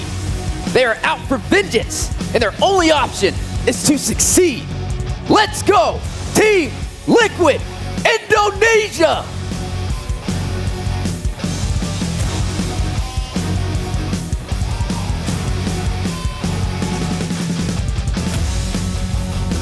And now introducing the coaches for both teams. For Fnatic Onyx Philippines, Coach Wynot and Coach Hayes. From TLID, Coach St. DeLucas and Coach Face Hugger. And now we're proceeding with the fist bump for both teams, where both teams have said this will go all the way 3-2. Fabian says going TLID. But Fnatic Onyx Philippines, King Kong said it's going over for him. And now jumping into this matchup, we see the personality of both teams. And I kind of feel like they're very confident with each other, but at the same time, showing adequate respect by saying, I will beat you, but I know it won't be an easy game. Yeah, it's definitely going to be a challenge. I mean, we got to see them a little bit of a sneak peek face off during the Swiss stage, but it wasn't a best of 5, and we know how a best of 5 can be, especially this far up in M6. As we are seeing both of these teams get ready. Will it be a 3-2? Will it lead to fruition? Will the rumble in the jungle everybody's been waiting for be full of excitement? And now we were able to talk to the super family, Fnatic Onyx Philippines. Any messages you want to send to TLID on your rematch? And Kelra said, hey, Aaron Shiki, good luck to your game. Have fun. Smiley face. And then King Kong said, Fabian, wishing you a super duper advance. Try again next time. Ding, ding. That's the name of that. Hey, not bad. Hey, not bad. Was that your voice on that? Funny enough, I think it's Zorn's. Is it? Really? Hey, not bad? Wait, no, it's not Zorn. But Zorn is on the Gig Fam, one of the Gig Fam ones. But anyways, right now we got to look at the player head-to-head here. We got to talk about the jungle here because both of them showed, frankly, a lot of love. King Kong as well as Fabian, on paper, let me just tell you, is definitely King Kong favored. And I kind of feel like that's one reason why Fabian says, I want to solo kill you. Yeah, I think there's an odom of respect there, right? There's an odom of, this is someone that I feel like if I take down, it means something for Fabian. You can see it in the stats. King Kong, whether you like it or not, whether you like him or not, he is a monster on the stage of M6 right now. Electrifying. One of the best here. I mean, just overall in terms of stats, he's a jungler that's not just playing utility, he's not just playing for objectives, he's playing for game-winning moments. And I mean, it shows all over the board. So if there's a challenge for Fabian, it is definitely King Kong. One thing to note, one of the rotations coming in from King Kong is that he will ignore the first hurdle. And what he does is he counter jungles, take away your buffs, and then contest for the second one. Definitely going to be something we're all looking forward to seeing. Fabian, on the other side, though, I mean, he still goes the typical route. The Joy sometimes does sneak up in there. We've seen him run the Fredrin before as well, whereas, yeah, I do agree, King Kong can definitely go for more of the flashier route. But now getting into the nitty-gritty, jumping into game number 1 of our final series for the day. The Philippines up against Indonesia. Who will be able to reign supreme? Now we're looking at the bans on the board so far. Bruno's been banned out. Little textbook. A little different than what we've been seeing earlier today. The Joy has been taken off the table as well. Yeah, so we're looking at a possible Suyo up front, unless FNOP, I think once you see the Joy ban, the thought immediately goes to, maybe we ban out Suyo here, but that problem then leads to the Hilda. That problem then leads to the Cho. But I personally believe that at least if you ban out the Suyo here, you get some trade up on the board. Can we start talking about the bans here? Because this feels very personalized by both teams. Heck, it's about what we've seen today. Joy ban, Bruno ban, Granger ban. And now the final ban is going to be that Jushin, so the Suyo will be up. I feel like both these teams are setting a new standard for the bans as we're going to Axiata Arena. And I think this is a situation where we see the blue yo, and it does come out for the side of Team Liquid ID, and now Hilda, Hylos, maybe just right up front. Hilda, Granger right up front. Granger ban. Oh yeah, Granger. So this is what I'm really looking out for. What's the next best thing? Because we talk about Bruno and Granger. What does Kelra have? I mean, like, we've seen the Layla, but I doubt it's going to come up here. Well, he used it for the Bruno, right? I think what looks good is, like, you know, we have the Wan that's been a big fallback for a lot of teams. They pick up the Eve and the Cho, which overall we get a solid mid. We have some flexibility. We have possibilities. And now with that Cho, that provides a lot of backline potential and dive from the side of FNOP. And the response back, though, we are going to be seeing this Hilda picked up for the side of TLID. A good hero alongside the Mathilda to be able to disrupt that RWM. That's a scary upfront draft. That's a tanky lineup. That is, and then you have the Suyo who's backing it up with damage. At this point, you have so much freedom to put whatever you want in the gold lane, right? You have so much mobility. You have the escape possibilities. You could pick up something like a Moskov and feel comfortable. You could pick up something like an Airthil and feel comfortable. So FNOP has to kind of think about how they're going to approach this. Do you go for jungle here, or do you prio maybe gold lane and then start banning into gold? I wonder as well, Phobius is open, and Phobius always gets banned out. But it looks like they want to pick up that Alpha. So Alpha is good against the comp that TLID has, but that Matilda can disrupt what the Alpha wants to do. Yeah, the Matilda, definitely something you don't want to take lightly. It's going to provide a lot of sustainability on the side of TLID. And now, as we are jumping into the second phase for these bans, we have yet to see a gold laner from both sides, and there's a lot of bans so far for the heavy hitters, right? The Bruno's gone alongside the Granger, and so now, what are we going to be seeing into the hands of Kelra? What is he going to be running? Is it going to be something into the realm of the Moskov, maybe the Beatrix to sneak up in here? There goes one of the additional gold laners taken off the board, Harith from FNOP. All right, so gold laners getting banned out from the side of FNOP. Roamers / EXPers getting banned out from the side of TLID. I do like the Alpha, like you said, LaFell does great against the Hilda, has that true damage, has that chip down. No gold laner for either side. We're going to be digging deep. We know that Kelra has the ability to pick just about anything and do good. My question is Aaron Shiki in that same boat? We've seen him do good on things like the Granger and the Bruno, but how deep does his pool go when it comes to just pulling something out, right? Maybe just fall back to the Natan. I mean, it has worked out for them for quite a while. That was the TLID. I mean, that was the MPLID signature right there. They were one of the regions that were heavily favoring Natan compared to others. And the Natan would definitely be a wise decision. With the Entropy, you can have a little bit of that survivability to work in your favor as well. There goes the Farza, though, so... Sounds like a 1-1 pick. Like, once you ban on the far side, it does sound like a 1-1, like an Irritel kind of pick. And it can do well against the 1-1 can do well against the Hilda and everything, so.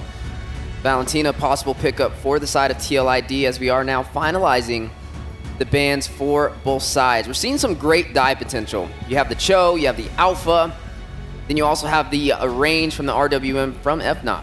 1-1's good, but it's a little risky now that I think about it, because Irritel plus Matilda, it's a lot of kite, it's a lot of ability to kite around, so FNOP may just push Kelra to very last pick here, pick up your XP, high-low still open, still a decent possibility for them to maybe put in the XP, Phoveus as well, you have the dashes, you have that whole package that comes with it.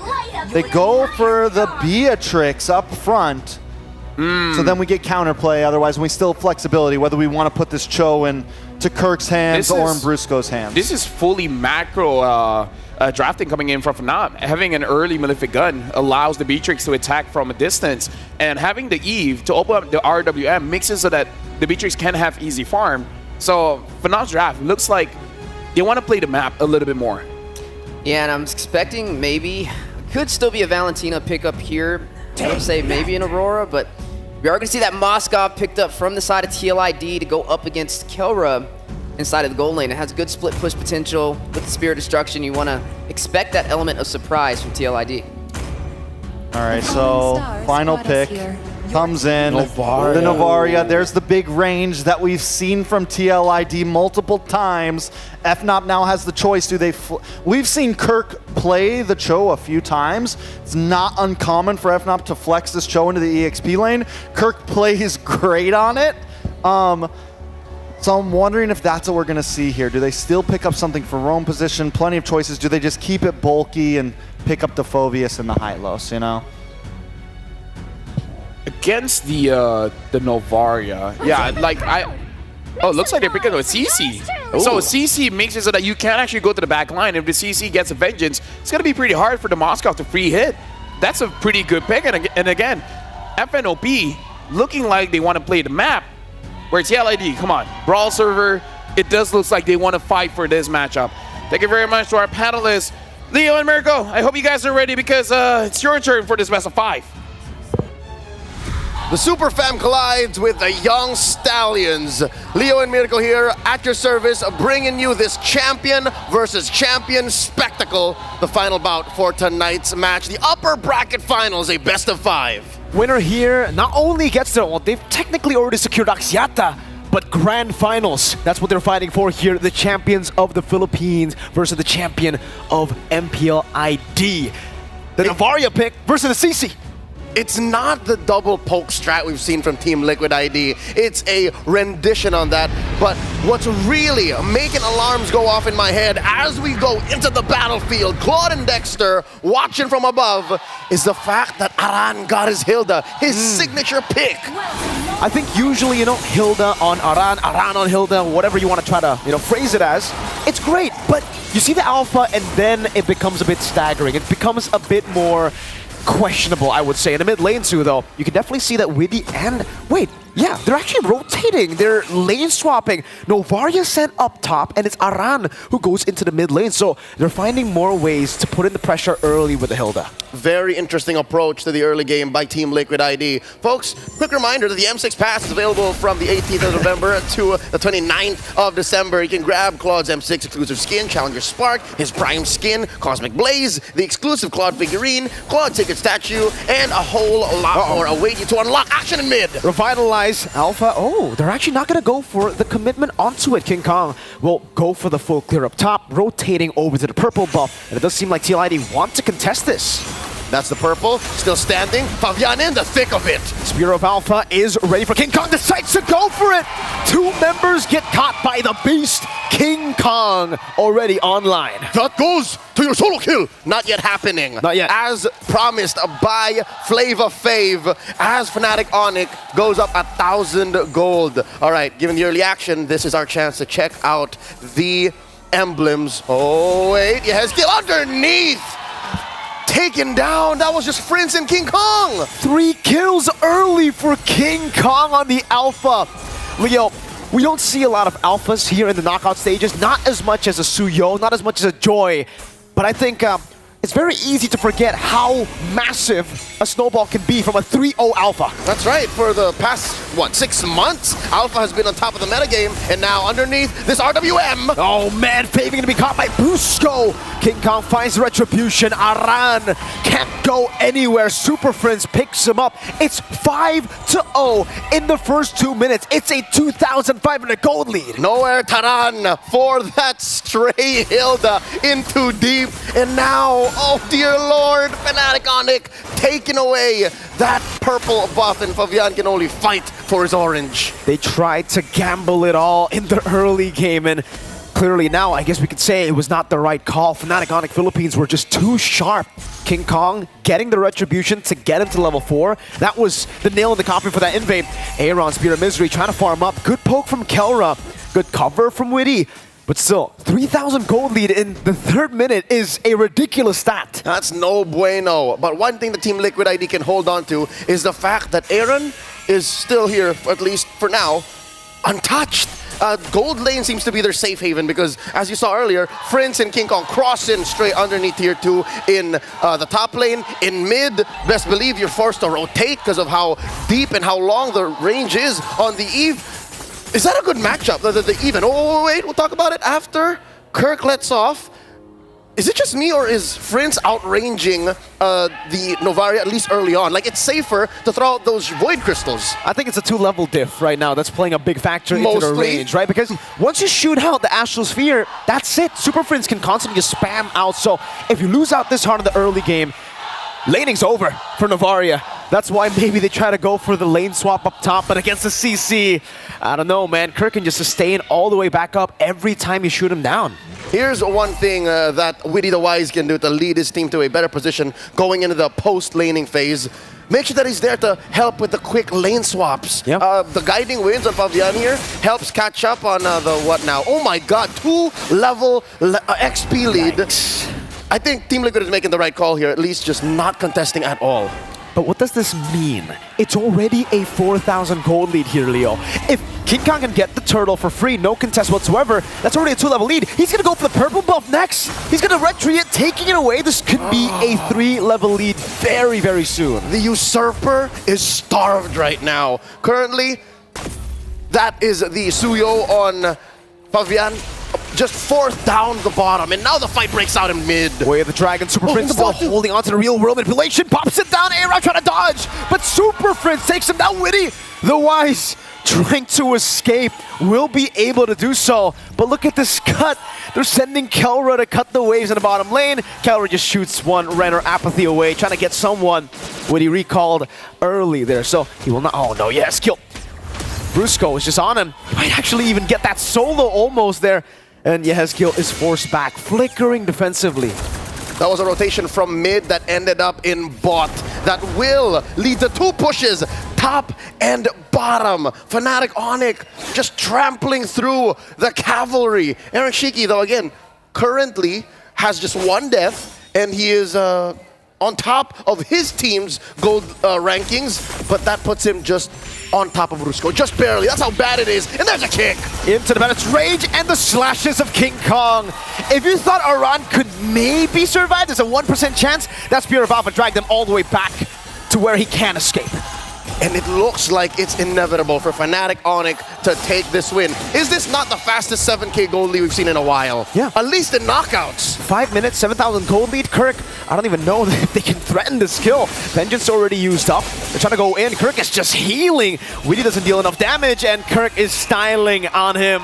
Brusco with the flanks, trying to... No, he just stands there and he zones everybody away. King Kong, that is another purple buff to him.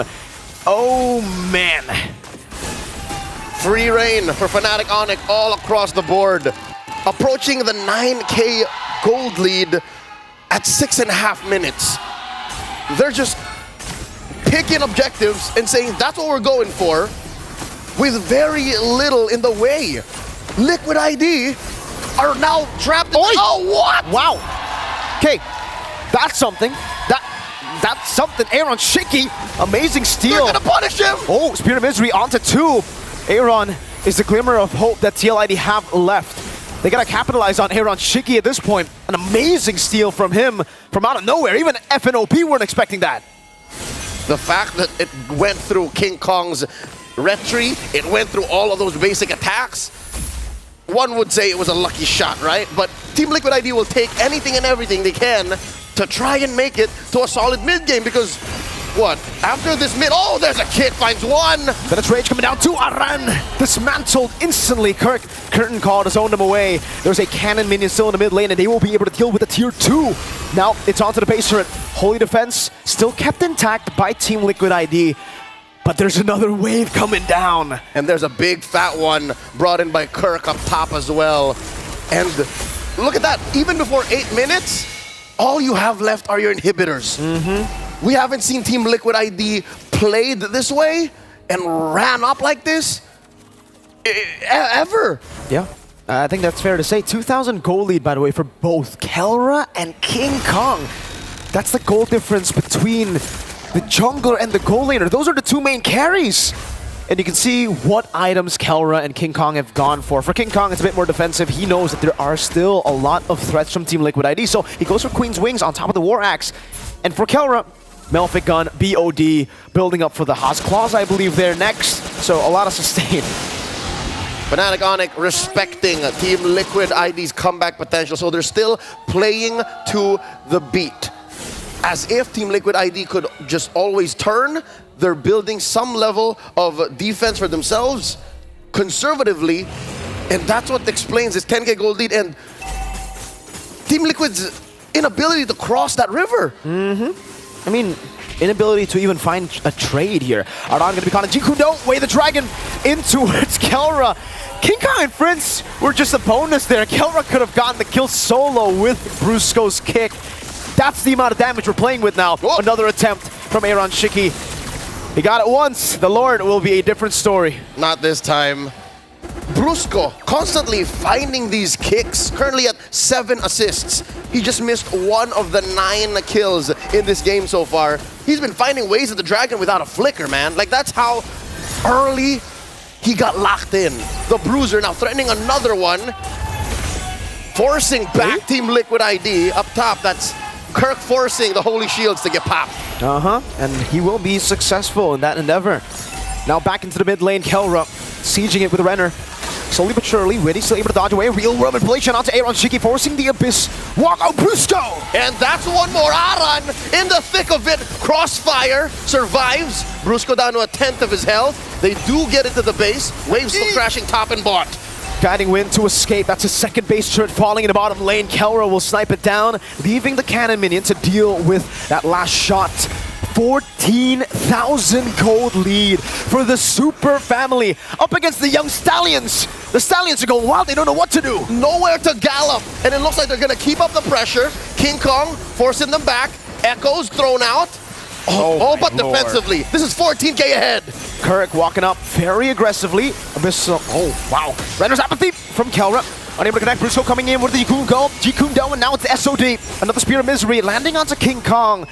3 base turrets though. That's 3 base turrets at FNOP. They're going to be fine with it. 15k gold lead almost at the 10th minute. Again, surgical and specific. Also very conservative. Nobody putting themselves in the way. Oh, Harmon, there's one! Purify out of the Spear of Alpha, but Aran doesn't have the same luxury. He will just be slain. Another mini wave coming down in the bottom lane as a way to Dragon to go for it, and they can just go for the base. 10 minutes, a 15,000 gold lead, and an egg. That was a 0-kill game for Liquid ID. The cleanest we've seen the Super Fam in the world stage. I am in disbelief. If you're in disbelief, what am I? You're Mirko. I'm in the thick of it. We're in the thick of it.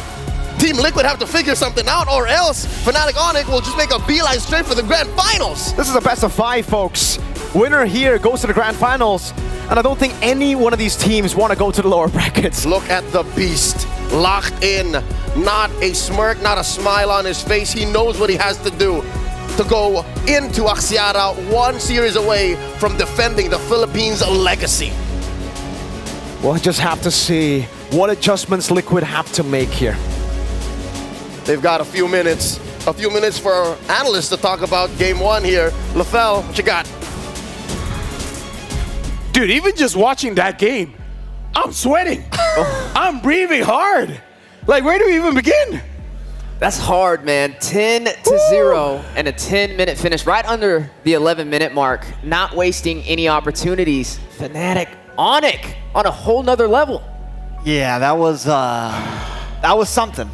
That was something. That was something. Starting out is like, okay, you go for the buff, and then suddenly King Kong gets a double kill, and then after that, it just starts snowballing from there. You know, it was interesting, too, because, you know, they send the Navaria up to the top side to the EXP instead. And then they try and invade the jungle of King Kong, and it leads to a double kill in his favor, and he still gets his buff on top of that. Yeah, that was, you know, I'm not fully on board. We've seen that. We've seen it happen about 1 or 2 other times of the lane swap. Yeah. Early game, right? I am not completely on board of it. It is very risky, and we just saw why it's so risky, especially if you're doing it in a sense of not just trying to get like an early level 4 in your mage before Turtle, but trying to invade with it. It just went downhill from there. You gave a double kill to an alpha in the first minute. Yeah. I mean, 10-0. Here's the thing. I understand that you don't want to go up against the CC. There's quite a few EXP leaders like the Hylos that really doesn't want to go up against the CC early game, so you let your mage there. But yeah, aggression coming in from TLID. But here's the thing. Let's put this into perspective, right? It's a best of 5. Game number 1, try out your crazy cheese strat. If it works, it works. And now TLID know that it doesn't work. So maybe go for, you know, something a little bit more traditional. And here's the thing. I like TLD's draft when they have a long-range artillery mage like a Novaria, when they have the Granger.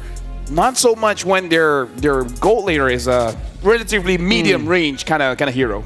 And then we got to look at Brusco the Bruiser, right? Some amazing setups on this Cho, just getting it done with the Jikun Do. Majority of those plays were in his hands. I mean, there's only 10 kills on the board, and he had 8 of the assists. Yeah, I mean, overall, just a monster. I mean, FNOP in general, it's hard to even be like, yeah, look at their items, look at their emblems. They just went 10-0. The point, the fact of the matter is they just stomped. And I don't exactly feel like, yes, the draft maybe could have been a little bit better for TLID, but also there was just that early game mistake, and the real glory goes to FNOP because they were just, the moment they got that double, they knew exactly what the win con was. We are going to bully. They went straight to EXP lane, went and got a kill on Yehez's kill, turned him into the Ghost of Jakarta, and then just from there on, it was just a roll. And, you know, Leo was saying it during the game is they put their eyes on objective, they take it. They put their eyes on a buff, they take it. Whether it's your buff, our buff, doesn't matter, we're taking it. And FNOP knew exactly what they had to do. It was finish game quick and easy. Yeah, just the challenge, right? That one decision of just forcing Yehezkiel to the top side and having Aran try and invade with Witty to that buff. I mean, you're running on the Mathilda, right? And the first item you're going for is the Flask of Oasis. So when you already get taken down super early, you're not going to be the most defensive hero on the board to stop somebody like Brusco from these setups, to stop FNOP on their aggressive plays, especially when they have a major advantage like that. I feel like this is good because every once in a while, King Kong has to remind us he's not just good on those assassins. Give him a fighter and he show you what's up. Speaking of which, let's look at the MVP. And it's going to be the king of the jungle. It's going to be King Kong on that alpha. Starting things off, if you want to come into my jungle, excuse me, let me remind you where you're at. Yeah, definitely setting a tone and setting it strong. Fnatic Onyx takes game number 1 up against TLID. And again, this was a 10-minute game, right under the 11-minute mark. So it's really hard to look at the items. It's really hard to look at the emblems. You got to look at the gameplay. Well, I think there's one bit of respect that we have to give the King Kong. Even though a lot of times you're winning like that, you might just get flashy and be like, you know what?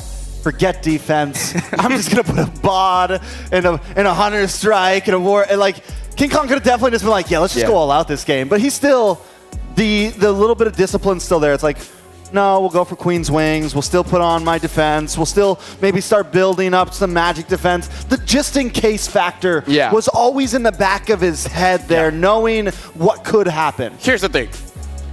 I know what happens when you're 10-0. The moment someone dies, that guy's gonna get picked on. So it's like, okay, you know what? I want defense. I want to make sure if someone's gonna die, it's not gonna be me. And look at this. Ugh. Oh, that was the moment. That was it. That was before 2 minutes as well, where, you know, more damage in the jungle. 1K gold lead before first turtle. And then they go straight up to the XP, kill Yehezkiel, and from there it's just... I mean, here's the thing. The fact that you go inside the jungle below 2 minutes where you have... basically the enemy has more damage against you, that takes a lot of guts, I guess? Takes a lot of brains. Yeah, sure. Let's go with that. You know, and it's one thing to just send Iran, like just send your Hilda, but the risk of sending both of them, it was risky. And I think, you know, I still think there's a big possibility. I don't think that just like seals the best of 5 here. You know, it doesn't just mean that like, hopefully TLID goes, okay, that was a mistake. Okay, guys. We tried to go all in. Maybe like tried. Pull it back a little bit. Pull back a little bit. Speaking of which, we would like to say thank you very much to Hello Panda. Fill your game with Hello Panda, where crunchy biscuits filled with creamy chocolate or strawberry, the ultimate snack to keep you energized and to stop you from invading the jungle before 2 minutes. Or just send your Hilda. One guy is enough. Got to put some respect in the jungle for sure. I mean, man, King Kong. Yeah, against King Kong. That's a gamble he's willing to take any day, and not a gamble that I think TLID will do twice. It's funny because almost all the games we've been seeing have been like teams have been very respectful and slow pace and like, okay, we know what's on the line here. TLID's like, nah, fam, I'm gonna solo kill you in the jungle. Nah, fam. No, even after dying, he'd be like, oh. You know, so I have a beard, doesn't work as well, but you know what, we know what you mean. We know what you mean. Whew, what a game. Wow. 10 minutes, that's an open statement. That's the shortest game of the day so far. That's one of the shortest game of M series right there. TLID is going to try to never remember that 10 game. 10 minute 54, not the shortest one, because I think the shortest one is like 10-4 something. 10-3-4 maybe? I don't know. Etc. It's 10 something. What's the matter of seconds? And now, 10-4-3. That's the shortest. You got a good memory. Yeah, you know what? That was all me, baby. All me. Definitely not prod. Right now, let's move on, right? Because before going into game number 2, let's talk about this first. I'm still waiting for the graphic, by the way. Here we go. Rematch of rivals. So Philippines versus Indonesia throughout M series. This is just the M series. 68 games have been played so far. 40 games won by the Philippines, 28 by Indonesia. In terms of matches, they've played 22 matches and 14 of them were won by the Philippines and 8 by Indonesia. So by my calculation, Philippines has one more. Yeah. Philippines is up right now. That's fair to say. And it's going to be a while until Indonesia matches the score, honestly. Winning M6 would be, a good step. A very good step. Yeah. But yeah, let's talk about this. This has shown historically, Philippines have understand how to deal with aggression, because that's the biggest thing about Indonesia, is that they know how to play aggressive, they know how to force fights, and teams from the Philippines, they understand how Indonesians want to force fights and then play around it. And so far, we've seen invade jungle below the second minute, and it's like, okay, this is a forced aggression. Now what have we learned, boys? Wait for them to use the skills and then go in. That's exactly what King Kong did. Yeah, he pretty much said, no, this is not the brawl server. Yeah. Stop that right now. Yeah. This is M6. It's in Malaysia, the easy server. The medium server. Medium server. Of course. I gotta keep outdated. I gotta keep outdated. But stay updated. So TLID, if they want to go up against FNOP, they need to do something the FNOP does not expect. They need Fabian to instead go for the solo kill. He's like, no, I will protect my friend. You try kill my friend Eren Shiki. I'm there like, what up? Blocks it. Yeah, I think they definitely need to take it slow in the beginning, right? Slow things down a little bit. Yeah, when you go with Witty and you go with something that's more in the support realm, you definitely want to have a little bit more of a slower pace, right? You want to get that Flash of Oasis, you want to get those heals on point, and you definitely want to take the gamble of being picked off super early. As now we have the duel of the mid laners. Mid lane maestros. Mid lane maestros. You know what a maestro is, LaFell? It's the guy that is very good with music, right? It's like a composer. Right, exactly. The composer of the mid lanes. We have the Ghost of Jakarta going up against the monster mid laner Super Friend. So yeah, honestly, I'm waiting for that matchup. But so far, game number 1 is pretty one side. I want to see how game number 2. Yehizekiel has been showing interesting picks, mostly long range heroes. Whereas Super Friends, I would say a little bit more utility here and there. He's shown the Lu Yi, he's shown the Eve, and etc. So duel of the mid lane maestros really depends on how this best of 5 turns out, because yeah, game number 1 goes over to Fnatic on the Philippines, but who's to say TLID can come back? So far today, all the games have been 3-1. They have all been 3-1, and yeah. I'm just keeping score. Just keeping score. Now, yeah, the battle of the mid laners, that's an interesting topic, because Yehizekiel, right? They call him the Ghost for a reason, right? Yeah. He doesn't die too often. He plays the backline mages that don't have to be really too up close and personal, but we see some teams try and challenge that, right? And when he has to go a little bit closer, sometimes it's a little bit of a struggle. And maybe that's something that Fnatic Onyx Philippines can lean in on for game number 2. If he really wants to be a ghost, he has to pick up the Faramis. Yeah? Then he'd literally be the Ghost of Jakarta. Ooh. I think at this point, FNOP doesn't have to think too much about this, right? I mean, we don't get too much information out of that first game, right? So at this point, I think both teams are coming into game 2. I think TLID's coming into game 2 like, okay, we made some mistakes. Let's redo this. Let's restart. They got a game on us, Even in terms of draft, I don't think there's that much that has to change, which is also kind of bad for TLID, because they don't really know whether their draft was bad or whether they just made a huge mistake. Anyways, we asked Eren Shiki, any messages to Kelra? He said, just good luck. And then we're like, that's it? No taunts? And it's like, no, maybe I'll taunt it if I win in the grand finals. I don't want to taunt because I'm in another country. I want to show my respect. But if he does win, he'd be like, bleh. This is a lot different than the junglers, right? You get to see King Kong, you get to see Fabian, a lot of facial expressions, a lot of taunting on the head-to-head matchups, but definitely a little bit different for Eren Shiki. Well, you also have to think, a lot of TLID grew up, they're all rookies. They've been dreaming of being on a stage like this, watching players like Kelra play, watching these people play and be what they kind of want to be. So I think for a lot of TLID, it's a big step to be able to take down a player like Kelra, right? This is interesting. Looking at the player head-to-head, they're much closer than you think. Kelra, by the way, amazing kitty, 12.4, what the heck. But look at Aaron Shiki, 9.5. But the more impressive thing is Aaron Shiki actually gets more gold per minute than Kelra. That's insane. That's crazy. That's local. That's bonkers. It's greater than ever. Sigma fam. Skibbity. That's very scribbity. No. Yeah. Keep going. One more. Leo's not here. He would know more things to say. He's younger than me. Time to take the field. All right. Into the draft we go. Game number 2, a fast finish for Fnatic Onyx for game number 1. How does TLID respond here? They don't invade in the first 2 minutes. You know, that's for me. That's about it. I don't think there is. Again, I like what LaFell said, where you could add a bit more poke. The marksman mage being on different lines maybe is an effect, but we didn't really even get to see that in effect, right? We didn't even really get to see the big problems, any big cracks in either draft, because it just snowballed out of control so fast.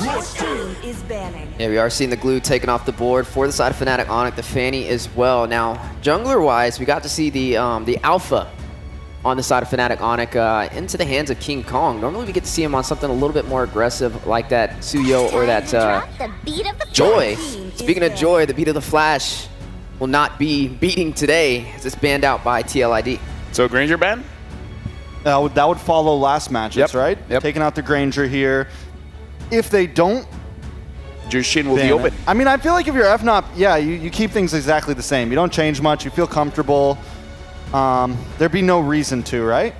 No, and it should be a Suyo for the taking for the side of TLID if they do want to go that route. And yeah, it's going to be an interesting one. The Mathilda, we saw, didn't really get to see a hot take on that from TLID in the last game, but it really was that one decision in the beginning that snowballed out of control. FNOP's the one to change things up. They just decide, you know, they're like, yeah, we're going to change things up. What are the chances of a first pick Granger? What are the chances? High. No, here's the thing. I know what TLID is thinking. Let Phenom get Granger. You know what they will get? What? Ling. Okay. Last, Hey, I'm not on board. I'm not on board. Fabian, man. I'm not on board. Fabian's Ling. Something else. Something different. You thinking an Angie Ling? Yeah. No. Yeah. That's what they like. No. We're digressing now at that point. They take the Suyo. They're going to give Kelra the Granger. But honestly, FNOP hasn't been known. They don't really rush the marksman pick ever, honestly. They're very comfortable with like, Granger's open, yeah, whatever. Like, I'll fight it with the pick lead. Something else. Yeah, doesn't matter. Yeah, but now the Cho is up for the grabs for FNOP and could be a wise decision. They do want to pick that up here. You are going to go ahead and see Never mind. from Brusco. And there goes Kelra on the Granger. Granger's kind of good. Let's pick it up. And then they'll pick up the Eve as well as the Hilda. Now, will this Hilda invade after 2 minutes? Maybe 2 minutes and a half. Maybe Hopefully. after later. the turtle. After the turtle. Or just leave it in the XP lane, you know? Put it in the XP lane. As long as they're not going up against something like a CC, I guess it's fine. This will be interesting. Technically, the Mathilda could be picked up here from FNOP as well. I mean, it would showcase, it would kind of put your cards up front though, so maybe not the decision they want to go, but it could be an answer, especially with that Eve on the other side of the board. So right now, yeah, I definitely don't think the move is the invasion before 2 minutes. I think playing a little bit more standardized, taking a safer approach should be the method from TLID for game number 2. I'm just still on. My big thing is like, why did Coach Why not? Ooh, Frederick. Ooh, Frederick pick. Finally. This means that this is going to be a Kelra game, by the way. But why such a hard change on FNOP, right? Because why not? No, because Kelra wants 20 kills. Oh. Think about that. I get it. Think about that. Because why not? Because why not? Yeah. I asked their coach. Oh, you just why got why that. is he changing everything up?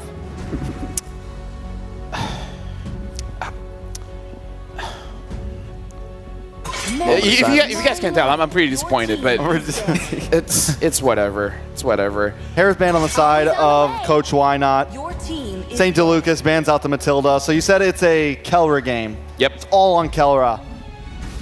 I mean, like if you have a jungler like the Fredra, it's really about setting up for your either mid laner or a gold laner. Because so far we've seen Fredra pick up when you have a Bruno, maybe even a Sicilian, right? So we do have to see. It's very often that you have two carries whenever you're picking up Fredra. So yeah, the mid lane could be a carry as well. Now we got to see what's going to be put in the gold lane for TLID. Taking that Moskov off the table. You already got the Granger into the hands of Kelra. Maybe the Beatrix may slip up in here, or possibly even the Natan for survivability, especially having Bruce go on this Cho. We know he likes to dive. We know he likes to play very aggressive, especially from game number 1. I'm excited to see how this Fred goes up against the Suyo. And again, there's always the possibility too that this Fred could get swapped over to EXP lane. We did see it a little bit yesterday. That is not completely out of the book at all. And I guess Frederick actually does do quite well against the Hilda. Not really like winning it out, but more like keeping the Hilda in lane. Not allowing the Hilda to roam around. And it's going to help out when you get into those big fights. It's still going to supply the same thing that a jungle Fred would supply in terms of zoning, in terms of taunting, being able to maybe slow down the Suyo just a little bit during that Lord Pit fight by Kelra, a couple extra shots in. But now we're back to picks. FNOP on the gun right now. Mid laner.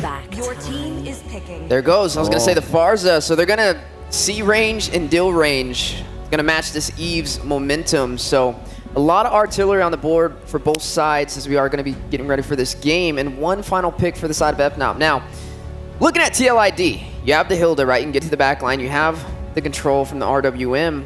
And you have a pretty decent jungler with the Suyo.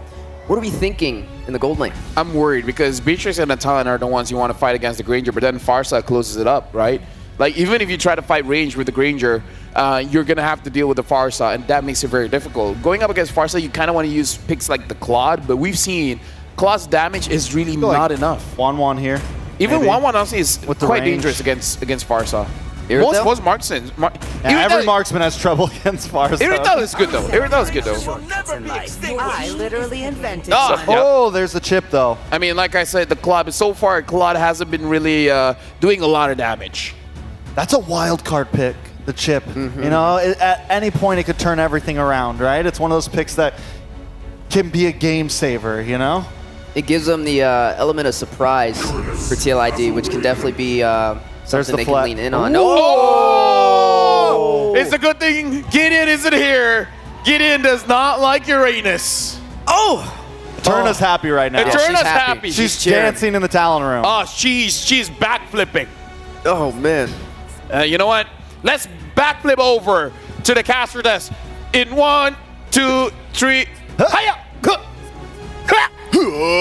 That is the 77th unique hero in M6. Calling in for game number 2 in this best of 5. Leon Mirko at your service. Is this not one of those responses that came out of Team Indonesia when they played at IESF WEC 24 this year? Yeah, we've seen the Uranus before as well, but hey, man. Yeah, we're lucky Gideon's not here. He'd be mauling at this Uranus pick. The chip, though, and the Claude. We've seen the Claude. We've seen the chip here, Leo.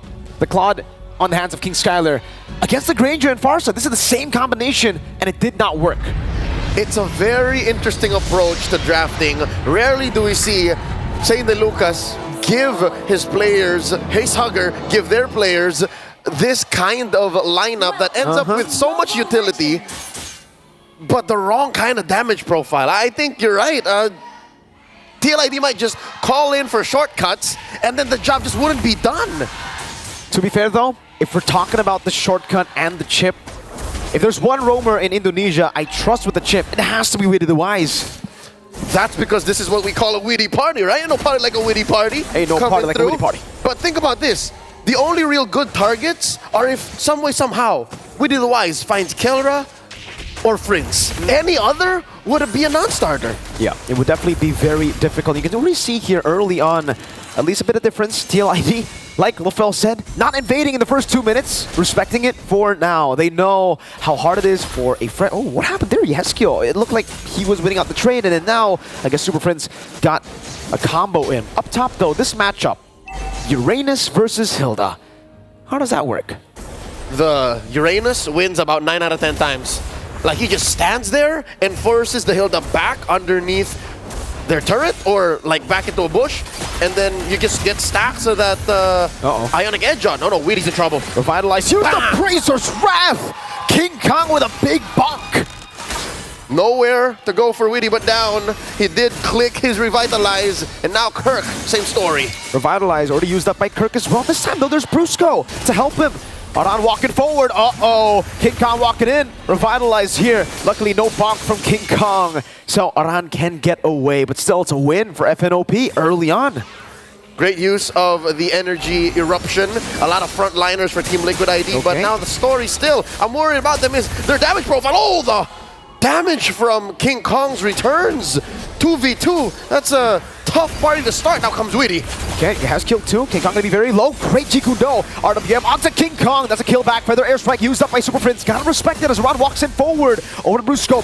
Kirk walking up as well. Weedy with the Crash Corso. Power Wilderness from Maran. Now Super Prince not caught in the stun. It is the cruise damage. Almost taking him down. Kirk here in the middle of the crossfire. 4v1. Gets out of there. And I think this is just Liquid ID securing the turtle. Rough start, but eventually the cavalry does get chugging along. The Brawl server does what the Brawl server wants. It's brawling up in here. A lot of the early fights happening earlier. Getting a 1,000 gold lead, so already a different story. But for FNOP, as long as Kelra and Fritz stay untouched, it should still be A-okay. And that is currently what Team Liquid ID might be trying to fix. Yep. They put a lot of pressure on the Kirk, not having any of it. A lot of pressure on King Kong. He's a utility jungler. He's used to this. He's supposed to be doing this. What can Liquid ID do to put some pressure on the gold standard? How can they force Super Prince to pop the feathered airstrike early to make that a less than ideal approach into Weedy's crash course into the shortcut, because we haven't really seen it. He turned level 4 like 30 seconds, a minute ago. Here's a start. Brusco trying to catch Aaron Chiki. He has the BMI defensively placed back very far away, so he's always able to tap that, but you can see FNOP are playing it well, man. Every single time TLID force something out, there's always a great response over, and that 1,000 gold lead is gone. Brusco, Jikundo, Wade the Dragon, Weedy with a Revitalize, Aaron Chiki with a Blazing Duet. And now Weedy looking to start it up. Not gonna happen. No shortcut coming through. Eventually, the delayed approach. Kirk comes through with a Revitalize of its own. Aran in trouble. Isolated, Revitalize, big bonk! Coming down, Aran still able to survive in the bush. RWM over to Kirk now. He's gonna be taken very low. BMI forward. A Purify out with a Feather Airstrike. Aaron Chiki BMIing again to safety. And it becomes, what, a 1-for-1 in the end? The circle to the square. We're at the point where in early game, damage profiles for both aren't there quite yet. So it's the early game chunkiness of Team Liquid and Fnatic Onyx lack of items just yet that's making these fights lead to nothing. Trades that have no real openings, no conversions. 300 gold, that's where we found Team Liquid ID when this fight started. Now they're looking for a play. Weedy here in control of the River Brush.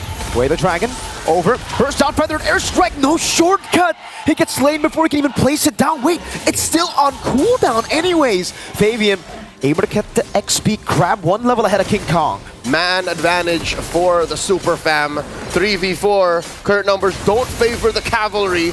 Look at Fabian. Oh, putting Kirk down to 1/10 of his health. Fabian wants to go in. Great taunt over from King Kong. Fabian goes in, but King Kong wins out the retry battle. Brusco comes in with Jikundo, able to knock him up into the Appraiser's Wrath.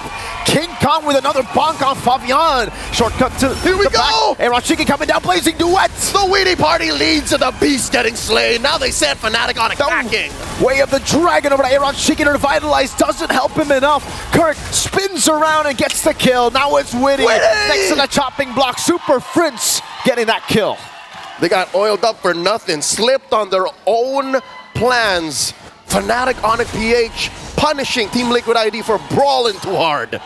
Too much brawling. FNOP know exactly how to deal with it. They can play the brawl game themselves, it seems. Kelra up top. That's an SP. That's a Sky Piercer for Kelra. That's a go signal for Fnatic Onyx to turn it up a notch. Just 1 gear.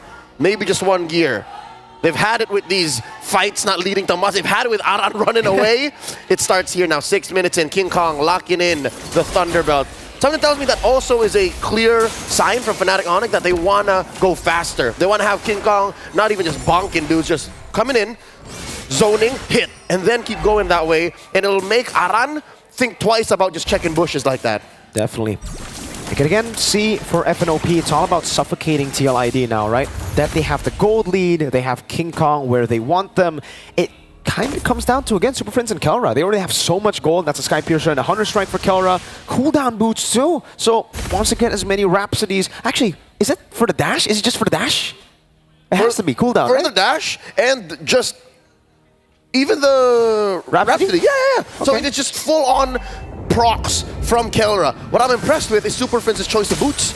It's penetration boots. Yeah. So that means these early fights, they're going to favor those to push forward their advantage. Look at this, Aaron Shiki, outranged. Glass cannon for Super Friends, but bottom lane. Whoa, Kelra gets picked off.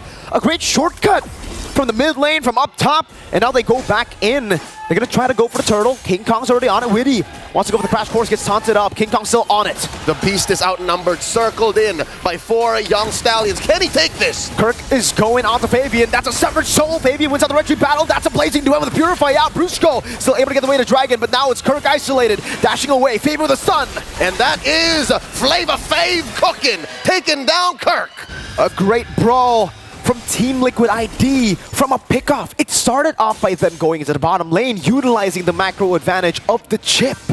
It was a pickoff that we didn't see. We only saw the aftermath. So one could assume Kelra was blind to the crash course shortcut combo. The witty party he wasn't seeing, wasn't expecting, caught him off and led to that turtle going over to Team Liquid ID. Last turtle of the game. So this is a turtle advantage for Liquid ID. So far, so good. Brawling, paying off. Denying the witty party is just so difficult right now for Kelra, right? Every time you say no to it, but then he just comes crashing. You have to be able to work. That's why maybe he invested in these cooldown boots, to be able to throw those Rhapsodies, check in, because I'll tell you now, Brusco can't check every bush. Friends can't just throw his skills at every bush. Yeah. So it's not as easy a go for Kelra here. He suffered his first death in the whole series, and Liquid is 1,000 gold ahead. They push top lane, they push bottom lane. I think the players just keep going faster. Whoa. Go faster. 6.9k now on Aaron Shiki. So exactly. He's on top of the gold rankings here. Built his Trinity already. Really quick. 8 minutes and 40 seconds on the 3-item power spike. So he's been farming really well. He's obviously gotten 2 kills and 2 assists too. Fabian, Brusco goes in. Great real world manipulation. And nothing to call for because they zoned out the rest of Fnatic Onyx. Brusco down. Aaron Shiki with the blazing duet. Fabian gets the kill, the stun, and the soul sever. Now Aaron able to bait out King Kong for a bit, but TLID, they saw 2 members down, Lord up in 9, we're gonna go for it. Some cracks showing in Fnatic Onyx armor. The fact that they need to be in the right positions to be able to deal the right amount of damage was checked by Team Liquid ID, and now the map is turning blue, literally and figuratively, and the cavalry are galloping anywhere and everywhere they want. Look how far off Witty is. And now the shortcut triggered in. Why walk? Scoring 1 for Flavor Fave. Great neutral objective take from the young Stallions here. 2.4k gold lead, 8-7. We get to a point where FNOP now will have to defend up against the Siege. So let's start talking about the Siege. Range-wise, Aaron is definitely going to be struggling without the Melfic gun at least. He's already building towards the Melfic gun. That will definitely help him in the Sieges. But Yehezkiel has to be the main key for the Sieges, right? And even Witty, there's no full initiation with the Hilda and the chip. That's right. The Ghost and the Wise have been instrumental. They have been impactful to put Fnatic Onyx into a corner like this. The way Yehezkiel uses the RWM zones out the perfect kill box for Fnatic Onyx. Witty catches off guard those cores and forces things like this because they know that Witty could be anywhere. They actually saw Witty last in the bottom lane, and they actually set up a nice slow push down there. So Fnatic Onyx, they can't respond. They're going to let the bottom lane push in just with the minions. Kelra going to be sent down below to deal with it. Aran still in the bush screening and looking for FNOP. Knowing the positions, they send Fabian, the Usurper, into the mid lane. Flavor Fave getting tier 1 down. Now it's tier 2s on the board. Super Friends still up top to try to defend. Brusco, Jeet Kundo. Not used to go in. It's just a bit of a bait, a bit of a threat over. Yehezkiel losing a bit of HP. Melfic gun for Aaron. That'll definitely help in the Siege. 2 tier 2s already, and they're looking at the last one up top. Fnatic Onyx very defensive positioning, very defensive maneuvers. Even Aran able to check him. These bushes are now lethal for Fnatic Onyx PH. Something tells me this next Lord might be their next attempt at regaining control of this game. 11.5 minutes, so when this Lord spawns, it will be enhanced. It's the kind of Lord that jumps. So if Fnatic Onyx can put themselves in a position where King Kong and Kirk can get into the face of Yehezkiel, get into the face of Aaron, then we're cooking. But right now, Liquid clearly in the lead, clearly in control. They're definitely trying their best as well to utilize this lead to get as much tempo on the map. Again, FNOP, they're doing a good job too at retaliating, I would say, to the tempo of TLID. They know that Witty could be anywhere, like you said, so they're grouping up as much as possible, letting King Kong open up, Brusco too, and playing it really safe for Kelra and Prince. Yeah, all the more these battle spells matter for Fnatic. Those battle spells, each one equaling to a kill, each one equaling to a trade that they can watch out for. 30 more seconds. Super Prince using the Feathered Airstrike to check in, spots that River Brush. There's two in there at least. Aran and Fabian kicking out the Usurper. Fnatic Onyx can't cross the river, man. That's how dangerous it is. It's very dangerous with a chip. And by the way, this is Revitalized chip, right? So again, the tankiness that you kind of lost with the nerfs, you get back with the Revitalize a bit, not all of it, right? Sustain, Aaron knows Bruce goes there, BMI's back, and Lord now will be spawning in the game. This is the second Lord of the game, this time enhanced in the 12th minute. King Kong trying to get back control of the Lord, trying to reset it away from TLID, because TLID have some really good setup. It's a Filipino special, setting up for the dance. How does Fnatic quell this engagement? Because even without a flicker, the engage on Witty and his shortcut is real. The threat, the fight begins. Wait, the Dragon over to Aran, pops in Revitalized, plays into it, coming down as well from Aaron Chiki earlier. Kelra getting rid of him. Appraiser's Wrath used up already. It's a 1-for-1. Brusco for Aran. Now both teams will reset the Lord. Not going to be taken, no commitment just yet, but it is very low. Ooh, Lord down to 1/10 of its health. King Kong and Fabian coming through. Tetsunata almost got him. Aaron Shiki on it. King Kong gonna be melted down by Aaron Shiki. Now it's Kelra with the Rhapsody onto it. Fabian, Soul Sever, and the Retribution to secure the enhanced Lord. And Team Liquid, they tangoed to the winning team fight. From endless nights of ranked game grinding to the upper bracket finals, Fabian and the untouchable Aaron Shiki tag team Fnatic Onyx for that second Lord here. 14 minutes in, all the lanes are slowly going to turn blue. 10 seconds from now, that evolved Lord will march on through the bottom lane. How does Fnatic Onyx defend here? It looks like Liquid are just the right amount of aggressive to force Fnatic Onyx to pop their ults, their battle spells early, but wait, now that I mention it, Fnatic didn't spend any. I think part of them knew they weren't going to get that Lord. No, I think it's just back on cooldown here because Aran used it already as well in the fight, so they just had more Revitalizers. Both of them popped in the Revitalize. It's 2 against 1 technically for the Revitalize, so sustained battle. TLID have been able to take in the poke from Kelra, from Prince, utilize it to Revitalize to get out. Ooh, Kirk almost picked up by Mr. Fabian there. Luckily, no more members around to capitalize on that damage. But take a look at how TLID are managing the waves. They're actually going to slow push bottom lane, shoving all of it, and then they're going to have a 1.5 wave, I would say, in the bottom lane together with the next mid and top wave. Oh yeah, no doubt, no doubt. Bottom lane's going to get popped here. Aaron Shiki, great use of his kit, spacing through Fnatic Onyx. Lord's going to crash in, taking out that inhibitor. Okay, base turret number 1 taken down. Yehezkiel low, and you can see why he's playing it so safe right now. He knows it's very easy for Super Prince to poke him, to maybe even execute him, if he stays in range of the Death Sonata and the Feather Airstrike. So he'll just come in very late. Kirk, Consecration used up. There we go. That's a Death Sonata over to Yehezkiel. Threading the needle, Kelra. And this might force TLID to go back. Meanwhile, Brusco scheming in the flanks. Looking for an angle. I guess he was just out there cutting. That's what happened in mid lane there. So Brusco doing a bit of work. He knows that it's not the time to fight. He knows that it's not in Fnatic Onyx's best interest to start fighting, because Yehezkiel is a menace. Look at this, 70,000 dealt in a 15-minute game. How do they find him? I'm looking at it now. Fnatic Onyx do not have the resources to just burst down a single Eve. It's all the consistent damage, I would say, right? It's DPS, slowly but surely poking your opponents. And though I would say when it comes to the range battle, Prince should have an advantage, it's just burst. You use the Feather Airstrike, it's going to be a long cooldown on it. Meanwhile, for Yehezkiel, it's constant Void Blast, constant slows, the glowing wand procs over and over again. Even the Crystal can check where Brusco is. Yeah. And once Brusco finds you, you see a shadow of a Cho, you flicker away in the other direction, drop your ult. Exactly. And that's what Team Liquid has been doing in the past 15 minutes. Lord spawns lower quarter here.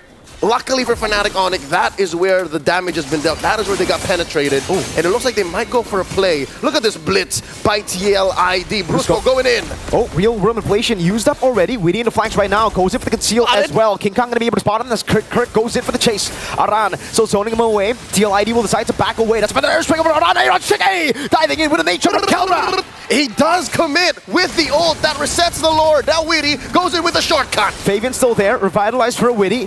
Some health bars already very low for FNOP. Kirk taking a lot of damage again. Kelra, Kirk, and Brusco are all a quarter of his HP. Brusco jumps in. Fabian claims the Lord. That's an immortality. Already popped already. And Brusco will be slain. That's a killing spree for both Fabian and Aaron Shiki. Kelra kiting away. Slowed down with Wishing Lantern by Yehezkiel. There's no need for more from Liquid ID. It was a revitalize that Weedy did. Everyone was already in range. The shortcut slowly becoming overkill for Liquid. Approaching the 10k gold lead, Aaron Shiki selling his Wind of Nature, now picking up a winner crown. It was the right amount of firepower. One would say maybe it was too early, but it was enough to put down Brusco and Kirk low enough. Now the Fnatic Onyx missing their front line. King Kong can't do this alone. Oh, look at the poke with the arrow, the shortcut coming down. Real manipulation in towards the stun. Blazing duet from Aaron Shiki. The base is wide open and they go for it right now. It is Team Liquid ID who gets the equalization 1-1 in a best of 5. Now we have a ball game. The champions of MPLID swing back. Now Fnatic Onyx have to respect the fact that game 1 was perfect, yes, but this series just got started. It looked like with game 1, there were levels apart. Game 2, Liquid ID looked up top, climbed back and dragged FNOP to their level. And now it's 1-1. They're both on equal footing. What is the lack of damage profile to the perfect approach? Let's talk about how they perfected that approach with their analysts. LaFell, what you got?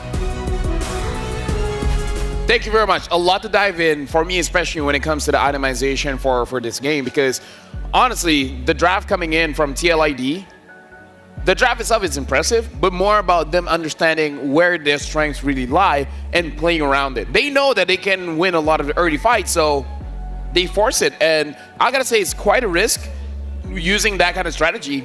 But I feel like this time they picked their fights a little bit better compared to game number 1. Yeah, they didn't start before the 2-minute mark. Yeah. So, and I think that was the same kind of thing they were trying to bring in game 1, but it backfired. So it shows even more that they learned from their mistakes, but also we're not going to let that completely make us stop using this strategy of we want to force fights early on, we want to try to win early.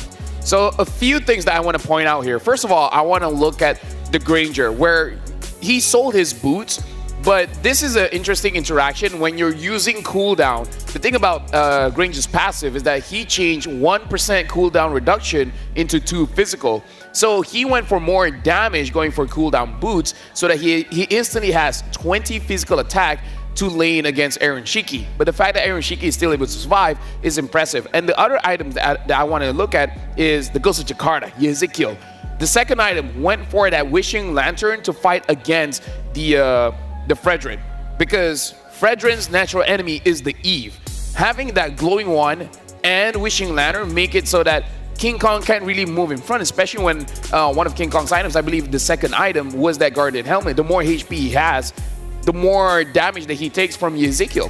Yeah, and Yehezkiel, some great positioning with the RWM, just able to control majority of these objectives, and then also Witty on this chip to be able to have that element of surprise for those shortcuts was huge, right? We didn't get to see the same game for Brusco on the side of FNOP like we did in game number 1, where he was the opportunity creator, he was the setter.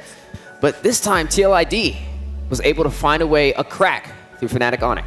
Yeah, I mean, even Aaron Shiki, the Claude pick in the draft. Normally, we haven't been crazy about the Claude. Claude hasn't been doing too well, but it was a beautiful answer along with Yehezkiel to these tanky frontliners where you're doing damage per health, right? You're doing chip damage based on health, and it works out perfectly. And even throwing in the, I think the pick on that, Kirk, picking up this Uranus may have been a slight mishap when going against what you're seeing your enemies already having.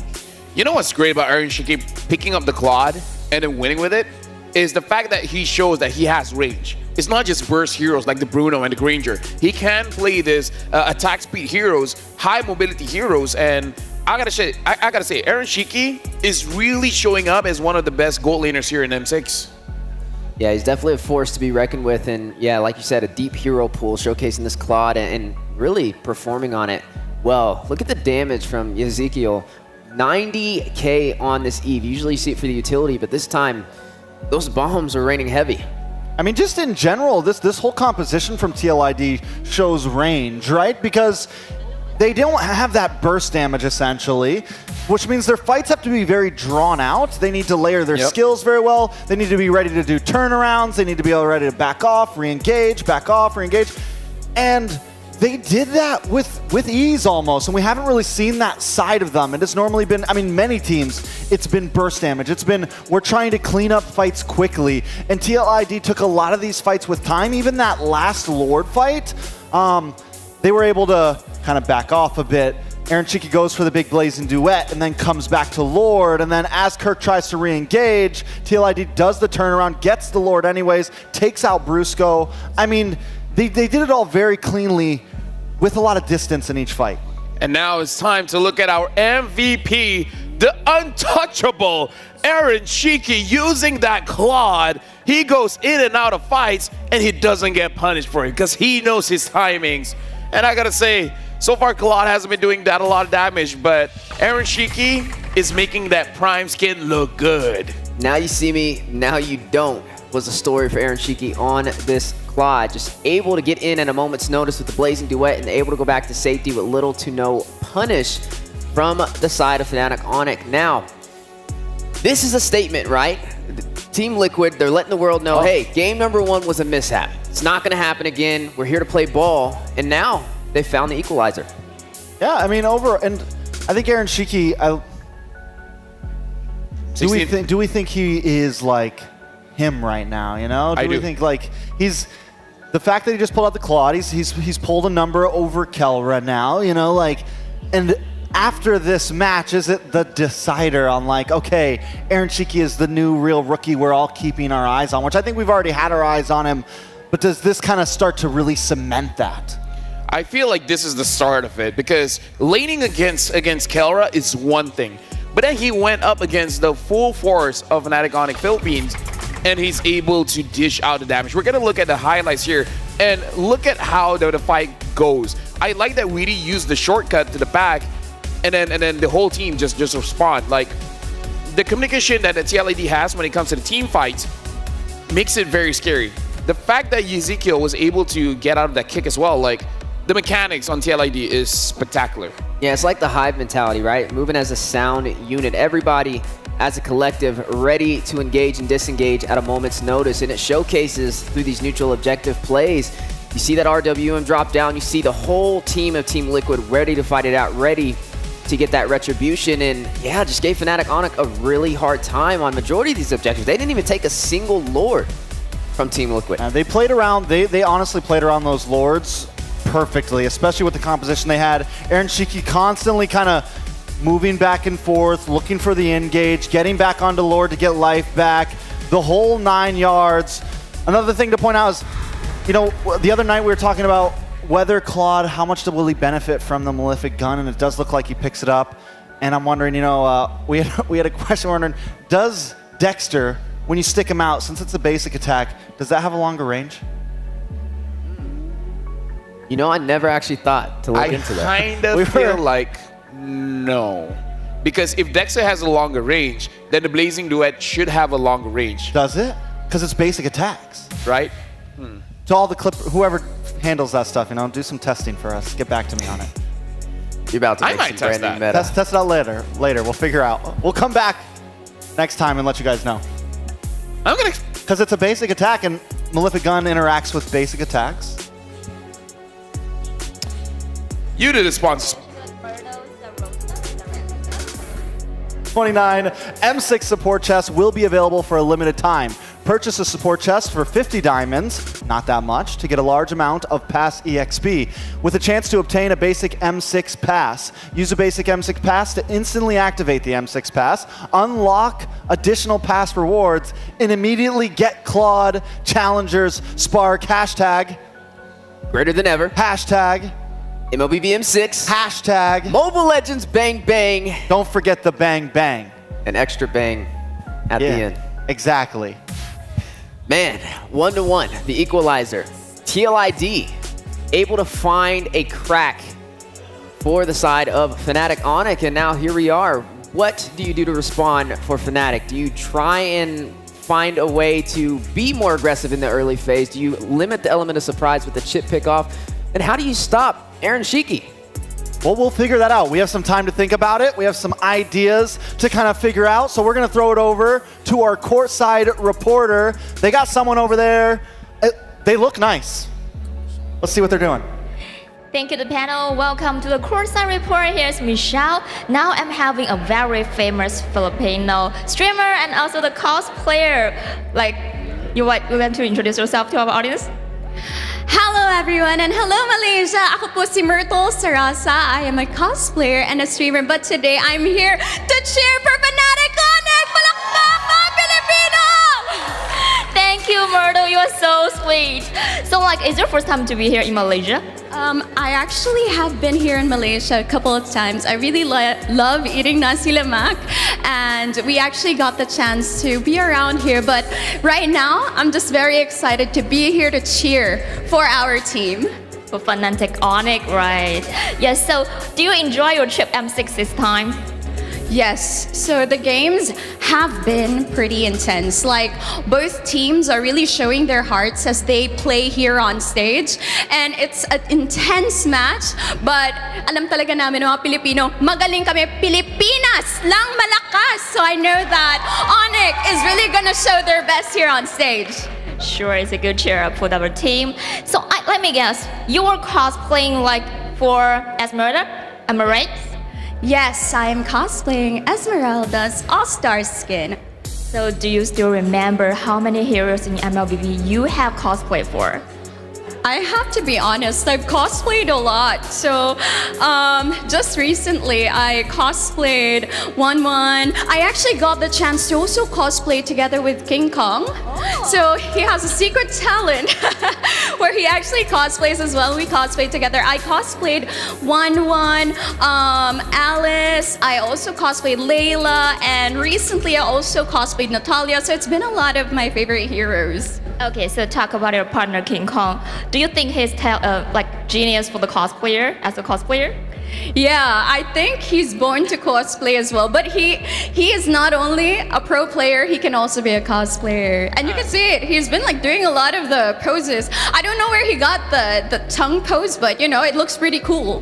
That's pretty cool of him. And I also know that like I have cosplay for the Kagura. I know it's not a very easy work. It's complicated about the costume, about the makeup. So which one should be the most challenging for you?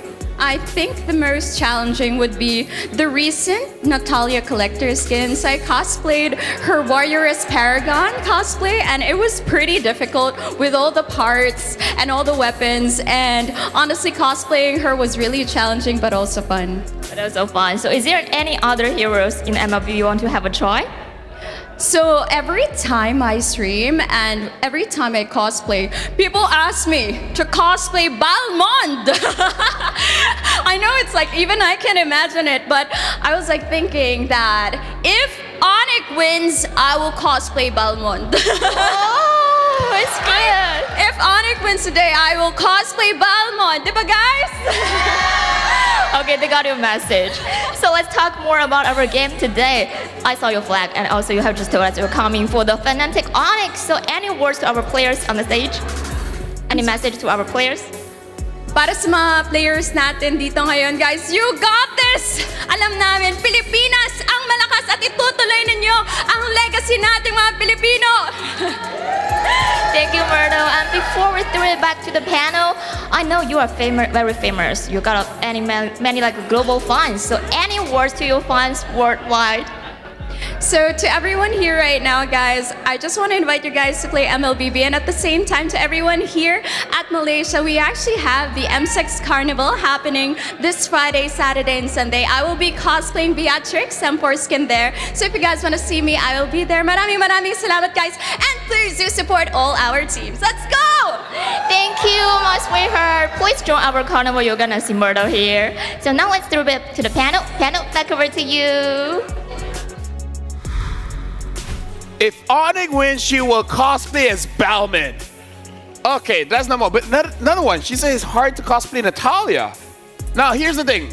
I can do a Natalia cosplay. You guys want to see? Yeah, I do. All right. So let me get ready. Close up on Weezy, I guess. I see what he's doing. Yeah. Go ahead. Right here. All right, he's getting ready. All right.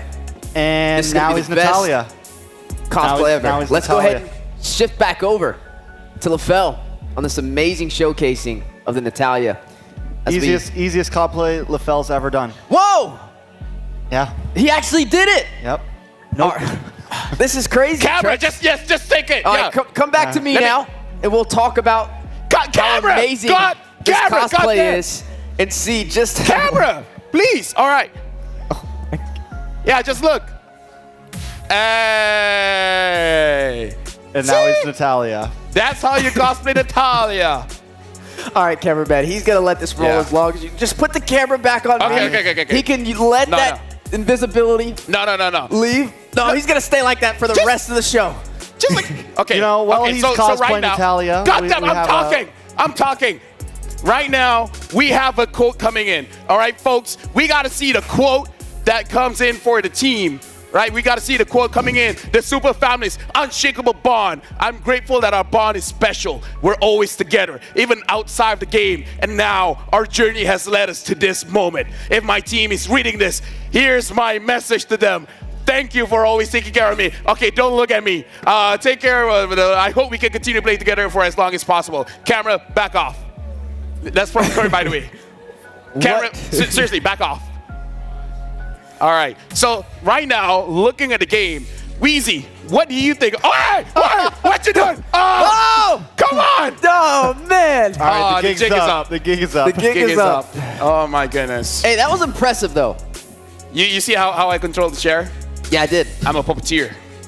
Credits to the cameraman as well. Like, he even had it going for a while, but then he had to reveal you, man. How does that feel? Curse words. No. I never thought I'd say it, but I say curse words. Calm down. All right. There's children watching. All right, back to the game.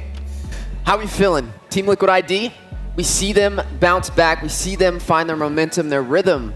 The best way that I can say is they forced Fnatic Onyx to play their game. They forced Fnatic Onyx to play the Brawl server. Right? Make them play your game. That's my take.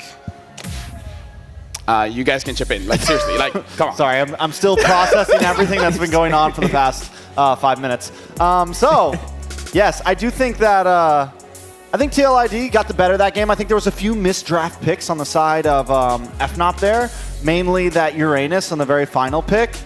I think it just didn't fit. I'm not saying Uranus could never be a counter to Hilda. I think it can work, but the Claude, the Yve, it was just the answer to so much of what FNOP brought there. So I think they need to kind of get back to the drawing board.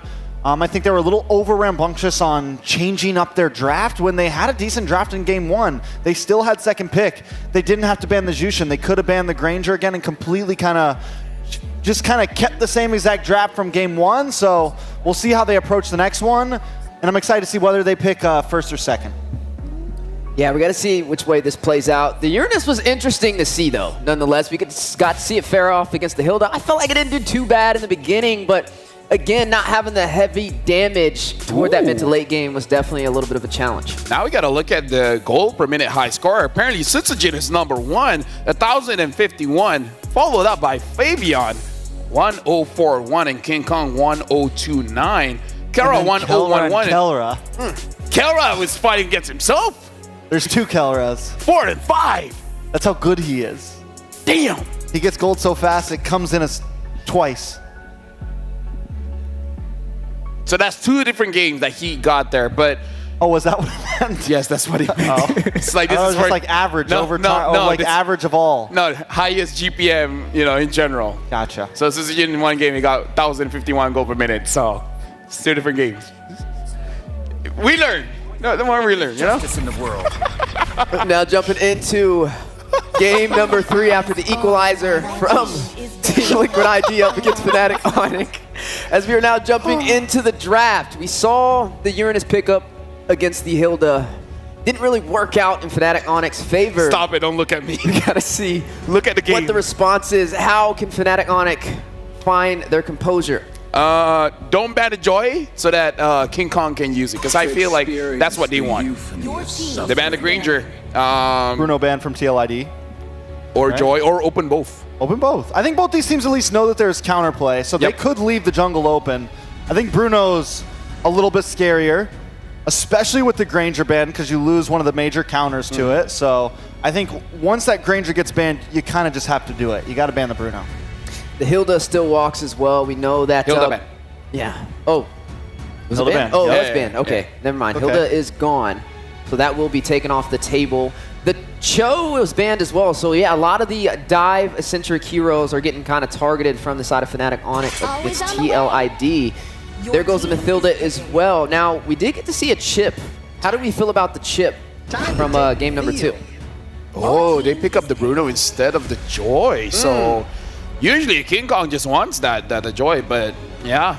Kara picking out the Bruno. They first picked that Joy when they banned out the Fredrin against Falcon. Yeah, I think at this point, they're okay with letting through. The Bruno's big. I'm wondering, TLID really thought about that last ban, and they were like, I'm wondering what they were. They're like, what do we risk here? What do we risk here? They ban the Matilda. They give over the Bruno. They get the Lu Yi this time. Supplies the same type of strategy that they brought in with the Chip. With Chip. So they get lots of map movement. They get the Suyo. FNOP now. We get a Joy and Hylos maybe? Something like that. Something bulky in the front. Yeah, it could be either option. Both can definitely work in their favor. But with this Lu Yi on the side of TLID, again, with that chip, they're going to have that element of surprise that caught Fnatic Onyx off guard. So, yeah, I'm right there. I think the Hylos could be a decision, especially not having the Hilda, not having the Cho. I mean, you really only have the Gatot as well to really be able to get to the back. They are going to go ahead and pick up the Beat of the Flash with this Joy, though, alongside some artillery with the long range from the Eve. Yeah, honestly, the Eve pick is going to be very good. The thing is, for now, Fnatic Onyx Philippines, they don't have a lot of map openers. No one can really check the bushes, which can be very, very dangerous because the Bruno can open the map. The Eve can kind of open the map, but usually you have like a Novaria to see where the Louis is coming. So it's a good draft, but there's still some holes. They have to be careful of Louis' positioning. The moment TLID is able to get, say, the outer turrets for Fnatic Onyx Philippines, it makes it all that much harder for them to farm up. I think at this point, we need some front line. They go for the Phoveus. Solid answer to the Joy. Solid answer to, I mean, overall, I think just a nice, decent, something they were lacking and something FNOP still kind of lacking, front line. And from this point on, TLID, what do you ban the Hylos, you start banning out anything that's bulky that can kind of hold back this Suyo, hold back this Phoveus. Yeah, even maybe the glue could be banned out here. I'm honestly worried if Brusco brings up a Khalid roam as well, because Khalid roam alongside with the Eve kind of wins you that mid lane, so kind of denies Luigi's movement around the map. Brusco's known for that Khalid, so they might just ban it out. They go for the Edith instead, targeting down on a Kirk. Yeah. Who said there are no right now, we got to look at Brusco as well. What is he going to go in for on the roam position? We know he likes to go for those setups, and they're the ones that ban out the Cho. Yeah, the Belleric could be an answer. And then it would be, you're saying for Fnatic Onyx, right? Because if they pick up the Belleric, then technically you don't have to worry about the Joy having a hard counter. Yep, especially because we've seen time and time again, diversion into the Wrath of Dryad is like you're already surprised and then you're all rooted down. You can't move. Fair. So that's a pretty nasty combo as well. That has happened quite a few times in the Philippines. All right, so final bands coming in. TLID, they already focused on the Kirk. They take out the Gatot as well, so any little bit of frontliners. Hilo still open for FNOP if they want it with the chip gone. We still need a gold laner as well for TLID. I mean, what have we seen really? I mean, the Beatrix also still open. Elisa has some range, right? The thing is you want some sort of late game insurance at this point, I feel like. You need some sort of late game insurance when your marbles are sitting right now on Lui, on the Suyo, and you're up against two of the monster late gamers, the Joy and the Bruno. I mean, he could go back for the Claude again. I mean, we've seen Aaron Shiki on it. His hero pool is definitely very deep when it comes to the gold lane, and survivability may not be the worst option. Even the Natan is up for grabs. You are going to see the Hera taken off the table for the side of Fnatic, though, trying to limit the pool. And there goes the Khalid. They take it. Take it away. Yeah, smart. Yeah, very clean. I mean, like, again, the way that Brusco has been using it, yeah, don't let him have it. It becomes a little bit unfair because you feel like his Khalid is controlling 3 heroes. 1 for 3 is not a good ratio. Yeah. And I mean, and it's just so Khalid, the fact that you would think it falls off at some point, right? You think it, oh, it's a fighter, yeah, it does a lot of damage early on. It has a nice mid game, but end game we'll be able to kill it. But not Brusco's Khalid. No. You're still not killing. He times those quicksand guards so perfectly. So do we see the Hylos glue combination maybe here for Fnatic Onyx to close out this draft? I mean, it wouldn't be the worst option, right? You have an answer for the Phobius, you have an answer for the Khalid as well. As we are wrapping it up. Ruby? Something like a Ruby. Tigreal and Hylos. Big high. Yeah. Hyrule. Yeah. Hyrule Castle. Yeah, I think at this point, it's simple for FNOP. It's very by the book. There's nothing crazy. Everything works together. You have a lot of stoppage to keep people inside of that RWM as long as possible. You have essentially all the answers you kind of need to make this draft work, to make this composition work. It is a little late game orientated, but knowing FNOP, they can pop off and turn a late into a mid pretty quickly. TLID, on the other hand, what do we go for? Any last guesses for gold lane here? Natan or Claude. I think they got to go for a marksman that has survivability. I don't really see the Moskov coming out here, but yeah, that is going to be the Moskov. Okay. All right. So as I'm approaching the caster stable, I would like to say thank you very much to our panelists. You guys did a good job. But now I gotta pass it over. Hit it, Mirko. Hit it. Yep. There you go. Now I'm passing it over to the casters, Mirko, as well as Leo. Good luck on this one. LaFell literally walked over to the desk and we dapped them up. Ready for game number 3. Both champions on the board, 1-1. Mirko and Leo at your service, bringing you this bout. Both teams actually walking away with a good draft. I like it. I like the drafts of both the teams. Again, I think both of the teams have adjusted really well from game 1, game number 2. We saw TLID with an amazing adjustment after getting 10-0'd in game 1. Equalizing the series and now taking a few of those heroes, stomping it, denying it away from Brusco, the Khalid, and the Moskov last pick. I like it, having a Purify and a Blink to deal with most of the threats. Powerful priority picks for both sides.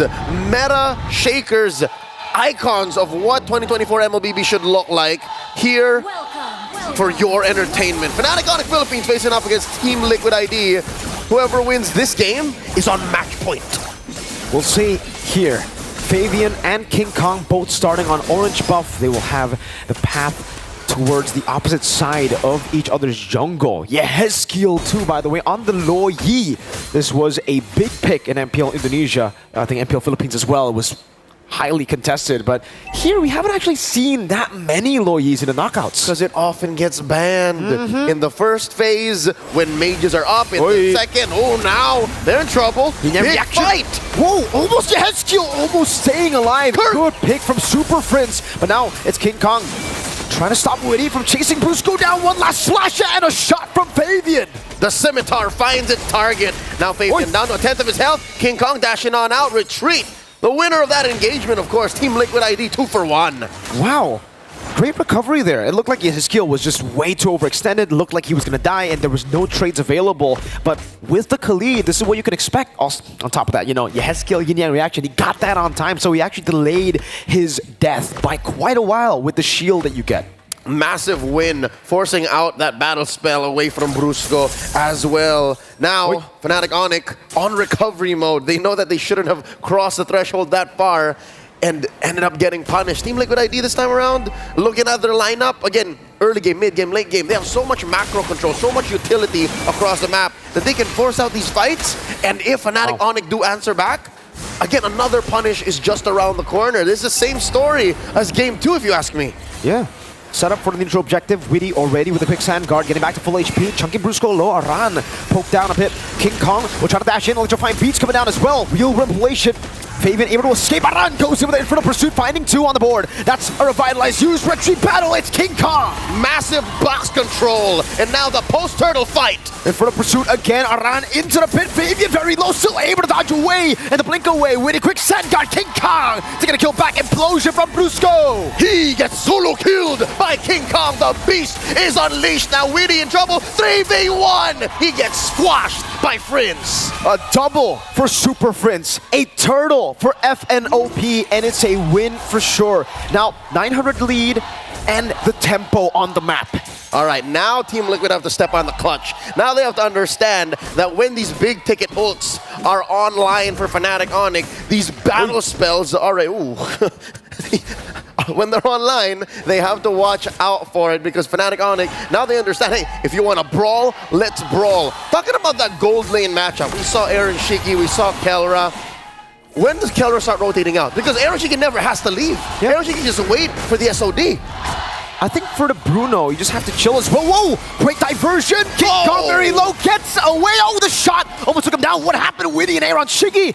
Dealing with Super Friends. Before he can even react to it, no flicker used. Shut down on the Monster Mage. Again, Fnatic Onyx on their way to 1,000 gold lead. Now suddenly squashed once more. Kirk kicking Fabian out of King Kong's orange buff. Oh, still gets stolen. Yeah, not before the orange buff. Implosion coming down, cancelled out by Aran. Now they're in the midst of it all. Brusco gonna be caught, still able to flicker out. Real revelation from the side. Witty, quick sand guard, and Yehezkiel will try to get that yin-yang reaction. They're low. Fabian is charging that arrow down, but will not be able to find the mark. It's great setup though, and I would say neutralization of the lead that Fnatic Onyx had. Witty doesn't have the quick sand guard, dying to the beats of King Kong. The electrifying beast. I think that was the main factor as to why Fnatic didn't lean hard into that engagement near the orange. King Kong did not have his ult off cooldown, and Super Friends used already the RWM, so there wouldn't have been finishing power. Now Aran, 3 from Fnatic on him.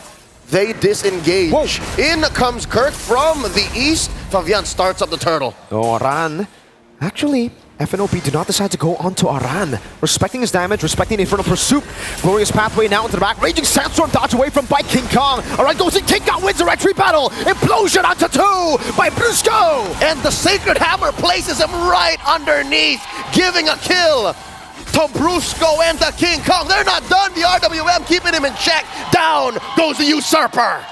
3-4-0, make it 4 with the turtle. King Kong, what a retribution. Yehezkiel, he has to be careful. Electrifying beats already from King Kong and the purple buff Steel. So far in game number 3, 5 minutes in, not a single solo kill from Fabian. So he must have such a huge chip on his shoulder. King Kong so elusive, so fast. Has been just so slippery in every single skirmish. Witty even got juked earlier, right? Popped in the Raging Sandstorm, tried to stop King Kong from getting the beats, from getting those dashes and the stacks. But somehow, some way, man, King Kong found a way, threaded the needle on some of those initiations, and then retreat on time. It takes a very specific kind of jungler to make those decisions, to say, we're going in, or give me a sec, Electrifying Beats hasn't been unlocked yet, it's on cooldown. Right now, Fabian has to make that kind of decision too. They have to play very defensively. He's lost a buff. And so far, Yehezkiel is going to be playing a key role here. Oh, King Kong checks on 2. Okay, King Kong still able to escape there. It's just 2 members, but again, just very, very elusive on this Joy. Yehezkiel has to work with Witty, and oh wait, underneath the RWM! Yehezkiel sent away. That's a technical knockout. He has to recall. Purify from Yehezkiel. Baited out. 2-level lead, by the way, for Super Friends. Hello! Witty. Oh, King Kong! Happy Feet dodges away from the Raging Sandstorm. Now Electrifying Beats over to 2. This is a 4v1, and King Kong is making it close. Over to Fabian, now Spear of Misery. Fabian, that was not a solo kill, but that was still a kill. We'll put one on the board for the Usurper, why not? The rest of the map, though, looking like Fnatic Onyx will trade up. That is the tier 1 up top, taken by the Filipino Savage, the gold standard. Will King Kong make it in time, though? TLID already poking the turtle. Okay. Turtle already started earlier. They know, though, that some of their resources, or a lot of their resources, have been burnt out by King Kong down below. So they got to calm it down a bit. Kelra, this is where he starts participating in the fight, and Witty is chunked low. That's my question answered a little late. 7 minutes. That's when Kelra starts rotating away after he pushes that tier 1 up top. Now, King Kong takes his purple, rotates down. Weedy jumps in. Okay.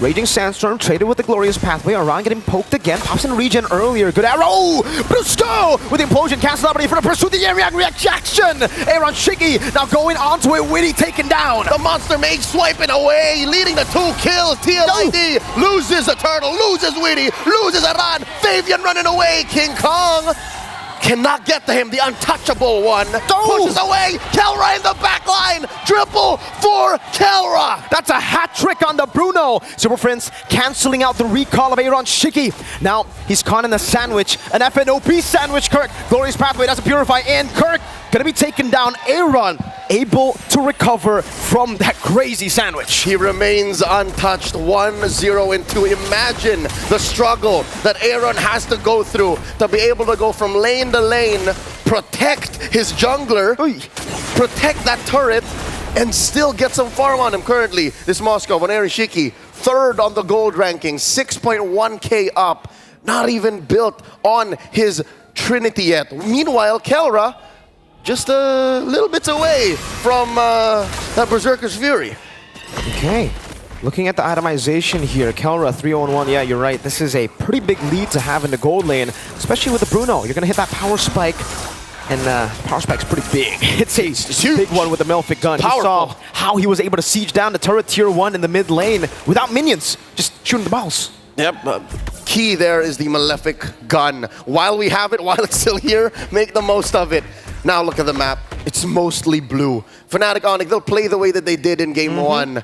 Conservatively, yet when they need to step on the clutch, get aggressive, they will. And that has been what's made Liquid ID's approach towards the mid-game all the more interesting, is because you want Aran to get in there, jump onto the back line. You want Weedy to catch Prince, to catch Kelra, but he's not seeing any of them. That's also Aaron picking up the item power spike. 3 items, the holy MM Trinity at the 9th minute mark. So Aaron actually hasn't died here, and he's doing a good job at actually just trading. He's staying up top after shooting the SOD. It might come back to bite him. We'll see how TLID play around this turtle, or Lord rather, here at the 9th minute of the game. Fnatic Onyx says it's time to dance as Kirk and Brusco control these key bushes, and that's the blitz from Fnatic. They decided they'll trade it. Aaron Shiki was pushing top lane tier 2 all this while. Is that a worthy trade? I think it's the only trade that they can go for, right? Like, I don't think Aaron Liquid wanted to contest the Lord. But that's all they could do. So all they could do was leave it and go for a tier 2 up top. At least they got something compared to if they contested up against a 4,000 gold lead Fnatic Onyx. I don't think it would have done them any good. King Kong stealing away the purple buff. Wishing Lantern for King Kong. Ooh, wants to start melting Aran and Weedy. We have seen King Kong go toe-to-toe against those two specifically, even in the early game. So now, he's a legit kill threat. He can actually catch him. He has kill, building the glowing wand here. That's his 2nd item. I'll tell you now, if we're struggling to understand how Aaron will spike up, what about Yezkiel? He's literally just a utility mage right now. He is a diversion on a stick. It's all about the diversion, and I guess the Yin reactions, if you can find it. Kelra has the rose gold, dog. That's the Yin Reaction, connecting on the Kelra and Kirk. The Glorious Pathway placed down there with a real world manipulation. They're gonna go for the siege right there. Witty, Raging Sandstorm onto 3. No one to follow it up. Witty, quick sand guard. Fabian walking up. That's a stun over to King Kong. Electrifying Beast getting him by Witty. Very low, flickering back to safety, and the Lord gets the last swing. Fabian died. That was a fadeaway. Enough of a distraction. That chaos, commotion underneath the inhibitor allowed Fnatic Onyx to keep the Lord alive long enough to actually get the push. Holy Shields popped. Aaron Shiki as well, almost maybe 1 or 2 hits away from biting it. Sent home. Fnatic Onyx picking up the pace here. Look at this. Look at that. Balls in that turret. Oh, man. Kelra. Uh-oh. Wait, Aaron Shiki took it there. One more. Kelra needs one more hit. He finds it as he goes unstoppable. Witty tried to help him. Aaron, that was his first death. The bait on the bait. It's true. Maybe it's true. The only one who can touch the untouchable one is the Filipino savage. Kelra taking out Aaron Shiki from miles away. Now the only turret left in Liquid's base. That top lane inhibitor now cleaned up. Brusco, implosion! Over to Witty. The shove to King Kong. Dismantling him. Real world manipulation. Oh, Kelra does too much damage. That's match point for Fnatic Onic Philippines. The Super Family 1 game away from securing the grand final spot. 1 game away. Fnatic Onic Philippines with the adjustment. Kelra, the Bruno. Oh, disgusting stuff from the Savage. From the Standard. From the Standard. We might have a new nickname by the end of this all, Leo, if he continues to perform like this. Team Liquid ID back to the drawing board. Now every game is crucial. Every game they have to win to force their way into a game 5. LaFell, Weezy, Trex, talk to us. What did you see? 12 minutes, all it took for Fnatic Onic. Carol was like, those are the kicks, by the way. And speaking of, King Kong and Joy. The Joy is still 100% today, by the way. Like Bruno and Joy being on the same team, you gotta split them up. Don't let, because you got long range and you got what do you call it? Gap closer burst. A bit too much burst here. What happened to Fabian saying that he'll solo kill him, right? You saw the fight on the bottom side. He brought him back up, and King Kong still almost got the kill. They jumped him. They jumped King Kong in the bot lane. All 4 of them. I saw it in cold day. Hey, that's the way of the ninja. You say one thing, and then another thing happens. Because I've trained the art of ninjutsu, and the best way to catch your opponent by surprise is don't tell the truth. Show your hands is empty, but you're always ready to strike. You know, that was actually, like, I really believe that. Like, that was... No, legit, that is how it is. Yeah. Sometimes we keep the weapons in our teeth. Oh, wow. Yeah. Now we're jumping into the items. Speaking of weapons, a lot of things to jump into. First of all, the Bruno. Kelra, 6-0-2. The Malefic gun. Man, it's unstoppable.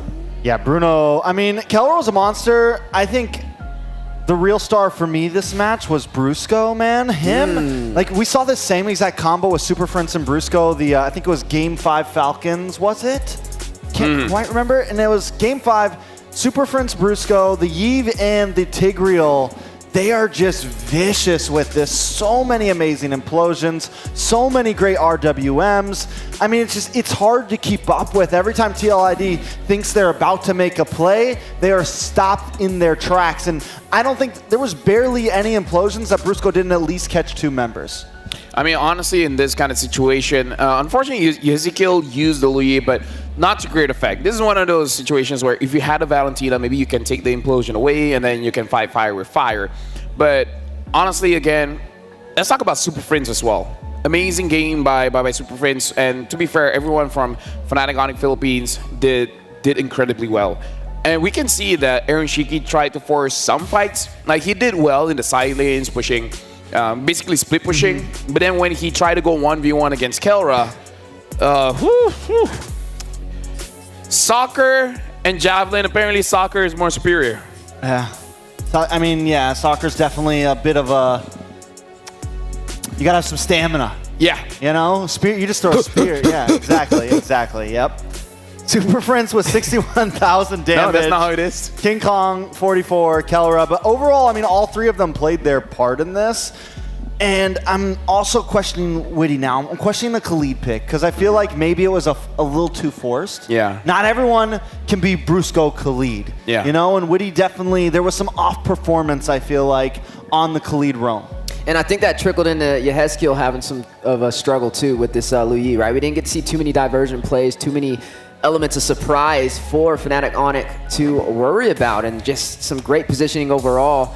The combination of the crowd control, the damage from the Bruno, and then King Kong. I mean, you see how effective he was. Even when it was a 1v4 situation, he almost took some members with him. And now we gotta jump in and look at our MVP of the game. He's known as the Monster Mid Laner. We're looking at our MVP, Super Friends, on this eve, controlling the match. But here's the thing, man. This is the Super family. Everyone did absolutely amazing. Yeah, Super Friends has, it's been such a, Super Friends has really just showed that he is someone to be looked at in this team. I feel like when we first started looking at Fnatic Onic back in MPLPH, it was all eyes on Kelra, all eyes on King Kong, Kirk. But for me, Super Friends has always kind of been this unsung hero on the team. The man is a monster. The man carries this team sometimes through the early and mid game to make sure Kelra comes online. The guy definitely, I mean, just overall, his timings, his mechanics, he's one of the best mid laners out there right now. Yeah, definitely a force to be reckoned with. Super Friends on this eve was a major threat to Team Liquid ID as we now pan on over to a lot of these spicy engagements, but overall, just the aggressive nature that Fnatic Onic has been known for is starting to prevail. Yeah, and honestly, looking at the matchup here, something to remind, like, the entirety has been a 3-1. So there's a chance here. Fnatic Onic Philippines looks like they have roughly figured out how TLID operates. Now, it's really on TLID how they fight back because Super Friends 4-1 and 11, it looks like he understands the way that they move and he stops their movement all the time. Yeah, so at this point, you know, where do they go from here? Where does Team Liquid ID go from here if they want to tie this up? Because Fnatic Onic Philippines always, I mean, in every team they've gone against, even when it goes the distance, they always have the final checkmate play. It feels like they always are, it's almost like they're just toying with you throughout the games, and at any point they can take it. No, I can definitely see that, yeah. And Kirk, you know, he runs on this Hylos. We saw the Uranus pickup, and it just wasn't as effective. It was not able to get the job done, but this is a totally different story, right? While he's not high in kills, he's high in those assists. To create that opportunity that Fnatic Onic can make the most out of, and that's how you see them pull off this 12-minute finesse against Team Liquid ID. Now, here's the thing. This is looking like a very close fight. Both teams said it's going to be a 3-2. We'll see if the prediction comes true, comes alive. It's a good thing after this, we will have a short break, about a 5-minute break, for the players to really recalibrate and figure out what's the strategy here. Because, again, what's at stake here? Winner goes to the grand final. That's it. Go straight to the grand finals. Easy peasy. Easy peasy. Just one more win away from being champions. I've been just hanging out for a few days, waiting until the grand finals, waiting for the rest of the teams to catch up. Yeah, but definitely don't want to get too comfortable. There's a lot of heavy hitters heading to Axiata. Man, there's 2 battles on the way though, right? There's the battle and game, but then there's also the audience. And you see this guy? What's going on back there? Oh, there he goes. What's going on back there? Need you to calm down back there, sir. Yeah, and while things are going on crazy here, just to let you guys know, Magic Chess Go, a multiplayer strategy game, is soft launch in Malaysia and Singapore. At this point, I'm happy to be Malaysian because I get to test it out first, and it's amazing. But you guys can pre-register for other APAC regions. It's available now. Not only for fast fingers, this is all about strategy. It's all about mindset. All about seeing what your opponent is doing. Cut them and win. There it is. There it is. There it is. Oh. There it is. That's perfect. There we go. That's Poji, by the way. Yeah. I thought it was Manjing. Hey. Now, you know what? That's a good way for us to go to a break. 5 minutes feel enough? Yeah. I think that's fine. Yeah, that should be enough. All right. So we're going for a 5-minute break to let both teams get ready for the next match.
starts now.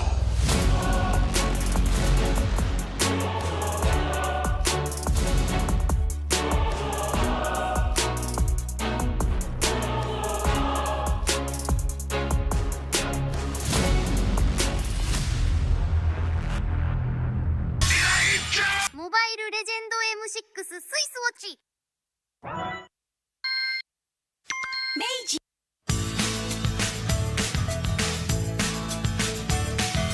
Hello Panda, Hello Panda, semua suka biskuitnya. Biskuitnya enak isinya lezat rasa coklat dan strawberry. Hello Panda, semua suka biskuitnya. Biskuitnya enak isinya lezat rasa coklat dan strawberry. Hello Panda, biskuit isi yang enak.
All right, guys. All right. You're just messing with you. Just in case the people are like, wait, what's wrong with my audio? It's like, nah, it's just messing with you. Welcome back to the knockout stage.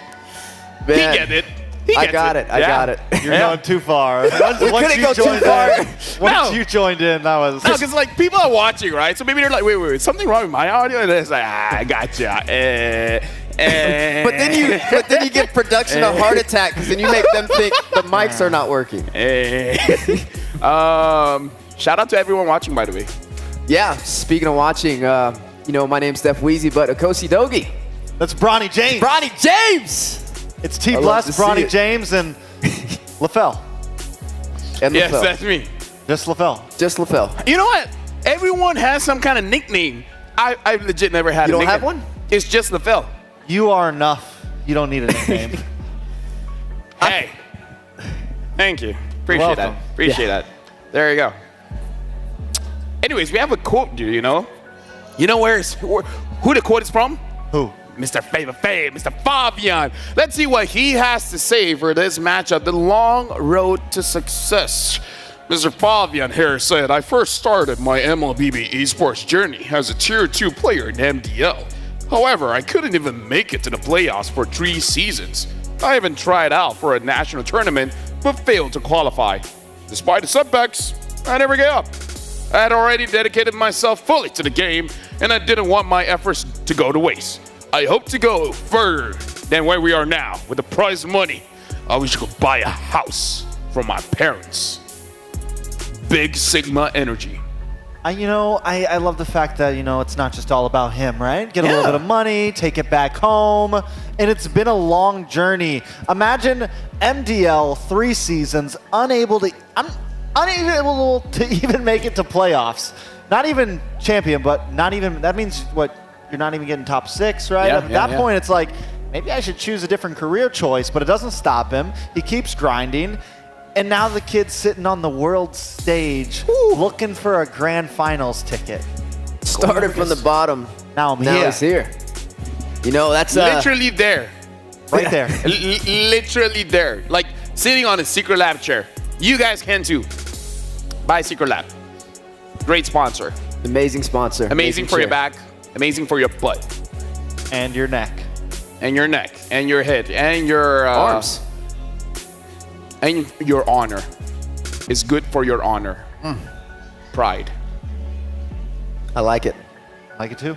I like you guys. So what are the odds that TLID tie this up, guys? I crunched the numbers. 38%. 38% chance. That they'll be able to do it? That they'll be able to do it. So not 38% chance that they will not make it. However much that is. 62. Well, it's up to them. Yep. To set that record straight, to find a way to even out the series, to find the equalizer. If not, I mean, we know what's on the line, right? A seat as a grand finalist. Yeah, I'm looking at a player head-to-head here between Brusco as well as Witty. In terms of the assists as well as average kill participation, Brusco is definitely higher. But damage taken per minute, Witty has been taking quite a lot of damage coming in from all different sources. And I kind of feel like it's because Brusco usually is a bit more aggressive, where he deals the damage instead of taking the damage. And Brusco's like, I'm going to catch you off guard, exactly. right? I'm going to wait in a bush, attack, and when I attack, we're taking y'all out. You know, I'm not just sitting there like a sitting duck. So I think that's definitely more of Brusco's play style. Yeah. Witty's willing to take some shots for his team, you know? He's willing to sit there and be like, I got you guys. I got you guys. I got you. It's the Bruiser up against the Wise, right? I mean, I guess their nicknames speak for that exactly when it comes to their play style. I mean, yeah, when you see Brusco, he's very explosive. He gets something that's going to find that opportunity with some heavy impact. And heavy impact is what they're going to need to be able to push through this series. And now we're jumping into the drafting phase, which if we look at what happens so far for today, there's a chance. The final draft of the day. The final draft of the knockout stage, because after this, it's all going to be on Axiata. Well, technically, that is the knockout stage. But you know what I mean. The last stage here in IOI. We've learned our lesson, boys. Joy and Bruno ban from the side of TLD. You said you got to split them up. They said, we're not even going to get a chance to split them up. We're banning them both right now. Suyo looks juicy right now. It does. Suyo does look real juicy right now. TLID has to pick that up front, I feel like. Yeah, I think the CEO will come out, but then that allows the Cho to go over to Brusco. We know he loves those setup potentials. They pick up the Hilda instead. Interesting. I mean, it's strong. It's strong. It is strong, but I don't know if I'm on board with it.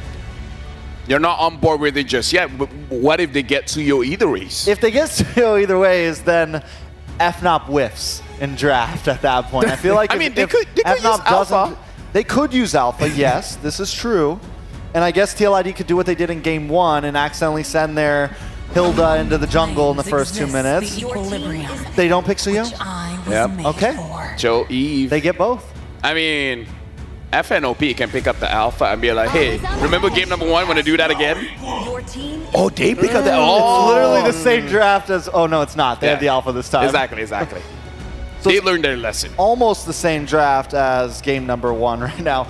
So here's the thing, right? We don't really know. How's the interaction between the Alpha and the Suyo? Like, what's the percentages right now? I feel like we haven't seen enough Alpha, and he's still kind of this wild card pick. Well, we're about to see, because right now the Alpha has been picked up against the Suyo. So Alpha won game number 1. Yeah. We'll see how King Kong plays this matchup. Maybe just don't invade jungle below 2 minutes, and then we're looking all good. Now it looks like we have the numbers here. That's it. We have the numbers. Just, if only I can zoom. Suyo's up right now. Oh, Suyo's up? Yeah. 61% to 35 right now in terms. It's 8 matches to 5 matches for Suyo. We saw this matchup a lot as well in MSC. This was like the 2 junglers I remember in the grand finals, and it was very back and forth. Yeah, and it's going to be interesting to see how both of these play into it. I mean, I'm liking the way the draft looks for both sides so far. Brusco's definitely comfortable. He's got that show. We've seen just how well he can set up these initiations, but then you also get to see the Hilda on the other side. Aran should be the one to take that away from Witty. Well, I guess, yeah, because he has the Mathilda, so yeah, he will take that.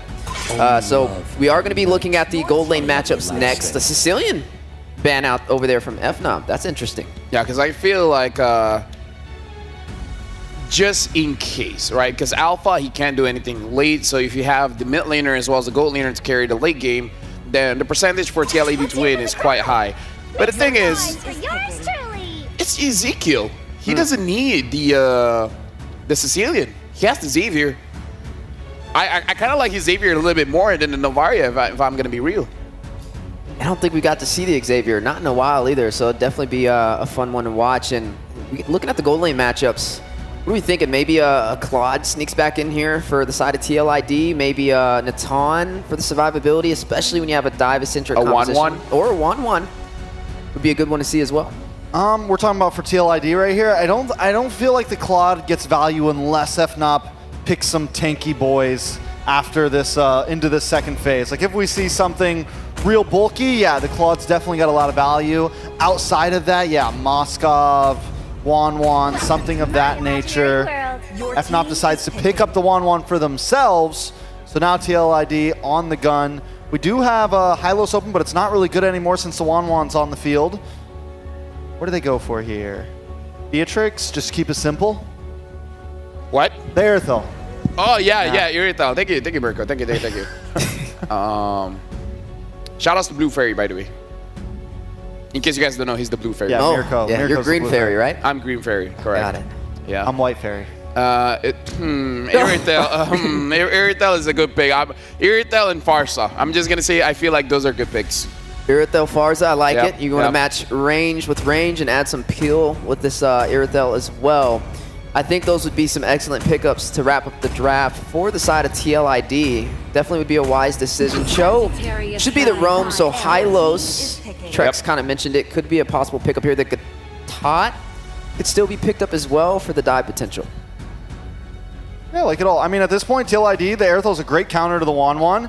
I really like TLID draft. The Aerithal and the Matilda also work very well together. You pair that up with Hilda, who can kind of hold the front line instead, and you can use this Matilda as more of a backline getaway plan. It kind of sits behind, it's going to kind of sit behind Aaron Shiki and make sure that he's always in a safe position on the map. There's a lot of mobility for TLID right now, right? You have the Matilda, the Guiding Wind, you have Alpha, the Spear of Alpha, you have the pill from this Irithel as well, the Wings by Wings Wings for by the Wings, Farsa, Hilda, and you have like Hilda. literally the whole, all 5 of these members have a lot of speed on the map. For honor, Tigreal has been picked up. Kind of like TLID's draft, but we'll see how FNOP works it out. Hey, Mirko, you want more energy? Smell this. This will give you more energy. Yeah, it's good, right? Yeah, there you go. We're throwing it over to the casters. And we are receiving from LaFell, who gave an undisclosed amount of energy to Mirko, who's ready to cast what could probably be the final game of this series. Match point for Fnatic Onyx Philippines. Team Liquid ID drafting out of their minds. Ooh. Irithel pick was amazing. The Farsa is a double down to counter the Wanwan. Those are literally the 2 counters to Wanwan. Range, burst as well, make it 3, and movement, mobility. They've got it all here. The Hilda pick, forcing out the Suyo after picking up the Alpha as well. Really good stuff. And look at the respect for the Bruiser. 3 purifies. Oh yeah. On those 3 aforementioned heroes, they've had it with his Tigreal. Going into game number 4, could be the final one in the upper bracket finals between Fnatic Onyx Philippines and Team Liquid Indonesia. This is game 4, ladies and gentlemen, for FNOP. They are 1 step away, 1 game away from the grand finals for TLID. They're 1 game away from equalizing and then maybe forcing us to basically a best of 1 in a game 5. Team Liquid ID have to play this perfectly, given the momentum that Fnatic Onyx PH had. Their 2 wins in this series so far were 2 very, very one-sided games. A quick look at the emblem set. Very interesting choice here. Again, Brusco did this in Game 3 as well. The lack of Wilderness Blessing, instead investing in the tenacity and the agility to make up for it. We saw this in the previous game as well. By the way, pull yourself together. That is a very aggressive emblem choice for Kelra in this matchup, particularly, right? The Irithel is a great matchup up against the Wanwan. The fact that you still go for pull yourself together means that you're going to go in for a lot of the fights. King Kong barely out of range. Purify still from Aaron Shiki, though. Just right then and there. Wow. Was afraid that there would be a charge surge from King Kong that would disable him and then suddenly lead to a first blood. Like that very move right there. So Fabian going to be caught even with the help of Witty. There's no guiding win when Brusco is in the vicinity. I've said it. Fabian said it, I'm not going to repeat it again. Very few kills from the Usurper onto the Beast, Kelra, and Aaron Shiki. Just about a fourth of their health down. Ooh, man. Team Liquid ID, the winning matchup up top, not winning that hard. Kelra actually doing a really good job with the 1-1. And now, Turtle spawning the game. Right before the Turtle, it's already an 800, almost 1,000 gold lead for FNOP. And they are starting it off. Look at the pushback. Look at the start. Kirk goes over to Zikundo away. The Dragon's still able to connect right there to shove as well. Good red tree from King Kong. Fabian is down. The RWM coming down. Aran will be taken out, and that is an all-out win for FNOP. Kirk gets away with but an atom of health, and nothing surrendered over to Fnatic Onyx. They get so much out of 2,000 gold ahead in 2 minutes. This is looking like game 1 all over again, Leo. This is looking like FNOP have gotten that control. The momentum they got from the previous game has translated instantly to this one. Squeaky clean. As perfect of a game as it gets so far. Luckily, King Kong hasn't crossed over, started stealing these buffs. So, is this a clear sign for Fabian to just stay to his side of the map? Or are they going to stop crossing the river here? I guess, I mean, the fact that she's 0 and 2 means that you need to play it a bit more passive. But again, you're an alpha. You are meant to invade. You are meant to push in the pace. Feather airstrike for Yehezkiel just to clear out the mid wave and to get a little bit more pressure back from FNOP. I don't know. Maybe these are signs of desperation already. The amount of... Oh no, Fabian caught out again! Wait, Kirk actually got cancelled out. Aran walking forward as well. Kirk gonna be very low. That's a good shove over. Aran chasing an implosion over. Witty circling Eagle, driving by and taking Kirk down. Team Liquid ID finally on the board, but they get Kirk. The Wise and the Wise Men tag teaming in mid, punishing Kirk. He got away with it last time. Not now, not here. Down to about 1,000 and change, the lead for Fnatic Onyx PH. The fact that that winning lane up top, what we set up earlier, isn't looking so good, means Fnatic Onyx can keep up the pressure, continue the same pattern they did for the first turtle into the second, spawning in 10 seconds. 2-level lead, by the way, for King Kong. Doesn't get the arrow shot down. Fabian's in the bush. Goes in on the Brusco with the Spear of Alpha. Gets shoved back in. Circling Eagle. Flickering out, Feather airstrike, catching Brusco. Good snipe down. King Kong walks in. Fabian, oh! Aran's here too! King Kong taken down. In the back, Kirk with the flicker. Jikundo over to Fabian. Weighted Dragon only onto Aran. The guiding wind gets him out. Super Fritz comes in. He's swiping blindly. Fabian gets away with it. Kirk is gonna fall. Fritz as well. Kirk is still alive. He's able to get enough dashes to survive, get some shields up. Yehezkiel looking to finish the job. Uh-oh, Kelra, weakness points. Oh, Guiding Wind gets him out now. Aran's on him. Wants to go in. Good shove in an implosion to disengage. Circling Eagle coming down. Aran will be punished for overextending. But Team Liquid ID erase the 2,000 gold lead that FNOP had. We are at equal footing now. 4-4, a turtle apiece. Fnatic Onyx keeping up the pressure. Caught them in the behind, caught them lacking. Shades of that punish onto Fabian earlier, onto King Kong this time around. It's very rare that you catch King Kong like that. Very. King Kong wanted to go for the kill.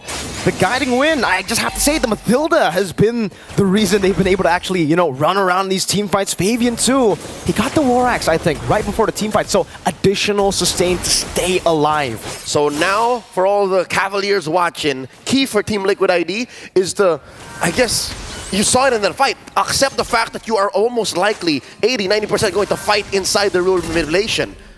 If you can do that and dash around, then you'll be fine. Kirk here, about to get smashed. Very slow. It's going to be the tank of Fabian with a slash, taking him down. Meanwhile, up top, that's an implosion. Feather airstrike coming down with the crossbow tang. Translated over to Revitalize, keeps him alive. But in the back, it is a kill onto Yehezkiel. Super Friends with the flicker and the RWM reading Aaron Shiki's position. Fabian with a turret down below. Aran going into the bush, getting out, and now Kelra goes over to chase King Kong. So Sever, Super Friends picks up the double. Serving it up to the monster Mage, leading to massive wins. Fnatic Onyx now going to convert straight into a turret. Mirko, I think that's one thing that Team Liquid have to think about. No, King Kong! Spear of Alpha, the chain CC with the circling Eagle. That's King Kong down. Kelra walking up, getting slashed by Fabian. Brusco walking up as well. Feather airstrike to zone him away. The way the Dragon locks him down. And they get blasted here by Yehezkiel, but he has to let go. Fabian instead bites it. This is what I was talking about. These kills by Team Liquid ID, they have to turn into something. A push, a turtle. more pressure elsewhere? Because right now, Liquid are just about to pick up on it. They lost the window of opportunity. Now Brusco pushing them back, setting it up for King Kong to get his purple, then the turtle. Aran wants to keep on going on the Super Prince. Luckily, the shove back was there. FNOP, like you said, setting up for the turtle here. This is turtle number 3, final turtle of the game. Kirk walking up. Aaron Shiki clearing out the mid wave. It's all about setup now at this point. That wave set up top. Hey. Oh, the trade, the swipe, yeah, his kill. Barely survives. The glowing wand ticking down on him. He's still able to survive, but he's forced to recall. Brusco with an implosion, and now the Sacred Hammer. And they continue. Fabian falls. One more. Aran Super Prince gets a kill. The turtle all but for free here. Fnatic Onyx Philippines regains the lead. 3 purifies, but when you catch the 2 members without purify or with cooldown, that's what you get. Brusco, great timing on that implosion. Good clear in the mid lane, but Fnatic Onyx Philippines, they got back that lead they lost. Defensive maneuvers from Team Liquid ID focusing on protecting that mid lane led to that orange being exposed. King Kong stole it away. Now with the retribution still in check, he's gonna take this purple as well. Leave the little Johnny too. Painful, a situation you find for Fabian. And now it's back to TLID trying to find ways to come back. FNOP are back on track. They lost it a bit in the mid game, but now, well, actually, we've only just entered the mid game. It was constant swings in the early game. Another implosion from Brusco. Sacred Hammer over. King Kong trying to go for the snipe now. Way the dragon. Fabian is so far off. King Kong with the execute on that. So Sabakar jumps in with the G Kundo. One more goes. Aran is popped here. Circling Eagle, guiding winds, keeping Aeroshiki and Weedy safe. FNOP happy with what they got. 4,000 now. Up next on the docket, this mid lane tier 1. This puts Keller at, but what, 1,500 gold ahead of Aaron Shiki. But Aaron is keeping up. Aaron is at least still after these engagements. The post farm is still good. Weedy gets checked here. Uh-oh, Aaron was brought into it. Luckily, Yehezkiel got the feathered airstrike in time. That could have been real bad. Synchronized the bush check. Team Liquid ID, they're playing with fire. I would not do that, especially if you were down about 5,000 gold. Kirk, so far, so good. Able to bait out ults, able to bait out battle spells. But all it's doing is set up for Brusco.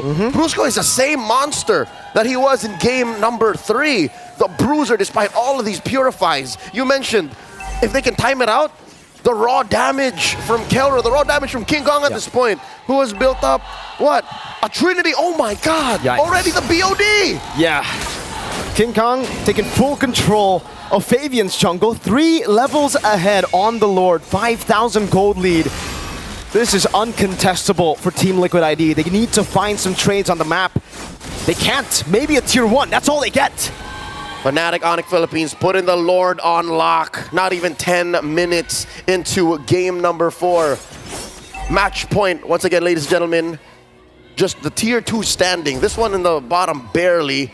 And this is some good work that Weedy and Aaron have done. Like, again, this was key all throughout. Controlling your waves and assisting your gold laner in catching up. So far, that has put Aaron Shiki at the 3rd most gold in this game. So he died once, yes, but at least he has his Trinity.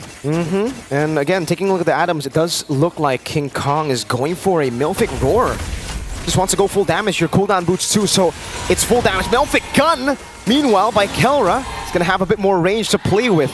And he is 1,000 gold ahead of his lane counter. And here we are, Holy Shield still standing, popping in mid, popping up top, popping down bottom, RWM from Prince. So, good guiding win to get him out. Aaron Shiki doesn't have to commit onto the Purify. Brusco was just hovering over. Base turret number 1 in the bottom lane, taken down. Now, it's another up top. King Kong will respect Team Liquid ID in this position. They will disengage. They've gotten the bottom lane, and they are happy with that trade. Top lane left to 2/3 of its health. And Fnatic Onyx relentless. Look at this, all 5 members looking for something. Kirk forcing out movements. Feathered Airstrike coming in from Yehezkiel. All right, mid lane also cleared out. What? King Kong, how? Got the kill on Aran, that's the frontliner! Just barely off of camera, covered by the minimap. What was that? King Kong slashing back and forth. Now the turret hitting him down, but he's alive, all fine and dandy. Goes back to the purple buff, should be able to get full HP. Kelra's walking up. looking for the weakest points onto Witty. Now jumping in again, Fabian. Forced to use Spear Power Defense in the real world manipulation. Forcing out the feathered airstrike. Touche, says the Monster Mage as Fnatic Onyx disengage. It looks like the play is for the Lord, spawning in about a minute. Ladies and gentlemen, quick update on King Kong's items. The reason why he was able to do that, he's straight up Roronoa Zoro up in here. He has like 4 swords right now. Hunter Strike, War Axe, BOD, and Malefic Roar. He's on the way to an endless battle, or maybe a Blade of Heptases. At this point, who knows? Who knows? Maybe he wants to go for more surprise hits with the Blade of Heptases. Who knows? Who knows? At this point, we're just waiting. I saw the Heptases build in MPLPH from King Kong, but again, we're just going to have to wait for the itemization. Still, though, for Kelra, a lot of respect. He has the robe, a bit more magical defense, and you can see it here. Sea Halberd, DHS, Corrosion Scythe, Melfic Gun. I think that last item, if it's respect, it should be Wind of Nature to nullify the threat of Aaron Shiki, because in the late game, Aaron's still going to be a threat. By the way, they're silent. That's right. You can hear it, the thunder and lightning. They are just a few moments away from locking in to that best of 7 in Axiata. Locking in to this Lord take here. Not even a thought of contesting Team Liquid ID. Check it out, ladies and gentlemen. Before the items went away, Yehezkiel is currently struggling. He is broke. He has just 2 items, Glowing Wand and Blood Wings. That's all he can get. So that's why Kelra here, he only really built half of the defense item, because that's all he needs. That's true. It's just really hard right now for Yehezkiel to actually get the gold in, right? They haven't been able to win fights for the last, what, 4 or 5 minutes? Fnatic Onyx Philippines have just been suffocated. There you go. That's the endless battle. So no Heptases, just additional true damage. It's just consistent damage. Skill attack, Aaron Shiki crossing the threshold here. Feather Strike in a big fight. Brusco got it earlier. The crossbow tang now on towards the members. Fabian still able to dish out some damage. Now Kelra, though, still with the help of the real world manipulation earlier, able to get one more. King Kong slashing in the back. They're a few hits away from locking in the grand finals. Brusco walking up with the Sacred Hammer. They want to go for kills before they ultimately end the game. Aaron Shiki will fall. FNOP have wiped Team Liquid ID out. The Thunder Gods ascend, a peak they last reached 3 years ago in Singapore.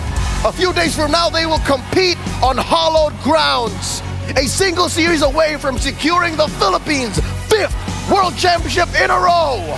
Straight to the Grand Finals. A best of 7 awaits Fnatic Onyx Philippines in the Axiata Arena, while Team Liquid ID will have to fight in the depths of the lower brackets against the likes of Team Spirit and Selangor Red Giants. We are down to the top 4, the best teams in the world, and Fnatic Onyx waiting to see who will challenge them. Let's throw it over to our analysts. The Super Family ends it with a 3-1. That's the story of the day, I gotta tell you guys. But honestly, even the draft, man, even the draft. Fnatic Onyx Philippines, they got most of everything that they wanted. Right? They still got the Tig, they still got the Eve, the 1-1, the Suyos. Like, that's an amazing draft. Yeah, at this point, it feels like a comfort draft for them, because even when we were looking at it, it felt like their draft got countered. There was answers to the 1-1. There was answers to a lot of what Fnatic Onyx brought. But my eyes were always on Super Friends and Brusco, and it's like, this Tig is dangerous. This Eve is dangerous. It buys enough time for King Kong to pop off, and it buys enough time for Kelra to pop off, and that's exactly what happened. Yeah, able to find victory, just too good, and now a seat in Axiata. Now they get to relax a little bit, right? They get to watch the other teams fight it out to figure out who's going to be going up against them. And other teams, they can't relax. They got a lot of games to play, especially either Team Spirit or Selangor Red Giants, because after one lower bracket fight, have to fight TLID next. That's whoo. It's definitely going to be a challenge, and we'll have to see how they go up against them. But nonetheless, yes, a congratulations to Fnatic Onyx on their victory 3-1 against TLID. And again, this just shows that why they are one of the favorites, because folks, they are secured in the grand finals.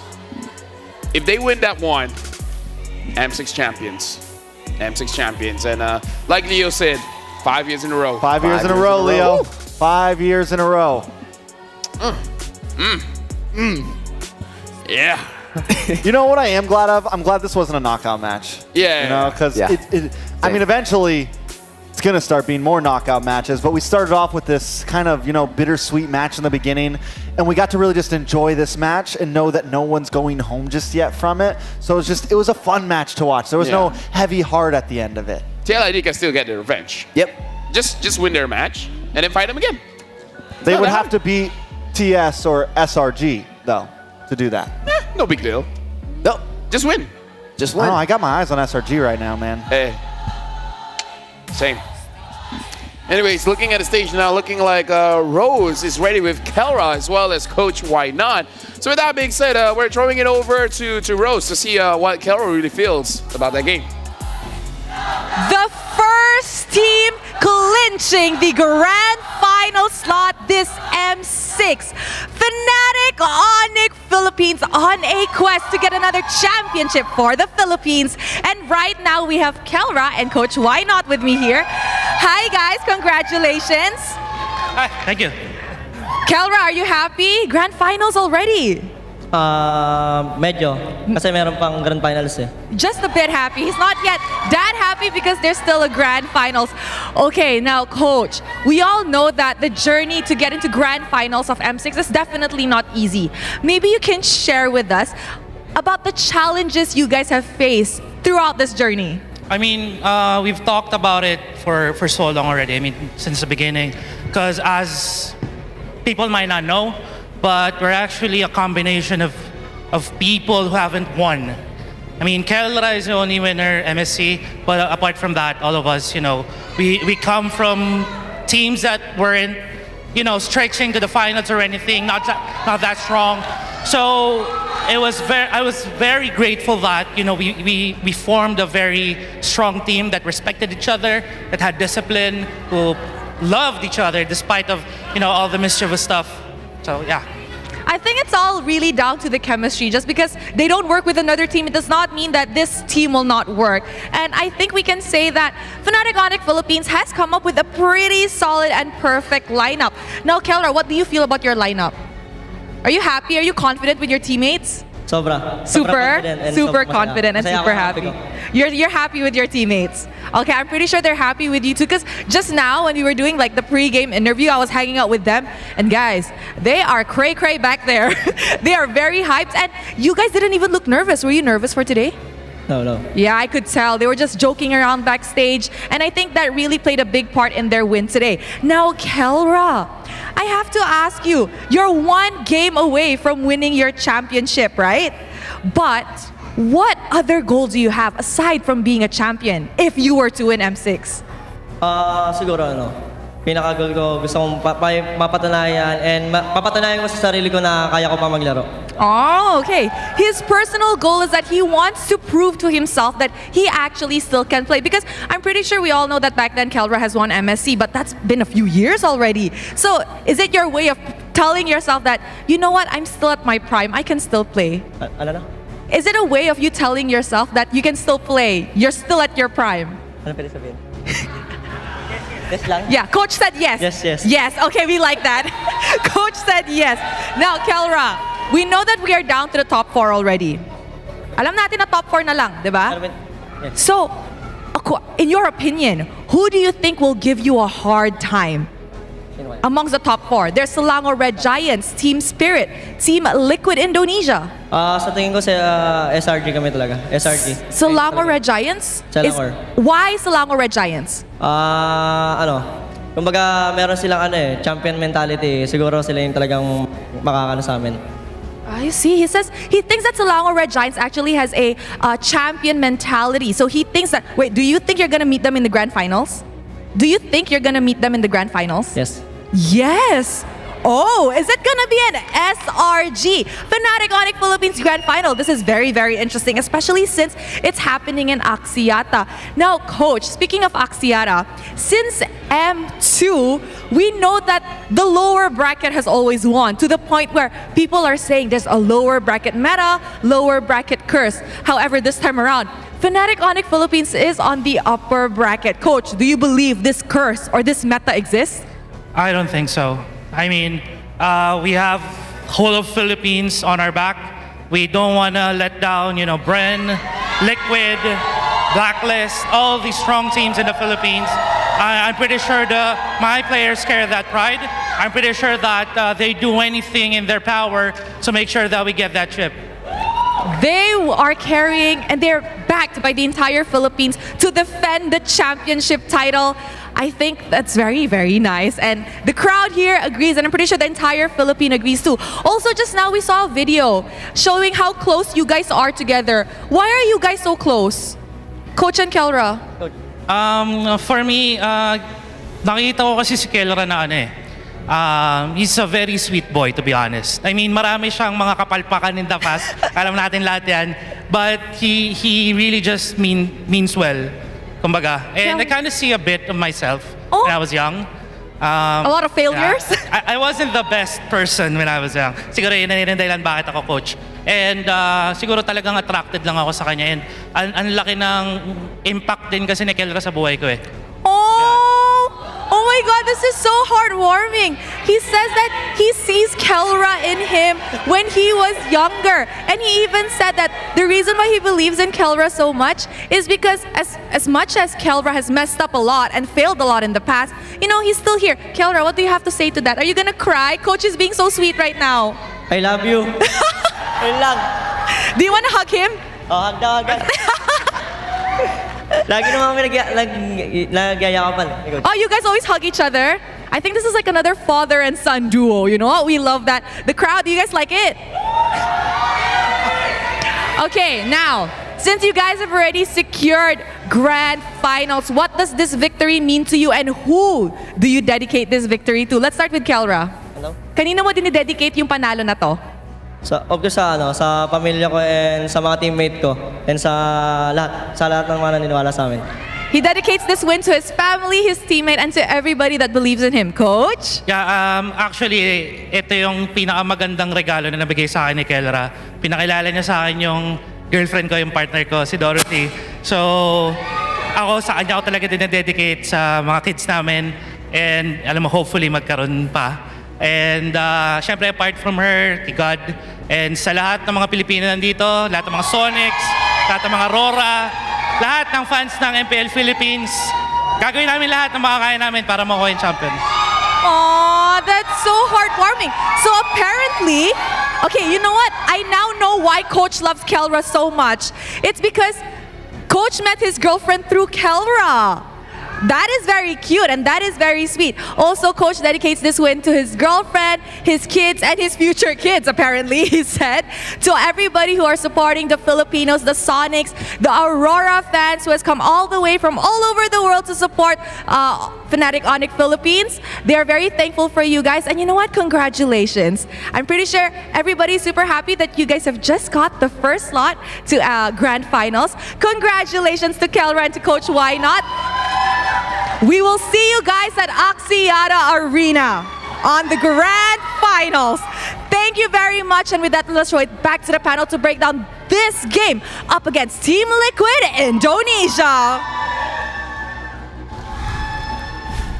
They're happy, but not fully happy just yet because they still have the Grand Finals. Shout out SRG there. It can be Kelra bless or Kelra curse. We'll see how it goes in just a few days.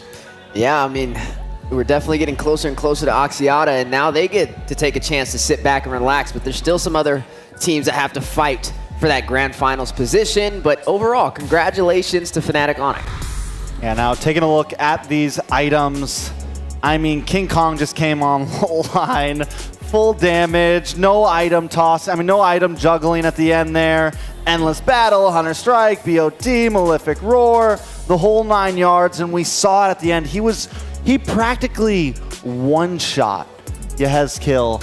In the end there with just the arrow. Boom. He can kill Aran off screen. That's how strong he was. Like, we couldn't react. How fast it was. Like, saying that King Kong was online is an understatement, man. Yeah, definitely ready to go the distance, and that's what it takes to be able to play at this caliber as we get higher toward the Grand Finals. And now, the first Grand Finalist has earned their spot in Axiata Fnatic Onyx. Man, just such great series today and a good way to close this out. But this is good for TLID. At least they know where their shortcomings are, right? At least they know what to fix and how to improve. Because we always have to see the brighter side of things. You lose, sure. But as long as you're not eliminated, it's always good for you. But honestly, FNOP, I still stand strongly that their draft was pretty countered here, but they're really just that good. Just that good. They're really just that on point. And it just goes to show that, there's not a lot of teams have been able to make them sweat. We saw it against Falcon a little bit there. But even that, there was some missed drafts there on FNOP's side. There was a few maybe mistakes. Whatever team ends up against FNOP needs to not just be prepared for draft, but be prepared to win games even if your draft is a little weaker. And now let's look at the MVP of the game. And here's the thing, if you can kill a Hilda off screen, you're gonna be the MVP. We're looking at the king of the jungle. It's King Kong on that Suyo. No solo kills on any side, but maybe next time. Yeah, King Kong just rumbling in the jungle yet again. Definitely earning a name for himself and showcasing to the world that he's ready to lead the way for the Philippines. And just some great gameplay on the Suyo. Yeah, so as I mentioned, King Kong pretty much goes full damage here. And we've seen the whole side of FNOP. We saw it in game number 1 when Kelra just went, full damage, super aggressive. Whenever they start to get that lead, they're very willing to risk it for the limit. They're not a team that will let things drag on because they know what the cost of that is. And we've seen so many teams falter for not trying to close out when they hit that spike. No wonder he can be a cosplayer. He kind of looks like Suyo. No. Look at that. See? He just needs blue hair. like white hair, right? Blue hair, yeah. Blue. It's blue. Is it not green? It's blue you. It's greenish blue. It's like turquoise. Maybe he can cosplay like you did Natalia. No, that one's easy. I can cosplay Hellkurt, Natalia, and once Kagura. Oh. Don't ask. Look at the game. I'm looking. All right. Now, there was a moment in this game, honestly, in the beginning where Team Liquid ID kind of came back a bit. But as I said, Fnatic Onyx, once they find that spike, and this is something they're so good at, once they find the spike, they do not let go of it. It is so hard to turn a game around on Fnatic Onyx Philippines because everything they do is just so clean. Like I said, Super Friends laying down those ults all around the map, and there we go, boys. Yeah, we're watching on our own screen King Kong cosplay with Myrtle, and it looks pretty good. Honestly, I've seen this before. Seen this before. Yeah. I think it's on Facebook. Or did I see it on TikTok? I can't remember. But you guys can't see what we're seeing, but it looks cool. He has a good face for it. I cosplayed Brody for a long time. Remember those days, Trex? Yeah. And Ballman. Oh, okay. Our very first grand finals. Do not go back and find that. Yeah, fall season 2022? Fall season 2022. M4 qualifiers. Nostalgia. He was Ballman. You should go check it out, LaFell. Good times. Don't do it. Look, I won't look into your, what'd you say, Kadita or Kagura? Kagura. I won't look into your Kagura. You don't look into my Ballman. Fair enough? I respect people's privacy, and I'll send it to you. Thank you very much. Thank you for your support as well for M6. Your feedback is valuable in helping us grow, helping us improve for future tournaments. So make sure you guys scan the QR code. Let us know how we can improve. And heck, tell us what you guys have liked so far. Swiss Stage, Wildcard, let us know. And don't miss out on the M6 Battle Night happening from the 28th up until the 29th of December. Enjoy exclusive bonuses, including a limited time 25 Epic Skin trials, as well as all hero-free trials. And that's the end of the day. We had 3 best of 5s, but hey, we're looking pretty good. It was a good day. It's a good day. It was a good day. No sweep, but no full games either. Just somewhere in between. Something just a nice in between. Little bit of excitement. Yeah. Just a little bit. And there's more to come as we get closer to Axiata. Oh, we're there. What, 2 days? 2 days? Right now, just like enjoy the last time. The last time we were here at IOI. After this, it's going to be in Axiata. And letting you guys know as well, a tournament everyone can join is here. The new MLBB Rising Open Mode is about to launch. And I feel like it's already launched. It features a low entry barrier, simple participation methods, flexible mechanisms, and abundant rewards and honors waiting for you to claim. By participating in matches, you can earn exclusive tournament honors to display on your personal profile and profile name card, showcasing your skills to the world. Every time you win the weekly championship, you'll earn generous rewards. Win or lose, you'll earn MRO coins that can be exchanged for permanent skins, exclusive avatar borders, and other valuable rewards. So make sure you guys just keep playing. Win or lose, you'll get something out of it. Kind of like the LID just now. Win or lose, they get something out of it. Is that like the new MCL? Is that what that is? Yeah, pretty much? something like that. It's like a spin on MCL, exactly, right? Exactly, yeah, yeah. Cool. That's fun. I think when I was testing Maybe out we the could all Claude. join. We could all try to run it. Oh wait, we haven't told them, about the Claude. No, we didn't. Yeah, it doesn't work, by the way. Now let's look at the bracket to solidify what has happened throughout today and what are the consequences of TLID losing the match against Fnatic Onyx Philippines. So the one that you guys really have to focus on is lower bracket, Selangor Giants against Team Spirit. Best of 5. It's gonna be a banger. Winner fights TLID on the very same day. Gonna be a banger. Gonna be a banger. A lot of stamina has to be used, either SRG or Team Spirit. So TLID has a little bit of an advantage there, especially because they get to watch the game. Imagine if it goes all 5 games. No matter who they go up against, they would know what they're about. Yeah, imagine having to play 10 games in a day. Ooh. Yeah, now let's look at the schedule. SRG going up against Team Spirit, and TLID is just waiting. They're just looking at you having that best of 5. It's like, hey, after this, if you lose, good news, you get to rest. If you win, bad news, you're going up against me. Oh, that's a stinger. Yeah, and definitely that no is- biter. So who do you got? SRG versus Team Spirit. Nail biter. Huh? For me? Yeah. SRG, baby. Same, fam. SRG. Speaking of which, let's look at the Kadia play of the day. I still feel like innocent. Yeah. Scotty. I mean, we have a lot of plays for today. Make sure you be that. I mean, I know there was at least 19 good plays in that singular game. Yeah, 19 good plays. All right, indeed. yeah, it's this one. Oh, here it goes. So Arkiyoshi try to initiate a fight. The moment Skylar goes in, it's like, bit of a GG there. Wait Yeah, for there he it. goes. Wait for the punish. Humes as well, who sets this up. Sekai's goes in, Kram gets a knock up, and then a double knock up from Humes. Here comes the dominoes. I mean, like, it's crazy. The fact that Innocent had to purify, honestly, that's the reason why we had this turnaround. Because Edok locked onto Innocent, and then Skylar's like, oh, you got him? I'm going to kill him. And it's like, wait, he's not here. And then just bam, bam, bam, bam. Came out like John Wick. Bang. Bang. That was the game where he broke the record too, right? Yep. That's why I 19 said kills. 19. That's why I said there would be 19 highlights in that game. Took it right away from Skylar. Well, no, I'm going to be like Kram and start wearing my shoes. Well, thank you guys so much for watching. We really do appreciate it. It's been a wonderful day. Join with Bronny James, LaFell, and Trex. We'll see you guys at Axiata Arena. There's going to be a small break. Until then, join us soon.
in the shadows, feeling so small.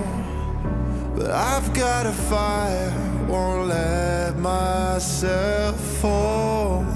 Every hit taken, every scar earned, lessons in pain from which I've learned. When the world says I'm done, I'm just starting my run. Through the darkest of nights, I will